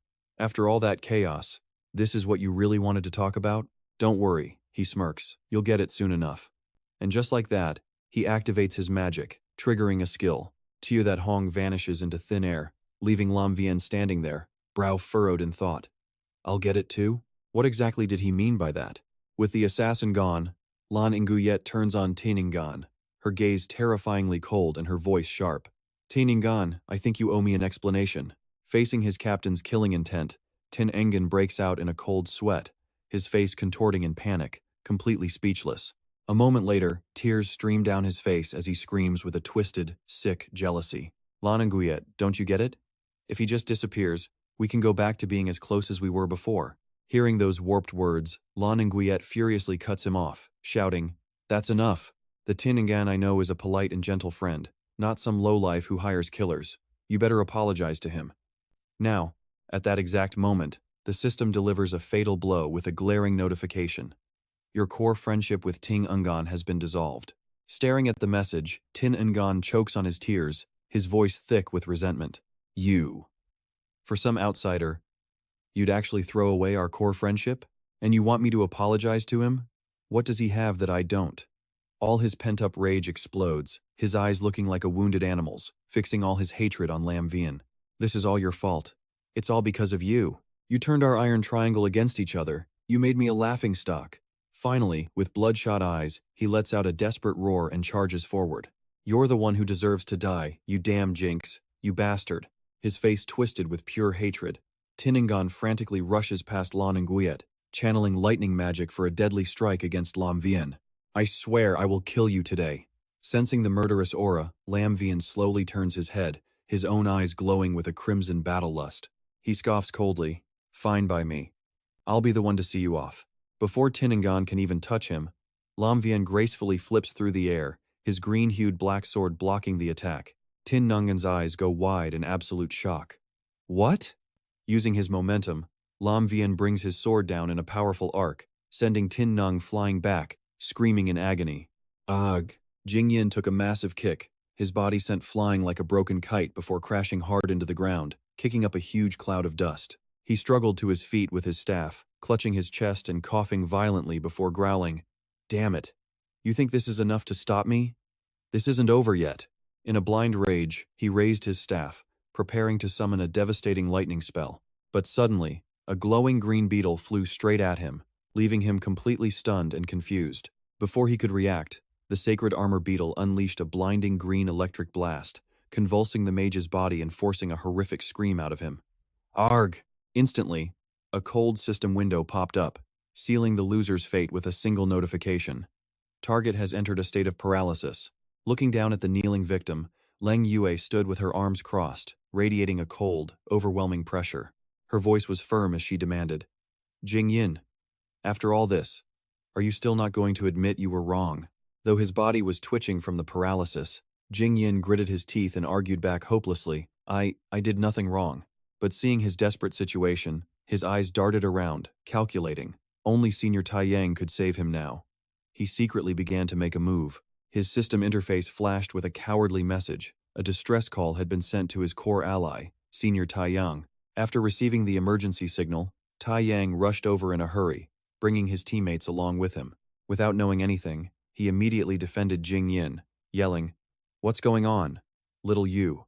Why did you suddenly dissolve your core relationship with him?" The moment that group appeared, Leng Yue's system immediately pinged with an identification notification. "Your core ally, Senior Tai Yang, is in the vicinity. Do you wish to send a party invitation?" Seeing his savior, Jing Yin clung to his last hope, shamelessly shouting lies to twist the entire situation. "Tai Yang, hurry, help me break this paralysis effect. I was set up, they sneak attacked me." Disgusted by his pathetic lies, Leng Yue decisively swung her greatsword to block the path, stopping Tai Yang dead in his tracks, leaving him utterly bewildered. Leng Yue's gaze was razor-sharp and unwavering as she exposed his crime for everyone to hear. Jingyin deliberately hired an assassin to kill someone. He brought this on himself, and no one is allowed to interfere. Halted by the sharp blade and this shocking truth, Tai Yang's eyes went wide with horror as he repeated her words. Hired an assassin? Tai Yang's gaze shifted to the figure holding a black sword, and he froze, recognizing him. Qizun, you're here too? And with a sword? Don't tell me the person Jingyin wanted to kill. Was you? In response to the shock, Lin Yuan simply gave a cold, indifferent nod. Yeah. Tai Yang's face fell, a look of pained resignation washing over him. He closed his eyes and sighed.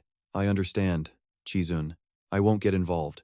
He couldn't believe little Yu would draw her sword on him. Jingyin, what in the world did you do? Using his staff to try and push himself up, Jingyin's face was a twisted mask of pure desperation and seething hatred. Tai Yang, you won't help me either? You'd rather trust a total outsider over our years of friendship? But before the hypocrite could continue with his guilt trip, Lin Yuan shot a cold kick straight at Jingyin, sending him flying backward while he started the interrogation. Tell me, what exactly do you know? Jingyin glared back with crazed eyes, spitting. In your dreams. Even if I die, I will never give you what you want. But his defiant arrogance didn't last long. Jingyin's pupils dilated in absolute terror as the green beetle appeared right in front of him once again, engulfing his body in relentless green lightning. His eyes bulged and his face twisted in agony as he shrieked, begging for mercy. Stop it, just stop. Lin Yuan's armored boots stomped heavily on the ground, each step carrying an oppressive weight as he slowly closed in. He pressed the blade of his sword against Jingyin's throat. Standing there like a demon, Lin Yuan radiated pure killing intent as he spoke with a chilling voice. Now, tell me, who was the man you were just with? What is his identity? Sweat pouring down his face, Jingyin broke completely. I'll talk. I'll tell you everything. Just don't use that bug on me again. With his face crumpled in fear and his eyes darting around, Jingyin tremblingly confessed the truth. That man. He's a member of the Apostate Guild. He quickly added the most critical detail, prompted by a slight, threatening movement from the tip of Lin Yuan's boot. The pocket watch you were talking about. It's the official token of the Apostate Guild. An image flashed in his mind, hooded figures lurking in the shadows, brandishing sinister weapons. Lin Yuan fell silent, putting the pieces together from his memory. The Apostate Guild? He didn't know much about them in his past life, but he remembered one key thing. They were a guild of assassins. Touching his collar, his eyes glowed a sharp red.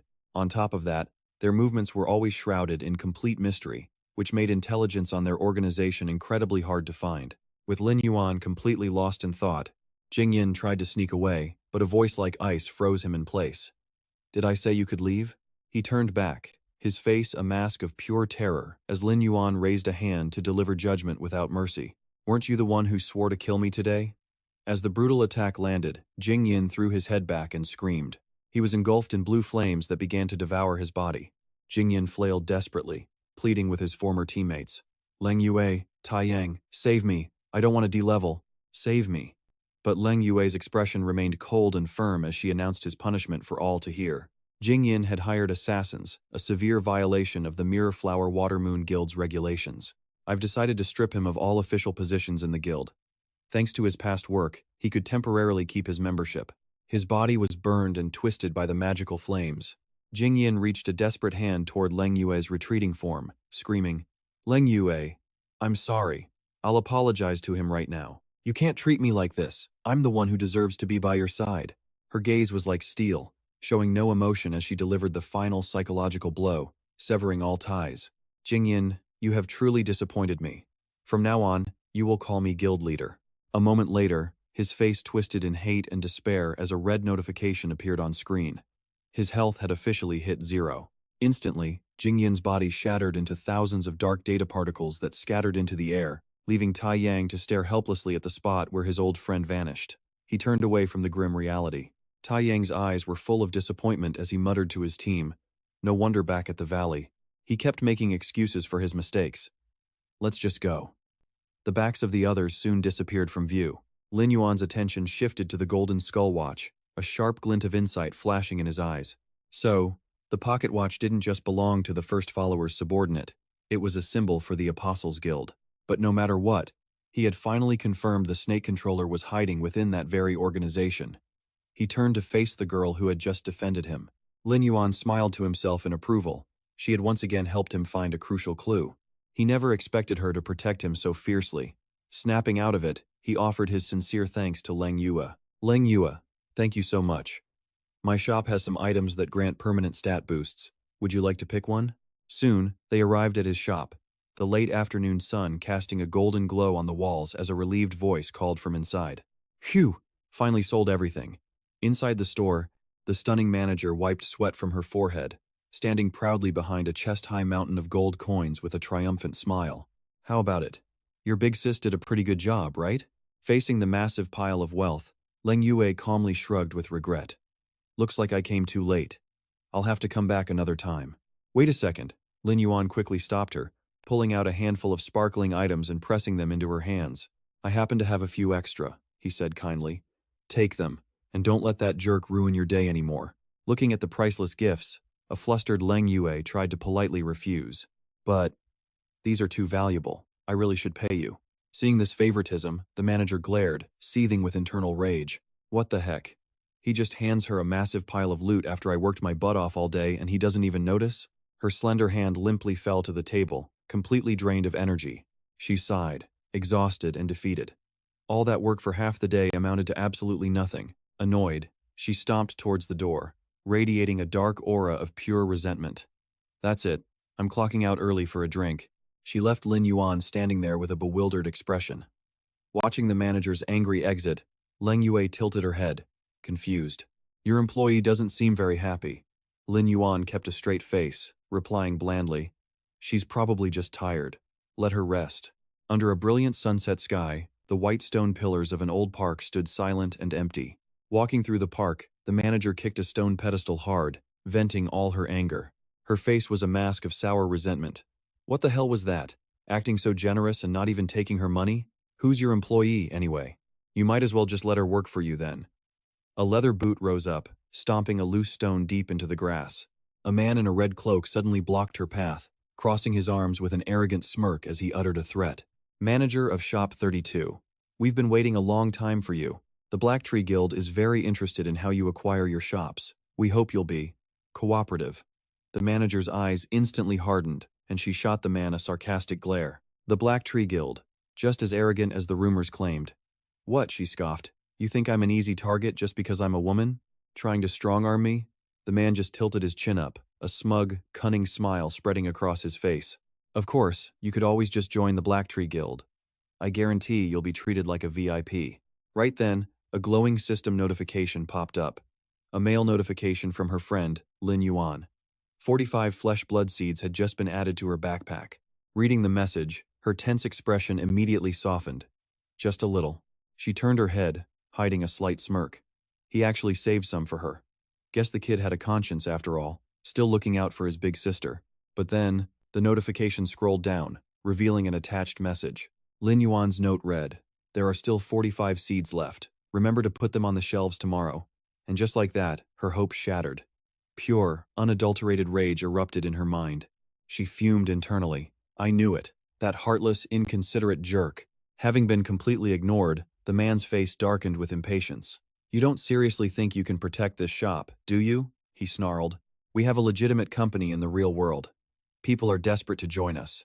You'd be a fool to refuse. Hearing this, she simply tossed her long hair back, casually brushing past him while delivering a sly counter-offer. A decision this important requires a little time for me to think it over. If your guild is as powerful as you claim, surely you can spare me that much, right? The man's eyes narrowed, but he gave a sharp, harsh nod of agreement. Fine, he hissed, but don't even think about pulling any tricks. Without breaking stride, the manager glanced back, meeting his threat with a piercing glare of her own. Remember this. I can crush you at any moment. He watched her disappear, a venomous look on his face. His expression twisted into a sinister, self-satisfied grin as he began to plot his next move. Just wait until I take over this shop. The chairman will finally see what I'm truly capable of. And then, the entire Black Tree Guild will be mine to command. The afternoon sun cast a golden light on the rooftops, creating a strangely peaceful scene. Meanwhile, the manager crossed her arms, fuming at the mental image of Lin Yuan. I'm getting threatened out here. And I'm still keeping your secrets, she grumbled to herself. Where else are you going to find a woman this good? Blending into the bustling crowd, she held her head high, muttering her frustrations under her breath. You rotten kid. Sooner or later, you're going to pay your big sister back for all this. The city skyline was bathed in the faint rays of the setting sun.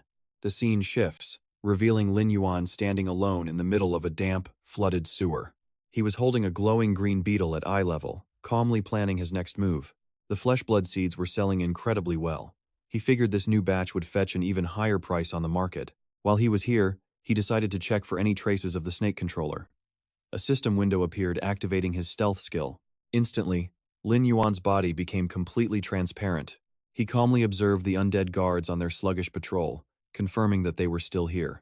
His sacred beetle didn't detect anything unusual, which meant his rival had probably been behaving himself lately. He slipped past the ranks of guards without a sound, his feet barely touching the stone steps as he headed straight inside.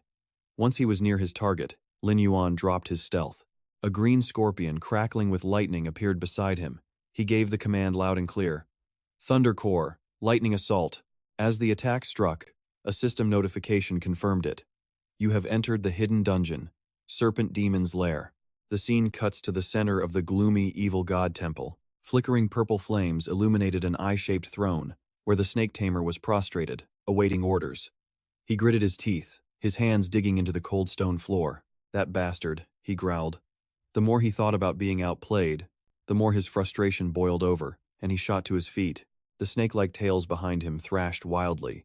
He just keeps farming this hidden dungeon, stealing my treasure time and time again. He knew that asking for reinforcements would be completely useless. He glanced at the maid in the corner, complaining, Anna won't lend me the Pluto serpent, and my own snakes still haven't fully recovered. At a dead end, he rushed back to the throne and threw himself down, his voice trembling as he begged. Things have reached this point. I have no choice but to ask for your help, Master. Immediately, a majestic purple phantom descended from the empty air above the throne. Its deep voice carried a suffocating pressure. Snake Tamer, you should be executing the plan right now. The sheer force in its voice was crushing. The snake tamer pressed his face flat against the floor, sweating profusely as he frantically tried to explain himself. My lord, a player is constantly disrupting our plans. He even stole my serpents. The purple phantom spread its arms, a crushing psychic energy enveloping its weak servant. Oh? You can't even handle a single player? Tell me, how exactly should I punish you? Cornered, the man looked up, his eyes flashing with faint hope. He's not just some nobody. I suspect he's a necro hunter, just like you. The moment he heard that title, the purple aura around the master flared violently. A necro hunter, he repeated coldly. Just then, the fiery red figure of the demon concubine appeared, looking absolutely enchanting as she mocked him. You, the snake charmer. Looks like you had a rough time in the western desert, didn't you? So rough you had to invent this absurd excuse. There is no second necro hunter. Ignoring the demon concubine's taunts, the snake controller frantically opened his spellbook. Master, everything I said is the truth. Please, see for yourself. The book levitated, energy pulsing from its pages as a system message appeared. Loading memory book, initiating battle replay.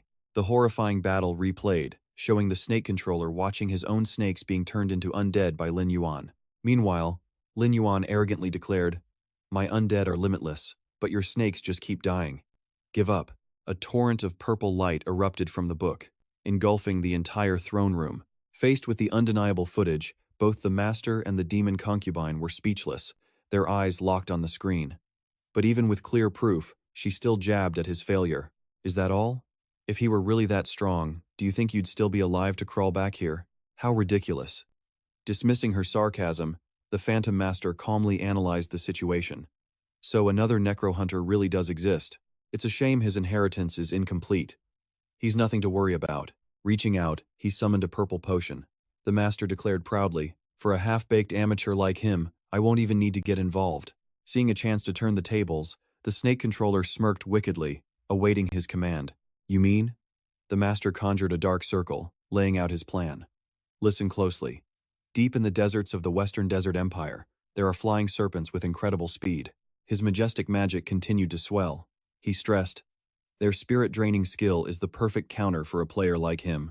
As he finished speaking, a flashing coordinate panel appeared before the snake controller, sharing the location 45827-496. Taking the potion, The snake controller let out a brutal, vicious laugh. Understood. I will make him suffer so much he'll wish he was dead, forcing him to reveal all his tricks. But his master hesitated for a moment. No. The master gave a startling command. If you have the chance, make him one of us. Overwhelmed with shock, the snake controller and the demon concubine looked up at the purple phantom, standing majestically on the sharp crystal steps.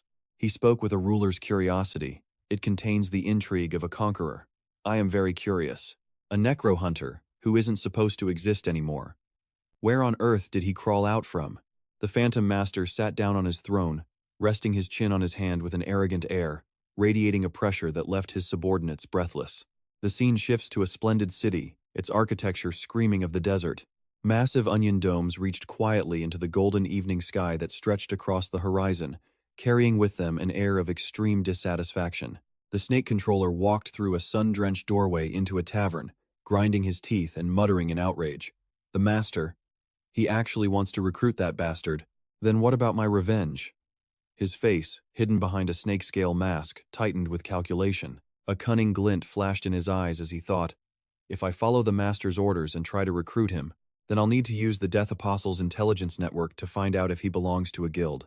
He hid his own ambitions deep inside. He pulled the collar of his black cloak higher and strode confidently deeper into a shabby warehouse area, piled high with messy oak barrels. Spotting a waiter carrying a tray through a narrow stone hallway, the snake controller raised a hand to stop him, ready to exchange a secret password. The waiter, ever the professional, reminded him, "Sir, if you wish to drink, please go to the front hall." The snake controller casually replied, "Oh, no, I'm here to deliver poppies." Facing the waiter's scrutinizing gaze, the snake controller clicked his tongue. His hand awkwardly fumbled through the pockets on his clothes. Every time I have to exchange a password and verify my token, it's such a hassle. Let me see where I put that pocket watch. Suddenly, his movement stopped. The pupils behind his mask dilated completely, revealing absolute shock. He frantically searched his cloak, his face turning pale as he panicked. The pocket watch is gone. When did it go missing? Seeing the other man couldn't produce the token, the waiter's demeanor changed instantly, his gaze turning sharp and threatening. The snake controller frantically pointed, trying to explain. Damn it, wait a minute. Let me remember where it fell. The waiter calmly cut him off. The scene changes. A man says to a waiter, "Mr. Hops, we don't need any hops here." The waiter's face darkens, his eyes flaring red with killing intent. The waiter coldly tells him to get lost. "Perhaps you should try another bar, sir." Just as the tension is about to explode, a steady hand reaches out from the shadows, stopping the waiter with a simple command. Wait a moment. From a dark corner, the branch manager, wearing a silver mask, calmly steps out. He crosses his arms, vouching for the nervous man. "I know this person. Let him in." Recognizing his superior, the waiter immediately retracts his murderous aura and bows respectfully. "Yes, branch manager." The space shifts, transporting them down to the guild's secret basement. Here, cold blue stone walls are lit by the flickering flames of torches. Walls covered in sharp, jagged metal plates come into view, showing off the brutal nature of this hidden base for assassins. The silver-masked branch manager leans back comfortably in a leather armchair. Standing before him, Kong Xiajia bows his head, apologizing meekly. "Thank you, boss. It's all my fault for losing the pocket watch and causing you more trouble." The branch manager gets straight to the point. "Spit it out, what's going on?" Kong Xiajia holds out a file, creating a perfect excuse to hide his true ambitions. "I came here today because I just received a new commission. I need to investigate some intel on this person." As his boss flips through the documents, Kong Xiajia smirks to himself. These brutes will never realize this commission is a fake, but it doesn't matter if he kills his target anyway. A vicious look flashed in the subordinate's eyes as he cooked up a new scheme using someone else to do his dirty work. His plan was to feed their target false information, making him believe they were plotting against him. That way, even if they tried to recruit the target later, he'd flat out refuse, giving him the perfect excuse for his master. The division chief narrowed his eyes, skimming the request with a thoughtful nod. So that's how it was. But completely ignoring his subordinate's little plot, Division Chief Yun reached into a document box and decisively pulled out an entirely different file. Leaning forward, the chief tossed the paper down on the desk, comparing them with a look of pure amusement. What a coincidence. I just got a request myself, and the target is the exact same person. The serpent tamer froze, cold sweat dripping down his face. He tried to act casual, stammering, Is that so? Looks like this guy has a lot of enemies." Division Chief Yun placed the stack of papers on his lap, tapping his fingers rhythmically as he made his announcement. I've already done a full background check on the target. Since it's the same person, I might as well just handle it myself. Seeing his prize about to slip away, the serpent tamer leaned in desperately, full of fake admiration. Boss, the thing is, I've always admired your skills. Could you maybe take me along on this mission for practice? I don't even need the commission fee. But that over-the-top eagerness immediately sparked suspicion. The division chief leaned back in his chair, propping his chin on his hand. Nah, I only team up with people I know. Besides, why do I get the feeling you're a little too invested in this target? Completely red, the serpent tamer flinched and looked away, forcing a laugh to cover his panic. Do you have something else on your mind? He quickly waved his hands, backing down. Haha, of course not. Well, boss, I'll go take another mission then. Turning his back, he walked down the narrow hall, his face instantly sinking back into a dark, calculating mask. It was useless even if the Reaper actually managed to assassinate the target. In this world of immortals, he would just revive. It looked like he needed another plan, one that would completely cut off any chance of the master recruiting that guy. Leaving the vengeful man to his schemes, the silver-masked division chief Yun sat alone in the isolated stone chamber. He flipped open the old mission file again, a strange interest glinting in his eyes. He never thought this abandoned request would actually become useful. His thoughts drifted back to that intense clash in the alley, where he had to somersault backward to dodge Lin Yuan's powerful slash. So that explains it, he thought. That scowling guy went berserk the moment he saw the pocket watch. The real issue was this kid. But the fact that they want to kill him at all costs. Well, this is getting more and more interesting. Suddenly, a three-dimensional hologram of a burning mask flared to life in the middle of the air. The system displayed an urgent message the leader was initiating a remote call. An authoritative voice echoed from above. The person you mentioned, is it possible he's the one who wiped out our elite squad? The division chief immediately stood, bowing his head respectfully to confirm it with the supreme leader. Yes, leader. Unfortunately, the situation was too chaotic when I ran into him. He clenched his fist over his chest, his voice filled with a warrior's pure fighting spirit. Otherwise, I would have loved to properly test my skills against his. From the magical flames, the leader's final, decisive command was issued. In that case, go test him one more time. And while you're there, see if he has any interest in joining us. Receiving his orders, Division Chief Yun gave a slight bow, his reply firm and obedient. I understand. The door creaks open, signaling its master's return. But as he steps inside, Lin Yuan freezes, asking, Are you a blonde knight from some kind of... A maid's apron, holding a broom, and flashing a brilliant smile. Yuan Shen, I'm here to help you out. Lin Yuan stands there, face twisting in confusion. Ignoring this bizarre scene, the shop owner Luo Qingyan emerges holding a small box. Hey kid, an acquaintance of yours is here. They've been waiting a while. Instantly, Lin Yuan's expression turns ice cold. It's him. A man in a full mask and cloak sips his tea before saying casually, Let's go, we can talk outside. Before they leave, Lin Yuan finishes the weekly trade. A system window pops up, 100 flesh blood seeds have been sent to his partner, Luo Qingyan. He tells Luo Qingyan casually that she should feel free to mark up the price a little bit. The scene cuts to a desolate canyon, with jagged rock pillars reaching for the sky under the dying sun. Lin Yuan gives chase to the assassin, his taunting voice echoing from just up ahead. Did you really seek me out just so you could run away? The assassin laughs, leaping effortlessly between the cliffs. Haha, kiddo. If you want to ask questions, you have to beat me one-on-one first. No using those weird summoned pets of yours. Lin Yuan's brow furrows. What is this guy playing at? Was he hired by someone else to take him out? His gaze hardens as he gives a cold reply. Fine, bring it on. The assassin grins, launching his attack. Let's see what you've really got. A razor-sharp claw attached to a long chain shoots straight for Lin Yuan. Lin Yuan raises his sword to block, and sparks fly as the weapons collide. The claw clamps down hard on his blade, and he immediately senses something is off. A hidden mechanism? The chain suddenly retracts, pulling the assassin at high speed right towards Lin Yuan. The assassin just smirks. Not bad. A storm of green, deathly energy erupts from Lin Yuan's body, swirling around him. The assassin looks slightly surprised, but still scoffs. A little too slow for that. The chain yanks Lin Yuan's sword down, pinning it to the ground. In that same instant, the green energy explodes outward, blasting everything back. The assassin pulls the chain, trying to claim the sword for himself. Come over here! But all he gets is the sword. Lin Yuan has completely vanished, leaving the assassin stunned. A black shadow blurs past his back, moving as fast as the wind. Lin Yuan reappears, slamming a fist into the back of the assassin's neck. You're the one who's too slow. The sheer force of the blow cracks the very ground beneath them. The assassin collapses in a heap, and Lin Yuan stands over him, sword back in hand. He stares down at his defeated foe, his voice cold. Why didn't you use your stealth skills? Is this how all you assassins from the Purple Path handle a job? Lying in the rubble, the assassin answers in a hoarse voice. Who said I came here on a job? Lin Yuan presses the tip of his blade to the man's throat. In that case, I'll just cripple you first. But just then, a system window flashes in front of his face. His friend, Han Cheng, is requesting an emergency call. Play immediately?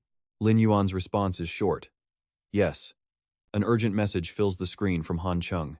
Yuan Shen, it's terrible. The shop owner was just kidnapped by a group of thugs. I couldn't handle them alone. You need to get back here now. Instantly, a blood-red killing aura erupts around Lin Yuan, his eyes turning dark with pure rage. I guess I overestimated you. I never thought you'd stoop to something as disgusting as kidnapping. The assassin leaps to his feet, shouting back angrily, Nonsense. I, Yama, would never do something so cowardly, and I never harm women. To prove his point, he immediately pulls up his contact list and barks out a decisive order. You just wait. My intel team will find her. A woman was kidnapped from shop number 32. Find her location now. A system alert confirms it. An emergency order has been sent to all members of his team. Moments later, a new notification arrives. The intelligence team has already sent back coordinate data. The assassin points at Lin Yuan, sharing the info. She's not far. Go handle it. I came all this way to find you, so I'm not going to run away. A notification confirms the shared coordinates. 8893-47538 has been sent to the player with a hidden ID.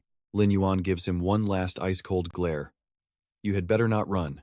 The scene shifts abruptly to a graveyard, where a young woman has been beaten and thrown to the ground. As she lies there, her body begins to turn transparent while the system announces her life points have reached 0. A penalty alert pops up. She's been killed 3 times, her level dropping from 14 all the way down to 11. Reviving at the respawn point, she's still completely dazed. She looks up, her green eyes burning with hatred. Her beautiful face is smudged with dirt, etched with pure, unyielding fury. 2 men stand on the stairs above, looking down on her with utter contempt. You stubborn brat, we've killed you this many times and you still refuse to talk? One of them growls, stepping forward menacingly. Young master, Xuan already got the info from the city. A man bought the shop. If you don't give us his name, we'll send you straight back to the novice village. The girl gritted her teeth, her mind filled with helpless rage. These 2 scum were camping her revival point. She had absolutely no way to escape. Even forcing a log-off would just leave her character standing there. She yelled out in defiance, If you've got the guts, then come at me. I'm not afraid of you. The mage just smiled sadistically. Looks like she needs another lesson. Bro, I'll ambush him at the shop. You keep going. I bet you that guy will take the bait. The other guy let out a sickening laugh. Don't worry. Heh. I'll make sure she submits to me. Just as the words left his mouth, a cold voice echoed from directly behind him. You'll make who submit? Without any warning, Lin Yuan rushed in like a phantom, his voice ice cold. Go to hell. The mage let out a terrible scream as his partner quickly met the same fate. Luo Qingyan was completely stunned, watching in disbelief as her enemies were wiped out in the blink of an eye. Lin Yuan stood there, his face an unreadable mask, realizing the coordinates that guy gave him were actually legit. Han Qing, in full knight armor, jumped in front of Lin Yuan as some low-level punk started running his mouth. You dare touch someone from our Black Tree Guild? Kid, you're finished. Get on your knees if you know what's good for you. Before he could finish, a green flash shot through the thug. Lin Yuan's shadow in the night now looked more terrifying than ever. His voice dripped with killing intent. The Black Tree Guild, he'd find them, and he would demand an answer. Instantly, the bodies of the 2 thugs dissolved into streams of blue light. Luo Qingyan's gear dropped right where they stood. Lin Yuan's eyes narrowed just as he thought. They had everything.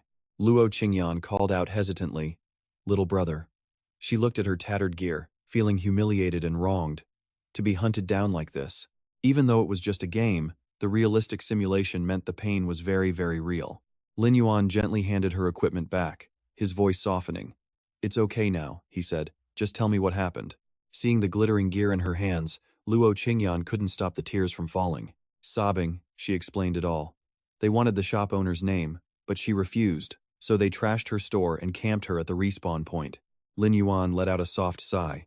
His voice was calm but held a hint of gentle blame.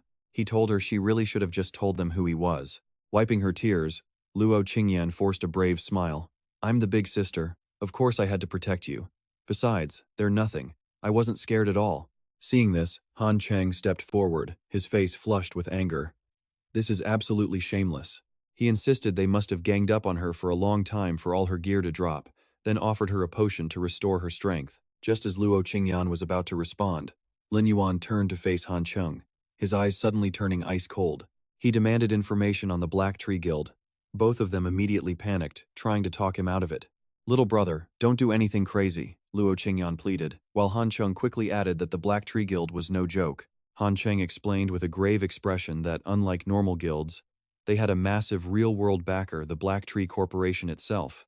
Their organization was airtight, with a crystal-clear chain of command. This wasn't something a normal guild could ever compare to. He warned Yuan Shen that even he couldn't take on a guild of thousands by himself. Hearing that, Lin Yuan just let out a cold, dismissive smirk. The Black Tree Corporation, sure they have money, but so what? This is the immortal world. As he spoke, he summoned a massive winged lion, its oppressive aura forcing the other two to stumble back. But then, Lin Yuan's brow furrowed. At that exact moment, the two thugs he'd just killed respawned nearby. The second they saw Lin Yuan, they roared in fury. Before they could even move, Lin Yuan was on them. Two giant spirit claws materialized behind him as he taunted them. You wanted my shop, right? Well, come on and take it. The thug roared back, calling him a coward who only knew sneak attacks. But the moment he charged, the spirit claws struck. Both of them screamed in sheer panic. What are those things? Quick, call for backup from any guild members nearby. A system notification popped up, confirming a request for aid was sent. But before any help could arrive, the absolute slaughter began. Life points returned to 0. You have been killed. Your level has dropped from 14 to 13. You have been killed twice, level dropping from 13 to 12. Gear scattered with every death. You have been killed 3 times, level now 11. Finally, when both of them had been farmed down to level 1, they lay on the ground, trembling and begging for their lives. Please, stop killing us. I'm level 1. This account is completely ruined now. Meanwhile, Luo Qingyan happily collected all of her gear. My gear. Thanks, little bro. I really thought I'd never see this stuff again. Lin Yuan glanced coldly at the two barely conscious figures. Useless trash. Can't even handle a simple interrogation without calling for help. And right on cue, their reinforcements arrived. A huge, bald man swaggered forward, his voice dripping with arrogance. Let's see who dares to ruin young Master Xuan's good time. But when his eyes landed on Lin Yuan, the man froze. He squinted, a flicker of recognition in his eyes. Oh, I remember you. Aren't you that shrimp from the Bloodscar cave? He glanced at his own pathetic underlings on the ground before turning back to Lin Yuan. Looks like you're the one who took care of young Master Xuan's people, huh? After I'm done with you, I'll go back and question that woman. Young Master Xuan will definitely reward me handsomely. He grinned, veins popping on his forehead. I'll crush you. Lin Yuan remained completely calm, gently patting the head of the winged lion by his side. So, this young Master Xuan is the real ringleader. He took a single step forward. The bald man recoiled in shock, stuttering. It's you? One of the goons, completely clueless, stepped up with a cocky swagger. You dare steal from our Black Tree Guild? Looks like you've got a death wish. Our captain is a top 10 fighter in the guild, you know. Kneel and beg for forgiveness now, and maybe he'll spare your life. Ha ha ha, but before the laughter could even die down, Lin Yuan was right in his face. A shadow fell over him as a chilling voice echoed. You want to kill me? The goon just about jumped out of his skin. Yikes.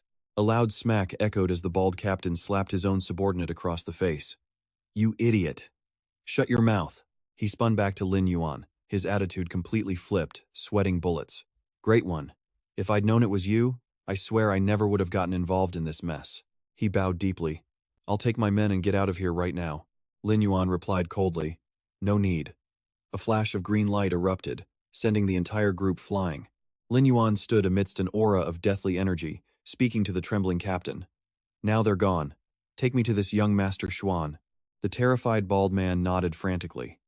Yes, of course.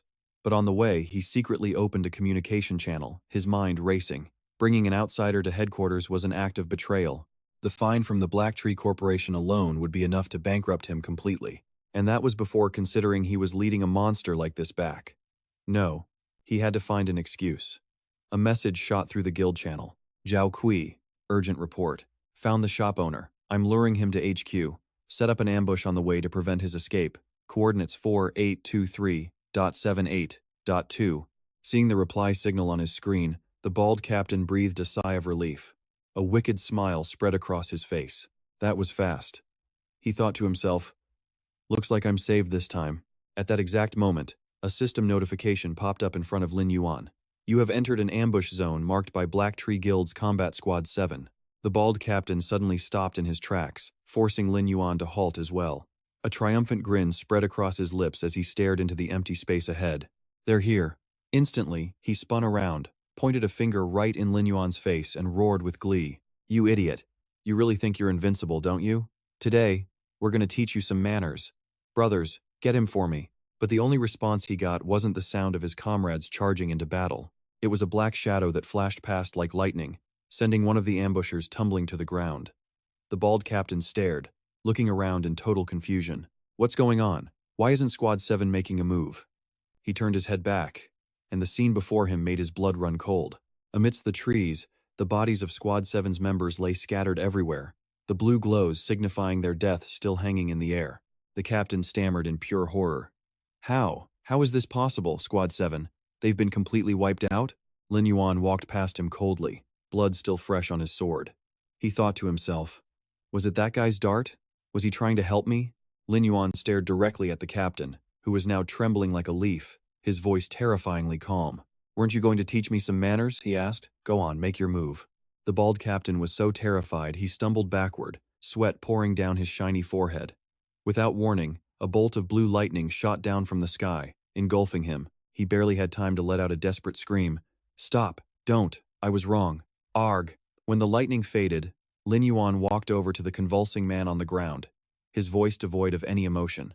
If I'm not mistaken, he began, leading this many Black Tree members to their deaths is going to earn you a pretty hefty fine, isn't it? Lin Yuan's sword rested against the man's throat, its cold blue light reflecting on his pale skin. He then made an offer the man couldn't possibly refuse. You're trapped. You might as well just give me young Master Xuan's coordinates. Who knows? After I dismantle the Black Tree Guild, maybe your little fine will simply disappear. The captain, left with no other choice, immediately dropped to his knees and begged. I'll talk. I'll tell you everything. The scene then shifts to a luxurious conference room. Brimley? Upperly? A man was in the middle of a report? The Black Tree Guild, a subsidiary of the Black Tree Corporation, saw a 30% increase in profits last quarter. Our new store projects are moving forward. We expect results by next quarter. Another shareholder cut in. Excuse me, President Ye, but as far as I know, you haven't secured a single store yet, have you? A middle-aged man with an eye patch took a drag from his cigar and casually deflected, though he quickly recovered his swagger. He boasted that they'd just found the person who bought the store, and the Black Tree Corporation never misses a chance to make money. He declared that the first store was already theirs for the taking, and no one could possibly steal it from them. The words had barely left his mouth when the door flew open. A man burst in, yelling in panic. President Ye, it's a disaster. We're under attack at guild headquarters. President Ye slammed the table, roaring. What? What in the world is going on out there? Outside, screams filled the headquarters' magnificent halls. One after another, members of the Black Tree Guild were tossed aside like dry leaves by a single, unstoppable intruder. It was Lin Yuan, alone with his sword, carving a bloody path through the heart of the enemy's den. A grunt screamed that he was insane for attacking on Black Tree turf, but his only reply was a pillar of green, deathly energy erupting from the ground. Lin Yuan's voice was cold as steel. Get out of my way. The bald captain at the main gate watched Lin Yuan's back, his voice trembling. Are you really going to charge in all by yourself? Without even turning around, Lin Yuan left him with a chilling warning. I hope those coordinates you gave me were right.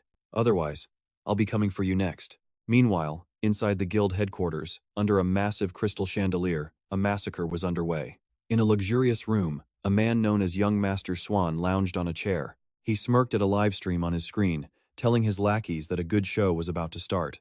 Once I get that shop, I'll bleed at least a few million from that old man. After that, you'll all get a handsome reward.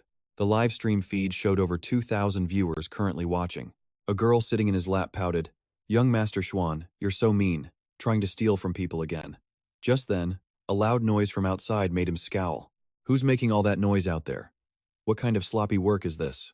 Can't you see I'm live? Now get out there and see what's going on. His men immediately scrambled to obey. Yes, sir. 2 guards walked to the door, grumbling about some idiot causing a scene.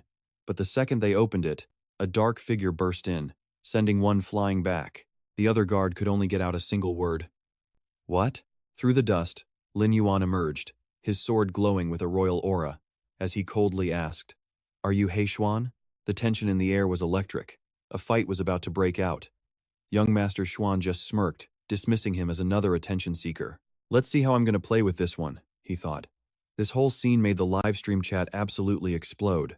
The viewer count shot up as comments flew across the screen. Nice. What's young Master Xuan planning now? Who's the unlucky guy this time? Ha ha ha. Wait a minute. That guy looks familiar. Young Master Xuan slowly swiveled his chair around to face the intruder. He looked Lin Yuan up and down with a condescending air. Hey you want to join the Black Tree Guild too? But not just anyone has what it takes to be my dog, you know? He propped his feet on the table, arrogantly laying out his terms. How about this? Kneel down and clean my shoes right now, and maybe I'll consider letting you join. The girl beside him giggled.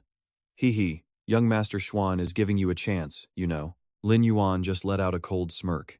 In the next instant, a wave of emerald sword energy swept across the floor, knocking away all the surrounding guards. Young Master Xuan was stunned. The sword energy grazed past him, but he reacted fast, grabbing the girl and using her as a human shield against the terrifying attack. The live stream chat blew up.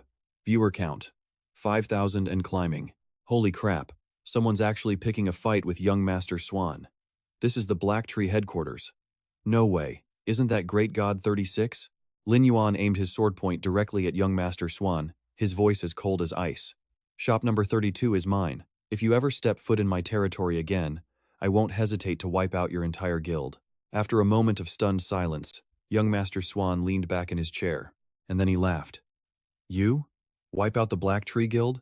He laughed like a maniac before sitting up straight, looking at Lin Yuan like he was an idiot. I just thought you were crazy, but it turns out you're just a moron. The livestream viewers had now surpassed 10,000. The audience recognized Lin Yuan and started cheering. Oh my god, it's the Great God. Now this is a show. The Great God is back to destroy the Black Tree Guild.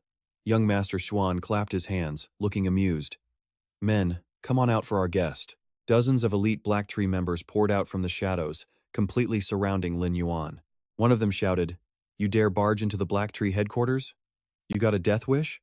Lin Yuan stood in the middle, completely unfazed, and gave his sword a little swing. Young Master Xuan sat with his legs crossed, speaking with pure arrogance. It's an honor that I'm even interested in your shop. Countless people wish they could offer me gifts but don't even get the chance. He flicked a gold coin, making a final, humiliating offer. Here's the deal. 1 gold coin. Transfer the shop to me. Then, kneel and bow 3 times, and I'll forget this ever happened. He immediately tossed the single gold coin right at Lin Yuan.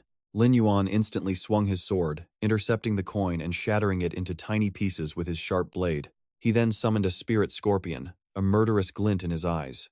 My patience for fools like you is wearing thin. Time to die.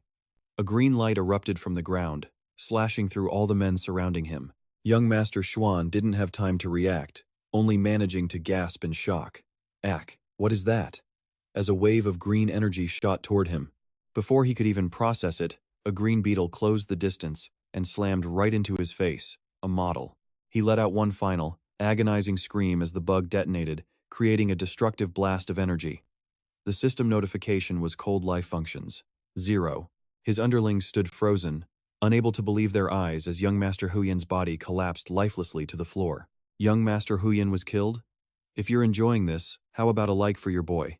Snapping out of his shock, one of the captains finally roared. Get him!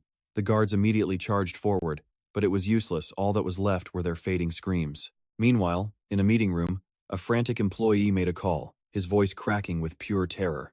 Get the chairman now. Someone broke in. He's already at headquarters. Chairman Diep, however, tried to keep his cool in front of the shareholders. This had to be malicious competition from a rival company. The Black Tree Guild had plans for this. Quick, turn on the projector and find He Xuan's livestream. And as the screen flickered to life, Director Yi confidently introduced the scene. Gentlemen, witness the true power of the Black Tree Guild.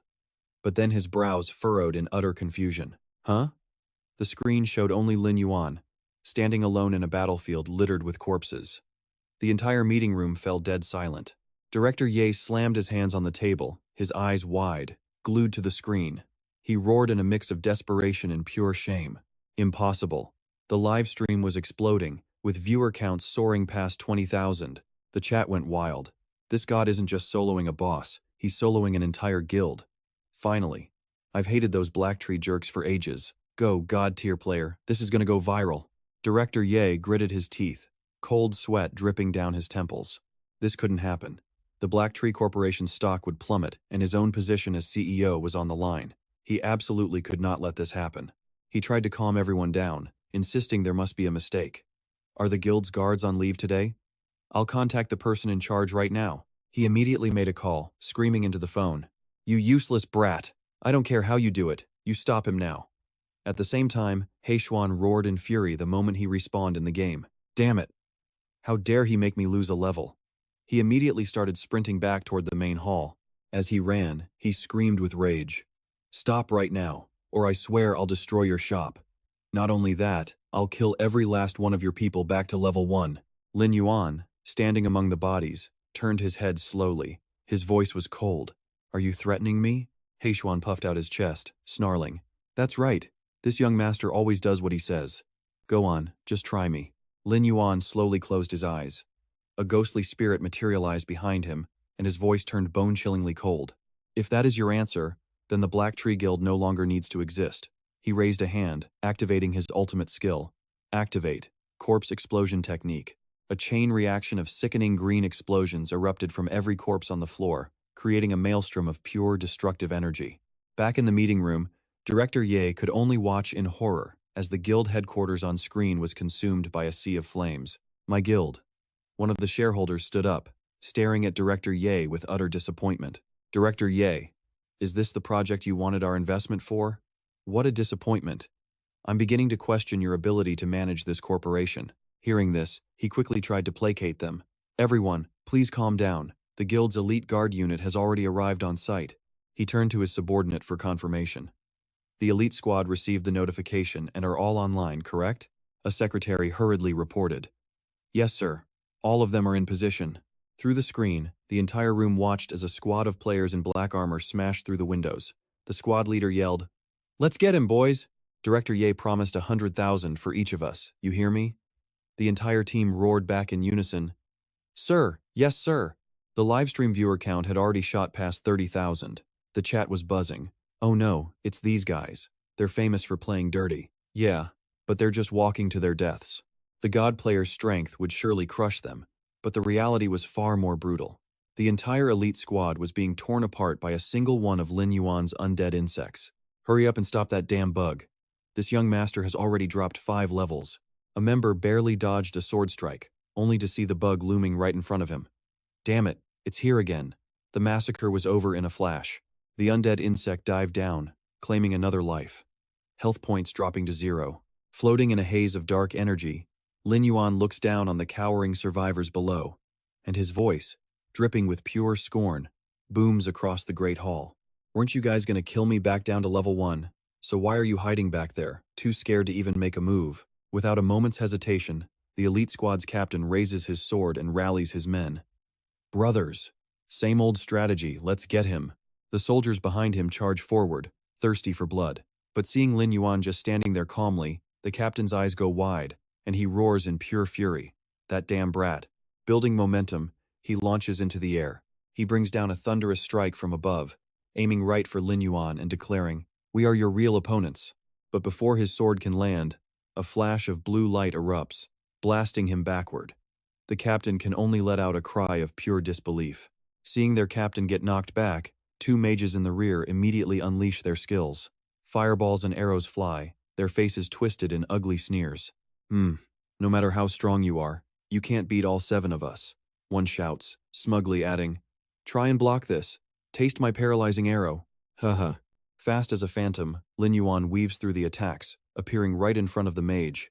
He grabs the man's face, his eyes ice cold as he speaks. Your tactics are just too old-fashioned. With incredible force, he slams the mage into the ground, triggering a massive explosion of green energy that rocks the entire area. The system window coldly displays a familiar message. Life points return to 0. In the cracked crater, the mage lies motionless, completely defeated. Suddenly, Lin Yuan's system screen flashes a notification. Stealth skill activated. The remaining soldiers look around, bewildered, searching through the smoke. Where'd that brat go? Did he actually run away? Meanwhile, the livestream chat is exploding with comments. Even a tiger can't fight a pack of wolves. The legend lost, but with honor. It's just a numbers game, no one could beat him solo. Back on the scene, one of the soldiers slams his fist into the ground, furious. Veins bulge on his forehead. Damn it, he caused this much chaos. If he escapes, the Blacktree Guild's reputation is completely ruined. He roars at the remaining guild members. Find him at all costs. Find him now. Suddenly, the sky above them darkens. Young Master Xuan, struggling on the ground, breaks into a cold sweat and turns around in confusion. From behind them, a pack of colossal soul beasts, part dragon, part wolf, rises from the underworld. They open their massive, fanged jaws as the soldiers scream in terror. What? One screams. A beast lets out an earth-shattering roar, gathering brilliant blue hellfire in its mouth. An overwhelming blast of power erupts from the beast's breath. It instantly sends the remaining elite soldiers flying, tumbling helplessly. At that exact moment, a notification appears. Stealth skill deactivated. Lin Yuan slowly materializes, casually crossing his arms as he delivers another taunt. Anyone else? Send them all out. The respawn point still has plenty of room.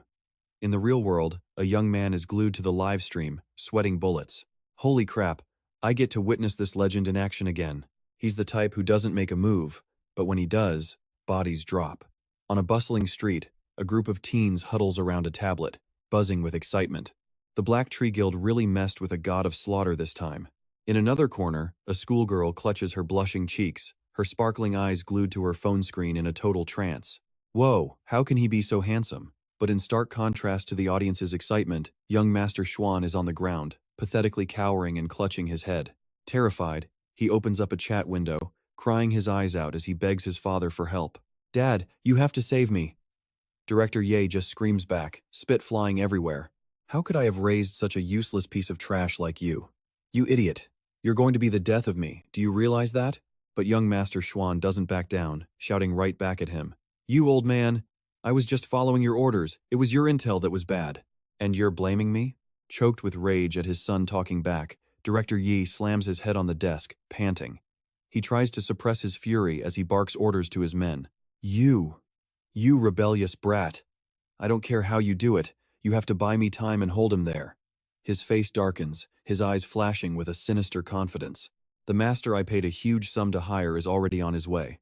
Meanwhile, on a high tree branch overlooking the ruined Blacktree headquarters, an assassin in a Yama mask stands with his arms crossed, clicking his tongue in appreciation. Not bad, kid. You've really made a name for yourself. Suddenly, his system panel lights up with a new notification. Emergency request from the Blacktree Guild. Eliminate target Lin Yuan. ID hidden. Reward. 500 gold coins. The assassin looks at the screen and smirks. An emergency request? They want me to clean up their mess with that brat? How ridiculous. He calmly reaches out and presses the screen, decisively rejecting the mission and blocking all future requests from the Blacktree Guild. Beneath his mask, his eyes gleam with boundless interest. He might as well head to the scene and watch the drama unfold. Model. Right then, a new group emerges from the forest's edge. Leng Yue crosses her arms, noting it wasn't just the Rage Guild, even the Disciple Guild was here. Looks like the Blacktree Guild really went all out this time. Up in the trees, the assassin Yama muses that they're all familiar faces to that brat. Looks like he was in for a good show. The warrior with the giant axe cracks his knuckles, growling impatiently. He just wanted to get this over with and deal with that clueless kid.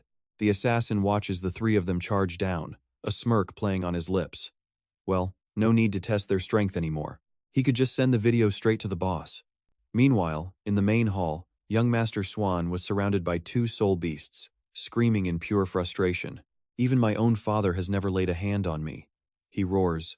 You've made an enemy for life. A moment later, the mercenaries arrive on scene and just stop dead, their eyes wide at the absolute devastation before them. Leng Yue and the masked assassin are also frozen, silently taking it all in. Seeing them, Lin Yuan steps into view, his eyes blazing a fiery red, his gaze ice cold. Leng Yue gasps in astonishment. The target is him? Even the masked assassin is startled, thinking, "It's that lunatic?" At the same time, a mocking voice rings out. "Well, well, young master. Your backup has finally arrived." Feeling a surge of courage, young Master Swan lifts his head from the ground and screams, "You had fun hitting me, didn't you? All of you, attack! Today, I'm going to make him kneel on the ground and beg me for his life." Lin Yuan calmly places his foot on young Master Swan, his cold eyes sweeping over the newcomers. Suddenly, the air grows deathly still. With just a single glance, an invisible pressure descends on everyone. Seeing reinforcements, one of young Master Swan's last remaining henchmen gets cocky. You think you're untouchable? The number 1 and number 2 guilds have joined forces. You're dead meat, kid. But before he can even finish, the axe-wielding warrior shoves him hard to the side. Huh? The warrior glares at the henchman and roars, "Get lost. You think that little bit of money is worth my life? Bunch of idiots." And just like that, a notification pops up. System. The commission from the Black Tree Guild has been forfeited. With that, the warrior turns and walks away without a second thought. Young Master Swan, still pinned down, screams in a panic, "Where are you going? Are you scared before we've even fought?" Lin Yuan doesn't even bother to look. He casually swings his sword, and a wave of green energy washes over the cocky henchman, who lets out a single scream before vanishing. Life returned to 0. After dealing with the trash, Lin Yuan turns to face the last 2. "Are you 2 also here to help the Black Tree Guild?" Another notification pops up for the female knight. Commission from the Black Tree Guild. Forfeited. Leng Yue offers a friendly smile and a shrug. "I'm sure you have your reasons for all of this. Do you need any help?" Lin Yuan calmly replies, "No, thank you. Just stand to the side and watch." Just then, having been revived, young Master Swan leaps to his feet, pointing a finger at the mercenaries and cursing them out. "What the hell are you doing? I paid you people to fight, not to stand there and watch the show." The masked assassin just crosses his arms, his tone dripping with sarcasm. "That's right," he says. "Did you pay us all this money just so we could watch your little circus act?" Thinking he's found an ally, young Master Swan quickly barks an order. "Finally, someone with some sense. Go and teach that pathetic loser a lesson for me." But Lin Yuan cuts him off, looking straight at the assassin. "The people in the forest. You took care of them, right? I recognize your darts." The assassin just chuckles. It was nothing. Young Master Swan freezes, as if doused with ice water. "What? You're a mole too." The assassin pulls up his system panel and starts recording with a smirk. "Hey now, no need for such harsh words. I never actually accepted your commission. I just came to watch the fireworks." Openly betrayed, young Master Swan and his last 2 henchmen can only grit their teeth in fury. "You bastards. I won't let you get away with this. Just you wait." Suddenly, all 3 of them feel a terrifying killing intent crash down from above. They look up, their faces pale with fear. A colossal dragon made of pure energy dives down, swallowing all 3 of them in a deafening roar. A cold notification appears. Life returned to 0. Revived once more, young Master Swan staggers up from the rubble, his face covered in soot, but his eyes are still burning with resentment. Lin Yuan looks down coldly, his voice devoid of emotion. "Let's keep going. I imagine your guildmaster can't sit still much longer." Meanwhile, back in the real world, a shareholder slams his hand on the table, yelling at Director Yi. "The corporation's stock has hit rock bottom. Hey Yi, you caused this mess, and you will be held responsible for the damages." The secretary standing nearby timidly calls out to him. Director Yi grits his teeth, his voice a low growl. "Enough. Bring me the game helmet, now." He clenches his fists, his face a mask of pure determination. "If I don't go in there and handle this circus myself, the corporation will lose every single one of its investors. I have to restore their faith." At that exact moment, the scene shifts to the Black Tree Guild headquarters. A system notification flashes. Black Tree Guild Master, Hei Yi, has come online. An imposing mage in long red robes, holding a golden scepter, materializes in the middle of the devastation. Lam Vien glanced over, his question sharp and to the point. "You the master of the Black Tree Guild?" Hak Diep's mind started racing. The live stream was still on. He had to handle this guy, and fast. He couldn't afford to let the board of directors see him mess up. So he tried a threat. "Listen, kid. You've picked a fight with the wrong person." But then his attitude completely flipped. He smirked, acting superior, admitting the kid had some skill. "I might consider letting you join the Black Tree Guild, maybe even as an elite squad captain." But just as he said that, the freshly respawned young Master Huyen jumped in. "Old man, why are you wasting your breath on him? He killed so many of our people, and you think he gets a pass? Just call for backup and waste him already. Hack Deep swung his scepter, bright red magic flaring to life as he roared. You brat! He unleashed a massive attack. Don't you dare underestimate the power of the Black Tree Guild. The attack was blocked, effortlessly, by a single blue spirit. Lam Vien stood behind it, his voice dripping with mockery. Is that all the master of a top guild has got? Hack Deep's eyes went wide with disbelief. He blocked it with a summon. The next second, Lam Vien's soul beast lunged forward, right at the guildmaster. Our guy just casually asked, so what are you going to do about this? The beast swung its blade, and Hack Deep only barely managed to dodge the blow. But in that same instant, Lam Vien appeared right behind him, now surrounded by even more soul beasts. His voice was ice. It's over. A system window appeared. Skill activated, corpse explosion. In a panic, Hack Deep realized he was completely surrounded. He was trapped. A massive green energy explosion erupted, consuming everything. At the respawn point, Hack Deep and young Master Huyen once again struggled to their feet. Hack Deep was drenched in a cold sweat, his mind absolutely reeling. No, it was impossible. He could only take one hit from this guy. The dude's a monster. He had to find a way to stall him. Thinking fast, he threw up his hands, stumbling backward. Wait, we were wrong, he pleaded, absolutely desperate. We were wrong. Just stop. We'll make a public apology and compensate you. Hearing this, Lam Vien just stood beside his colossal soul beast, his voice like a glacier. You don't think you're wrong. He looked Hack Deep dead in the eye, delivering the final verdict. You just know you're about to die. With a deafening roar, the soul beast charged, sending Hack Deep's entire crew flying. Their pathetic screams echoed through the air as young Master Huyen was sent tumbling, shouting at his father. Old man, do something, you have to think of a plan. Hack Deep screamed right back, completely losing it. Shut up. What plan? I've used everything. You useless son. What kind of monster did you provoke? And then, an idea sparked. Wait a second. If even top-ranked players are no match for him. He glanced at Lam Vien and his giant summon.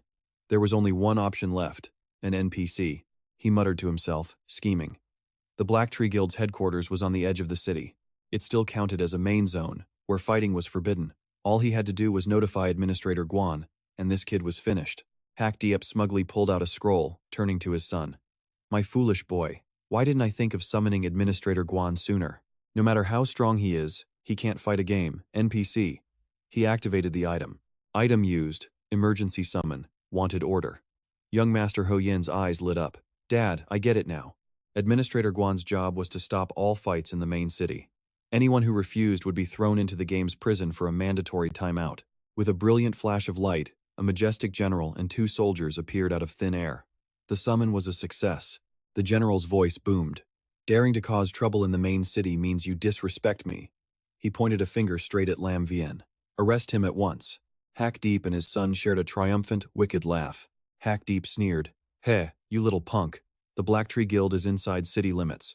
Touch me again and enjoy your mandatory logout in prison. Young Master Huyen chimed in with his own taunts. Ha, I thought you were so tough? Go on, I dare you. Hit me again. Without hesitation, Lam Vien vanished and reappeared right in front of young Master Huyen, sending him flying with a single kick. The kid let out a pathetic scream.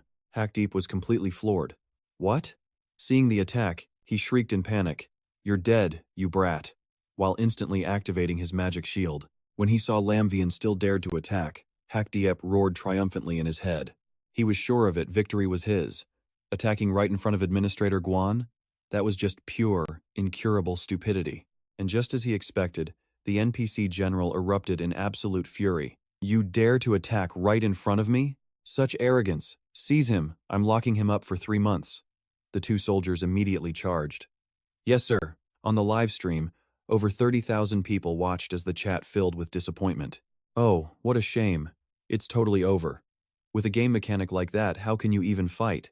Seeing this, Hack Deep's smugness went through the roof. He pointed at Lam Vien and laughed. Ha!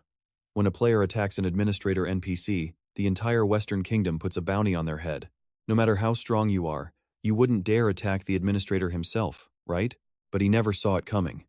The second the words left his mouth, a shadow blurred past. Lam Vien shattered the magic shield like glass, closed the distance, and dropped Hack Deep with a single strike, uttering one cold word. Idiot. And just like that, the chat window exploded. with over 30,000 people watching. The chat went wild. This god-tier player was the real deal, and he had no intention of making peace. Weren't they all just slaughtered like chickens in the end? And for breaking the rules, Heishuan coughed up blood, his eyes wide with shock. A cold notification panel appeared. Health points at 0. The game's peacekeeper couldn't just ignore this level of chaos. He roared, the pressure of a high-level NPC flooding the area. You dare provoke the laws of the West Desert Kingdom? I will punish you. Severely. Facing the NPC's wrath, Lin Yuan calmly raised a hand, and a shimmering gold medal fell to the ground. The two soldiers froze in their tracks before they could even touch him. The metallic clang of the metal hitting the ground seemed to freeze time. The general was stunned, cold sweat pouring down his face, his eyes wide in disbelief. This is the honorary medal of the Scorpion Knights. Staring at the intricate medal, he stammered, "You're an honorary knight?" In response, Lin Yuan just gave a mysterious smirk. The tables had turned. The panicked captain screamed at his men, "Stop! Halt immediately!" The two soldiers just stared back, completely confused. Right after, the captain rushed forward and bowed, carefully lifting the medal with both hands and presenting it respectfully to Lin Yuan. "My lord, your property." Lin Yuan casually took the emblem from the captain's trembling hands. Now, he was the one in command. He pointed toward the just-revived He Ye and young Master Xuan. "Deal with these two." The captain immediately bowed, his attitude shifting completely. "It is my honor to serve you." Witnessing this unbelievable scene, He Ye was still utterly confused. Why hadn't the peacekeeper attacked yet? Beside him, young Master Xuan had gone pale. "Damn it," he stammered. "That bastard's an honorary knight." To him, this captain is just a dog wagging its tail. Obeying the order, the captain spun around, his murderous gaze locked right onto He Ye and his son. "You two scum dare to confront the Scorpion Knights? I suspect you're spies from the Southern Turtle Kingdom. You're coming with me to the dungeons to explain." The situation had flipped. The two backed away in panic as He Ye pleaded, "Wait, sir, this is a misunderstanding." Young Master Xuan, meanwhile, turned to blame his own father. "You old fool, what kind of stupid plan was this? You've doomed us." But the captain gave them no chance to explain, moving in to arrest them personally. "Do not disturb the honored knight." The two guards rushed forward and began to drag them away. "Cooperate, and come with us." A final announcement then flashed across the server. Players He Ye and He Xuan have been arrested by the main city peacekeeper. As he was being dragged off, He Ye still wouldn't give up. He turned, screaming at Lin Yuan. "Wait! We can negotiate! I'll give you money!" Lin Yuan simply turned his back. It was too late for words. He looked over the ruined Blacktree headquarters and delivered his final verdict. The Blacktree Guild has only one fate: disbandment. And with that, the live stream made history again. With over 40,000 viewers watching live, a new record was set. A single player taking on an entire guild by himself, an unprecedented battle that would go down in gaming history. It was undeniable proof the master was still number one, still undefeated. Meanwhile, in the real world, a powerful man in a luxury boardroom pointed at a screen and cursed. "This is absurd. Is this what you call your plan? And you live-streamed the entire disaster? Shameless. I should never have entrusted this guild project to an incompetent fool like you." Back in his room, He Ye furiously smashed his gaming helmet to pieces, roaring in absolute helplessness. "Enough. Who could have guessed he had so many hidden cards? What was I supposed to do?" Even the NPCs took his side. The powerful man gave a cold order over the phone. "The Blacktree Corporation's stock is worthless now. Sell it all off immediately. As for those two idiots, get my lawyer on the phone. I want them to rot in prison." The subordinate listening nearby spoke up, his face filled with disbelief. "That crazy bastard. He actually destroyed the entire Blacktree Guild. Does this mean my fine gets wiped out now?" Back on the battlefield, Lin Yuan's cold gaze swept across the remaining survivors. System notifications popped up one after another. Health points dropping straight to 0. Player after player fell. Not even core members could escape his blade. "Blacktree Demon War has left the Blacktree Guild." The notifications kept scrolling, like an obituary for a fallen power. "Blacktree Dark Orchid has left the Blacktree Guild." "Blacktree Hidden Blade has left the guild. No one could stand against him." "Blacktree Twin Death Spears has left the guild." Not even the squad captains were an exception. They were swatted away by his massive soul beasts. "Blacktree Squad 4 Captain has left the guild." And with that, the final name vanished. "Blacktree 8 Heaven's Kill has left the guild." When the dust finally settled, only Lin Yuan remained, standing alone amid the ruins. A system announcement echoed out. "The Blacktree Guild's member count has fallen below 30. The guild will be automatically disbanded." watching from a distance. The assassin, Yama, held an energy orb, clicking his tongue in amazement. Swan and his father were going to jail. The Black Tree members were killed so many times they were leaving in droves. He actually did it. He wiped out the entire guild. He opened his menu, beginning to send the precious footage he'd just recorded, sending combat video to the leader. With his work done, Lin Yuan turned, his sharp gaze cutting through the darkness to where the assassin was hiding. How long do you plan on watching the show? The assassin Yama materialized, shrugging casually. Care to join me for a drink? I'll be waiting for you at the tavern. Ask me anything you want to know. Oh, and don't forget to collect your loot. Lin Yuan watched the assassin's figure fade away, a new plan already forming. With the Black Tree Guild completely destroyed, he could finally investigate the origins of the Death Apostle Guild. He waved his hand, and a bright light enveloped all the dropped loot on the ground. A simple notification popped up. All equipment has been collected. In a secret base, a girl with short hair was staring down the person opposite her. She crossed her arms, questioning him with a serious expression. What plan do you need my help with this time? Let's hear it. The Serpent King was completely helpless against his opponent.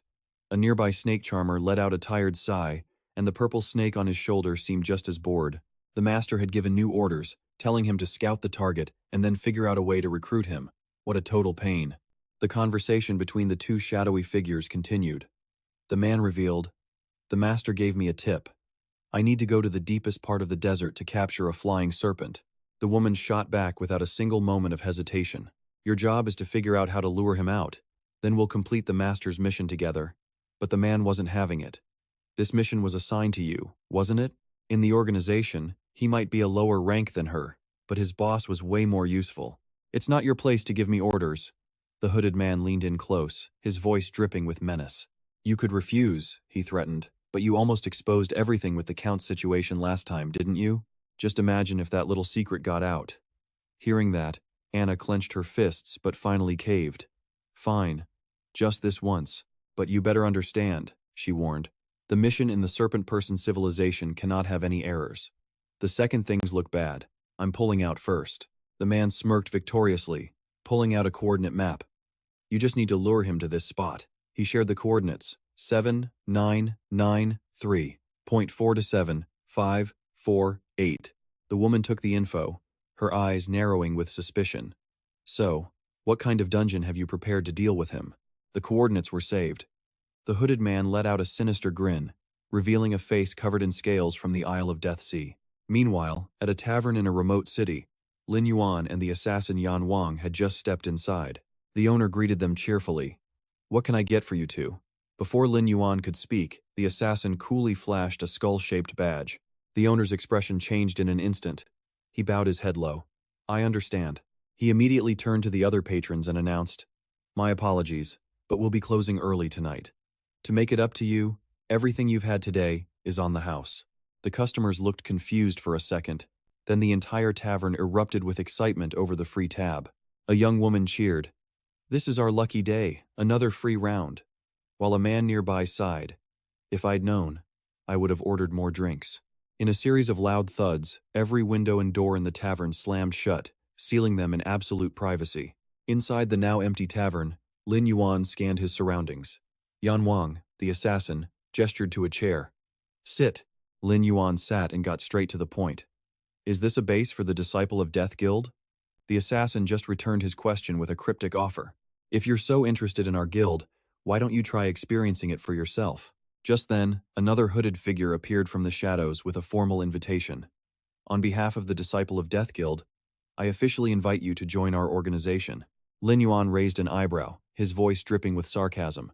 "So this is how you recruit new members? By sending assassins to kill them?" Yan Wang quickly waved his hands, laughing nervously. "Ahem, let's just say we don't get to know people the normal way. A master like you without a guild is a rare find. We'd do anything to recruit you." Just then, the owner brought 2 glasses of wine to their table. The masked assassin added, "To be honest, we've already rejected every single contract that's been put out on you. This is a first in the history of the Disciples of Death." The owner placed the wine down. Lin Yuan simply crossed his arms, not touching the glass. Seeing his hesitation, the man asked coldly, "Well, have you thought it over?" Lin Yuan took a sip of wine, his sharp eyes darting between them. Inviting someone to join while hiding your faces doesn't seem very sincere. In that very instant, Lin Yuan activated his ability to scan them. A system panel appeared, announcing it was conducting a spiritual attribute test. His spiritual attribute was 1.5 times higher than the target's. The test was a success, seeing right through their hidden reinforcement state. The hooded man was genuinely shocked, thinking to himself that his target's senses were incredibly sharp. Even his enhanced stealth skill had been detected. The moment he was spotted, the man simply dropped the cloak.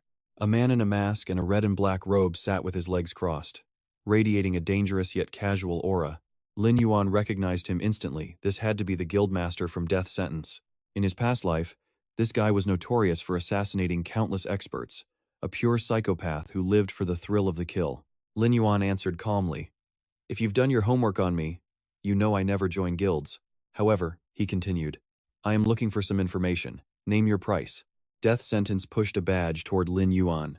"If you're interested in this, just join. You'll learn a lot more." He tapped the badge. "Besides, you might have the wrong idea. The Death's Disciples Guild isn't a real guild. It's just an organization in name. You don't have to join the in-game guild." The eyes behind the mask glinted with absolute confidence. Lin Yuan fell silent, thinking it over. So that was it. His hidden class wouldn't be exposed. Joining didn't seem so bad after all, especially considering their intelligence network spanned the entire game world. He looked up, his mind made. If that's the case, I can consider it. But first, I need to know more about your operation. Death Sentence let out a chuckle. Heh, I knew it. You and I, we're the same kind of people. Listen up. Death's Disciples is a very different kind of guild. He began to explain the ranks. Common, elite, master, distinguished, and a final, deadly tier. As he spoke, images of the members appeared, showing all 5 levels of the hierarchy. Mission difficulty was also split into 5 ranks: D, C, B, A, and S. He then picked up the very pocket watch that had caught Lin Yuan's eye. As for the watch you've been staring at, it's a special item you get for completing 3 S-rank missions and reaching elite rank or higher. With this, you can get supplies and support at any of our strongholds. It's also the only pass to get into our real bases. Death Sentence held out the watch. But rules are made to be broken for the strong. If you agree to join, this is yours right now. Lin Yuan silently reached out and took it. Yan Wang suddenly appeared behind him, slinging an arm over Lin Yuan's shoulder. "See? I told you you'd get it soon. I wasn't lying, was I?" Death Sentence stood up, declaring formally, "I am Death Sentence, and I now officially invite you to join the Death's Disciples." He pointed toward Yan Wang. The guild is divided into 4 levels: Master, Minister, Leader, and Member. If you join, you will immediately become the Minister of the West Desert Branch. Lin Yuan glanced over at Yan Wang. This guy must be the current minister. How would he feel about being replaced just like that? Yan Wang immediately waved his hands, putting on a cute face. "I've been wanting to quit this dead-end minister job for ages. I just want to fight." He leaned in close to Lin Yuan. "And for the record, the name's Yan Wang, not this guy." Lin Yuan narrowed his eyes. "If that's how it is." He stood up and shook Death Sentence's hand. "A pleasure doing business with you." A look of satisfaction flashed in Death Sentence's eyes. Seeing this, Yan Wang spoke up. "Boss, the newbie probably has some questions for you. I'm gonna go grab a drink." Death Sentence nodded. "Go on." With just the 2 of them left, Lin Yuan got straight to the point. "I'll be direct. I'm looking for someone, and I hope the guild can help me investigate." He opened his system panel and shared 2 photos. A system notification popped up, 2 screenshots shared. Death Sentence accepted the transfer. He looked at the images and his eyes widened in surprise. "So that's it, the watch. This was your goal all along." He shook his head. "But I'm sorry. Members are absolutely forbidden from investigating each other. That is the fundamental principle that keeps our guild running." Lin Yuan frowned. "So this minister title didn't come with much real authority, did it?" "No, that's not exactly true," Death Sentence quickly clarified, a calculating look appearing in his eyes. "Rules are static, but people are flexible. As long as he wants to take on missions, he can't bypass you, the branch minister." He added with a sly grin, "You can easily assign him to multi-person contracts, and if he goes dark for too long without taking a job, he'll be automatically removed from the guild. So really, he has no other choice." That sounded promising. Lin Yuan nodded slowly and patted the other man's shoulder. "All right, that's good enough." Death Sentence smiled. "A talent like you is a treasured guest. Rest assured, I'll share all the latest in-game intel with you first. Even in other countries, all you have to do is ask, and you'll receive support from our branches." His objective achieved, Lin Yuan decisively turned to leave. Then I'll be on my way. Death sentence quickly called out after him. Wait. I at least need to know your ID. I have to inform the West Desert branch about the change in leadership. A ding sound echoed as a familiar notification popped up on the system panel. The player had temporarily revealed their hidden ID. Lin Yuan turned his head slightly, giving Chaojia a two-fingered salute and a smirk. You can call me Qingming. The man who delivered the death notice was left standing there alone, rubbing his chin and analyzing. This Qingming was a master at hiding his true strength. If a guy like this didn't hide his ID, he'd probably hold the #1 rank in the entire Western Desert. The scene shifts to a desolate area where Lin Yuan, now in a black cloak, is walking calmly towards some massive, crumbling ruins deep in a forest. As he walked, he rubbed his chin and thought to himself that he'd been slacking on leveling up for a while. He began to hatch a plan. With the Black Tree Guild problem finally dealt with, it was the perfect time to find a nearby dungeon and grind for some experience. He hadn't even noticed, but the proficiency of his basic skills had automatically increased by a good amount. He immediately opened his skill panel to check his toolkit. Stealth Art, Black Iron rank at level 4, was still plenty effective. It allowed him to enter stealth for 5 minutes, cost 80 mana, and had a 1-minute cooldown. Proficiency, 8 out of 400.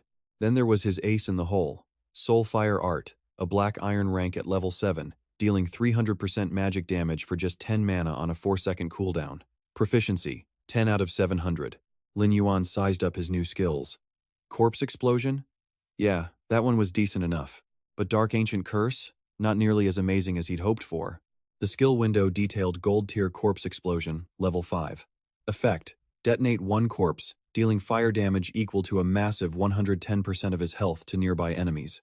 Mana cost, 140. Cooldown, 5 seconds. Proficiency, 21 out of 500. Lin Yuan visibly scoffed at this.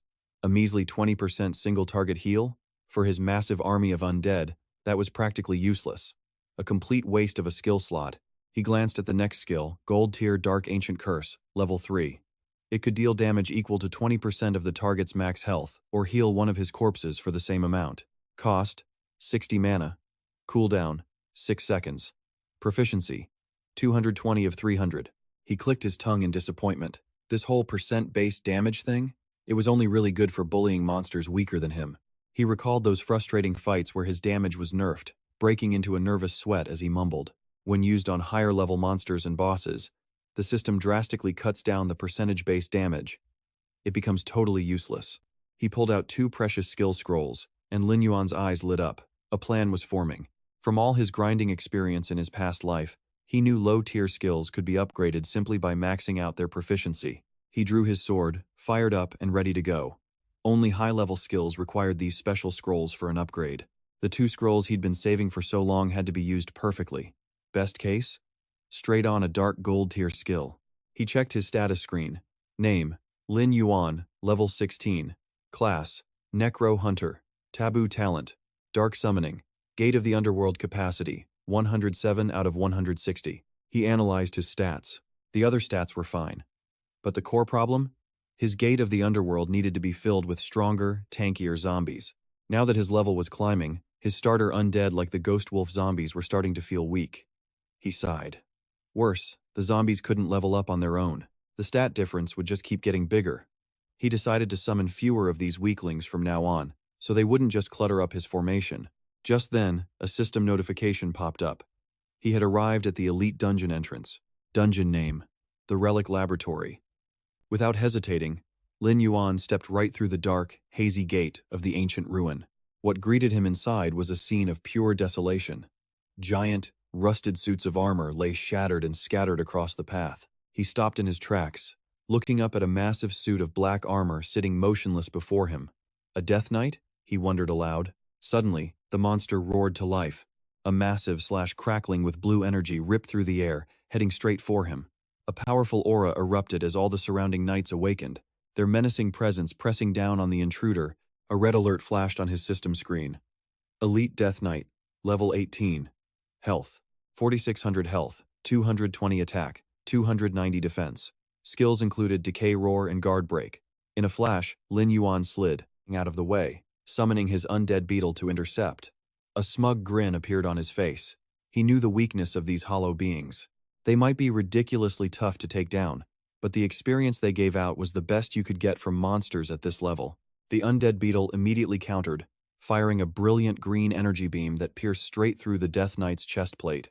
Taking a direct hit, the knight roared in pure rage, leaping high and smashing its massive greatsword down onto the ground. The impact sent out a shockwave, splitting the stone floor. Not about to let his summon get hurt, Lin Yuan gathered a green flame in his hand and dashed in front of the beetle. "Get back, little guy," he commanded. "This monster resists control effects and its armor is way too thick. Let me handle it personally." The moment he finished speaking, he swung his glowing hand through the air.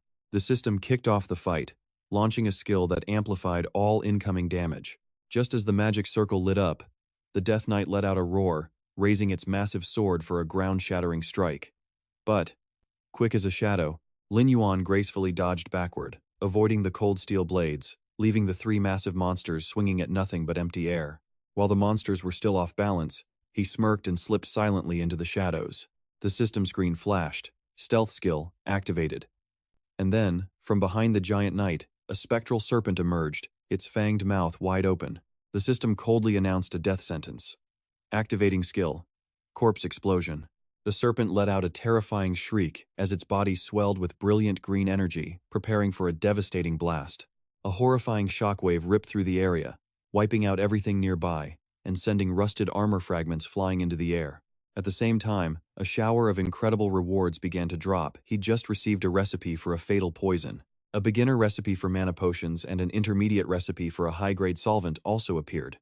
As he collected his loot, Lin Yuan nodded in satisfaction. You had to grab items from these armored husks immediately, or they'd vanish with the corpse. He reappeared, his stealth skill now deactivated. He thoughtfully considered his next move. These potion recipes would be a great way to diversify his shop's inventory. But just as he was feeling pleased, Lin Yuan's eyes flashed with a cold, sharp light as he saw the armor fragments on the ground begin to twitch. Without a moment's hesitation, he shot a blast of green magic straight into the pile of scrap metal. "If it weren't for my past life experience, I almost would have been fooled by you, little rats." He then summoned his most reliable subordinate, Zombie Wolf. "Get out here and tear them apart for me." The giant wolf leaped forward majestically, its fanged mouth opening wide to unleash a massive sonic attack. The skill, Howl of the Evil Wolf. The furious sound wave pulverized the reassembling wreckage as Lin Yuan watched with a cold, decisive expression. Turned to dust. The notification panel instantly lit up like a slot machine jackpot. Elite Death Knight defeated, ×7. Experience gained. The rewards just kept pouring in. ×5. Elite Death Knight defeated. As the EXP rolled in, Lin Yuan landed lightly on his feet, a satisfied smirk playing on his lips. Not bad. I leveled up.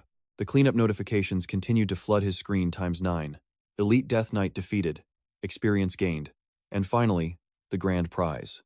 Congratulations, you have reached level 17.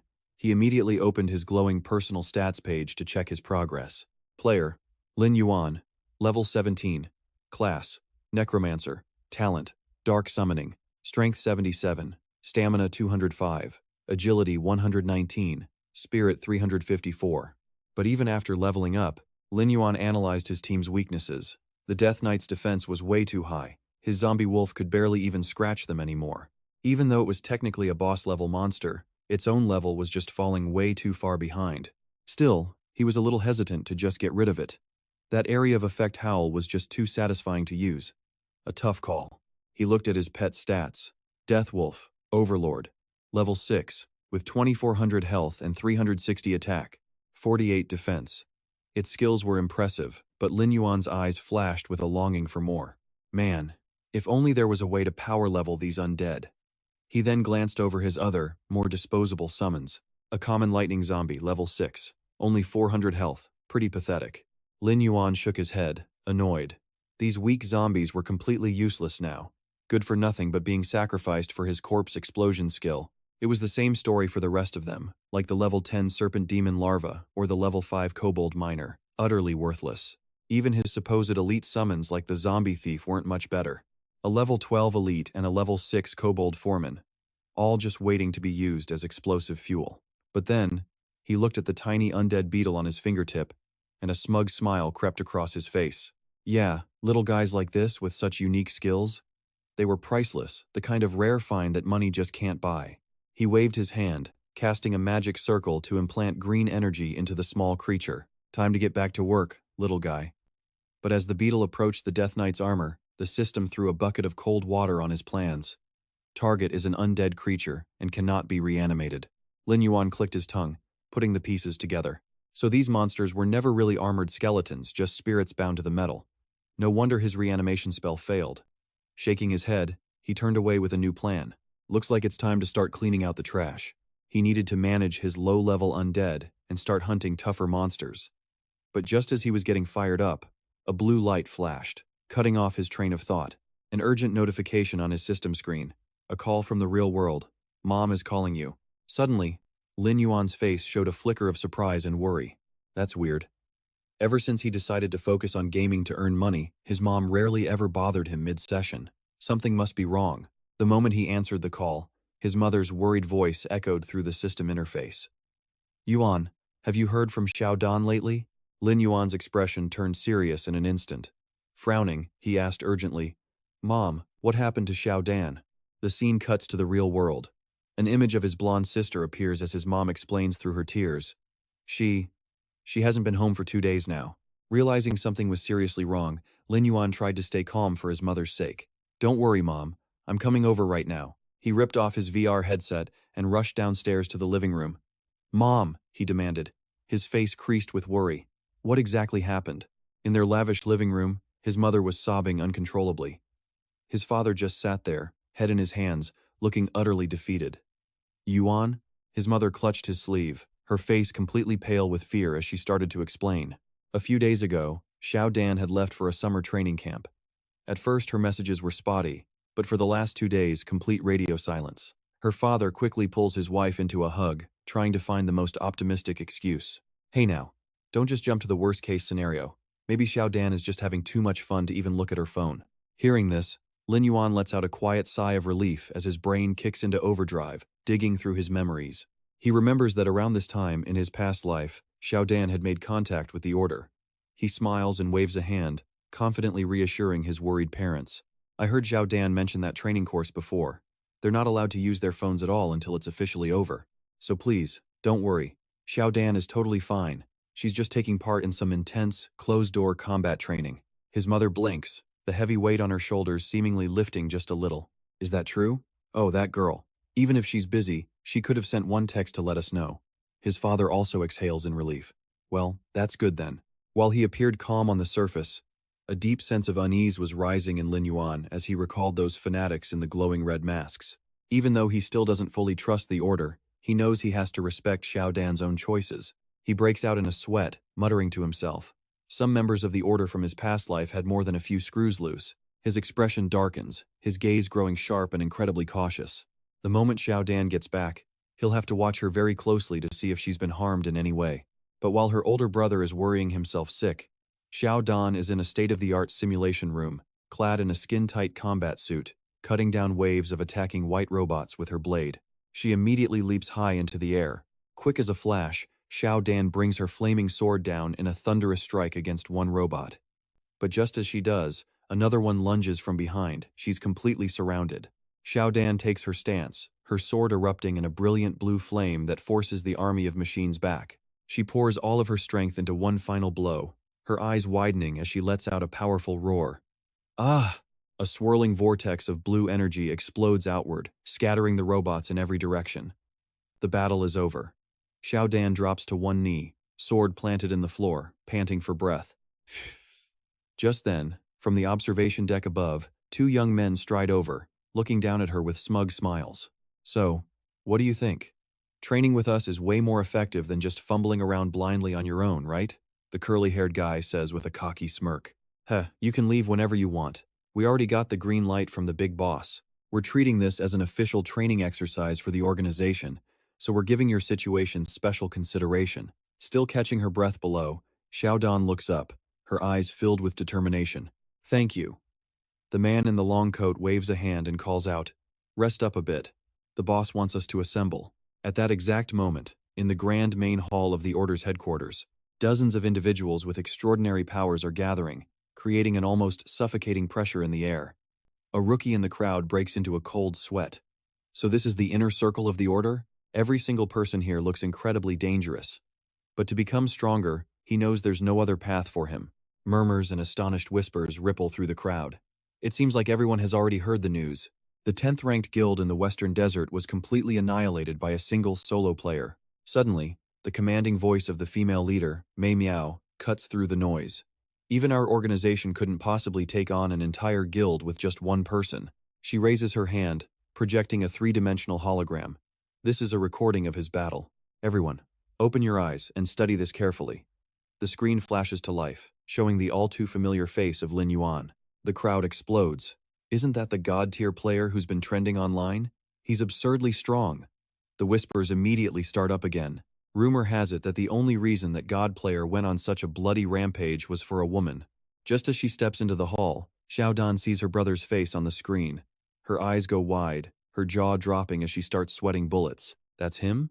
How is that possible? Ignoring the chatter, the leader turns to a girl with a black ponytail standing beside her. Young lady, I'm very curious. The person in this video. The black-haired girl steps forward, cutting her off with an icy expression. You're going to ask if he's one of the chosen, aren't you?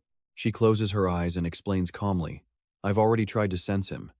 His path of fate is in constant flux, making it impossible to gather any intel, but I focused my perception carefully. There is absolutely no aura of a chosen. He is definitely not one of them. The leader's golden eyes narrow with cold calculation, her next question sharp. Do you know him? If possible, I want you to try and recruit him. A powerhouse like that is someone we absolutely cannot afford to make an enemy of. Faced with the leader's direct question, the black-haired girl quickly waves her hands to refuse, a flustered look flashing across her face. I'm sorry, we're not particularly close. But the moment she says it, her inner voice is screaming as a cold sweat breaks out. Oh my God, why on earth did I just instinctively deny it like that? The sharp, silver-haired leader simply nods, not pressing the issue as she turns and walks away. As he walked, he gave instructions. All right, please explain the operations in the video to the newcomer. The guy's skills were unbelievably refined. Just how was that even possible? Meanwhile, in another corner of the hall, Xiaodan was eavesdropping on some members gossiping. Did he really get that ruthless over some woman? Hearing this, Xiaodan's face went pale with shock, her protective instincts kicking in. She clenched her fists, muttering through gritted teeth. This is bad. My dopey brother only knows games. He's clueless about the real world. What if some vixen is trying to trick him? I have to go and get the story straight from him. Seeing Xiaodan looking dazed, two friendly trainers approached her. Hey, that guy's video was insane, right? Want to spar a few rounds later? Lost in thought, Xiaodan stammered a refusal. I think I need to go home and rest a bit. The curly-haired guy just cheerfully waved her off with a super easygoing attitude. Okay, you're always welcome to join us. Let us give you a ride home. The scene then shifts to the Lin family's quiet, luxurious villa. On a phone screen, the message interface between the two siblings is displayed. Xiaodan had replied to her brother's text, saying she'd be there soon. Lounging on the sofa, Lin Yuan's face was grim as his mind started racing. Xiaodan said she's almost home. I need to find a way to probe her indirectly, to see if she's been hurt or influenced in any way. His eyes darkened as chilling memories from his past life flooded back. The biggest trait of the abnormal chosen ones from his past life was how their deepest memories became hazy. Giving completely unrelated answers was the most obvious sign. As he was calculating, a soft creak was heard. The door opened slightly, and his sister Xiaodan poked her bright blonde head in with a sunny smile. I'm home. Lin Yuan looked up at his sister, safe and sound. The guarded look in his eyes instantly softened, and he let out a quiet sigh of relief. The second she walked in, Xiaodan tossed her brother a water bottle, demanding, Why aren't you glued to your game today? Mom said you haven't been home in days, so I came to check on you. Though she sounded bossy, inside she was a nervous wreck. Damn it. How am I supposed to bring up that woman? If only Qian were here. Seizing the opening, Lin Yuan calmly caught the bottle and began his little psychological test. Do you remember the first time we went to the amusement park? The weather was a lot like today. Xiaodan stared, looking at her brother like he was some kind of alien. What amusement park? That was ages ago. Who'd remember that? Why bring that up all of a sudden? Lin Yuan's gaze dropped, his expression turning serious as he pretended to brush it off. It's nothing. Just suddenly remembered it. But out of sight, Lin Yuan's crimson eyes narrowed sharply. She really doesn't remember? Could it be? They've already brainwashed her? Just as her brother was breaking into a cold sweat, Xiaodan tapped her lips as if she just remembered something. Hey, you're not talking about that time, are you? A childhood memory filled with fireflies flashed through both their minds. Xiaodan continued excitedly. The time the park had a blackout, and we stayed out all night playing, waiting for the fireflies to come out. Hearing the perfect answer, Lin Yuan could finally breathe a real sigh of relief. His eyes drifted to his sister's hands, a pang of sorrow in his heart. It seems she's safe for now, but she must have suffered a lot. The calluses on her hands are so obvious. His suspicions settled. Lin Yuan turned away, his hand tightening around the water bottle. It's nothing. I sent you an item box in Immortality. Don't forget to grab it. Xiaodan immediately went into full tsundere mode, pouting with puffed cheeks. I don't want your stupid stuff. Lin Yuan turned back with a smug smirk, delivering the killing blow. If you refuse, next time you sneak out, I won't cover for you with Mom and Dad.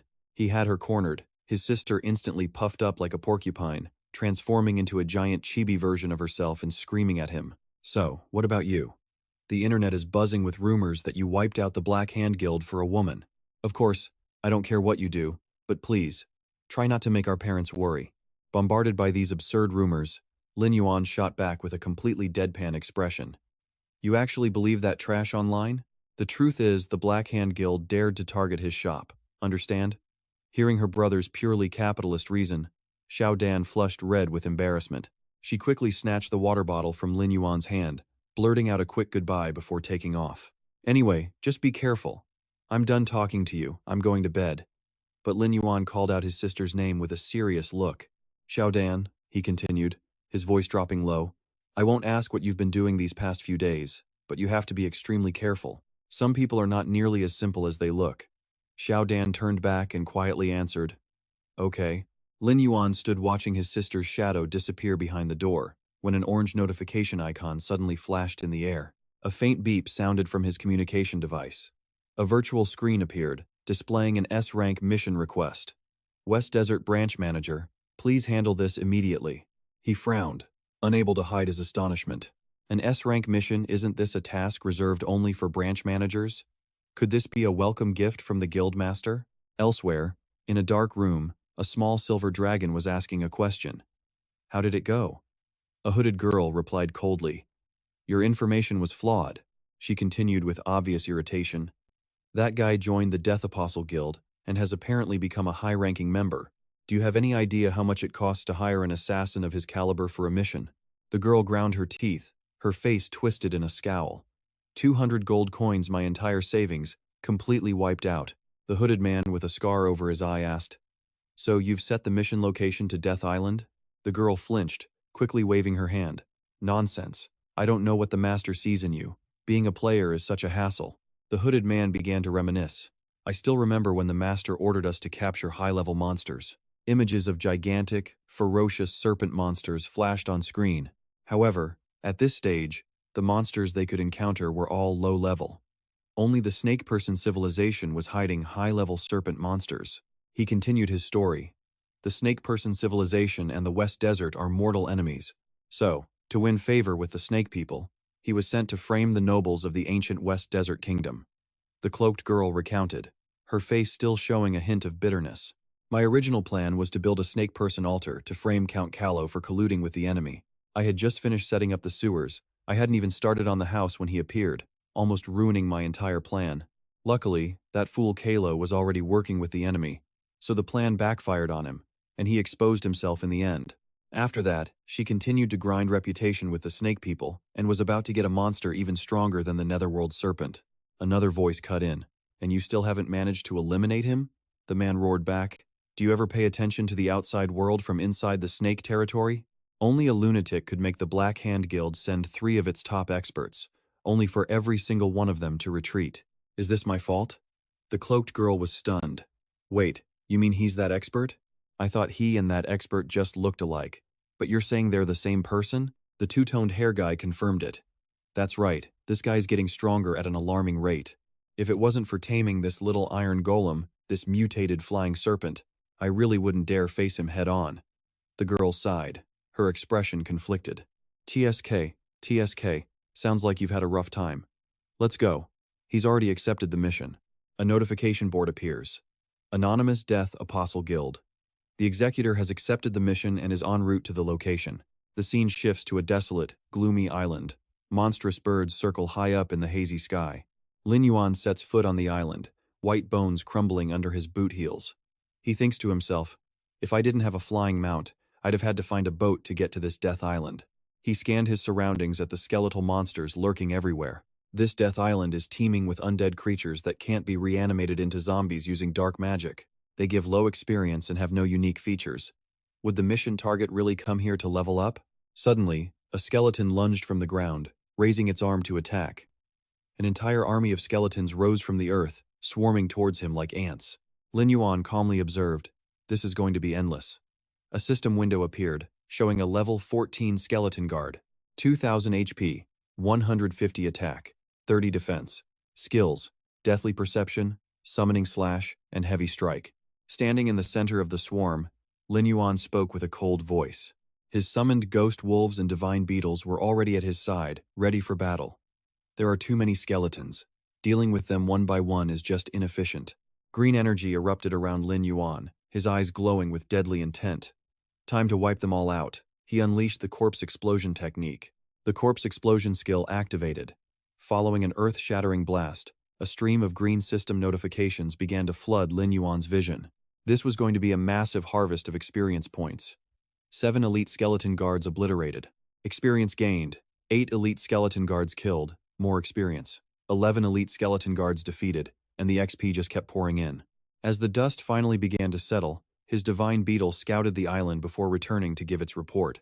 A mechanical voice confirmed the patrol was complete. It appeared that there was no one else on the island. Lin Yuan crossed his arms, a cold smirk playing on his lips. Just as he thought this was another trap laid specifically for him, his eyes flashed with a calculating light as he pictured a gleaming treasure chest. Why not just play along? Use their own bait to lure the real mastermind out. Besides, the boss here was known for dropping a legendary treasure bone. That bone could unlock a random new skill for his class, and since he was already here, he might as well claim his prize. The moment the thought crossed his mind, the ground trembled violently. A colossal figure slammed down from above, creating a powerful shockwave. The remaining skeletons instantly went into a frenzy, brandishing their weapons and charging straight for him with a new, terrifying rage. But Lin Yuan didn't even flinch. One of his summons transformed, becoming a surging wave of green, dragon-shaped energy. It let out a mighty roar and swept across the battlefield, clearing a path through the minions. Lin Yuan moved like a ghost, effortlessly dodging a crushing blow from a massive skeleton. Lin Yuan narrowed his eyes, the sword in his hand beginning to pulse with light. All the information he had on this boss from his past life came flooding back to him. He remembered when its health drops below 35%, it sacrifices minions to heal itself. To win this, he had to clear out the trash first. With that realization, he dove straight into the horde of skeletons. His slashes were swift and brutally precise. Every swing of his sword shattered more skeletons to dust, and the system notifications just kept popping up. 4 elite skeleton guards killed, experience gained. 12 elite skeleton guards defeated, experience gained. Lin Yuan cleared the field at an insane speed, moving like a true machine of destruction. 15 elite skeleton soldiers had been defeated, earning him even more experience. As the final skeleton crumbled at his feet, his sword's glow faded. He coldly stated, "Not a single one left." He lifted his blazing red eyes, staring into the deep darkness ahead. His voice was pure, killing intent. Now, for the boss. His determined silhouette moved steadily towards an ancient, crumbling ruin that radiated a thick aura of death. The moment he stepped through the gate, a system window appeared. He had reached the heroic dungeon, the castle of the Dead Sea King. Now entering. Inside was a massive throne room, and in the very center sat a grand, imposing throne. A giant, armored figure sat motionless upon it. Facing the creature, a ghastly green fireball erupted in Lin Yuan's palm, lighting up the oppressive darkness. He casually walked up the steps, his voice dripping with pure sarcasm and provocation. "Aren't you going to stand up and welcome your guest?" In response, the heavy armor began to creak. The boss was moving. System: Dead Sea King. Monarch. Grade: Level 24. HP: 13,500. Attack: 1,250. Defense: 550. Skills: Summoning Roar, Calamity Descent, King's Ritual, and Royal Greatsword. It rose slowly, sharp claws scraping sparks against the stone. The boss finally rose to its full, imposing height. Its colossal frame nearly scraped the ceiling, radiating an immense pressure. Lin Yuan looked up, genuinely taken aback by its sheer size. The boss lifted its greatsword, and dark purple energy began to swirl and crackle around the massive blade. System. Dead Sea King activates the skill, Calamity Descent. It let out a roar that shook the entire hall. Lin Yuan frowned, a flicker of doubt on his face. Calamity Descent? A massive wave of purple energy crashed down, forcing him to leap back to safety. And just as he dodged the devastating attack, he realized with a shock that its skill set was completely different. He had never seen this Calamity Descent skill in his past life. He desperately dodged the boss's relentless attacks while racking his brain. He was certain that skill was supposed to be King's Intimidation. Where the sword energy struck, the ground itself began to bubble. Toxic purple smoke rose up, corroding the very stone floor. Lin Yuan watched with caution. So this skill can even damage the environment around it? He wondered. His red eyes flashed as he stared at the fractured ground. Instantly, a shadow monster erupted from the corrupted earth, charging straight toward the boss. Without a moment's hesitation, he commanded another one of his powerful summons to move. Go. Test the effects of this special terrain for me. The ghost wolf obeyed, stomping onto the corrupted ground, and a blast of dark energy erupted. The moment it made contact, the wolf was caught in a swirling vortex of corrosive energy. Damage numbers flashed relentlessly, -100, -100. The system announced continuous health loss. In a flash, the poor spectral wolf evaporated into a cloud of purple smoke. Health bar, completely drained. Lin Yuan broke into a cold sweat, his face pale. This was a damage-dealing terrain? If this kept up, he'd soon have nowhere left to stand. Before he could even think, another slash of purple sword energy shot towards him, forcing a desperate roll to dodge. The Sea King swung its enormous greatsword, creating an attack that radiated pure power. It came crashing down right where Lin Yuan stood. While dodging, his eyes flashed. He remembered something critical. I remember now. In his past life, this boss's treasure chest was hidden right inside its own throne. He glanced at the lizard monster beside him as a bold plan took shape. Only the boss's own greatsword could destroy that throne. He immediately put his plan into action. The zombie salamander's system activated its skill. With flame provocation, the salamander burst into blue fire, shooting towards the Sea King like a flaming arrow. It opened its massive mouth, unleashing an endless torrent of energy that created a fiery, spectacular collision. Amidst the chaos, he eyed the Sea King, his mind racing. The poison gas hadn't cleared. Can't summon the undead legion for cannon fodder. In this environment, they would just corrode away instantly. Lin Yuan's eyes narrowed, his brain firing on all cylinders. I have to bait the boss's attacks into one area, then trick it into destroying its own throne. Otherwise, there's no way he was getting that treasure chest. The boss swung its sword wildly, launching chaotic blasts of dark energy and green gas. But then, the purple energy suddenly vanished. Lin Yuan smirked, just as he'd thought. The ability wasn't unlimited, it looked like a skill with a cooldown. Well, that makes things simple, he shouted, pointing right at the boss. Focus your target right here. He tossed out a series of ghostly skulls. They flew around and exploded near the boss, completely obscuring its vision. Lin Yuan moved like a ghost, appearing right behind the boss, too slow. The Sea King let out a furious roar. Once again, it began to gather energy. System. The Sea King is activating its Apocalypse skill. Just then, the Divine Scarab flew up, blocking the attack. Lin Yuan calmly calculated a 15-second cooldown. You have no more secrets from me now. A brilliant, jade-colored energy attack shot out towards the boss. Instantly, he triggered a special skill. System. Activate Hate Transfer. The Sea King's full attention immediately snapped to the tiny Divine Scarab. It slashed madly at the shield, but the beetle was completely unharmed. The eyes of both Lin Yuan and the Divine Scarab flashed in sync. He gave the command. Now, activate Corpse Explosion. The corpses of the fallen skeleton soldiers suddenly detonated with incredible force. The blast sent the Sea King flying, its entire body bathed in blue light. It roared, swinging its greatsword to activate another skill, the Royal Greatsword technique. The entire hall shook violently. Huge stone pillars erupted from the ground. Lin Yuan simply leaped onto one, calmly looking down at the raging boss. This Royal Greatsword technique. I've experienced it before in my past life. Suddenly, the Sea King turned its head, staring him down as a voice echoed in its mind. In 15 seconds, you will become a wooden post. Lin Yuan immediately ordered the Divine Scarab. Go, my pet. The beetle roared and charged in, attacking the boss relentlessly. It nimbly weaved through the Sea King's heavy slashes. From afar, Lin Yuan explained the scene like a professional commentator. With its immortality skill activated, all damage the Divine Scarab takes is reduced to just 1 point. Not that you'd understand that. A stream of -1s kept popping up over the beetle. The Sea King roared in absolute helplessness. It couldn't do anything to this ridiculously annoying bug. It was kited by the beetle until it went berserk, swinging its sword wildly. At that moment, Lin Yuan suddenly threw a potion down. Now, it's my turn. The potion shattered, and the ground beneath the boss's feet instantly transformed into solid rock. System: Thorn potion used. Target's feet are encased in ultra-hard rock for 5 seconds. The Sea King was trapped on the spot. The Sea King's eyes widened in sheer panic as it found its feet completely locked down by jagged stone spikes. Lin Yuan smirked, thinking he still hadn't used up all the potions Luo Qingyan had given him. This was the perfect opportunity to test out the concoctions she had crafted as an alchemist. While its feet were trapped, the boss tried to use a summoning skill. But alas, a cruelly ironic system notification popped up. System: The Sea King attempted to use Summoning Roar. No targets available to summon. Skill activation failed. Lin Yuan stood across from it, arms crossed like a king, and dropped the ultimate taunt. Trying to heal, are we? Too bad, you're all out of snacks. He raises his hand, and a green serpent dragon appears beside him as he smirks.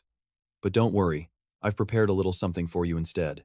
The Dead Sea King instinctively snatches the lunging serpent dragon out of the air. The moment the beast is in its grasp, the boss instantly activates a skill. The Dead Sea King system activates Royal Ceremony. The serpent dragon dissolves into a massive torrent of green energy, blasting straight into the monster's mouth. This raw green energy erupts, completely engulfing the Dead Sea King's entire upper body. But instead of a power-up, it lets out a roar of pure agony, its body convulsing like it's being electrocuted.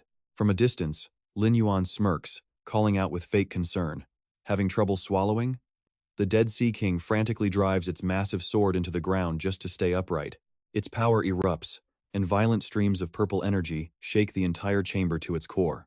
Lin Yuan lightly leaps onto a stone pillar, his voice dripping with defiance. Trying to pin me down? Too bad.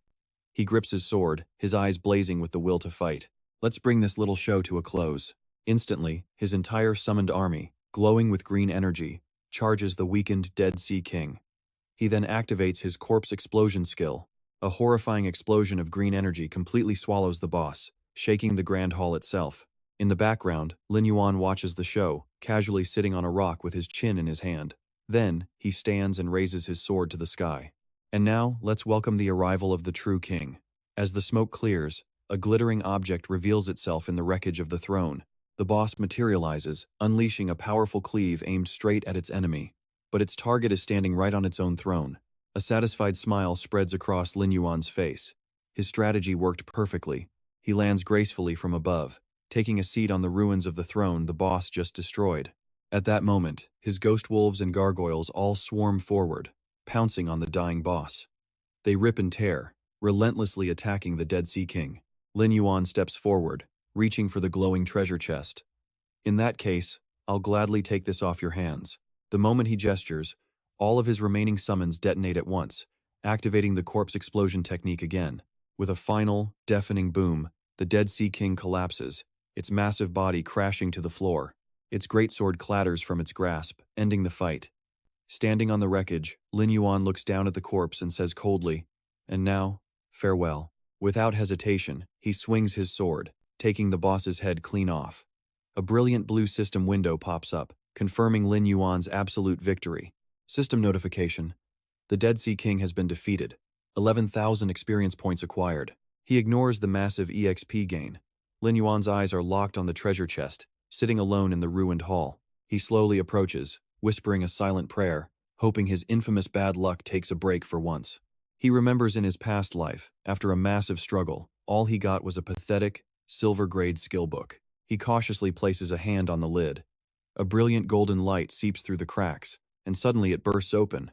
A blinding pillar of black and gold light shoots to the ceiling, revealing a single, floating book. Lin Yuan's eyes go wide, unable to hide his absolute shock and astonishment. What in the world is this? Dark gold grade. He holds the book, muttering to himself in sheer disbelief. In the world of immortals, item quality is ranked from lowest to highest. White, iron, and bronze. Then silver, gold, dark gold, epic, legendary, and mythical. At this stage of the game, a dark gold drop is practically impossible. An item like this could only come from a special, random quality treasure chest. Even in the endgame, an item like this would be more than enough to dominate everyone. He eagerly inspects the item's details. System reads, Calamity, Unique, Level 1. Effect.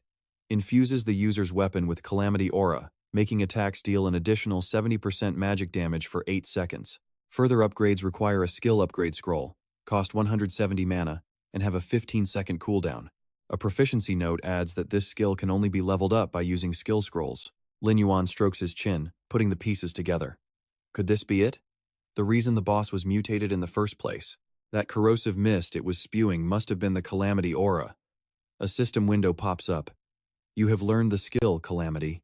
Without a second thought, he pulls out his stash 2 skill upgrade scrolls he fought tooth and nail for in the arena. Finally, a worthy skill to use them on. System, Calamity upgraded to level 2. New effect unlocked. It can be cast on allies to boost all their stats by 20, and if the target is an allied necromancer, it forces them into an uncontrollable rampage for 5 seconds. He grins. This is a buy one get 3 free deal, unlocking brand new synergies. He immediately uses his last scroll. System, skill upgrade scroll consumed. Calamity has been upgraded to level 3. New effect unlocked. Release Calamity Aura. Inflicts Calamity status on enemy units within range. Deals magic damage plus 15% corrosion damage per second for 12 seconds. Lin Yuan casually spun the sword in his hand as a dark purple aura began to swirl around the blade, emitting a terrifying pressure. Just as he predicted, this was the effect that came with Calamity. System activating Calamity skill. He strode out of the purple-filled hall. He thought to himself, if he hadn't known its mechanics from his past life, fighting this boss would have been a massive headache. Could this also be part of the mastermind's grand scheme from behind the scenes? He immediately raised his hand, summoning the boss he had just defeated. System, Undead Sea King, a level 24 zombie. HP 13,500, attack 1,250, defense 550. Skills, Summoning Roar, Royal Ritual. The boss clawed its way out of the ground, its greatsword radiating a horrifying deathly aura. Lin Yuan turned back, his eyes narrowed as he observed it. The Calamity skill is gone? It seems it's because I already snatched the skill book hidden under the throne. He stood face to face with it. The zombie version of the boss smirked mockingly. Hey, big guy. You feel like reenacting that little scene from earlier for me one more time? A moment later, Lin Yuan stepped out from the ruined castle. He raised a hand, and dark purple magic began to pool in his palm. The system window appeared, activating the skill Disaster Level 3, which unleashes a wave of cataclysmic energy. It inflicts a disaster status on enemies within range, dealing continuous corrosive damage, plus 15% magic damage per second for 12 seconds. Instantly, a blast of purple energy erupted outward, sweeping over the entire castle. Far in the distance, Anna couldn't help but tremble at the sight. She let out a smug chuckle, scoffing with total confidence. That right there is obviously the boss's ultimate finishing move. An area of effect attack that wide, there's no way to dodge it. Barring some kind of miracle, that idiot is definitely dead. She eagerly relayed the message to her accomplice. The boss is low on health and has entered its rage state. You can go in and steal the kill now. The snake tamer stepped into the ruined hall, gripping a serpent-headed staff and smiling like a maniac. Great work, Anna. His purple eyes gleamed with pure malice and satisfaction. That little brat must be on his last breath by now. Heh. Even though my master told me to recruit him, I think I'll use this staff to run him through the chest first. Then I'll make him get on his knees, crying and begging me to spare his miserable life. He strode forward with absolute confidence, until he spotted a familiar hand sticking out from the rubble, a piece of the boss's armor still attached. And then he froze for 5 whole seconds, seeing the zombie Sea King sitting obediently on its broken throne. The assassin smirked, making a fatally confident guess. So, after you crippled the boss, its low-health rage mode ended up taking you out, huh? That damn bastard finally fell into my hands. He scanned the rubble, looking for Lin Yuan's body. Seeing him just sitting there, the assassin's cold, murderous voice echoed from behind. Just to be safe, you'd better lie still and let me tie you up. 2 shadowy serpents shot out and coiled tightly around Lin Yuan. He laughed smugly, sending his 2 evil snakes flying at the boss. You stole my secret sewer dungeon, so this boss you weakened? Yeah, it's mine now. But at that very moment, the boss's hand twitched around its sword. The Sea King brought the colossal greatsword down with terrifying force. The snake-masked assassin's eyes shot wide open, realizing the danger too late. Suddenly, A massive blast of green energy erupted from under his feet, shattering the ground where he stood. Thick smoke and dust billowed out, completely blanketing the entire battle zone. From inside the dust cloud, the snake tamer struggled, using his staff to stand, panting in utter disbelief. How? How can this be? This boss still has a full health bar? Just then, a green-fanged creature appeared and clamped down hard on his leg. The assassin pointed forward, anger and fear mixing together as he finally grasped the horrifying truth. This is the work of the one who started all this, isn't it? At that moment, Lin Yuan shot up to his feet. He was surrounded by his summoned beasts, their glowing eyes locked onto their prey. All the while, Lin Yuan casually stroked the Dark Snake King on his arm, smirking in disgust. An ambush just full of holes. He stepped out of the shadows, his entire body radiating a terrifying, dark purple aura of death. So in the end, you were the one who orchestrated this entire mess. Seeing this, the assassin gritted his teeth, a reckless glare in his eyes. You think these pathetic creatures are enough to stop me? Lin Yuan waved a hand, sending a mechanical bug flying forward as he spoke coldly. Still want to struggle in your final moments? The snake tamer's lips curled into a sly smirk. Ha! At that same instant, his giant snake lunged forward. Seizing his chance, the assassin leaped high into the air, mocking them. They're just low-level creatures who can only walk. No matter how many, they're useless. Watching the snake tamer trying to make a run for it, Lin Yuan simply flicked his hand and gave the order. Lizard King, shoot him down for me. The flying lizard opened its massive, fanged jaw and unleashed a colossal beam of green laser energy, destroying everything in its path. A system panel appears. The Lizard King system activates flame provocation, but he dodges with ease before breaking into a maniacal laugh. Is that all? Its speed is nothing compared to his pet. Seeing his chance, Lin Yuan swings his arm, unleashing a blast of black light. You're not getting away. Riding a flying serpent, the man parries the attack with his weapon and boasts, I came prepared for your sword energy. The serpent opens its mouth, inhaling the purple energy whole. The Snake Master grins victoriously. Surprised? He laughs, explaining they're a mutated species that specializes in devouring sword energy attacks. Lin Yuan looks up, his red eyes glinting with pure contempt. Oh? And who said I was using sword energy? The serpent's stomach suddenly explodes with dark purple necrotic energy. It rears its head back, letting out a terrible, agonizing scream. The assassin watches in horror as his pet writhes. Is it poison or a burn? As the mutated serpent falls, its master lets out a desperate howl. My masterpiece. My perfect mutated creation. Without a moment's hesitation, Lin Yuan leaps onto a manticore, soaring into the sky and pointing his sword at the enemy. You're not the only one who can fly. He rides the beast, tearing through the air to chase down the assassin who's desperately trying to flee. The Snake Master glances back, his forehead drenched in a cold sweat of pure terror. It's over. His manticore is even faster. At this rate, he'll be caught in no time. His last mutated beast didn't even survive for 5 seconds. That black energy, I can't let it touch me. Lin Yuan gives a cold command, shoot him down. The system panel glows. The zombie Vulture King system activates its blade launch skill. Razor-sharp wind blades immediately slice through the air. The assassin desperately weaves and dodges the wind blades as they graze past him. He grits his teeth, watching as his own snakes are sliced in half. My precious flying snakes. Furious, he whips around, glaring and roaring. You think you've already won this? Lin Yuan remains perfectly calm behind him, his ice-cold eyes seeming to see right through his enemy's soul. The Snake Master lets out a savage laugh and releases a tiny, winged, silver snake. Go on then. Try and beat this little pet of mine. The silver snake emits invisible sound waves, and the system panel flashes with a sonic disturbance warning. The assassin smirks, thinking his enemy has more than one trick up his sleeve. The system adds another notification. Due to skill effect, mental stats are temporarily reduced. Unable to withstand the sonic attack, the manticore falters and begins to plummet. Lin Yuan holds on tight, frowning and muttering. My mental power. Why is it dropping so fast? He grinds his teeth, his eyes flashing with anger and surprise. So that was the snake's real purpose. The system interface shows his stats dropping like a rock. Player Lin Yuan, level 17. Mental power, down from 354 to 154, and falling fast as he plummets through the air. Lin Yuan points his sword defiantly, shouting, Is that all you've got? Go, take him down for me. A giant, glowing beetle streaks up to intercept the foe. The beetle unleashes a blinding blue bolt of electricity, zapping the assassin, who convulses violently while letting out a piercing scream. Not these damned bugs again. He's completely lost control. The Snake Master and his mount fall straight to the ground like a stone, his terrible screams echoing across the sky. Lin Yuan clutches his own faltering manticore, thinking to himself, "Forget it, I just need to land first." He decisively lets go, leaping from the manticore's back and diving towards the ground with his sword ready. While still in mid-air, two zombie vultures swoop down and grab him by the shoulders. They set him down gently, like royal guards escorting their master.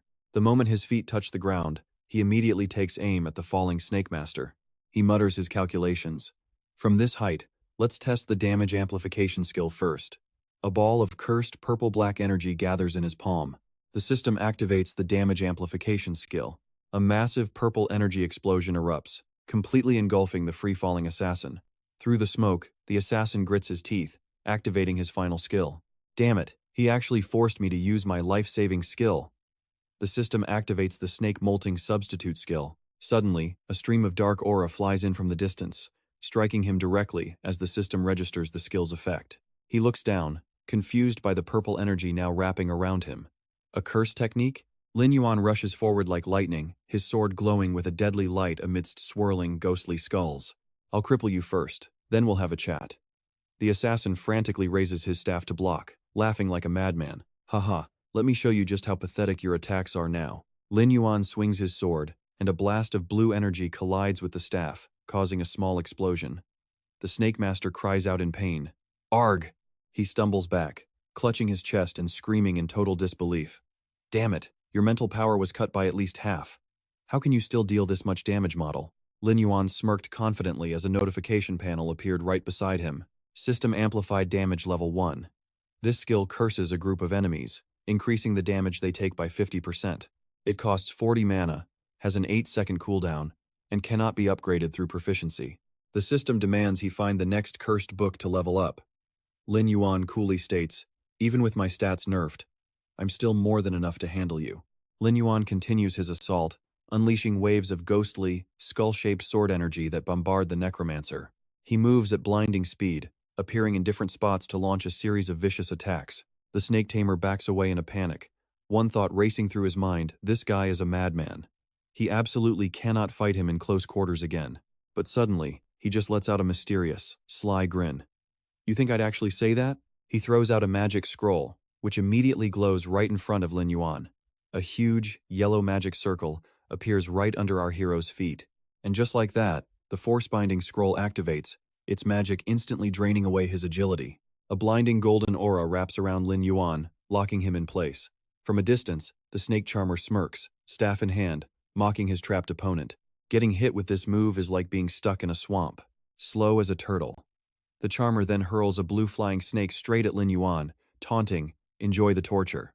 Suddenly, a crimson light flashes in Lin Yuan's eyes. System notification. The spell storage equipment skill has activated, purging all control effects. The golden binding aura shatters instantly. He raises his sword. A single slash of blue sword energy slices the snake clean in two. He summons a divine beetle, asking coldly, "Are these all your new tricks?" The snake charmer is visibly shaken, screaming in absolute fury. "Not those damn beetles again." The beetle fires off relentless blue lasers, pinning the snake charmer down. He pulls out another scroll, frantically waving his weapon to defend himself. He manages to land a single strike on the beetle. The divine beetle glows with a blinding yellow electricity, a threatening sizzle filling the air. Lin Yuan stands calmly, hands clasped behind his back. His red eyes glow with absolute coldness as he declares, "It's useless." And sure enough, the snake charmer tries to fire a blast from his staff, but the beetle's electricity completely disintegrates the attack. Giving him no time to recover, Lin Yuan immediately activates a skill on his own beetle. System window pops up. Calamity skill level 2. It can be cast on an allied unit for a massive boost, plus 20 to all stats. And if that ally is undead, it also sends it into a 5-second berserk rage. The assassin's eyes go wide. He screams in absolute panic. "What?" he yells, as the powered-up beetle shoots toward him like a cannonball. A terrifying explosion of green energy erupts, blasting the snake charmer backwards. Seizing the opportunity, Lin Yuan pushes off and darts forward like a shadow, issuing a command. "Release the rest of your snakes." The snake charmer staggers to his feet, legs trembling, but tries to act tough. "Don't think I'm that scared of close combat." With a roar, Giant pythons slither from his arms, coiling around his body to form a suit of living armor. "I came prepared too, you bastard," he yells, charging straight at Lin Yuan. The snakes on his body morph into sharp weapons, kicking off a fierce close-quarters battle. But despite his efforts, he's completely overpowered by Lin Yuan. Lin Yuan easily parries the attacks while dropping a casual taunt. "Looks like even with my stats lowered, you're still no match for me." The snake charmer suddenly bursts into a manic laugh, as if he's just revealed his trump card. "Oh, I've prepared so many things for today." And then, the small silver snake from before suddenly reappears. It positions itself right behind Lin Yuan, completely unnoticed. The charmer gestures wildly, screaming in triumph. "I won't make the same mistake twice. Go to hell." He commands his python to lunge down, attempting to swallow Lin Yuan whole. But Lin Yuan doesn't even move. A protective green energy erupts from his body, throwing the python back. Then, a massive foot descends, crushing the snake instantly. He stands there, and behind him, a massive bone dragon materializes from nothing. "Too bad," he says coldly. "You're still just too weak." He points at the assassin. Behind him, the zombie sea king raises its greatsword. "The respawn point is way outside the palace. I'll kill you all the way back to level 1. Then slowly torture you for information." But just as the final blow was about to land, dark chains suddenly shot out, wrapping tightly around the snake charmer. It's Anna, his accomplice.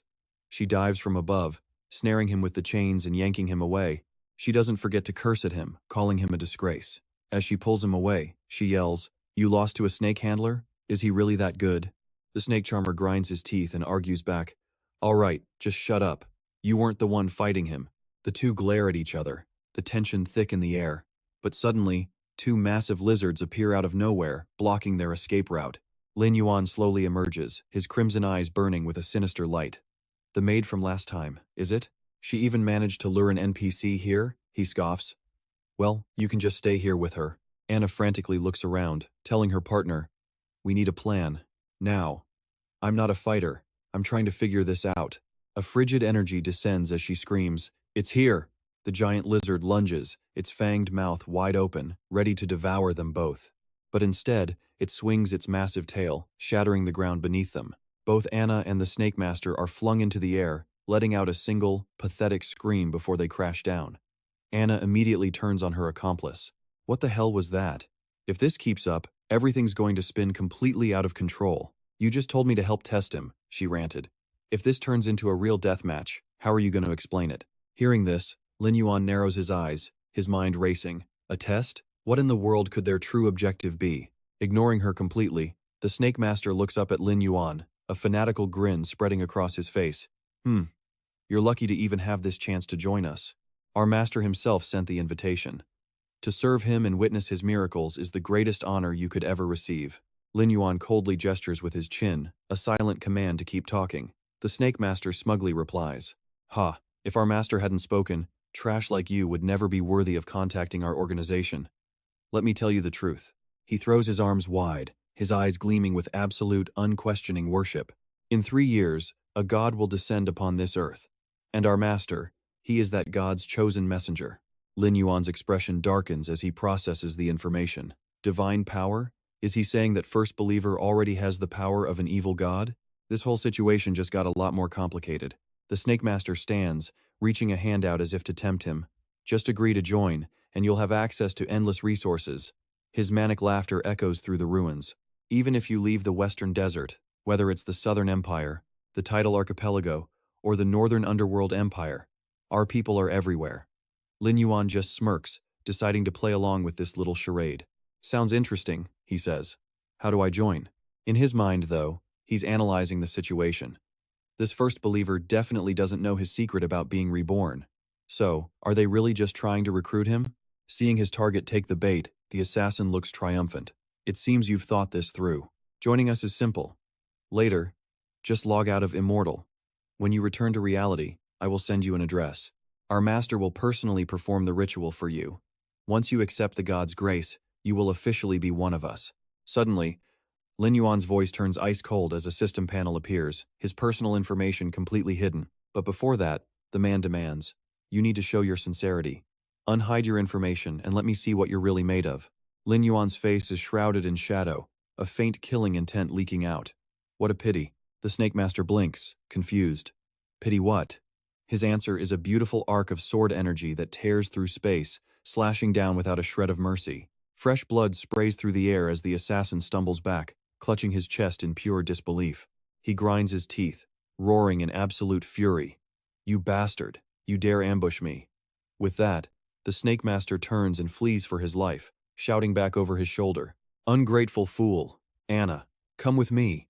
But the maid, Anna, is frozen to the spot in terror. Her system panel clearly displays her status, a weak, level 15 NPC. With a flash of red, Lin Yuan turns his cold gaze on her. "Then I suppose I'll deal with you first." But the next second, she's booking it, running for her life. The Snake Master's mission failed, so I'm leaving too. I was only here for support. Don't expect anything more from me. Suddenly, the colossal zombie Sea King blocks her path, crushing all hope. From the distance, the Snake Master screams at her, "You coward!" Sensing the overwhelming danger, his face twists in horror, sweat pouring down as he realizes something has gone horribly wrong. Immediately, the Sea King brings its massive sword down on him in a thunderous strike, but he manages to block it with his staff.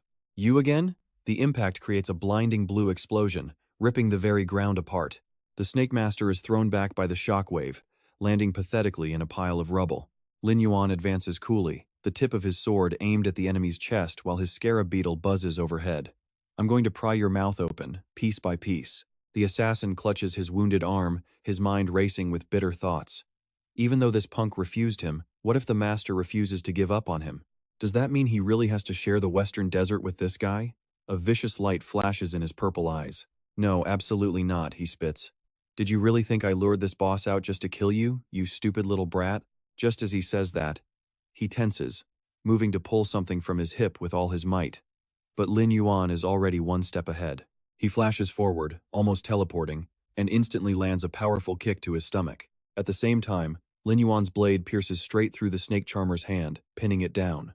The man falls backwards, screaming in agony as he clutches his ruined hand. "My hand!" he screams. Lin Yuan just gives him a look mixed with pity and utter contempt. "Your little escape tricks won't work anymore." But despite the pain, the assassin looks up, a twisted and insane smile spreading across his face. "Escape? Why would I need to escape? I've already achieved my goal." The absolute bastard.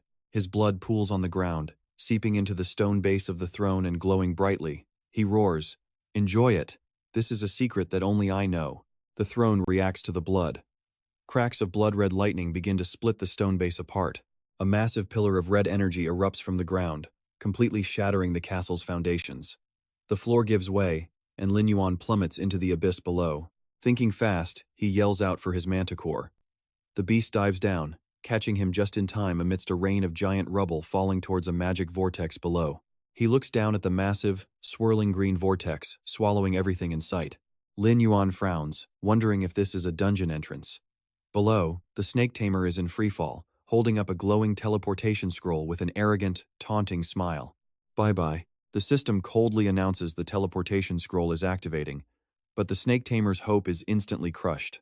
Lin Yuan throws the skull forward. It bites down on his hand as another notification pops up. Teleportation failed. The man only manages a desperate, empty scream. Unlike his panicked enemy, Lin Yuan and his Mantigo dive straight into the vortex without hesitation. Only now does the snake tamer realize he's just dug his own grave. Oh no, this dungeon is way too high level. A place he never dared to enter before. The snake tamer's face twists in pure terror, letting out a blood-curdling scream as the magical current swallows him whole. The next second, Lin Yuan is also pulled into the chaotic spatial flow. He squints his eyes as a sudden thought hits him. Turns out this is a hidden dungeon he'd never even heard of in his past life. The massive energy vortex plunges everything into absolute darkness. A moment later, Lin Yuan's hands touch a cold, hard surface. He slowly gets to his feet as orange-yellow energy ripples around him. He opens his eyes, taking in the strange new scenery. Standing on a bizarre cliff, Lin Yuan mutters, "So it's here." At the same time, a system window appears. Entered hidden dungeon, Eye of Defeat. He stands tall, assessing his power and the situation. A hidden dungeon, and a massive one at that? His temporarily reduced stats had already been restored. Right in front of him, several giant crab-like monsters with tough shells suddenly appear. Their info panel pops up.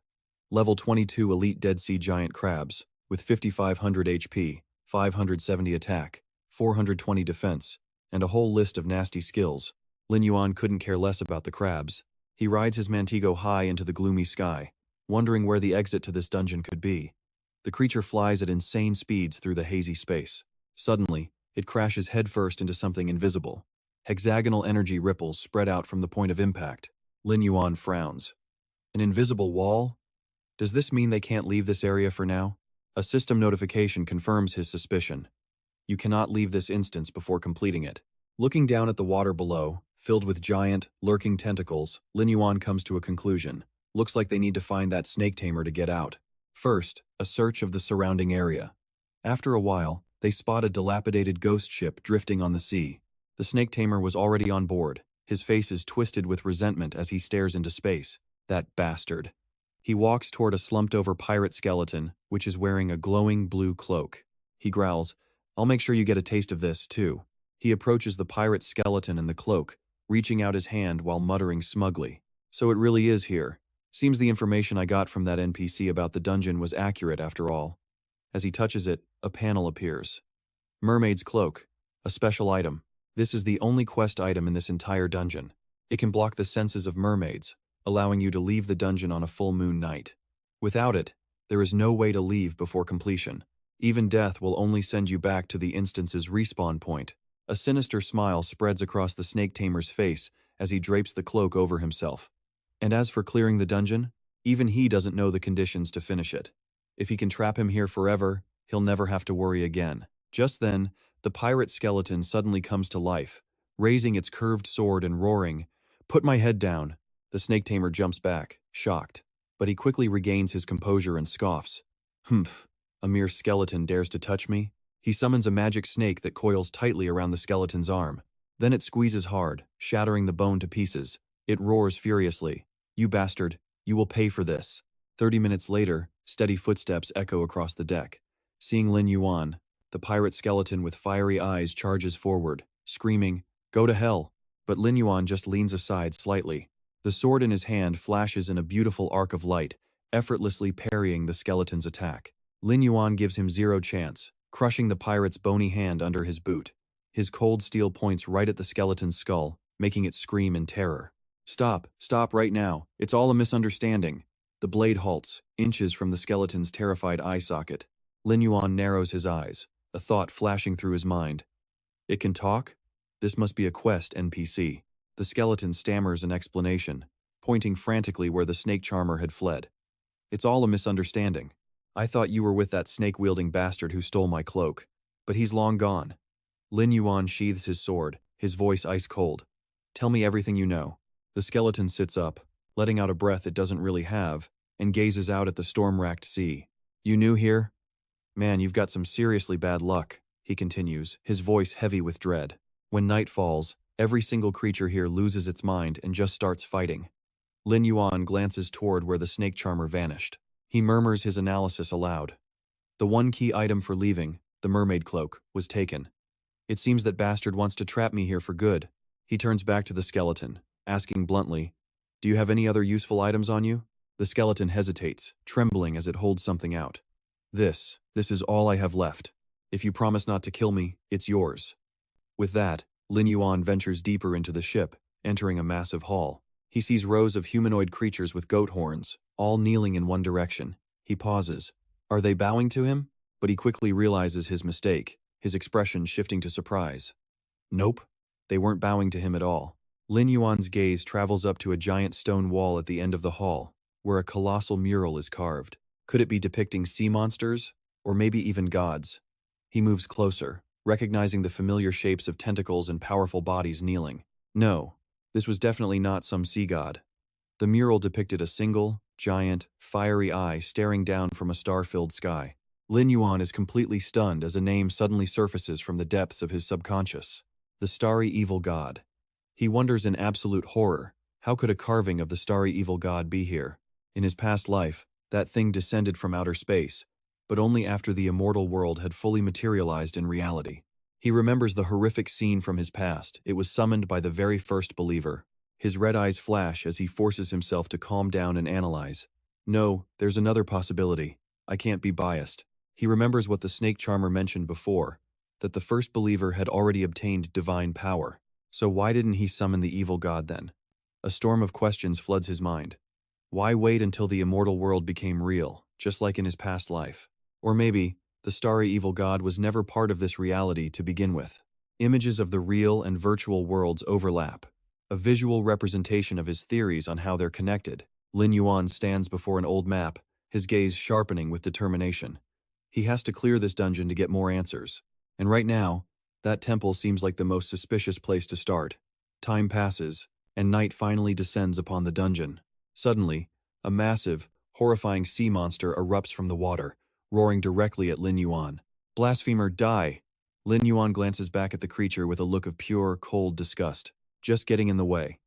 He raises his sword as the system announces it. Calamity skill, activated. A massive blast of green energy explodes. From within the light, 2 magic dragons materialize, roaring ferociously.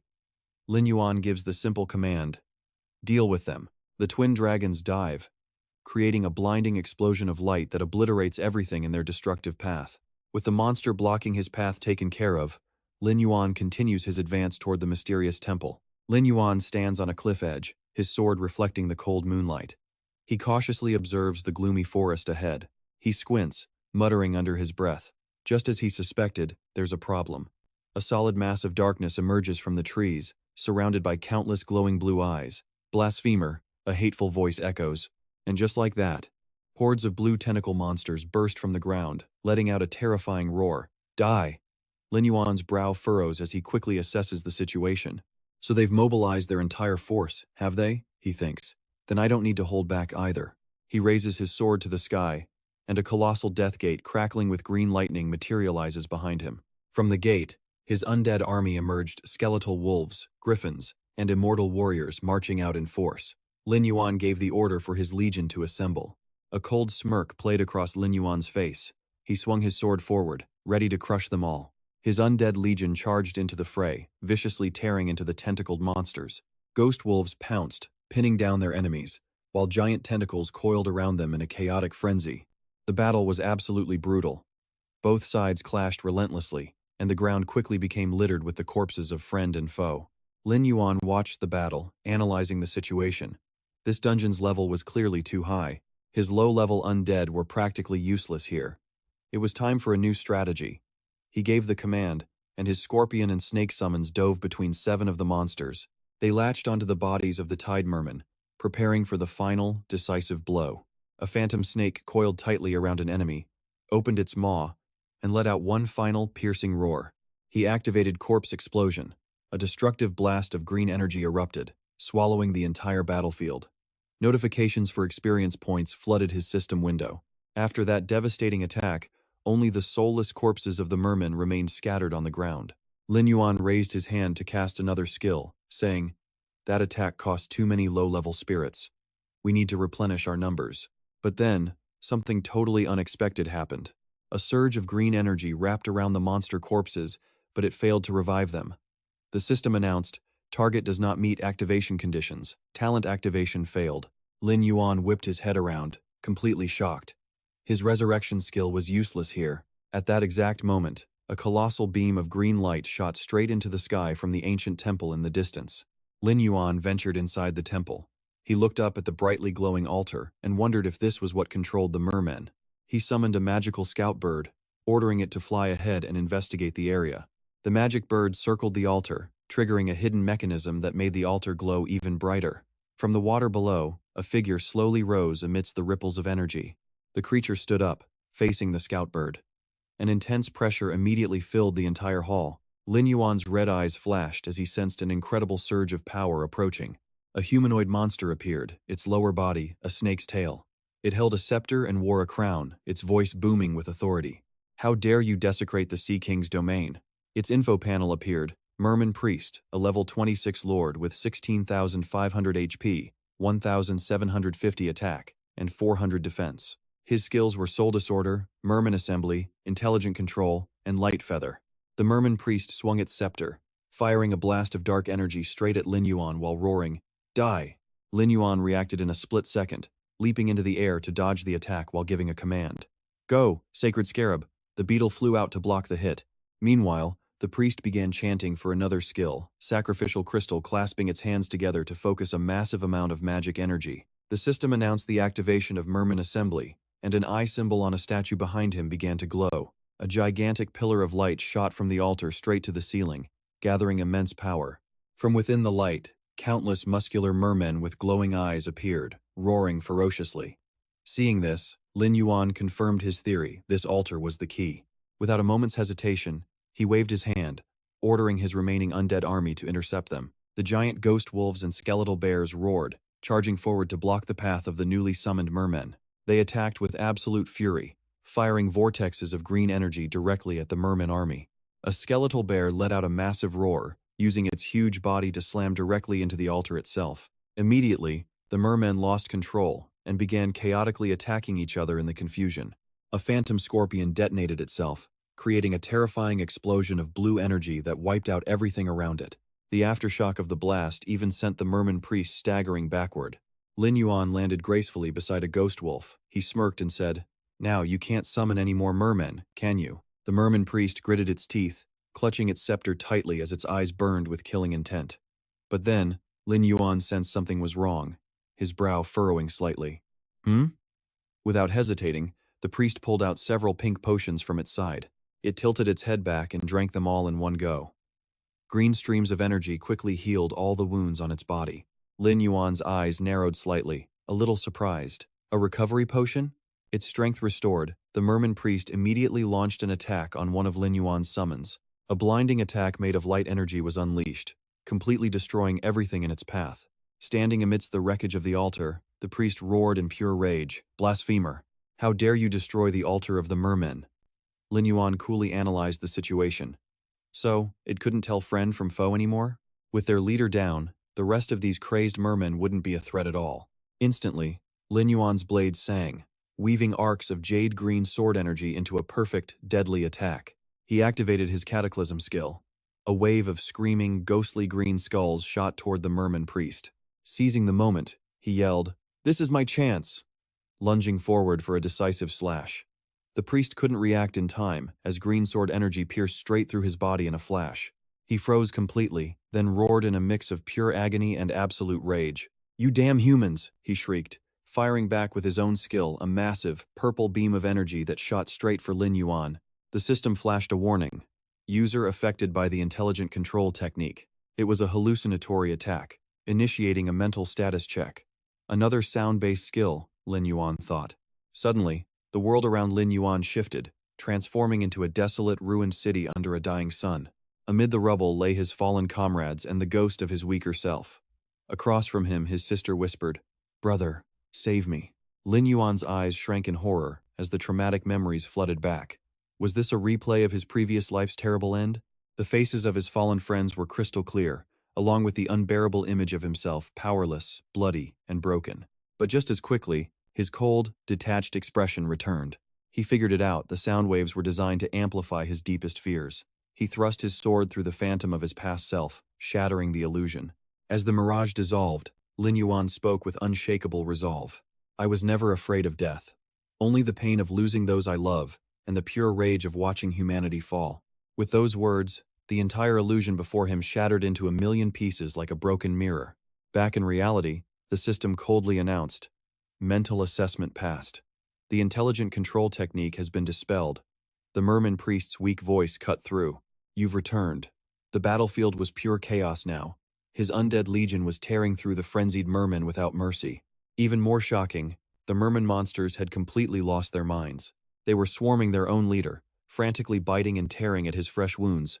Taking advantage of the chaos, Lin Yuan advanced slowly, each step radiating a bone-chilling killing intent. He raised his sword, his red eyes burning with contempt, and snarled, "Die, you useless trash." The system chimed in. Activating Cataclysm, Level 3. A storm of ghostly skulls flew out, aimed directly at the priest being devoured by his own men. The attack shot forward like an arrow, ripping through the air and leaving a deadly trail of green light. With no resistance, the priest took a direct hit. Dark energy and green light erupted in a massive, violent explosion. Through the fading smoke, Lin Yuan calmly approached his dying foe. The priest clutched his chest, trembling in silent agony, completely spent and unable to speak. Lin Yuan stood over him, his voice dripping with mockery, like a king passing sentence on a defeated enemy. "So, where is your god now?" The taunt ignited the priest's last bit of fury, and he let out a final, desperate roar. "Let's sink into despair together." Focusing his remaining power, his body erupted in red light as he screamed one last word, "Blasphemer." Lin Yuan readied his sword, prepared for the final move. A cold smirk played on his lips. "Looks like you finally snapped." He then exploded forward like a bolt of lightning, leaving an afterimage behind him. He leaped high into the air, his body carving a perfect arc against the sky. Aiming straight for an opening, he unleashed a powerful downward slash. For a moment, time seemed to freeze as he declared coldly, "It's over." A razor-sharp line of sword energy hit its mark, sending the priest's body flying violently backward. After the attack landed, Lin Yuan gave a signal to his remaining undead. "Everyone, return to me." The surviving mermen just stared, stunned, as their leader fell. Their minds were blank except for one thought, our comrade. Then, as if waking from a trance, they let out a collective, savage roar of pure, wild fury. But instead of charging Lin Yuan, they screamed in denial and turned on their own dying leader, tearing him to absolute shreds. Lin Yuan watched the gruesome scene from a distance, a cold smile forming on his face. Literally digging your own grave. With that, he activated his stealth skill and vanished. The frenzied mermen continued to reduce their leader to a bloody, unrecognizable mess. In the priest's final moments, his eyes held nothing but absolute despair and unimaginable pain. This was truly the end. With one last burst of strength, he threw his followers off him. Just then, Lin Yuan reappeared from thin air like a ghost. He delivered the final strike, a flash of brilliant purple light. With his sword blazing, he lunged forward to end the priest once and for all. Immediately after, a flood of system notifications filled his vision. Merman Monk defeated. You have received 20,300 experience. Congratulations on reaching level 18. And just like that, his personal stats updated. As the merman monk disintegrated, a glowing soul escaped its body, whispering with a voice full of relief. "At last, I am free." From that endless horror. Then, the dungeon space suddenly erupted with light, replacing the grim darkness with a brilliant dawn. The light stunned the remaining mermen, their growls fading as they calmed. Lin Yuan stood in the middle of the hall, the green demonic energy around him slowly vanishing as the battle concluded. From the boss's corpse, a few items dropped with a glittering flash of light. Among them were a shoulder plate and a strange orb. The system displayed the loot info. Fragment, advanced meteorite, iron. A detailed description appeared for the fragment 1 of 3. Part of an unknown item, collecting all 3 would forge advanced black gold meteorite iron. When used in forging, it could upgrade gold-quality equipment to the legendary black gold tier. Lin Yuan picked up the items, his eyes flashing with shock and delight. Advanced meteorite iron. This was an item that should only be appearing in the mid-game stages. And with it, he could craft the very first unique item in the entire game, even designating it as a class-specific weapon. He pondered for a moment, hand on his chin, but remembered needing one more material to guarantee a 100% success rate. He picked up the strange shoulder armor, asking curiously, "What is this?" As Lin Yuan inspected it, he realized the item's name was hidden. It seemed this was a puzzle item for this very dungeon. He suddenly recalled the boss's last words and the mural of the Void God. A talking boss, what was it so afraid of? Could it be? In an instant, Lin Yuan turned and walked toward the massive mural. He stood among the kneeling mermen, deep in thought. When it came to fear, that mural was the most suspicious thing here. He narrowed his eyes, staring at the eye on the wall. Was there something inside the wall? Without a moment's hesitation, he swung his sword, sending a giant crescent of energy slashing into the stone. The wall shattered completely, revealing a secret chamber. Inside, a golden chest sat on a pedestal, a purple magic eye hovering above it. Lin Yuan stepped in, reaching for the chest. As he opened the chest, the magic eye floated beside him, whispering, "Really?" Inside was a fragment identical to the shoulder piece he'd just found. System notification. Unknown fragment. 1 of 3. A piece of an unknown item. Collect 3 to combine. Lin Yuan picked it up, a theory clicking into place. It's a horn. It looked like he had finally found the clue to completing this place. He glanced at the floating purple magic eye. And as for this, suddenly, a strange feeling washed over him. Lin Yuan whipped his head around, hearing the roars of the mermen from outside. He frowned. What was attracting them out there? Lin Yuan quickly stepped out of the temple. Below, the mermen were craning their necks toward the sky. He followed their gaze upward. A perfectly round, brilliant full moon hung in the night sky. Lin Yuan was stunned. The moon, he muttered, analyzing the sudden shift from day to night. Could it have triggered some kind of special story event? He watched the mermen below. Even at night, they showed no signs of losing their minds. Something was definitely wrong with this moon. Meanwhile, in another location, a figure emerged from beneath the water. The system coldly notified the snake tamer. Merman cloak has taken effect. You are now exiting the instance. He let out a smug grin, but just as he surfaced, a massive shadow swooped down from the sky, snatching him up completely. Lin Yuan's familiar voice echoed. Got you. The snake tamer was yanked into the air, his face twisting with shock and terror. Is that you? Lin Yuan stared down at his struggling enemy, his eyes as sharp as daggers. The snake tamer roared in pure rage. You persistent ghost! How did I run into you even hiding here? This is the worst luck. Lin Yuan smirked, his voice laced with certainty. The item to leave this place. I knew you had it all along. He swung his sword, and a summoned beast lunged forward, blocking any chance of escape. Don't even think about running. Panicked, the snake tamer instantly summoned 3 magical sea serpents to block the path. Damn it, we were so close. Hold him back. But Lin Yuan didn't even flinch. He charged forward at blinding speed, casually slicing the snakes to pieces. The snakes' bodies dissolved into motes of light and rained down on the water. Now the snake tamer hovered in the air, a green light surrounding him. He said confidently, As long as I wear this cloak under the light of the full moon, I can leave. Right, that's what the information says. But Lin Yuan wasn't about to let him go so easily. He swung his sword, unleashing a massive wave of energy. A blinding light enveloped the snake tamer. The system chimed with a notification. The mermaid's cloak activated, letting him phase right through the table. Believing he'd escaped, the man let out a crazed, triumphant laugh. Stay here forever, you piece of trash. Ha ha ha. But suddenly, Lin Yuan was on his tail, riding a winged lion with a mocking tone. Trying to run? Not so easy. A hexagonal energy wall materialized, but the snake tamer passed right through it, screaming in pure frustration. Damn it! The next second, Lin Yuan and his mount were stopped cold by the invisible wall. He frowned, touching the barrier. It was another one. Seeing this, the snake tamer flew off, letting out a loud, arrogant laugh. Haha, your ride stops here, you fool. Even God can't help you now. Just then, a small magic snake popped into existence right beside him. But Lin Yuan just smirked, a cunning light flashing in his eyes for a split second. Instantly, the summoned snake right next to the tamer exploded violently. He only had time for one horrifying scream before being blasted away by his own creature. He roared in pure agony. You dare use my own snake to blow me up, you bastard.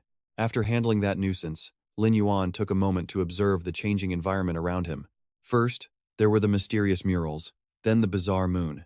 He looked down at the crowd below. The merfolk had gone completely insane as the sky bled a terrifying red, enveloping the moon. Lin Yuan gasped in shock. The moon had already turned completely red. Down below, all the merfolk stared upwards, as if they were performing some ancient ritual. Lin Yuan squinted. The full moon was covered by dark clouds, so where was this moonlight coming from? His mount shifted slightly, making Lin Yuan look down at the water in utter shock. In the lake, the reflection of the moon was glowing a deep, blood red. He was stunned. Could the real moon actually be underwater? The surface began to boil as a huge, crimson whirlpool started to form and grow. A cold sweat ran down Lin Yuan's back as a horrifying theory popped into his head. The Eye of the Evil God. The whirlpool slowly formed into a gigantic, bloodshot eye, staring straight up at the sky. From the center of that eye, a bloody arm emerged. It started pulling a bizarre creature out from the swirling red depths. From within the bloody vortex, a terrifying monster with countless tentacles and glaring red eyes began to slowly rise. Immediately, a system notification popped up with alarming stats. Mermaid's Nightmare. Its HP, attack, defense, and skills were all just question marks. As the notification panel appeared, Lin Yuan frowned, cold sweat dripping down his forehead. Mermaid's Nightmare, he couldn't even see its specific stats. The level difference had to be massive. He had thought he was still at a safe distance. But the monster suddenly turned its headless body, and dozens of glowing red eyes all locked onto Lin Yuan at once. Its gaze was fixed on him, making Lin Yuan's heart nearly stop. There was only one thought in his mind: it's noticed me. Without any warning, a giant tentacle whipped out, sending a slash of blue energy tearing through the air, straight for him. Lin Yuan frantically controlled his mount, dodging by a hair's breadth. The energy slash flew past, slicing off one of the monster's own tentacles. While dodging, a tactical question sparked in his mind. If the target has no head, can it even aim properly? He controlled his mount, soaring through the air and skillfully dodging the giant monster's chaotic attacks. Then, he quickly chanted a spell, and a massive bolt of purple lightning slammed into the monster. The system announced the activation of the Calamity V3 skill. A hilariously pathetic -300 damage number appeared. Lin Yuan immediately made his mount fly off, avoiding another terrifying horizontal swipe. Realizing that direct attacks were completely useless, he began to analyze the situation. For this thing to show up in a low-level dungeon like this, there must be some kind of mechanic to exploit. We have to test it. The monster roared, chasing him without pause, smashing every rock in its path. Lin Yuan glanced back, his expression thoughtful. The damage from his Calamity skill barely touched its health bar. He took a deep breath. If that's how it's going to be, then let's play for real. A whole legion of spirit warriors and hellhounds materialized, roaring all around him. He clenched his fist, his eyes filled with resolve.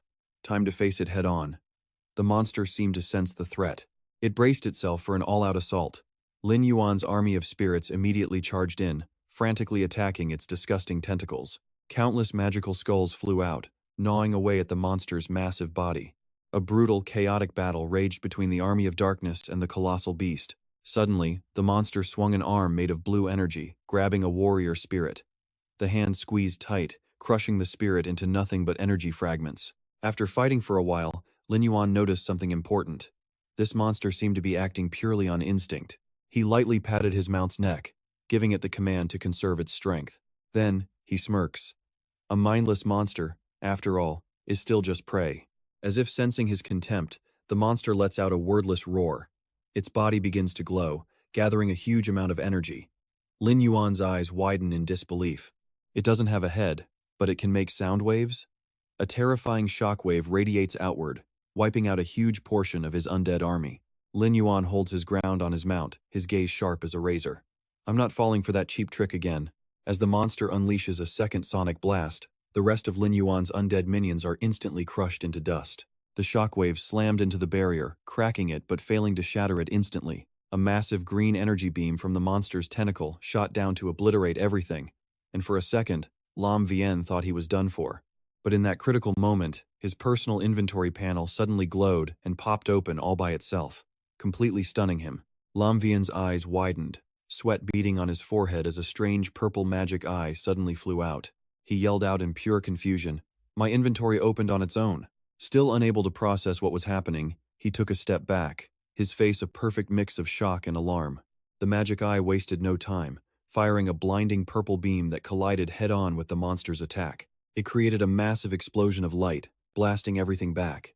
Hiding behind a large rock, Lam Vien peeked out, his expression thoughtful. Was this related to those other shapes on the stone from the secret room? The magic eye now hovered in midair, emitting a strange purple glow and sending out gentle waves of energy. No one could have predicted it, but the massive nightmare merman reacted like a terrified child. It cowered, using its tentacles to shield itself in absolute panic. Seeing this hilarious sight, Lam Vien looked up at the eye, a small smirk forming as he finally understood the truth. This stone carving apparently had the power to repel the nightmare merman.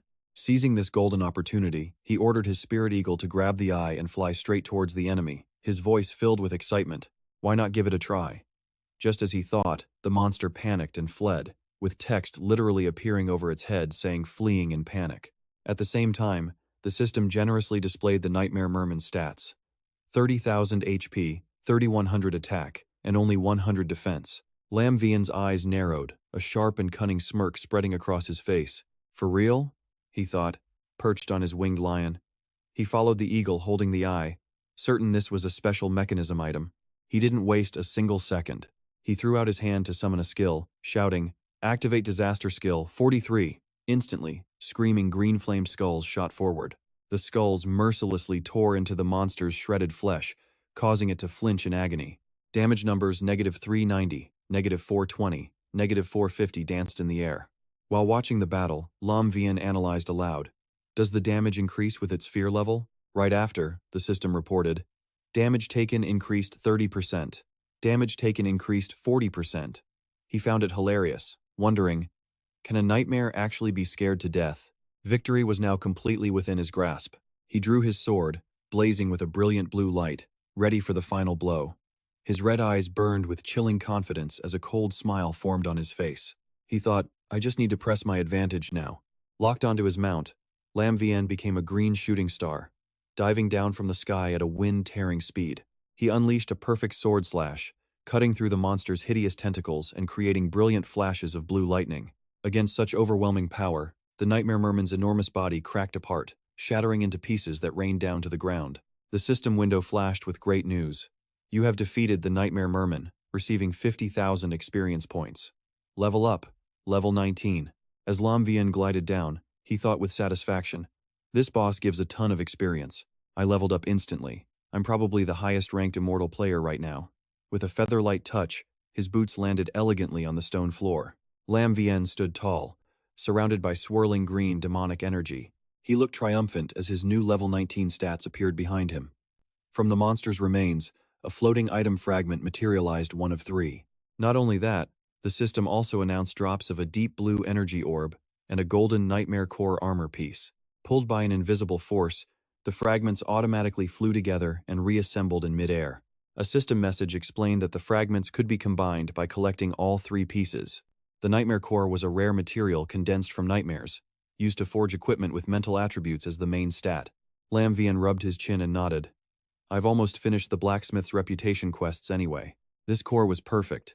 Just what was needed to craft a top-tier gold-quality item. Lin Yuan held the newly forged horn, its dazzling golden light pulsing in his hands.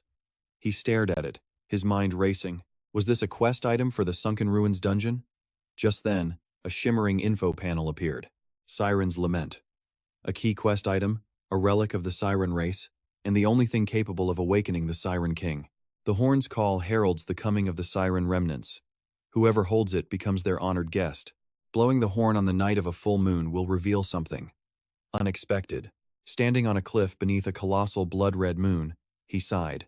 With no other clues, his only choice was to blow this thing and see what happened. He didn't hesitate. He raised the horn to his lips and blew, sending pink sonic waves echoing through the air. The moment the sound faded, the merfolk below, who'd been tearing each other apart, suddenly froze solid. Every single one of them slowly turned, their glowing eyes locking onto Lin Yuan high up on the cliff. But then, the world itself began to glitch violently around him. Colors warped and shattered like an old television losing its signal. Lin Yuan lowered the horn, sensing that something was deeply wrong. In the middle of the sky, a purple vortex of light exploded, threatening to swallow everything in its path. Lin Yuan's face went pale, his eyes wide with horror as he stared up at the impossible sight. His pupils shrank as he realized what loomed above. An eldritch god. Before he could even think to run, a terrifying force grabbed him, yanking him into the fractured space. The moment he was dragged into the rift, Lin Yuan felt reality itself twisting around him. He just smirked, realizing space itself was being distorted. In a blink, the terrifying chaos vanished. He was on a calm beach under a full moon, the silence so complete it was chilling. Lin Yuan's feet drifted down, landing softly in the shallow water along the shore.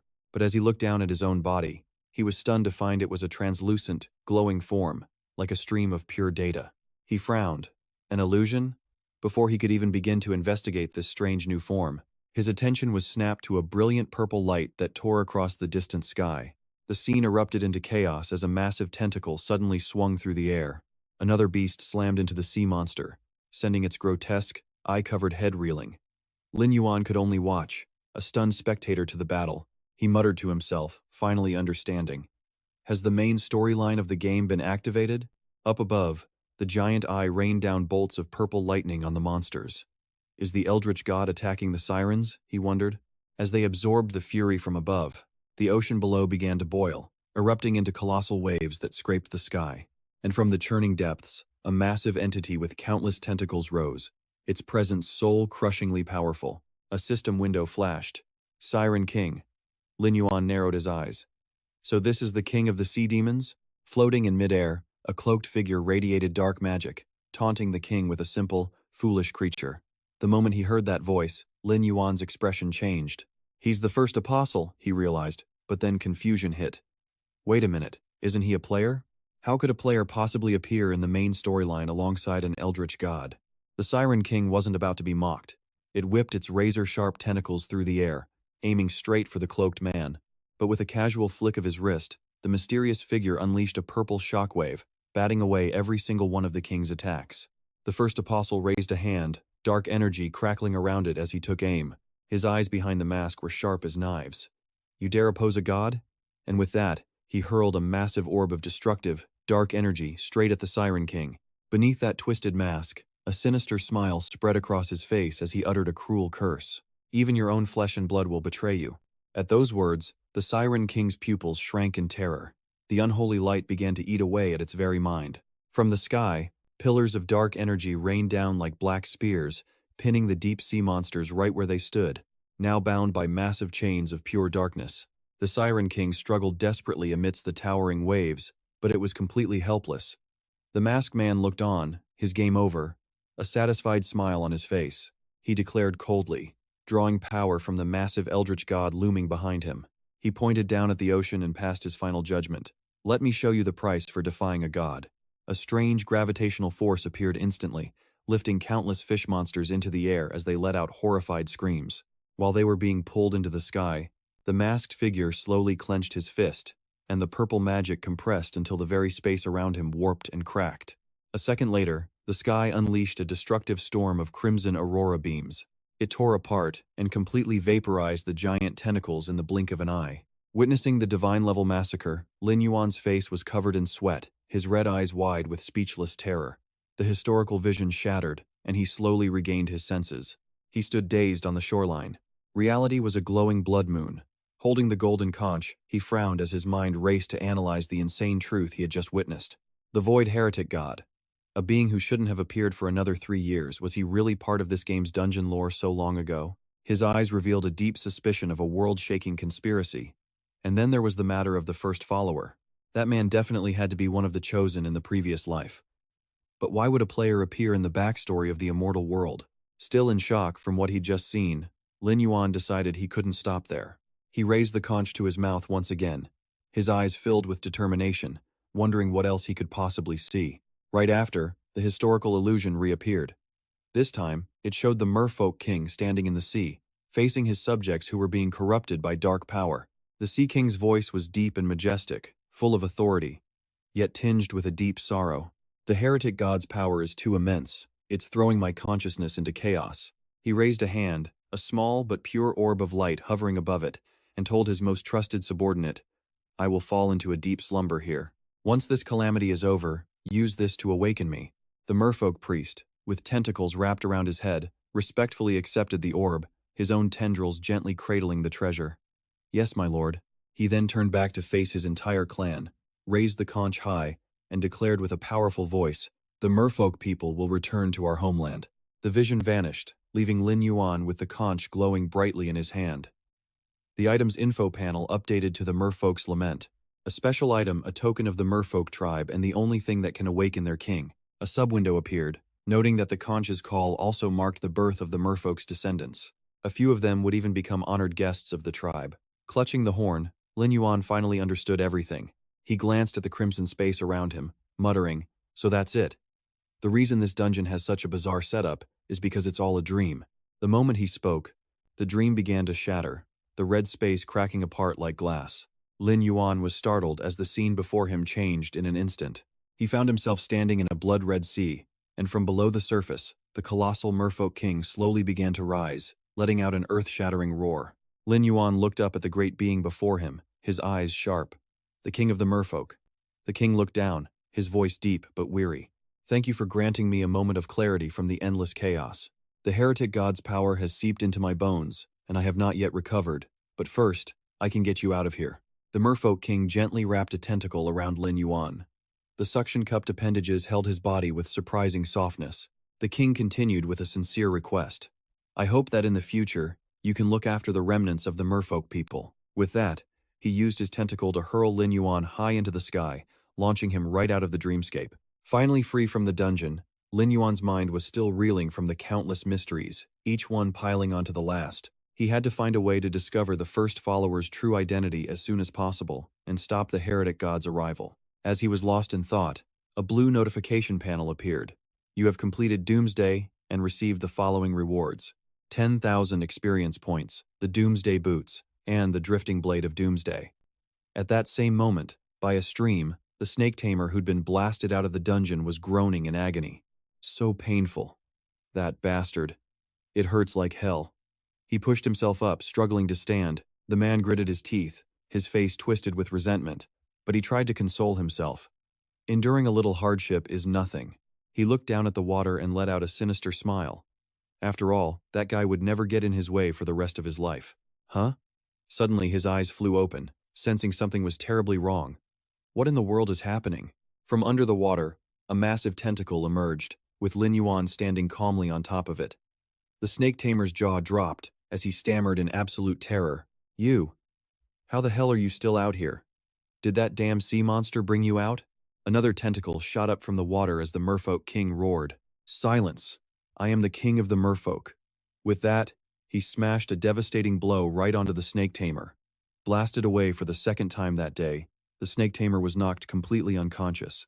The Merman King gently placed Lam Vien on the shore, bringing an end to this unexpected adventure.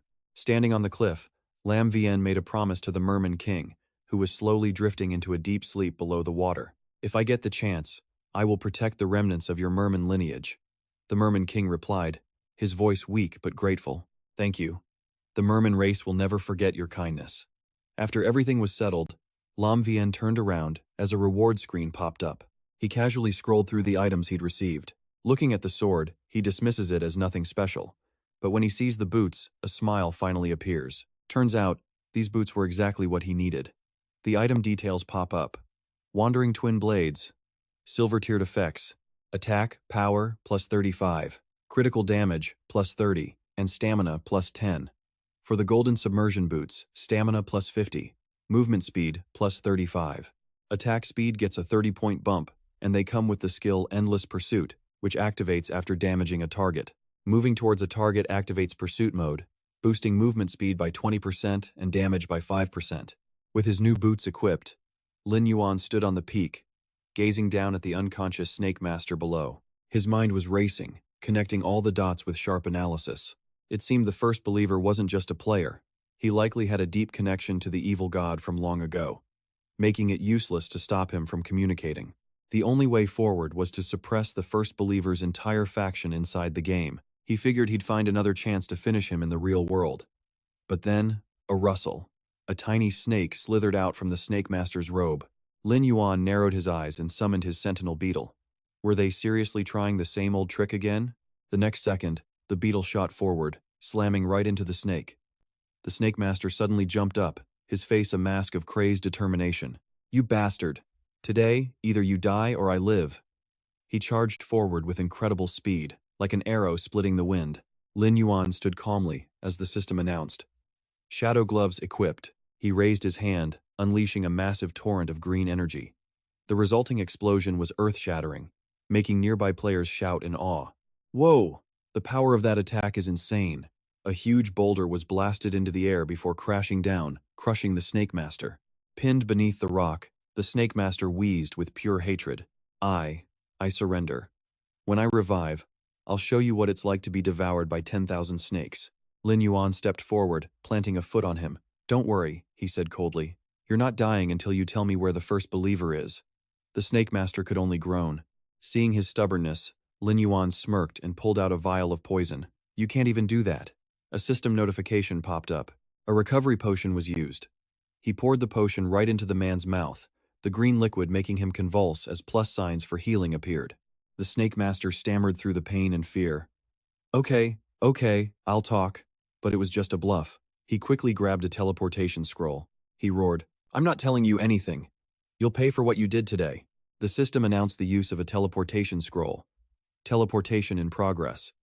The Snake Master raised the scroll high, but in a flash, Lin Yuan's sword swung, slicing his arm clean off. The teleportation light died instantly. A cold system message. Teleportation failed. The man turned, his face completely twisted in horror. Lin Yuan stood there, sentinel beetle in hand, his voice laced with menace. Now, your master isn't here. None of your snakes are here. It's just you and me. And no one knows about your betrayal. The Snake Master, terrified, fell to his knees and begged. Stop, please stop. I'll talk. My master. "He's in the Serpent Man civilization," he screamed, utterly hopeless. "He wants to conquer the Serpent Man civilization. Just get that beetle away from me."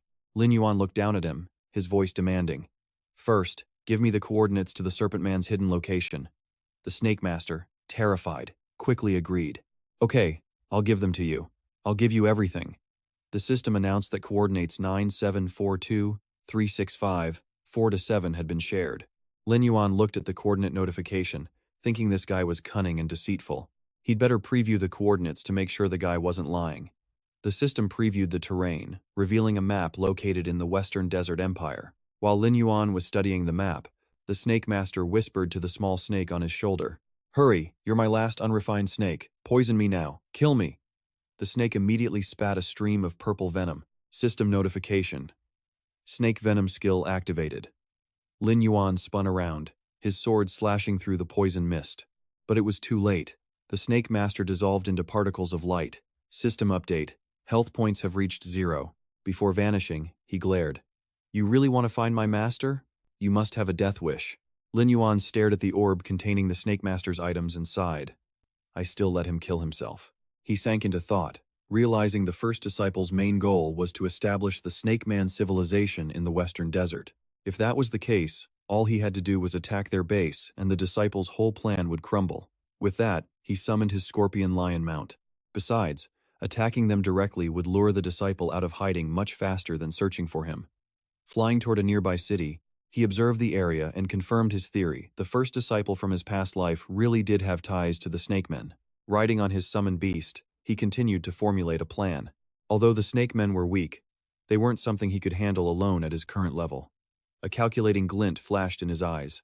But if the first disciple could use his influence, then Lin Yuan could use the royal power of the Western Desert Kingdom to crush them. An image of his two former teammates flashed through his mind. He decided it was best to be cautious and find some trustworthy allies first. The problem? Most current players were nowhere near strong enough. For an average player to get stronger, they had to group up for monster grinding and quests, all to earn gold and equipment, but the rewards each person received from that were pathetically small. On top of that, running dungeons burns through a huge amount of consumable items.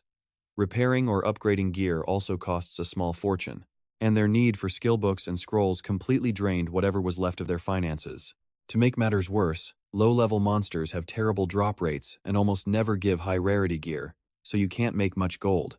Meanwhile, Lin Yuan had been soloing this entire time, using far fewer resources than any normal player. And yet, his monster-killing efficiency was already leagues beyond most veteran players. He sat calmly on his flying skull-headed mount. Lin Yuan's eyes were fixed forward, filled with strategy, his whole demeanor radiating the confidence of someone with overwhelming power. As he soared over the village rooftops on his fierce scorpion lion, he continued to run the numbers in his head. But the real gold sinks, enchanting and gem socketing, only started after level 20, and that's exactly where the power gap between players would explode. Just as he finished his thought, he dived down and landed softly. His boots hit the cracked earth in a picture-perfect landing. He glanced back with a sly, scheming smirk on his face. He finalized the plan. The blacksmith's affinity should be high enough by now. He would get that gold-grade equipment first, then conquer the lightning attribute dungeon. He had to seize this chance to get ahead. He quickly walked into the forge, and a system panel immediately showed his current affinity with the Fireplume blacksmith was 5,000. The burly, bald blacksmith saw him and immediately ran out with open arms, welcoming him like family.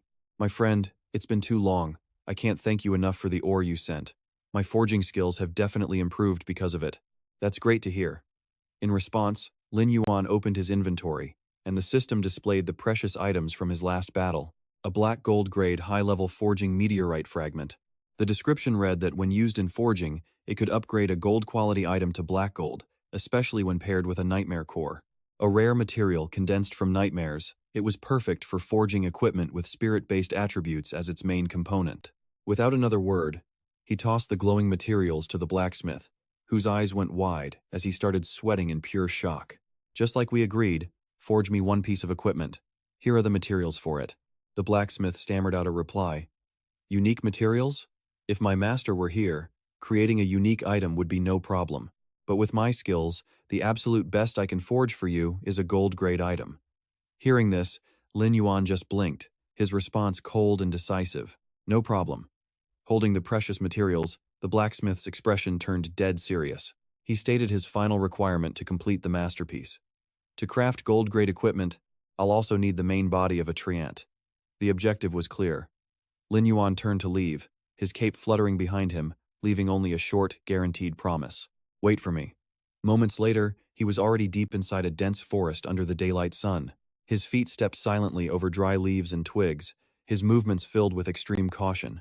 Moving deeper onto the desolate hillside, his silhouette gave off a deadly stillness as he scented the air for any danger.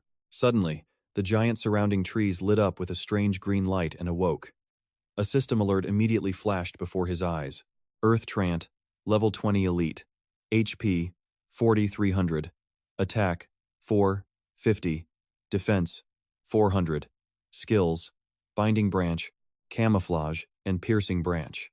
The moment it spotted its prey, a treant viciously swung a massive branch, trying to crush him into paste. Quick as lightning, Lin Yuan shot backwards, effortlessly dodging the fatal blow with an almost artistic grace, while taunting the monsters with a smirk. If I didn't lure you all out, finding you would have been a real pain. He launched an immediate counterattack, dashing through the thicket and unleashing a brilliant sword slash that tore through the root's defenses. The battle ended in an instant, with severed logs and branches flying everywhere. He stood with his back turned, coolly dusting off his hands.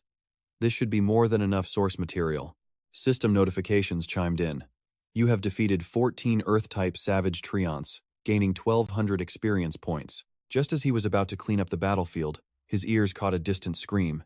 It was enough to make Lin Yuan glance over, curious. Looking towards the source of the noise, a familiar player was running for his life, arms flailing as he screamed his lungs out. Get out of the way. Right on his heels was a hulking boss, an Earth-type Savage Treant spirit, destroying everything in its path. A level 25 boss with 6,000 HP, 500 attack, and 450 defense. Skills, Binding Branches, Camouflage and Invisibility, Piercing Branches, and Force of Nature. Seeing this ridiculous chase scene, Lin Yuan was speechless. He shot the guy an incredibly tired look. Seriously? You're getting chased by a boss again? Annoyed, he still let out a sigh and drew his sword to help.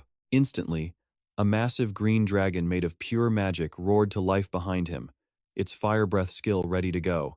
The giant magic dragon head let out a roar, its glowing mouth opening wide before unleashing a column of green fire, incinerating everything. The other player dropped to the ground in absolute terror, clamping his hands over his head and screaming as the horrifying wave of heat passed right by. Once the flames completely wiped out the monster, Lin Yuan casually approached, his silhouette framed by the burning embers. He smirked. Well, my friend. What are you up to out here? The guy immediately shot to his feet, flailing his arms and legs around in a burst of pure excitement. My dude, when you soloed the entire Blacktree Guild the other day, that was legendary. Lin Yuan just shrugged. Pure coincidence. But the guy kept gushing, his eyes shining. He explained that the Blacktree Guild was totally bankrupt and had just vanished. Man, that was just unbelievably cool. He clenched his fist and laughed, totally satisfied, just imagining the horrible fate of his enemies, especially the father and son, He Ye and He Xuan, who always stole whatever they wanted. Now they're being hounded by creditors every single day, and some are even threatening to end it all. No doubt they're regretting every last thing. Then, grinning with pride, his friend added that now every major guild was wary of him. They say his power is on par with any top-tier guild, so nobody dares to provoke him lightly anymore. Huh. Lin Yuan just raised an eyebrow, a thoughtful glint appearing in his eyes. He figured if they were going to deal with the serpent folk civilization, the Jinghua Shui Yue Guild might just be of some use. He then turned and got straight to the point. Anyway, why is a priest like you trying to solo monsters again? Hearing this, the guy scratched his head and sighed. Ugh, don't remind me. A special dungeon is opening up, but my guild is short-staffed. Xiao Yue could only send me to form a random party to gather potion-making materials. But my so-called teammates all took off, acting like they suddenly remembered something super important to do. His face turned serious as he explained that once the hidden dungeon opens, a new power-enhancing item is rumored to drop. However, the dungeon requires a special potion to complete, or else it's nearly impossible. It's called an anti-static potion. Without a moment's hesitation, Lin Yuan pointed to the leftover magic wood from the fight and said, "You need this? Then take it." The guy's eyes went wide with shock as he stammered, "You're giving it to me? But don't you need it too, my friend?" Lin Yuan turned to leave, his figure as mysterious as ever. leaving a cold reply just as a system notification confirmed he'd collected 30 boss wood pieces. I don't need it.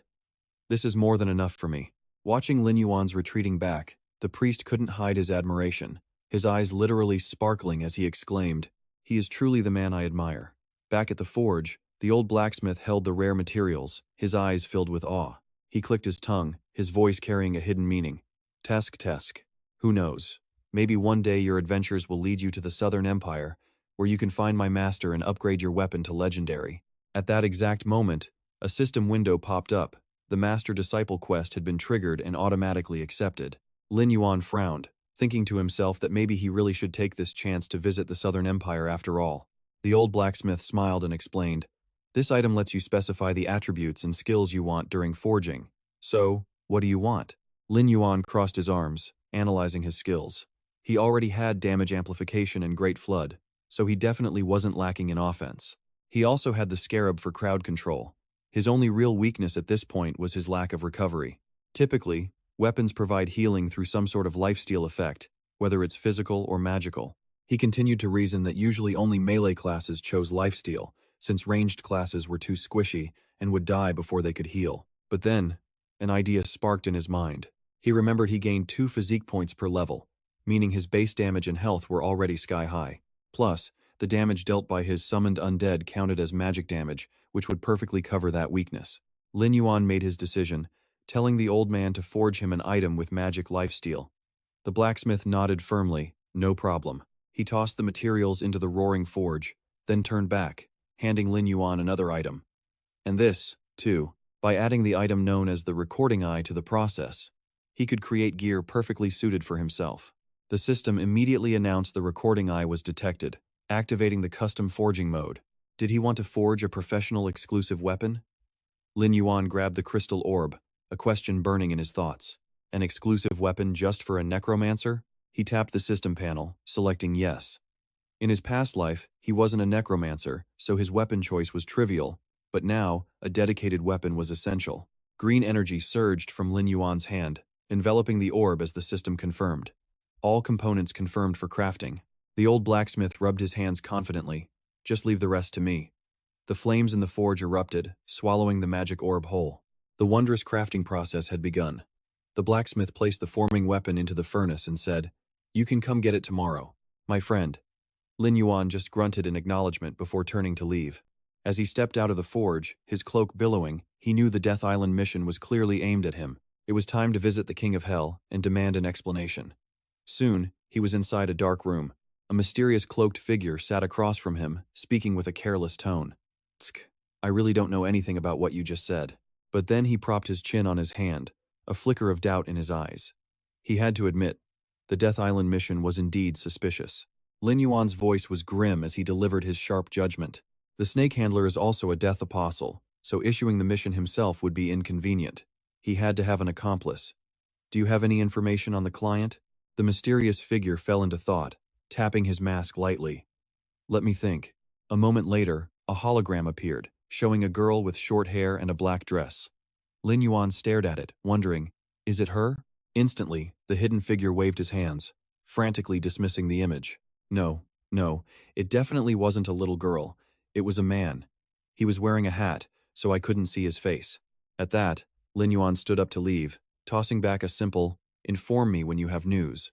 But the man quickly called out to stop him. "Are you angry? Wait a second."